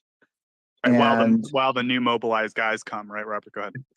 Yeah, you got it. And so, Azovstal and Lyman are completely different territory, completely different physical defensive locations, and the people, the troops are totally different quality. So it was a fantasy to begin with, like all of the fantasies that Russian media has been living in. So, and I don't know why it took them so long to retreat. And I don't know if that was Putin's hand on that, or maybe the command thought that the Russians were better than they were, or the better supplied than they were. The Ukrainians weren't so good, or whatever. But of course, they've lost a lot of people in that retreat, and it'll be interesting to see what the front that is already short on infantry will do to hold together once Ukrainians regroup and continue the advance. And I've mentioned this before, but Putin is clearly obsessed with Kherson, and I believe he's obsessed with Kherson because of the North Crimea Canal. Crimea lives and dies by Ukrainian water, and Putin has this, and a lot of Ukrainians I know have this mythic connection to Crimea. Everybody loves Crimea, and this seems to be deep in his heart, and he wants Crimea maybe more than he wants Donbass, and so that's why he's willing to put so much there.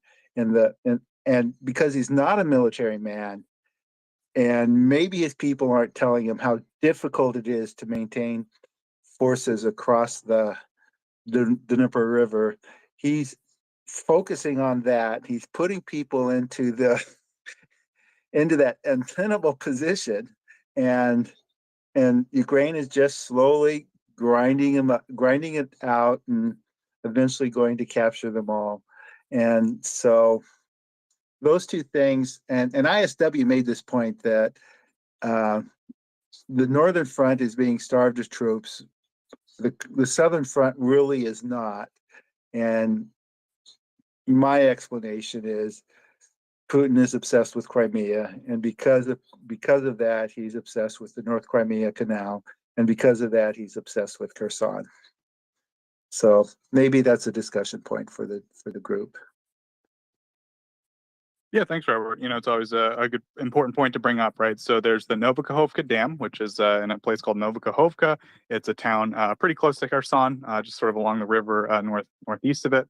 And at that dam, first off, it obviously controls water flow for the Dnieper River further downstream. So it's been a constant source of speculation for us, like what is Ukraine and also Russia, what are they going to do in terms of this dam? But as you correctly point out, very importantly, there is also a channel that directs water to Crimea. And this is very important because Crimea doesn't have its own kind of fresh water supply, right? That had to be brought in through that canal from the Dnieper at Novokhovka. And so as a result, there is, since Russia seized Crimea, Ukraine has turned off the tap, basically. And as a result, there is effectively Crimea it's not economically or ecologically sustainable for Crimea for Russia to keep hanging on to Crimea, right? Like they have to basically bring water in. They don't have a good mechanism to do it. This is basically the only way they can really get water is this canal. And so, yeah, I think as Robert said, this is an extremely important issue to probably Russia in general, but I think, or the Russian military objectives in general, but also I think Putin personally has a lot wrapped up in Crimea. And so if Ukraine takes back Novokhovka, I know it seems a little bit weird or counterintuitive, but effectively Crimea is on the clock at that point, right? Like there's not enough water there for Russia to sustain a population of the size that they want there, right? People will have to leave and depopulate it. So yeah, I think that's like a good point that probably the South is getting the love and attention for that reason. Go ahead, Robert. After they put the North Crimea Canal in, the northern portions of Crimea in particular became very rich agricultural areas. And that's where a huge amount of the Dnieper river water went. And so the economic impact of not having that water was pretty severe.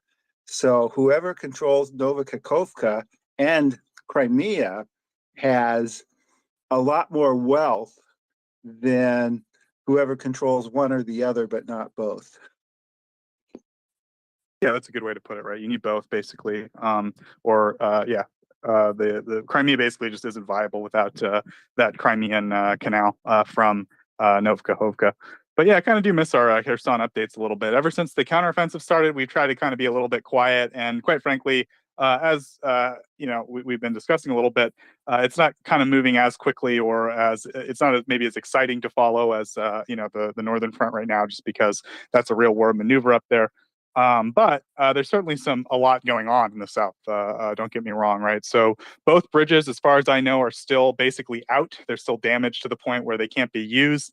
I haven't checked in a while, but I do know Russia has tried to repair it a few times, the Antonovsky Bridge, the road bridge mainly, and Ukraine has struck it again, basically. There's a couple of, so the pontoon bridge, basically, for unknown reasons, as far as I can tell, it was sort of abandoned. Some of the pontoon sections were sort of found floating up the river on satellite footage. So it seems like maybe there was like an engineering problem, or I don't know, they just decided that they can't, maybe it got hit and we didn't see it, or, like they just decided it's not tenable to do the pontoon bridge. So what they have left is actual pontoon rafts, like actual ferries, pontoon ferries. And those are getting struck, I wouldn't say regularly by Ukraine, but like enough to make it not a reliable or super useful supply system for Russia. I doubt that they can get enough throughput on the ferries anyway, and load and unload and all that. But in addition to that, getting occasionally struck by, I would imagine just even drones, maybe, just because they're so close, or even just regular tube artillery, probably is not great for them. So yeah, it's like not a great situation in Kherson area as well. They've hit the Novokhovka bridge. I don't know exactly. We've heard a lot about that there's major shortages of supplies. We also know that the Operational Command South is basically every night picking apart Russian air defense. They're hitting S-300 launchers. They're picking apart ammo depots. They get about two maybe a night, and then HQs as well. They're hitting a bunch of HQs. We all love to talk about some new army unit sets up an HQ at Chernobyevka, right? And we all have a good time because we know what's going to happen next. So yeah, it's been basically, I would say, about three facilities hit a night, like 2 ammunition depots, maybe some kind of a command post, and in the South. And there's still movement there, but it's tough, right? The Russians have a lot of well dug in tanks. Apparently there's a lot of irrigation canals that sort of function as trenches, and it's just slow going. Ukraine's being very methodical. I don't think there's any rush for them. I think it's just a different sort of method and a different approach. Some people say it's a feint. I'm not here to say anyone's wrong, but I think it's more just these are two separate armies, Operational Command East and Operational Command South, and they're executing attack plans in two kind of different ways based on the circumstances presented to them. But that's me. I'm not a military guy or a general or anything. I don't know. Robert, go ahead.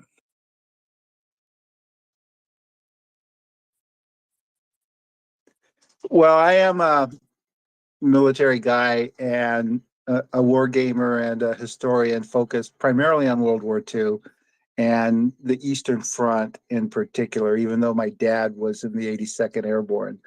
And so I'm going to change gears a little bit and just read from the recent ISW report. The defeat around Lyman also indicates that Russian President Vladimir Putin, who has reportedly been micromanaging Russian commanders on the ground, is deprioritizing defending Luhansk Oblast in favor of holding occupied territories in southern Ukraine. So you mentioned that a little bit. Now ISW highlights that Putin is reportedly a non-military man, no understanding of logistics, no understanding of the situation on the ground, like that blog post that oh my God. I'm having another senior moment. It's a slaughter. He just doesn't have an understanding of what it's like on the ground to be one of his soldiers. And he's micromanaging commanders on the ground. So maybe that's why the Lyman disaster evolved as it did. So that's okay. Putin is micromanaging. I'll leave it at that and let whoever wants to run with it. Yeah, I would venture to guess that's accurate. I mean, I think ISW is a very reliable source. If anything, I think they're a bit too conservative. But lately, they've been really calling it, right? They're the ones that said Izium will fall within 72 hours. It fell within less than 48 hours, I think. And same with Liman, right? It was announced by ISW. It'll be down in 72 hours, and I think in less than 36 hours, it was down. So. I think that's especially lately, they've been pretty on the nose when it comes to their predictions or their accuracy.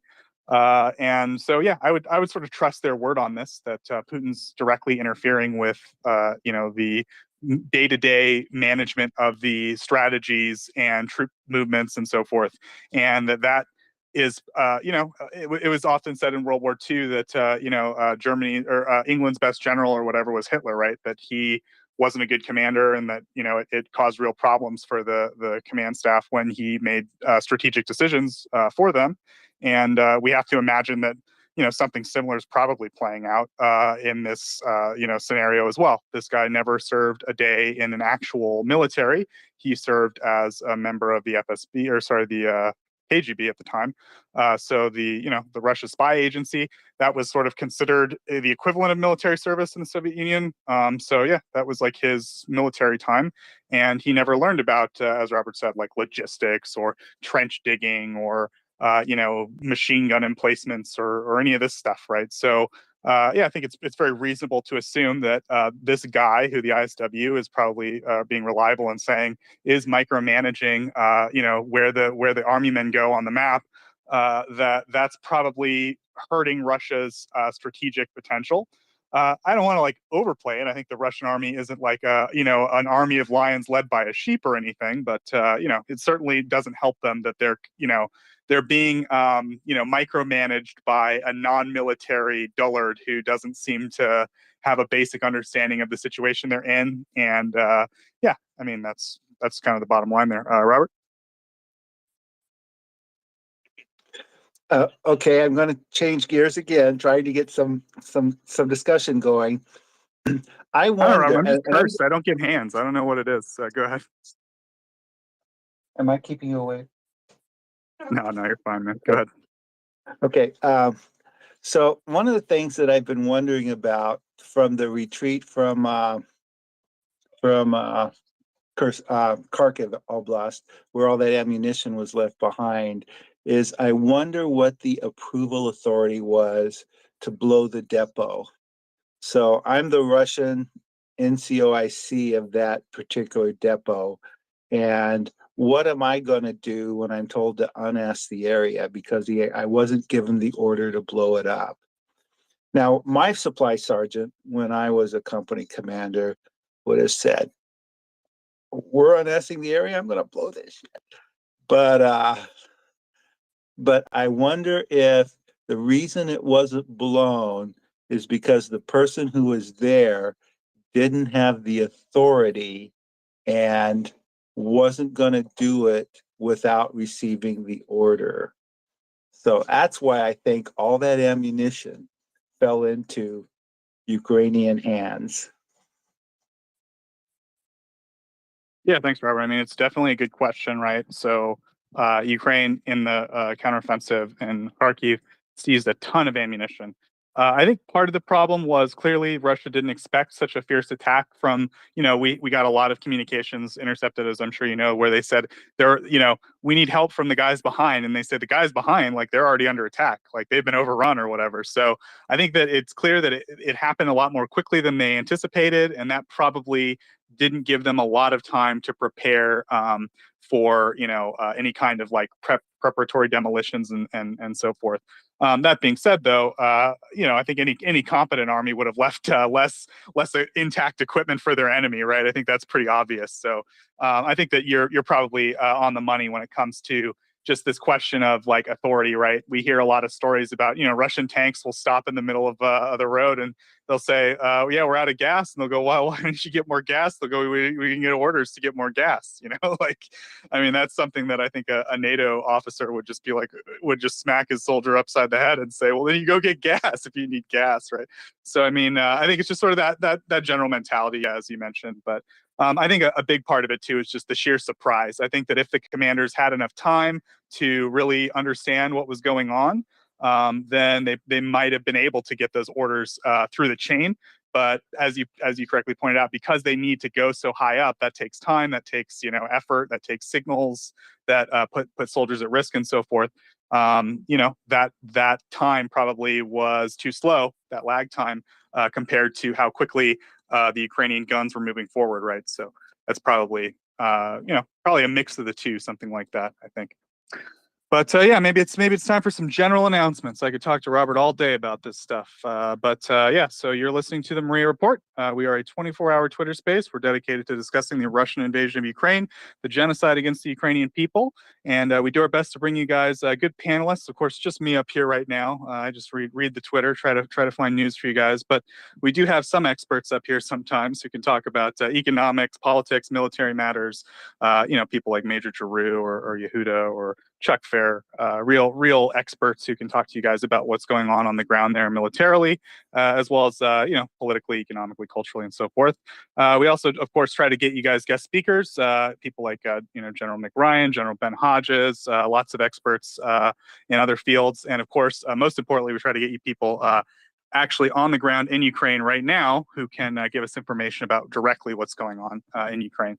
We try to do our best. We thank everybody for listening. Thanks so much, guys. None of it's possible without your support and your participation and your encouragement. So we appreciate everyone in our audience. If you could, you know what's coming. Please retweet the space. It does help us. I know we ask you a lot, but it's just a thing. It's a thing we have to do, and it's a thing you do, and we really do appreciate it because it's consistently put us as one of the top Twitter spaces, basically in the world since this whole thing started. So, and for sure, we're like in history the like longest running and most popular in terms of just raw, human attention over time. Thanks so much, guys. Like it really does mean a lot to us. But yeah, please retweet the space. Of course, the reason we all do this, there is no buy Joseph a cup of coffee. There's no get Colby, a nice glass of scotch or whatever he drinks over there in Canada. We just we do this all for Ukraine, and we want to support a charity called MriyaAid.org. Maria Aid is a charity that is dedicated to getting non-lethal aid to Ukraine, really vital equipment, things like bandages, things like drones, body armor, night vision, thermal vision, bomb disposal equipment, firefighting equipment, lots of stuff Ukrainian soldiers and civilians need right now to help resist the Russian invasion and to save their lives. So we do our best to direct everyone that we can over to MriyaAid.org. Please go take a look at the website, take a look at what they do. They have a Twitter account, of course. Please do follow that. And yeah, just if you're so inclined, you're so able, we're not asking anyone to break the bank here, but please do consider giving what you can. It really does help Ukraine right now.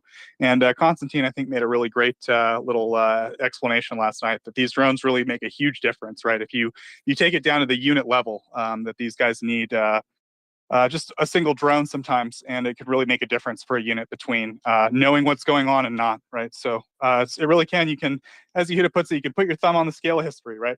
And of course, last but not least, I need hands. I'm cursed. Daryl's good at this. I don't know how he does it. He summons the hands like a wizard. I can't do it. So please help me. Come up. You can press the microphone button in the bottom left-hand corner of your screen. And then you can press the little heart icon. On the far right, you can press the little hand thing and raise your hand. I'll do my best to answer your question. And please do come up and we can have a discussion. So thanks so much, everybody. With that, I will go to the hands. David, go ahead. Hey, I got a first-time caller, first-time listener. I was just going to add to what Robert said, that maybe if you don't have the authority to blow the ammo or blow the stockpile, and you're worried that you might get the sort of order that says no, hold the position, then maybe you don't want to ask and you just run. Maybe they know their chain of command is giving them terrible orders lately, and they're just they're not going to request it even if they had the opportunity. Yeah, I certainly wouldn't want to take initiative in the Russian army. It doesn't seem like the place where it's rewarded, right? At the end of the day, some guy is just going to get a promotion over you who's got connections or whatever, and you've probably been mistreated by the Russian army like most of your time there. So who's going to really put their neck out for an organization that treats them like dirt, right? I mean, that's seems like common sense to me. I would agree. So thanks for that, David. And with that, I think we can go to Colby next. Oh, I was just going to say rye, not scotch. Close, though. Sorry, rye whiskey. Is that right, Colby? That's the ticket. That's the ticket, everybody. You heard it here. Thank you, Colby. Hey, Joe, I just want to say, hey, everybody, I just want to say thank you. Please continue to support MriyaAid and, take the time and go deep some days. Go deep one time.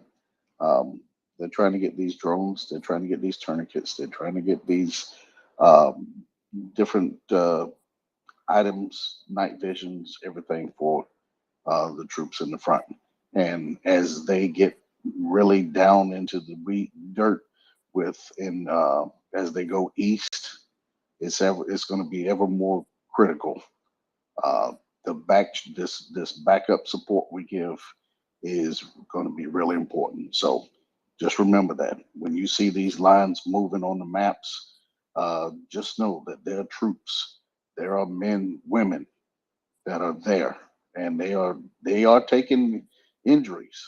So let's not forget that. They don't publish it, but they are taking injuries. And so whatever we give from your heart, and know that the money that you give to MriyaAid is going to go to the cause. And that I just want to say good evening. Yeah, thanks, Daryl. I know you put in a lot of time today. We really appreciate it. Daryl, of course, often at the airport because of his job, is co-hosting at the airport. I mean, what a champ, right? So yeah, we definitely appreciate all of our co-hosts who volunteer their time. As we said, there's no buy Daryl Starbucks at the airport. Everything we want to go to MriyaAid. We're just here to support Ukraine. So definitely appreciate that. We've got some great sort of updates about MriyaAid recently, right? For example, we're partnering with Rip Rawlings, who is, of course, running his own charitable operations. And the issue was that we were trying to get, or I shouldn't say we, MriyaAid was trying to get equipment like in-kind donations, right? Like, let's say there's a lot of hospitals in the United States, and some of that equipment eventually goes bad, right? Like it expires. There's turnover on equipment like that. So why not send a bunch of it to Ukraine? And a lot of these hospitals or people who work at these hospitals have figured out ways to get some of that stuff going there. The problem was that because MriyaAid is registered in Canada and sort of run out of Canada, they had to sort of import the drugs or the equipment across the border, and that involved taxes and other paperwork problems and so forth. So moving forward, we partnered with Rip Rawlings, so that means that any kind of donations that we get of equipment and things like that can go directly through Rip's organization to avoid any kind of cross-border red tape, basically. And I don't know if he's already gotten it. I have to imagine, just because I feel like everyone's so generous that it's already been resolved. But I know he was looking for a box truck. I forget the exact dimensions of it. But yeah, if anyone has good connections to get Rip Rawlings, I want to say it's a 20-foot box truck or something like that they need to actually move equipment to the airport in Washington, D.C. So yeah, please do check out Rip Rawlings, check out what he's doing. We're partnering with him moving forward. We think he's a great guy. He's been on the space a few times, of course.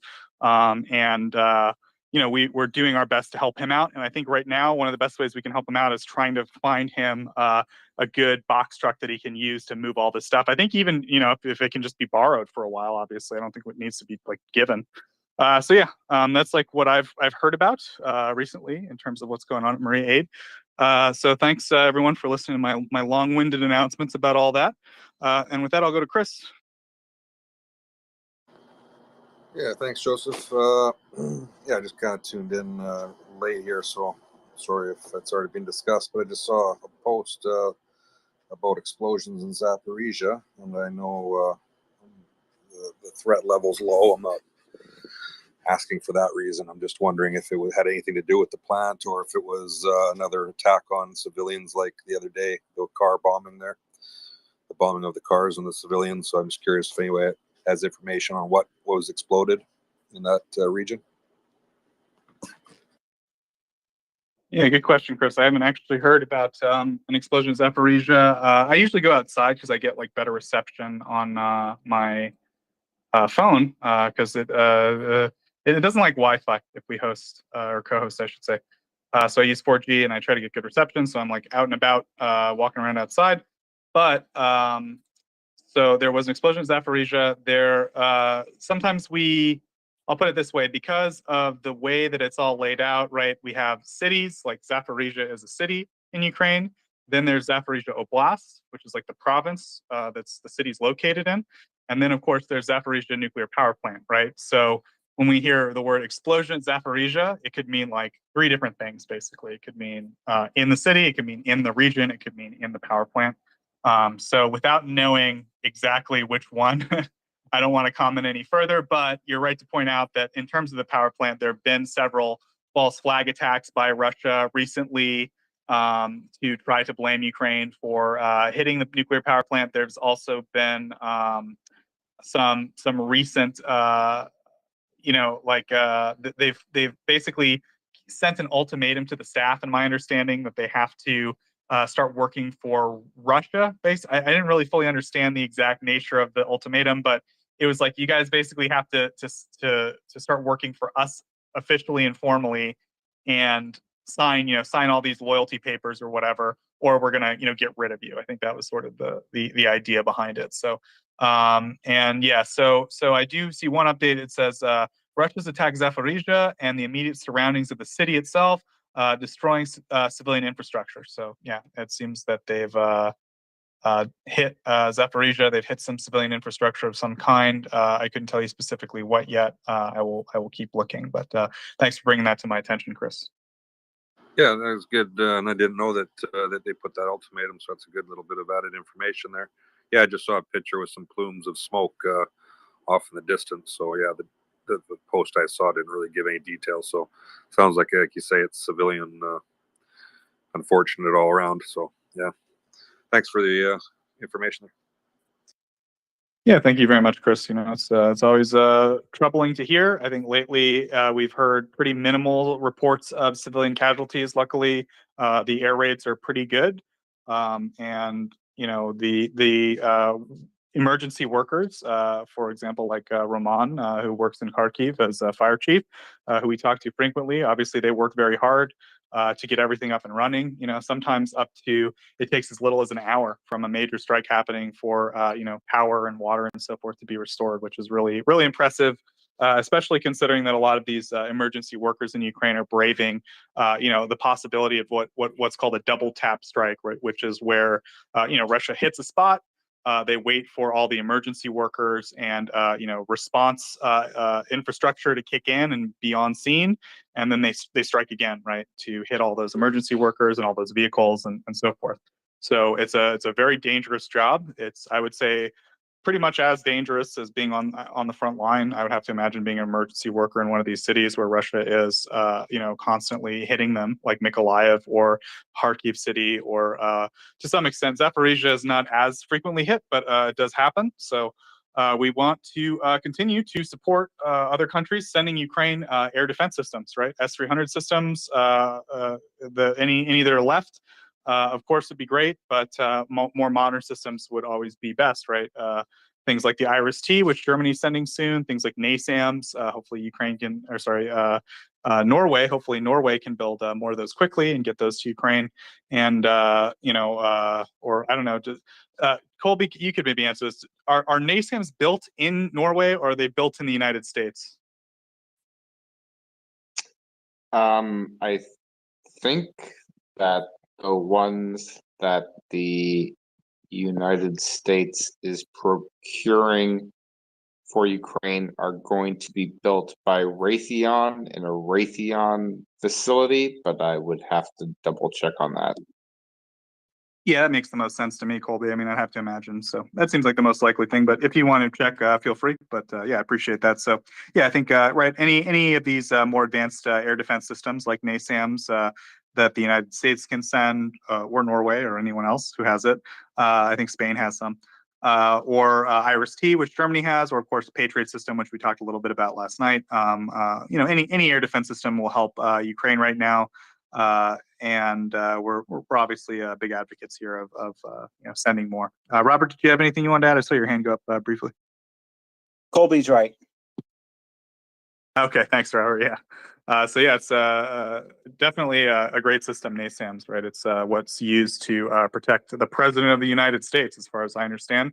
And it's able to fire a lot of modern missile systems. Its radar could be easily integrated into current Ukrainian radar system and air defense network.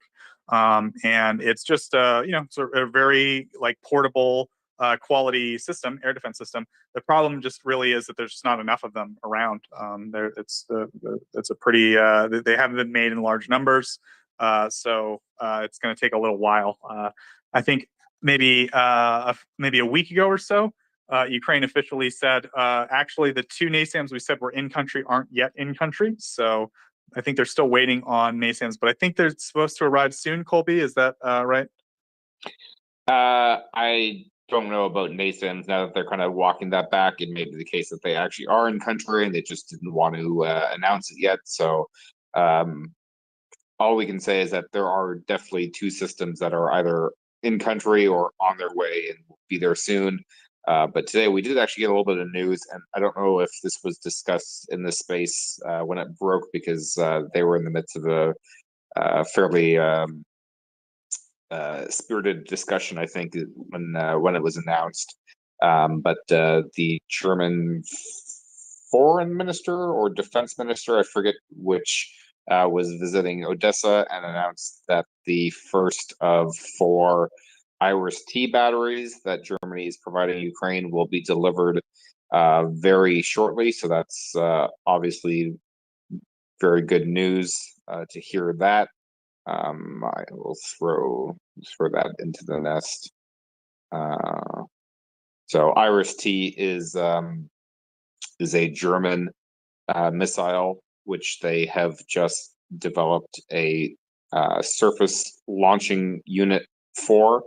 It was designed as a air-to-air missile, I believe, and they are providing Ukraine with the medium range ground launched unit, which has a 40-kilometer range and 20-kilometer reach in altitude. And Iris-T is one of the missiles that NASAMS can actually fire. So the missiles that Germany will be providing could be fired either from its own launch units, or can be fired by the NASAMS batteries that the United States is sending. So hopefully Germany provides a lot of the associated missiles as well, and give Ukraine some more medium-range air defense coverage. Yeah, absolutely. Thanks, Colby. And is there anything else you want to say about the Iris-T? Just in your opinion, how do you rate it as an air defense system? I know that's not quite your full area, but go ahead, Colby. It is untested. No, it has not been used in combat at all, to my knowledge. And this is a brand new system as well. Germany has just been making these. The German army itself does not operate any of these ground units, although a couple other countries operate the short-range version already, I believe. But this is pretty new stuff. So it's getting its first combat debut here in Ukraine. So we'll see how efficacious the platform is. But the Germans do, for the most part, make pretty good equipment. So I suspect that it'll be a welcome addition. It's a pretty similar system to NASAMS. It's a medium range system, and again, there's a lot of interoperability here. That NASAMS can actually fire the Iris-T missile.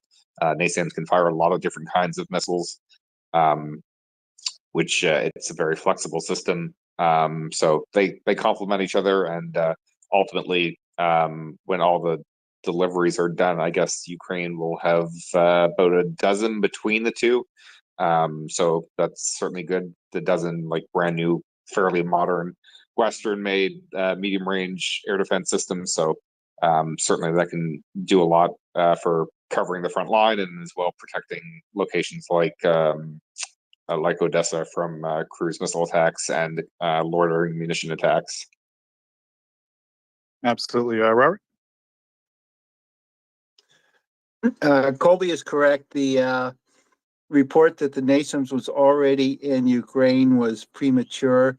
The United States has 2 defending Washington, D.C., and they are sending those to Ukraine as part of the initial batch of 8. And they should arrive in the next couple of months. Okay, and I'm just reading the results from my Google search, so it's not like I have vast reservoirs of knowledge here. And then the remaining 6 will come out over time as production from Raytheon. Yeah, it tracks with what my understanding. But yeah, it's been a bit of a roller coaster with the NASAMS, right? First, like, we saw a bunch of NASAMS like moving in Spain, and everyone freaked out, and then like they were there, and then they weren't there, and so forth. But I think, yeah, Robert has like the most recent update on the situation there. So yeah, there's Thanks to 2 Google. that seem like they're on the way. Oh, yep. So 2 on the way, and then 6 more being produced. Robert, anything you want to wrap up with NASAMS? Negative. Thanks. Yeah, no worries. Chris, go ahead. Yeah, actually, Colby just answered my original question I came up for, right on cue. But maybe illustrate some scenarios that these things are used in. Like, we're talking just cruise missiles, taking out cruise missiles. Is it to take out jets? Is it all of the above? That kind of thing. All of the above. It's effective against a fairly broad spectrum of aerial threats, whether it be jets, helicopters, UAVs, loitering munitions, cruise missiles, pretty much most things aside from ballistic missiles, I would say, within its range envelope. 40 kilometers in distance, 20 kilometers in altitude. So then the next question would be, then, are these set up in specific areas? Like, I know the HIMARS are kind of artillery, they move around. So I'm visualizing those rockets as they move around. So are these just more of a permanent fixture in strategic places to protect cities and whatnot, or valuable targets? No, both Iris and NASAMS are both mobile launchers. So if you look at the tweet I posted in the Nest, there's a picture there. These are all truck-mounted systems. Usually, you could put them on really any platform, but both systems are probably going to be truck-mounted, so they're highly mobile. Don't take long to set up. So they can be deployed wherever Ukraine needs them. So they could be permanently stationed for area defense on, around cities or other, important infrastructure, or they could be on the front line providing coverage for Ukrainian forces to defend them against air attacks there. So whatever Ukraine's needs are, they can go and fulfill the role. So they're flexible. Highly flexible systems. Yeah, like I say, versatile. Like say, basically HIMARS on the defensive side, I guess, similar to HIMARS that way. Cool. Thanks, man. Yeah, I think it's definitely a reasonably portable system, both NASAMS and IRIS-T, in my understanding. And there's I guess two schools of thought in terms of how they should be used by Ukraine. One school of thought is, of course, keep them up with the boys in the army and moving forward and protecting their airspace and giving the Ukrainian Air Force more breathing room to operate and keeping the Russian Air Force out of the way. Then, of course, the other school of thought is keep the more sophisticated stuff in the back and maybe use older air defense systems like their Buks and their Tors and their S-300 systems to cover the main guys. So, there's a little bit of debate about that. I don't know exactly how Ukraine's doing it, but it seems like they've managed to, for the most part, negate the abilities of the Russian Air Force to stop them from doing counteroffensives. So whatever they're doing seems to be working. So, so Colby, I was wondering about. I remember reading a little bit about. There's a couple of these sort of small launch systems that, as you mentioned, there's they've sort of repurposed a lot of air-to-air missiles as ground launch options, right? For various reasons. Just a few countries have kind of experimented with this. And I think Norway has another system that shoots air missiles from the ground as an anti-air platform. And I'm wondering, are there other systems like this? Do you know what I'm talking about, Colby? I don't know about Norway aside from NASAMS. There could be, and NASAMS shoots a lot of different kinds of missiles. It's not just one. NASAMS was designed, I think, to shoot the AMRAAM, which is an air-to-air missile. But there's other missiles that it can fire, like the older Sidewinders and obviously IRIS-T. So it's a flexible system in that manner. I don't know if there's another one on top of NASAMS. I could look, but I don't know off the top of my head. Yeah, thanks. I want to say there was a really simple system that maybe shoots Sidewinders. And there's I don't know, not a more sophisticated launcher like NASAMS, which sort of has its own radar and seems a little bit more sophisticated, able to shoot a lot of different missiles and so forth. This is just more of a simple system, but I'm not an expert on all these weapon systems. Unfortunately, I don't remember what it was called. So maybe I can get someone up here who can enlighten me. But not feeling lucky tonight, Colby, in terms of hands. But we're getting Chris back up. He might have a new question for me. Sorry, was that me, Joseph? Yep, go ahead. Yeah, just take this downtime to learn a little here. Nobody else wants to jump up, but so Colby, you said something. What was interesting is you said that these systems are great for a lot of things, but the one that wasn't effective against is ballistic missiles.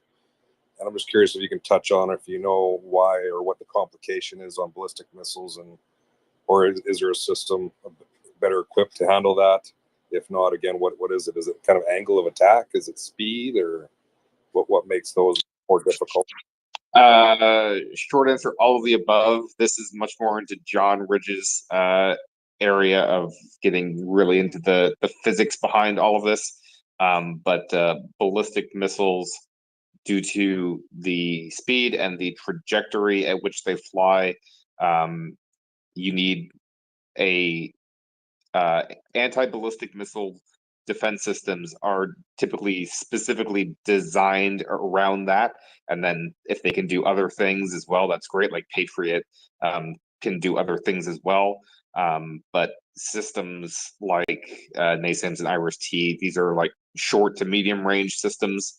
So they're not designed to destroy incoming ballistic missiles. That's a different threat profile than most other airborne targets in the way that they behave, because they are ballistic, so they follow a ballistic trajectory and they fly at much higher speeds typically. So engaging them is much more complicated, especially when we're talking about intercontinental ballistic missiles, which are the most difficult thing to intercept. Those can only be intercepted by like very sophisticated systems. Like Patriot does not deal with ICBMs. THAAD does not deal with ICBMs. The United States has specifically designed missiles that do nothing but intercept ICBMs, and they certainly do not have a 100% success rate because this is just very difficult to intercept an ICBM.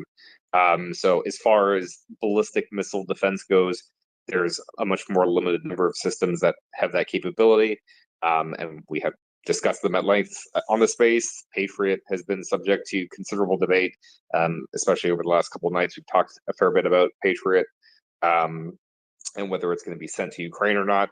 So that remains to be seen. We'll see, I guess, in next week's drawdown announcement from the United States, what's included in there. I would be very skeptical that Patriot will be included in that announcement, but we shall see.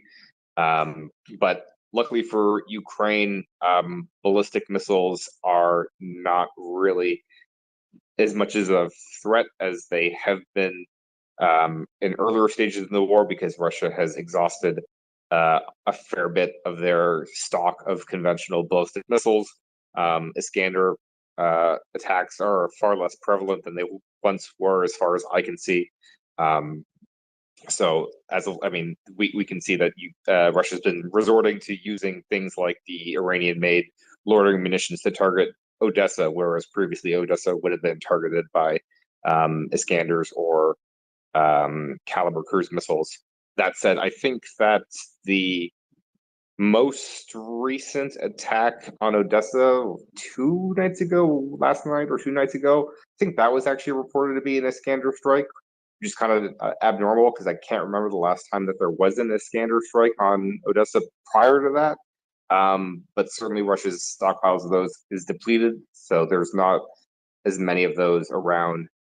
So it's not as a significant and present threat as it once was. So systems like NASAMS and IRIS-T are very suitable for the current threat portfolio that they're facing, which is the loitering munitions, other UAVs, and cruise missiles. Yeah, the recent strike on. Sorry, go ahead, Chris.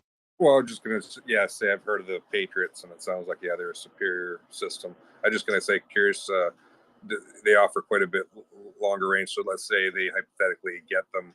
What would you perceive them getting if they did get the go ahead one system and 2 systems? How much does that cover as far as ground? These other ones are like 40 mile coverage, or these hundreds of miles type thing. Patriot has 2 different missiles, if I'm remembering correctly, PAC-2 and PAC-3, certainly in the hundreds of kilometers, I believe, in range. I want to say 3, but I don't recall off the top of my head. It's late. My brain is starting to slow down here. But much longer ranges. But certainly to get coverage over the whole country, they would need multiple systems. Just one wouldn't really be enough. I wouldn't anticipate seeing large numbers of systems being sent, if they were sent at all. at least to start with, just given the pattern of American behavior and what they've said.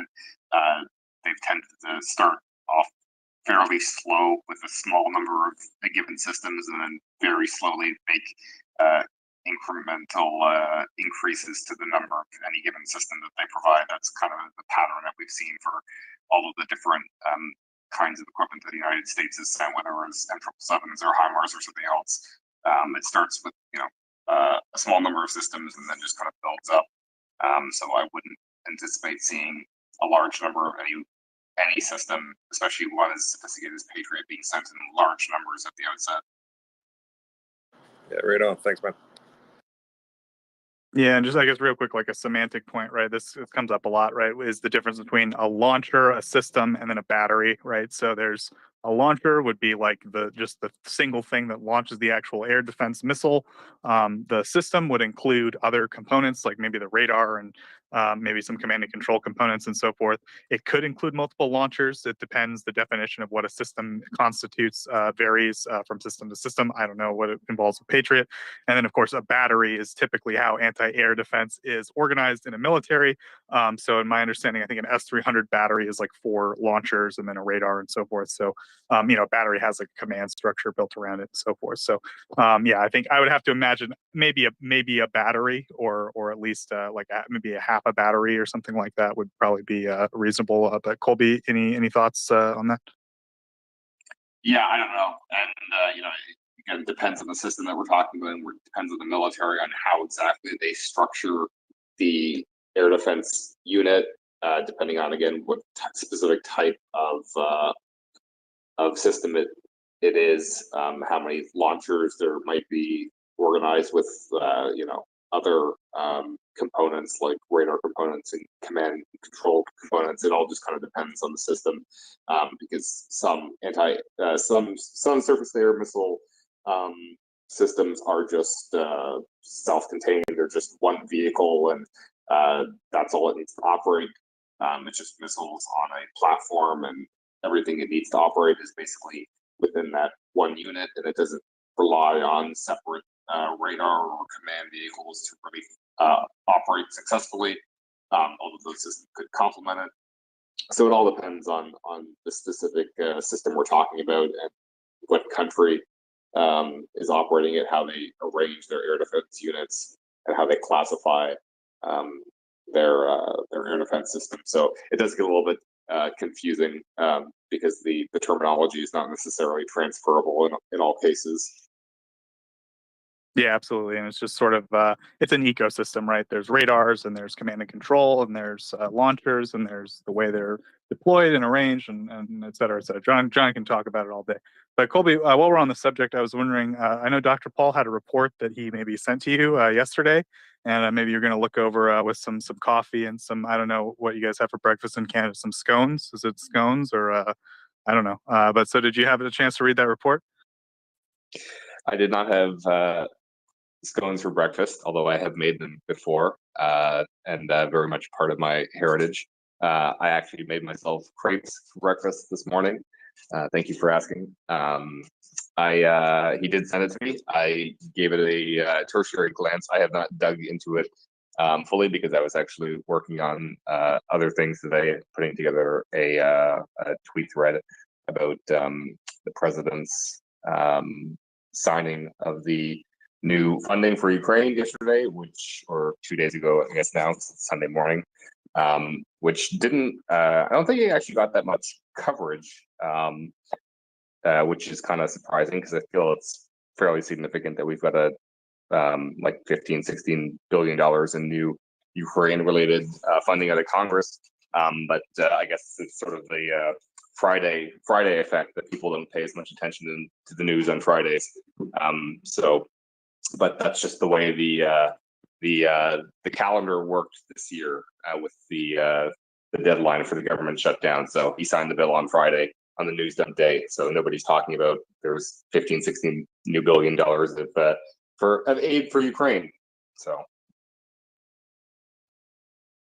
Yeah, thanks, Colby. It's definitely good news, and as you said, the Friday effect. I think it's real, right? I don't know, just kind of, I guess maybe this is funny, maybe it isn't, right? So Daryl doesn't usually host this late, right? This is kind of my slot, but he was a real champ tonight, so he was staying in there late. Of course, Daryl, I was just watching in awe. Daryl's a master of summoning hands. As you can see, I'm alone up here. I don't know. Daryl's got some kind of charismatic magic that he can get people up there with him. So I was just in awe watching Daryl tonight.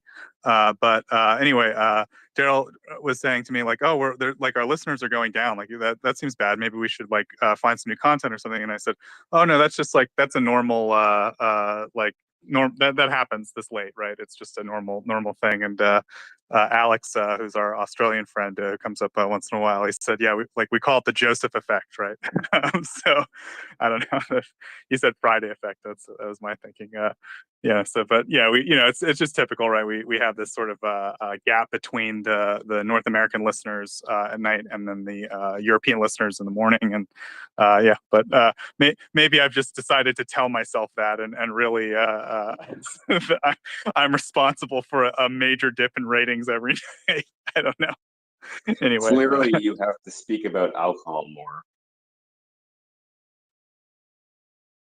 I think so, and I think my refusal to talk about the pipeline really bothered some people because I don't know anything about pipelines. I'm just not the guy to talk about it. I'm sorry, everybody.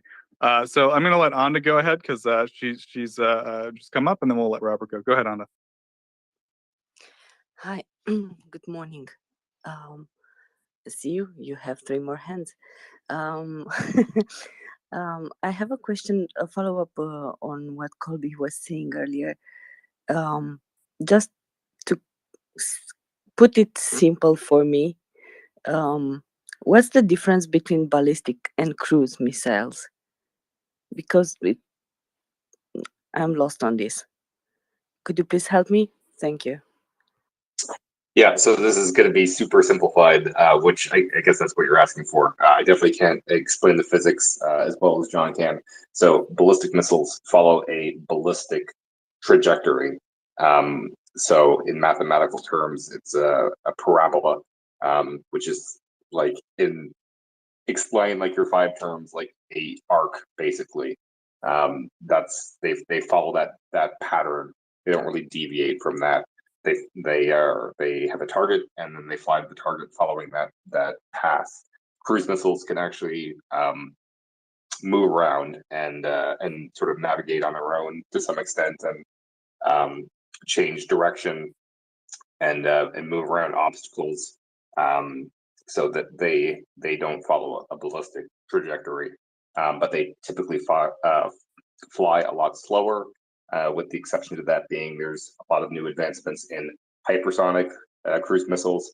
Ballistic missiles are typically, by definition, hypersonic. They fly above the speed of sound. Cruise missiles have traditionally not until now. And with the advancements in technology, they can also fly at those speeds while maintaining the ability to not follow a ballistic trajectory. When John wakes up tomorrow, I'm going to tell him we talked about missiles all night. Ha ha ha. So we got good on it. Thank you very much, because it was I felt bad because I didn't understood what's the difference, and I took this opportunity seeing you're talking about this, and I'm always asleep when John's explaining the missile types and stuff. Thank you very much. There are no stupid questions. All questions are welcome here on MriyaReport. That's right, Colby. We do our best. Well, Colby does his best. God bless him, to try to explain some of this complex military stuff to just a general audience. We do our best to make it accessible. And Anda, I hear you're under the weather. I hope you're feeling better. Anda, of course, co-host on the space once in a while, and she does a great job whenever she's up here. So we all wish her health and well wishes. Thank you, Anda. And with that, we'll go to Fusilier, then Mockers. Fusilier, go ahead. Good day, or good evening, actually. Apologies, I'm on my bike taking the dog for a run before it gets dark. But I was just listening to probably for the first time in my experience, quite an interesting conversation about air defence. And without being able to access Google or anything at the moment, I'm pretty sure that both Iris and the Stormer system, the Brits have already provided the Ukrainians has a thermal capability. IR, I think, in the Iris being infrared. The reason for that, and the reason I know this, is that when I was serving, there was a British system called Rapier, and the later versions of it also had an IR capability, an IR function, which allowed them to search and track and hit enemy aircraft from their thermal signature, i.e. the sky is cold and aircraft have a heat signature. And that's particularly useful for a force which is operating asymmetrically, as to some extent the Ukrainians are. It allows a maneuver force not to be an emitter. As you know, radar emits a signal, and if it emits a signal, it allows a force to be tracked or be targeted. IR is passive.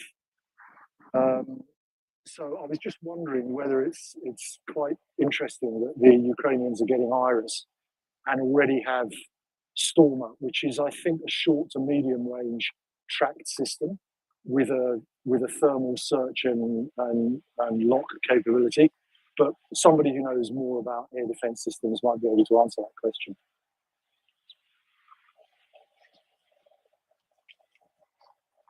Yeah, thanks, Fusler. So real quick, I'm very curious about Rapier. I've got many questions for you. So I'll let Colby take this one, and then I'll ask you. Go ahead, Colby.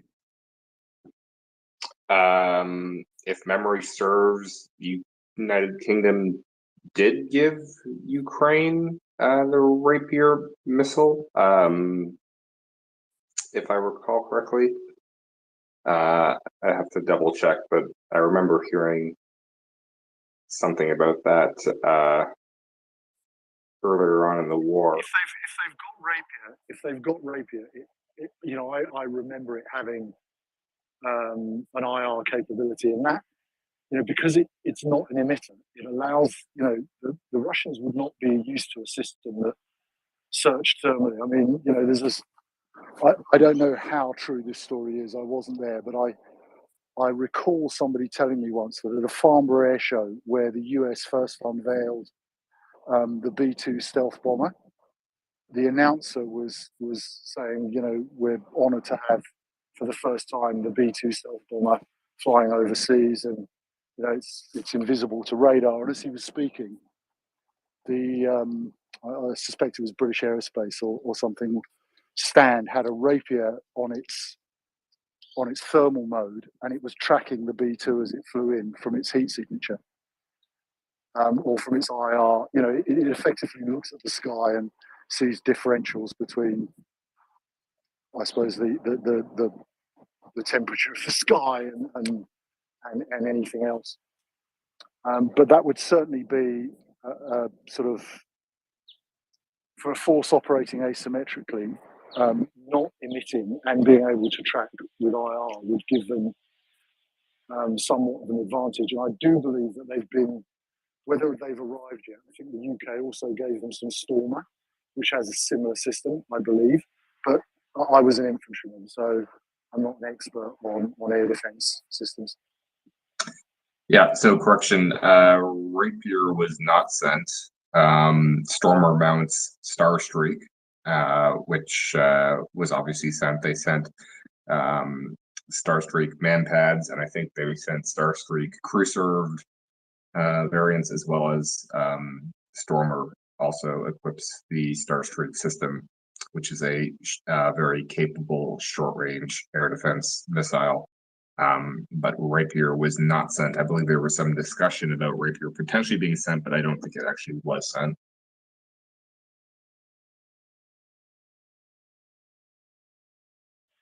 Yeah, what about Iris? Is Iris, I might be wrong again, but does Iris operate on an infrared bandwidth, or is it a radar guided missile? Yeah, no, infrared. Infrared. It might have both, but infrared for sure. Yeah, so don't underestimate. Certainly, I I commanded an armored battle group, and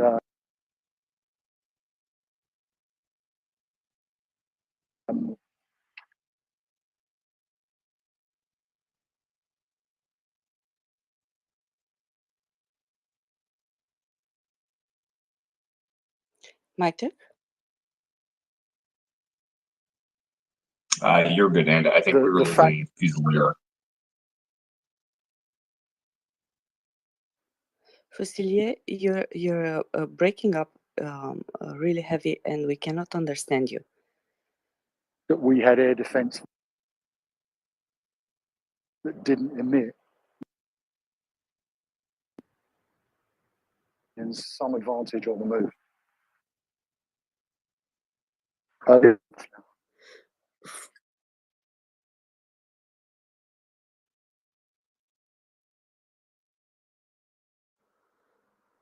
Mockers, good morning. I don't think Fusilier could be understood very well. Could you please continue? Me, my lovely. Yeah, good morning. Morning. Hi, Joseph. Welcome back. I was just going to say I haven't been to bed yet, so I'm sorry if this is a daft question. But this aeroplane that flew off the end of the runway and crashed in Crimea, have we figured out what the hell it actually was yet? Was it actually just bad piloting, or broken aircraft, or was it perhaps something else?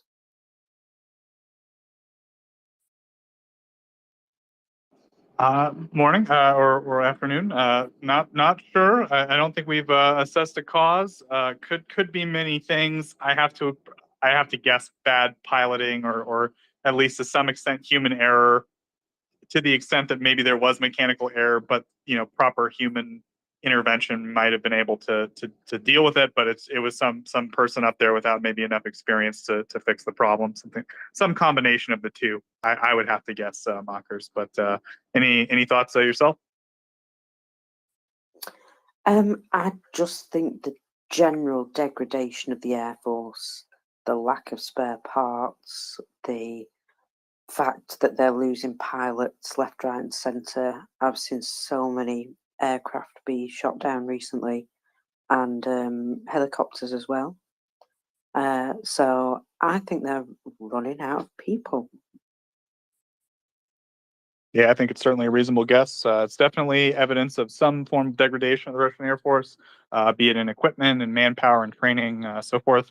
Yeah, I think every indication is that they're taking 50-year-old disgraced former pilots who were kicked out of the Air Force for stealing and joyriding aircraft. I mean, these are the people that are being brought back in. So I have to imagine that they're running low on pilots.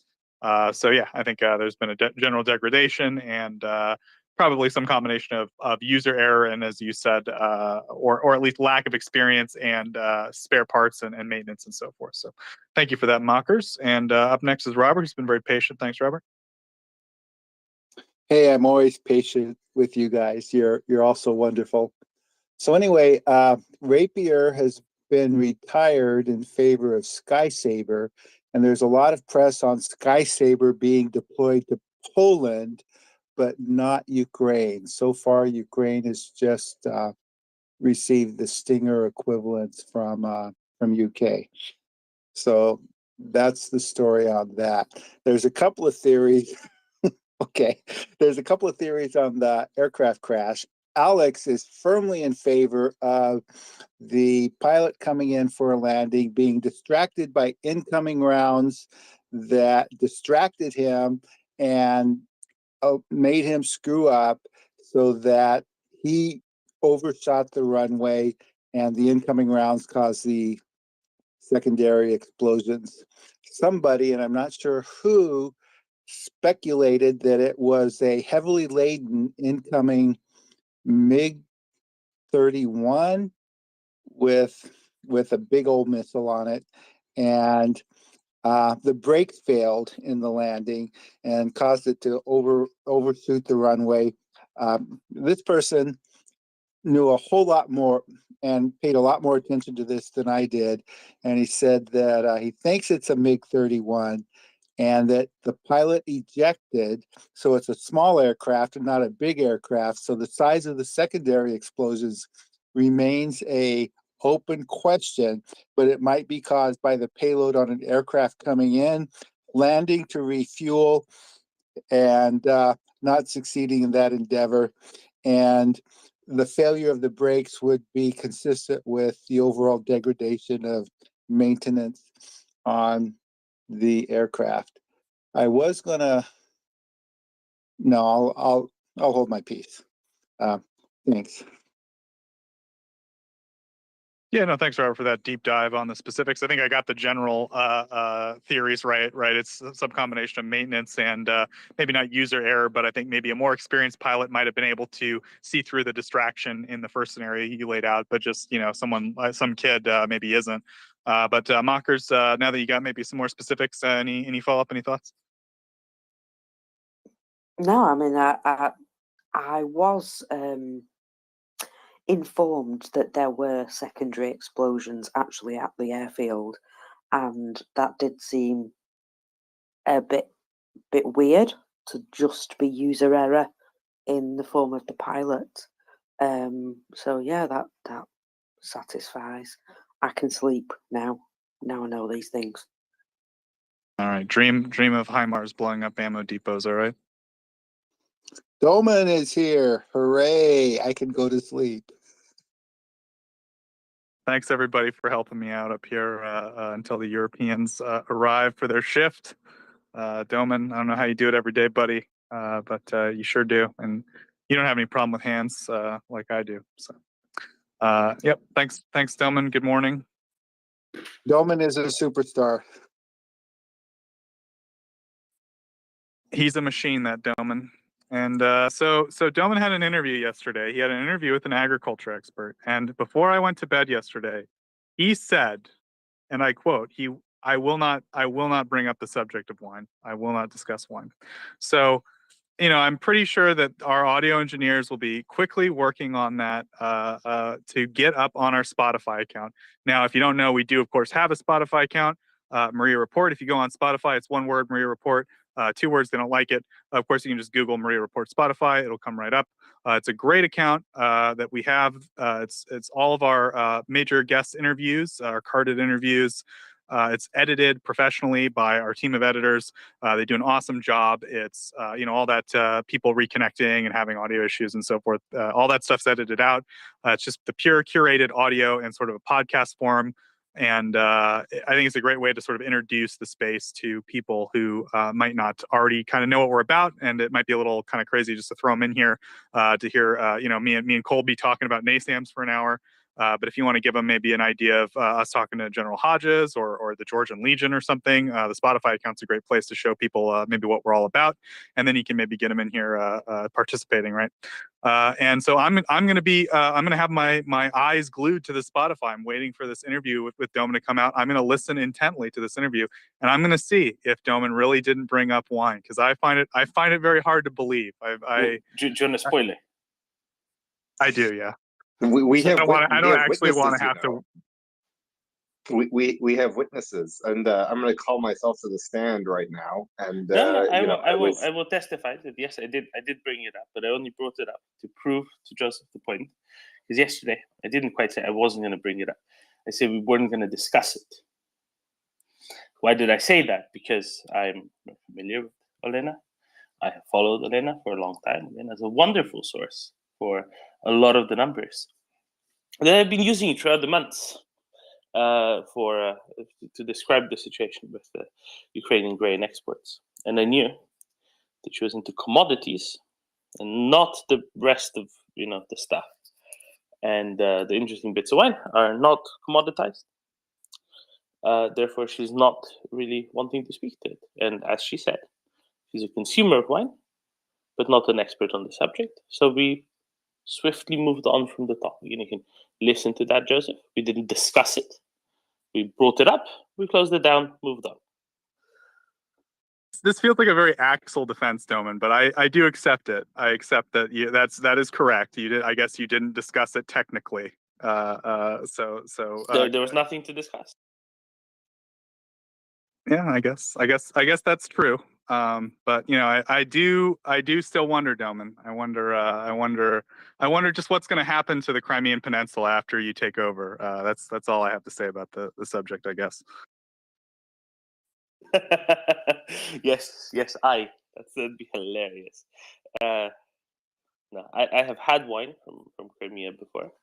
One from the Soviet days, one from, one I had soon after the Russian occupation of Crimea, but I had made sure that it was old enough to be A, made in Ukraine, and B, also that it was still purchased while that was a part of Ukraine.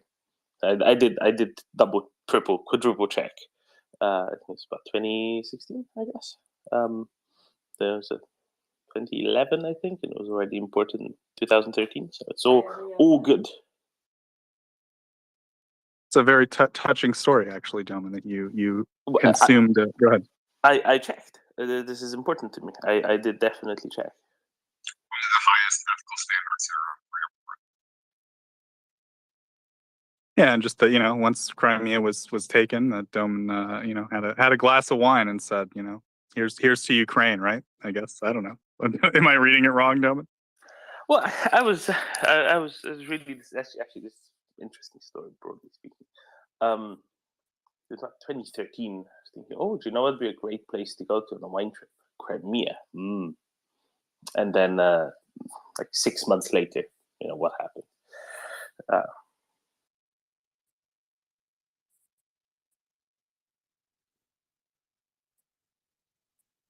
That's it. That's the extent of it. Oh, okay.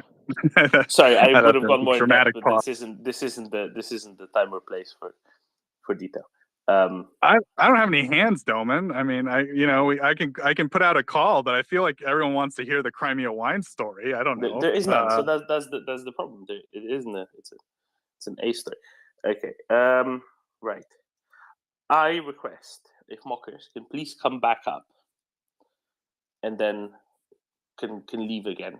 But she's currently a phantom speaker, the only one I have, and I'd be very happy if that could be done away with. Pretty please, mockers, request to speak. Anda. Good morning. I have a question. I think it's also for Colby or for you.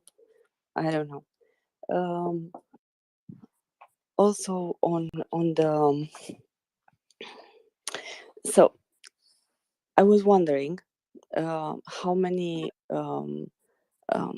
Caesar howitzer are in currently in Ukraine, because I saw that France is preparing to send some more, and I was wondering if this will cover their need. So my understanding is that there are 18 Caesars that have been delivered over the months before any of this most recent announcement. I don't know when these ones are going to be delivered, but yeah, that's about it. I haven't really seen a whole lot of detail beyond that one, release, which I think was by Oryx initially. That there's going to be 6 cent, maybe 12 cent, as it's kind of unclear. Is that a good thing? That's a very good thing for Ukraine. They've been using them to excellent effect. I can't really say a whole lot more. It'd be great if Ukraine got some archers soonish as well from Sweden, which is a broadly speaking equivalent system, except it's Swedish, therefore it must be superior, and it comes with chemical warfare capacity of launching surströmming at the enemies as well. Just how it is. Instead of Munster cheese, you get surströmming with it. Some people say one is worse than the other.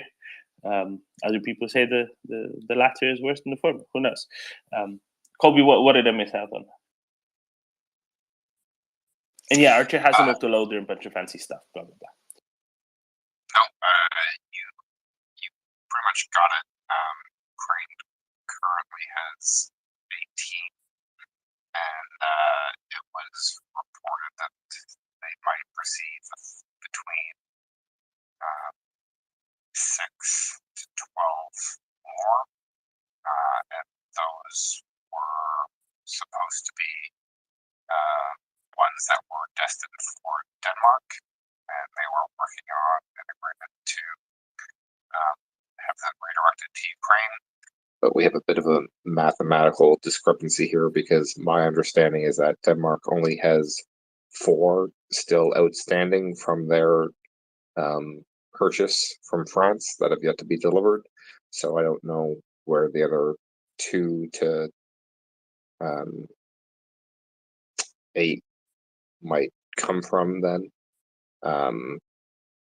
Perhaps Denmark's going to give some up, but I don't think so. That wasn't part of the reporting, so we shall see if Le Mans reporting bears out here and is confirmed by anybody in the French or Danish governments.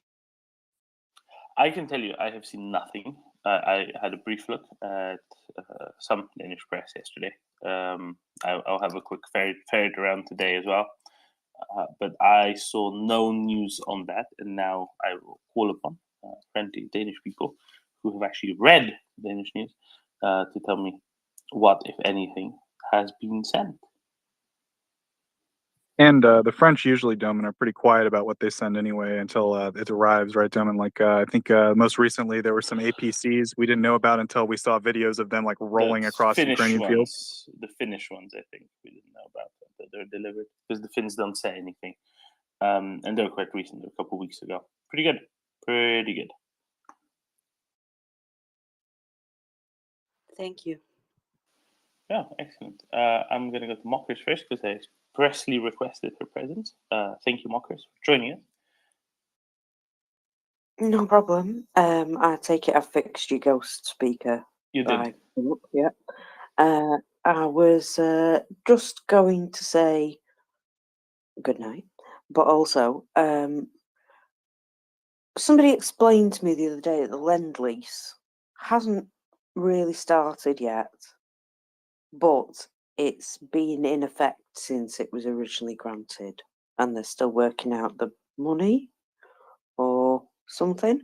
I have had an American lawyer explain this to me.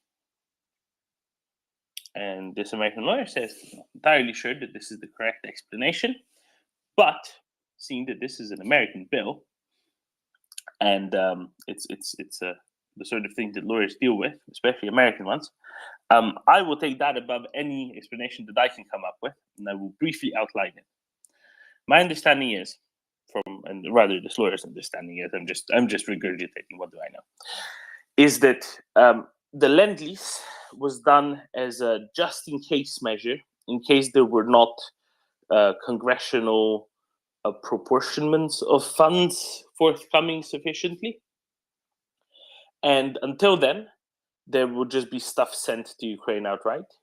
And there was just another 12 billion allocated for that a couple of days ago, tied to a continuation of funds bill for the government as a whole. Maybe Colby knows what the correct term for that is, but basically the government got funded for another few months in America, because that's what they do these days. And the 12 billion for Ukraine was tied to that. So that's fine. And there's no need for the Lend-Lease to be in effect, simply because there's money anyway. The reason why October 1st was taken apparently is because of how financial years are structured. Does that make sense?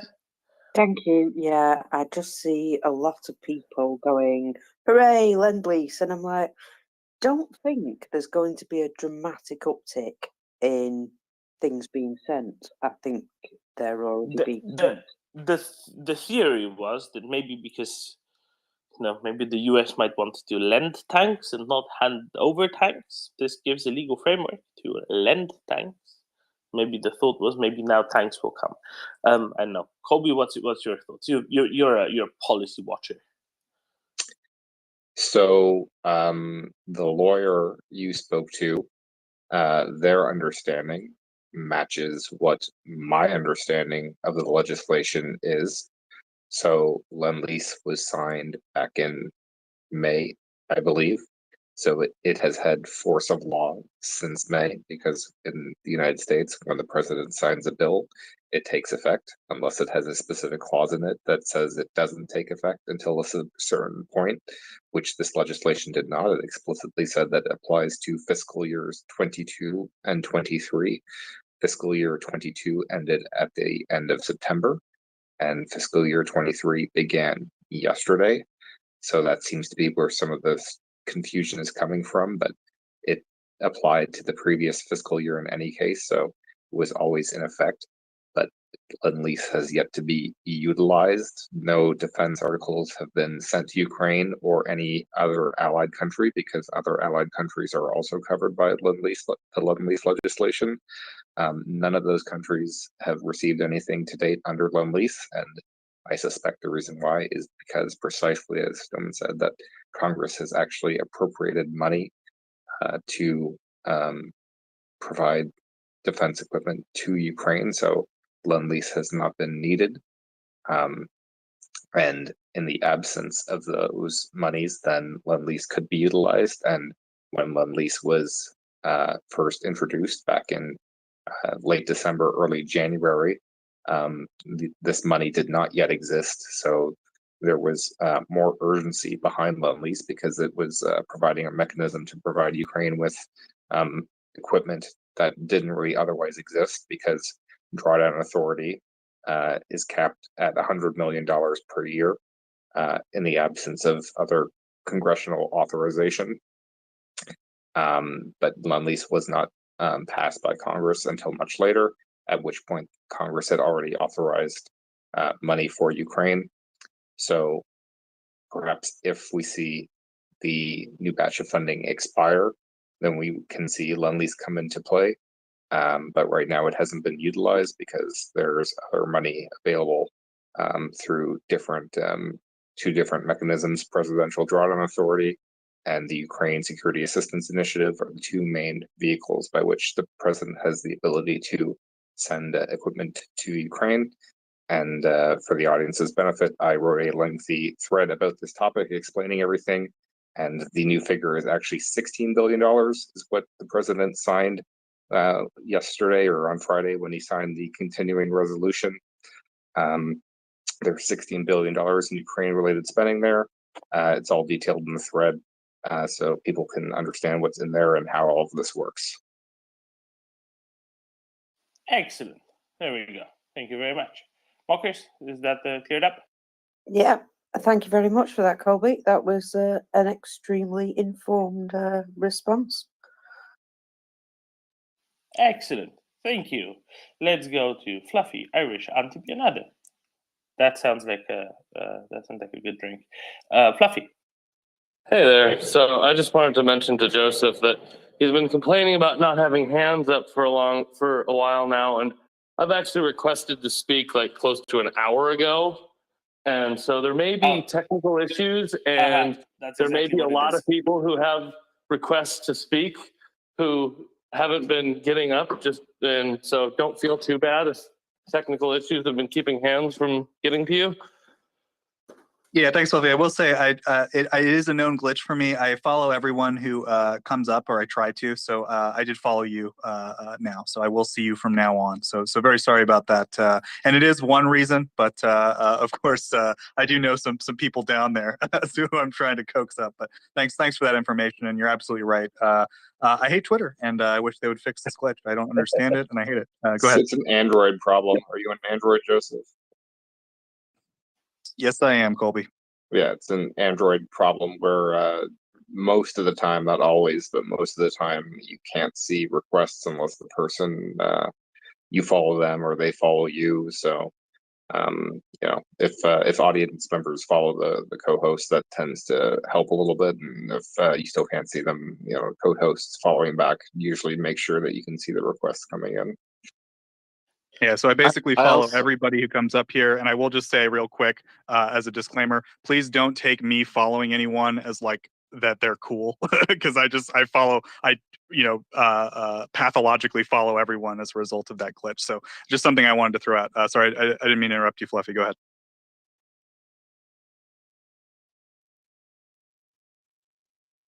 Fluffy? There we go. Sorry, I guess that helps. So yeah, I actually have an Android phone too. So I don't know if I've been following Joseph now for a little while too. So I don't know. Anyway, I just wanted to mention that a while back somebody was talking about explosions around Zaporizhia and everything, and I remember last night Victoria, who was ex MP, I guess, or something, was on, and she was mentioning that there were landmines and such that were scattered through the forests, and there are random explosions going off due to wildlife stepping on them.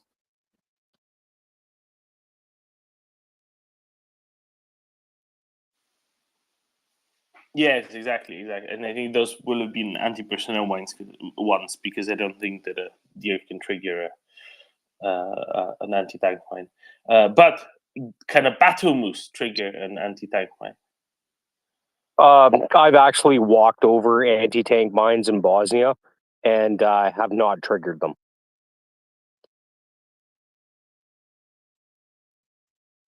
Well, see, if even a battle moose cannot, then a deer wouldn't have. There's actually pictures in some fairly famous books with me standing above a cut, and what I didn't see was 2 Russian anti-tank mines below where I was walking, and I can't believe I just doxed myself there, but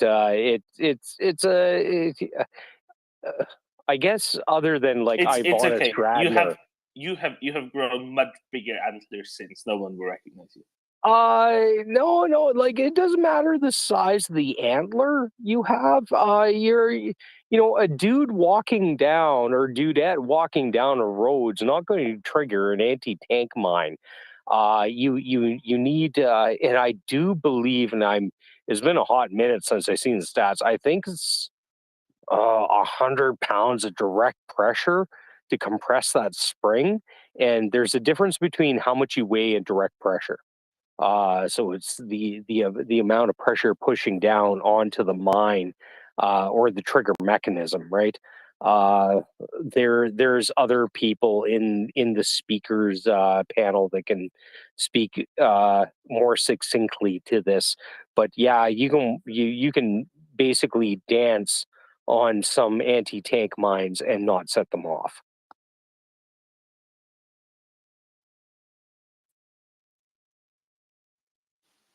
Well, thank you very much, Battlemus. Can you send me a picture of that? Because I've actually seen your antlers before, and I don't think it go any further to doxing. I'm very curious. Buddy, when this is all said and done, I will send you the picture in the book it is in. Oh, thank you, Battlemus. Fluffy, did you have anything else to add? I mean, you've never heard testimony of a moose who survived walking on anti-tank mines before, I bet. I have to say that is definitely quite an impressive story there, indeed. No, that was all I really wanted to mention. I just wanted to bring up the fact that yes, I had been requesting to speak for a while, and it was just kind of amusing. You were talking about how many hands you didn't have, and but yeah, I just had remembered what she was saying about that, and just mentioned, I don't know, you were talking about explosions in Zaporizhia, and it just popped in my head. So anyway, that's it. Just really like listening to the show and everything. You guys are doing a great job, and thank you. Thank you very much, Fluffy. Despite the glitches suck. We have them all. Right. Well, that's just Facebook or whatever it is, Twitter. Yeah. Anyway, thanks a lot. Cheers, Fluffy. Irish. So real quick, Dominic, you don't have a guest today, huh? They're giving you a break? I have a meeting with a future guest later today to figure out the details of what we're going to talk about. So you might not hear me talk to a guest, but I will be talking to a guest. You're always getting me on a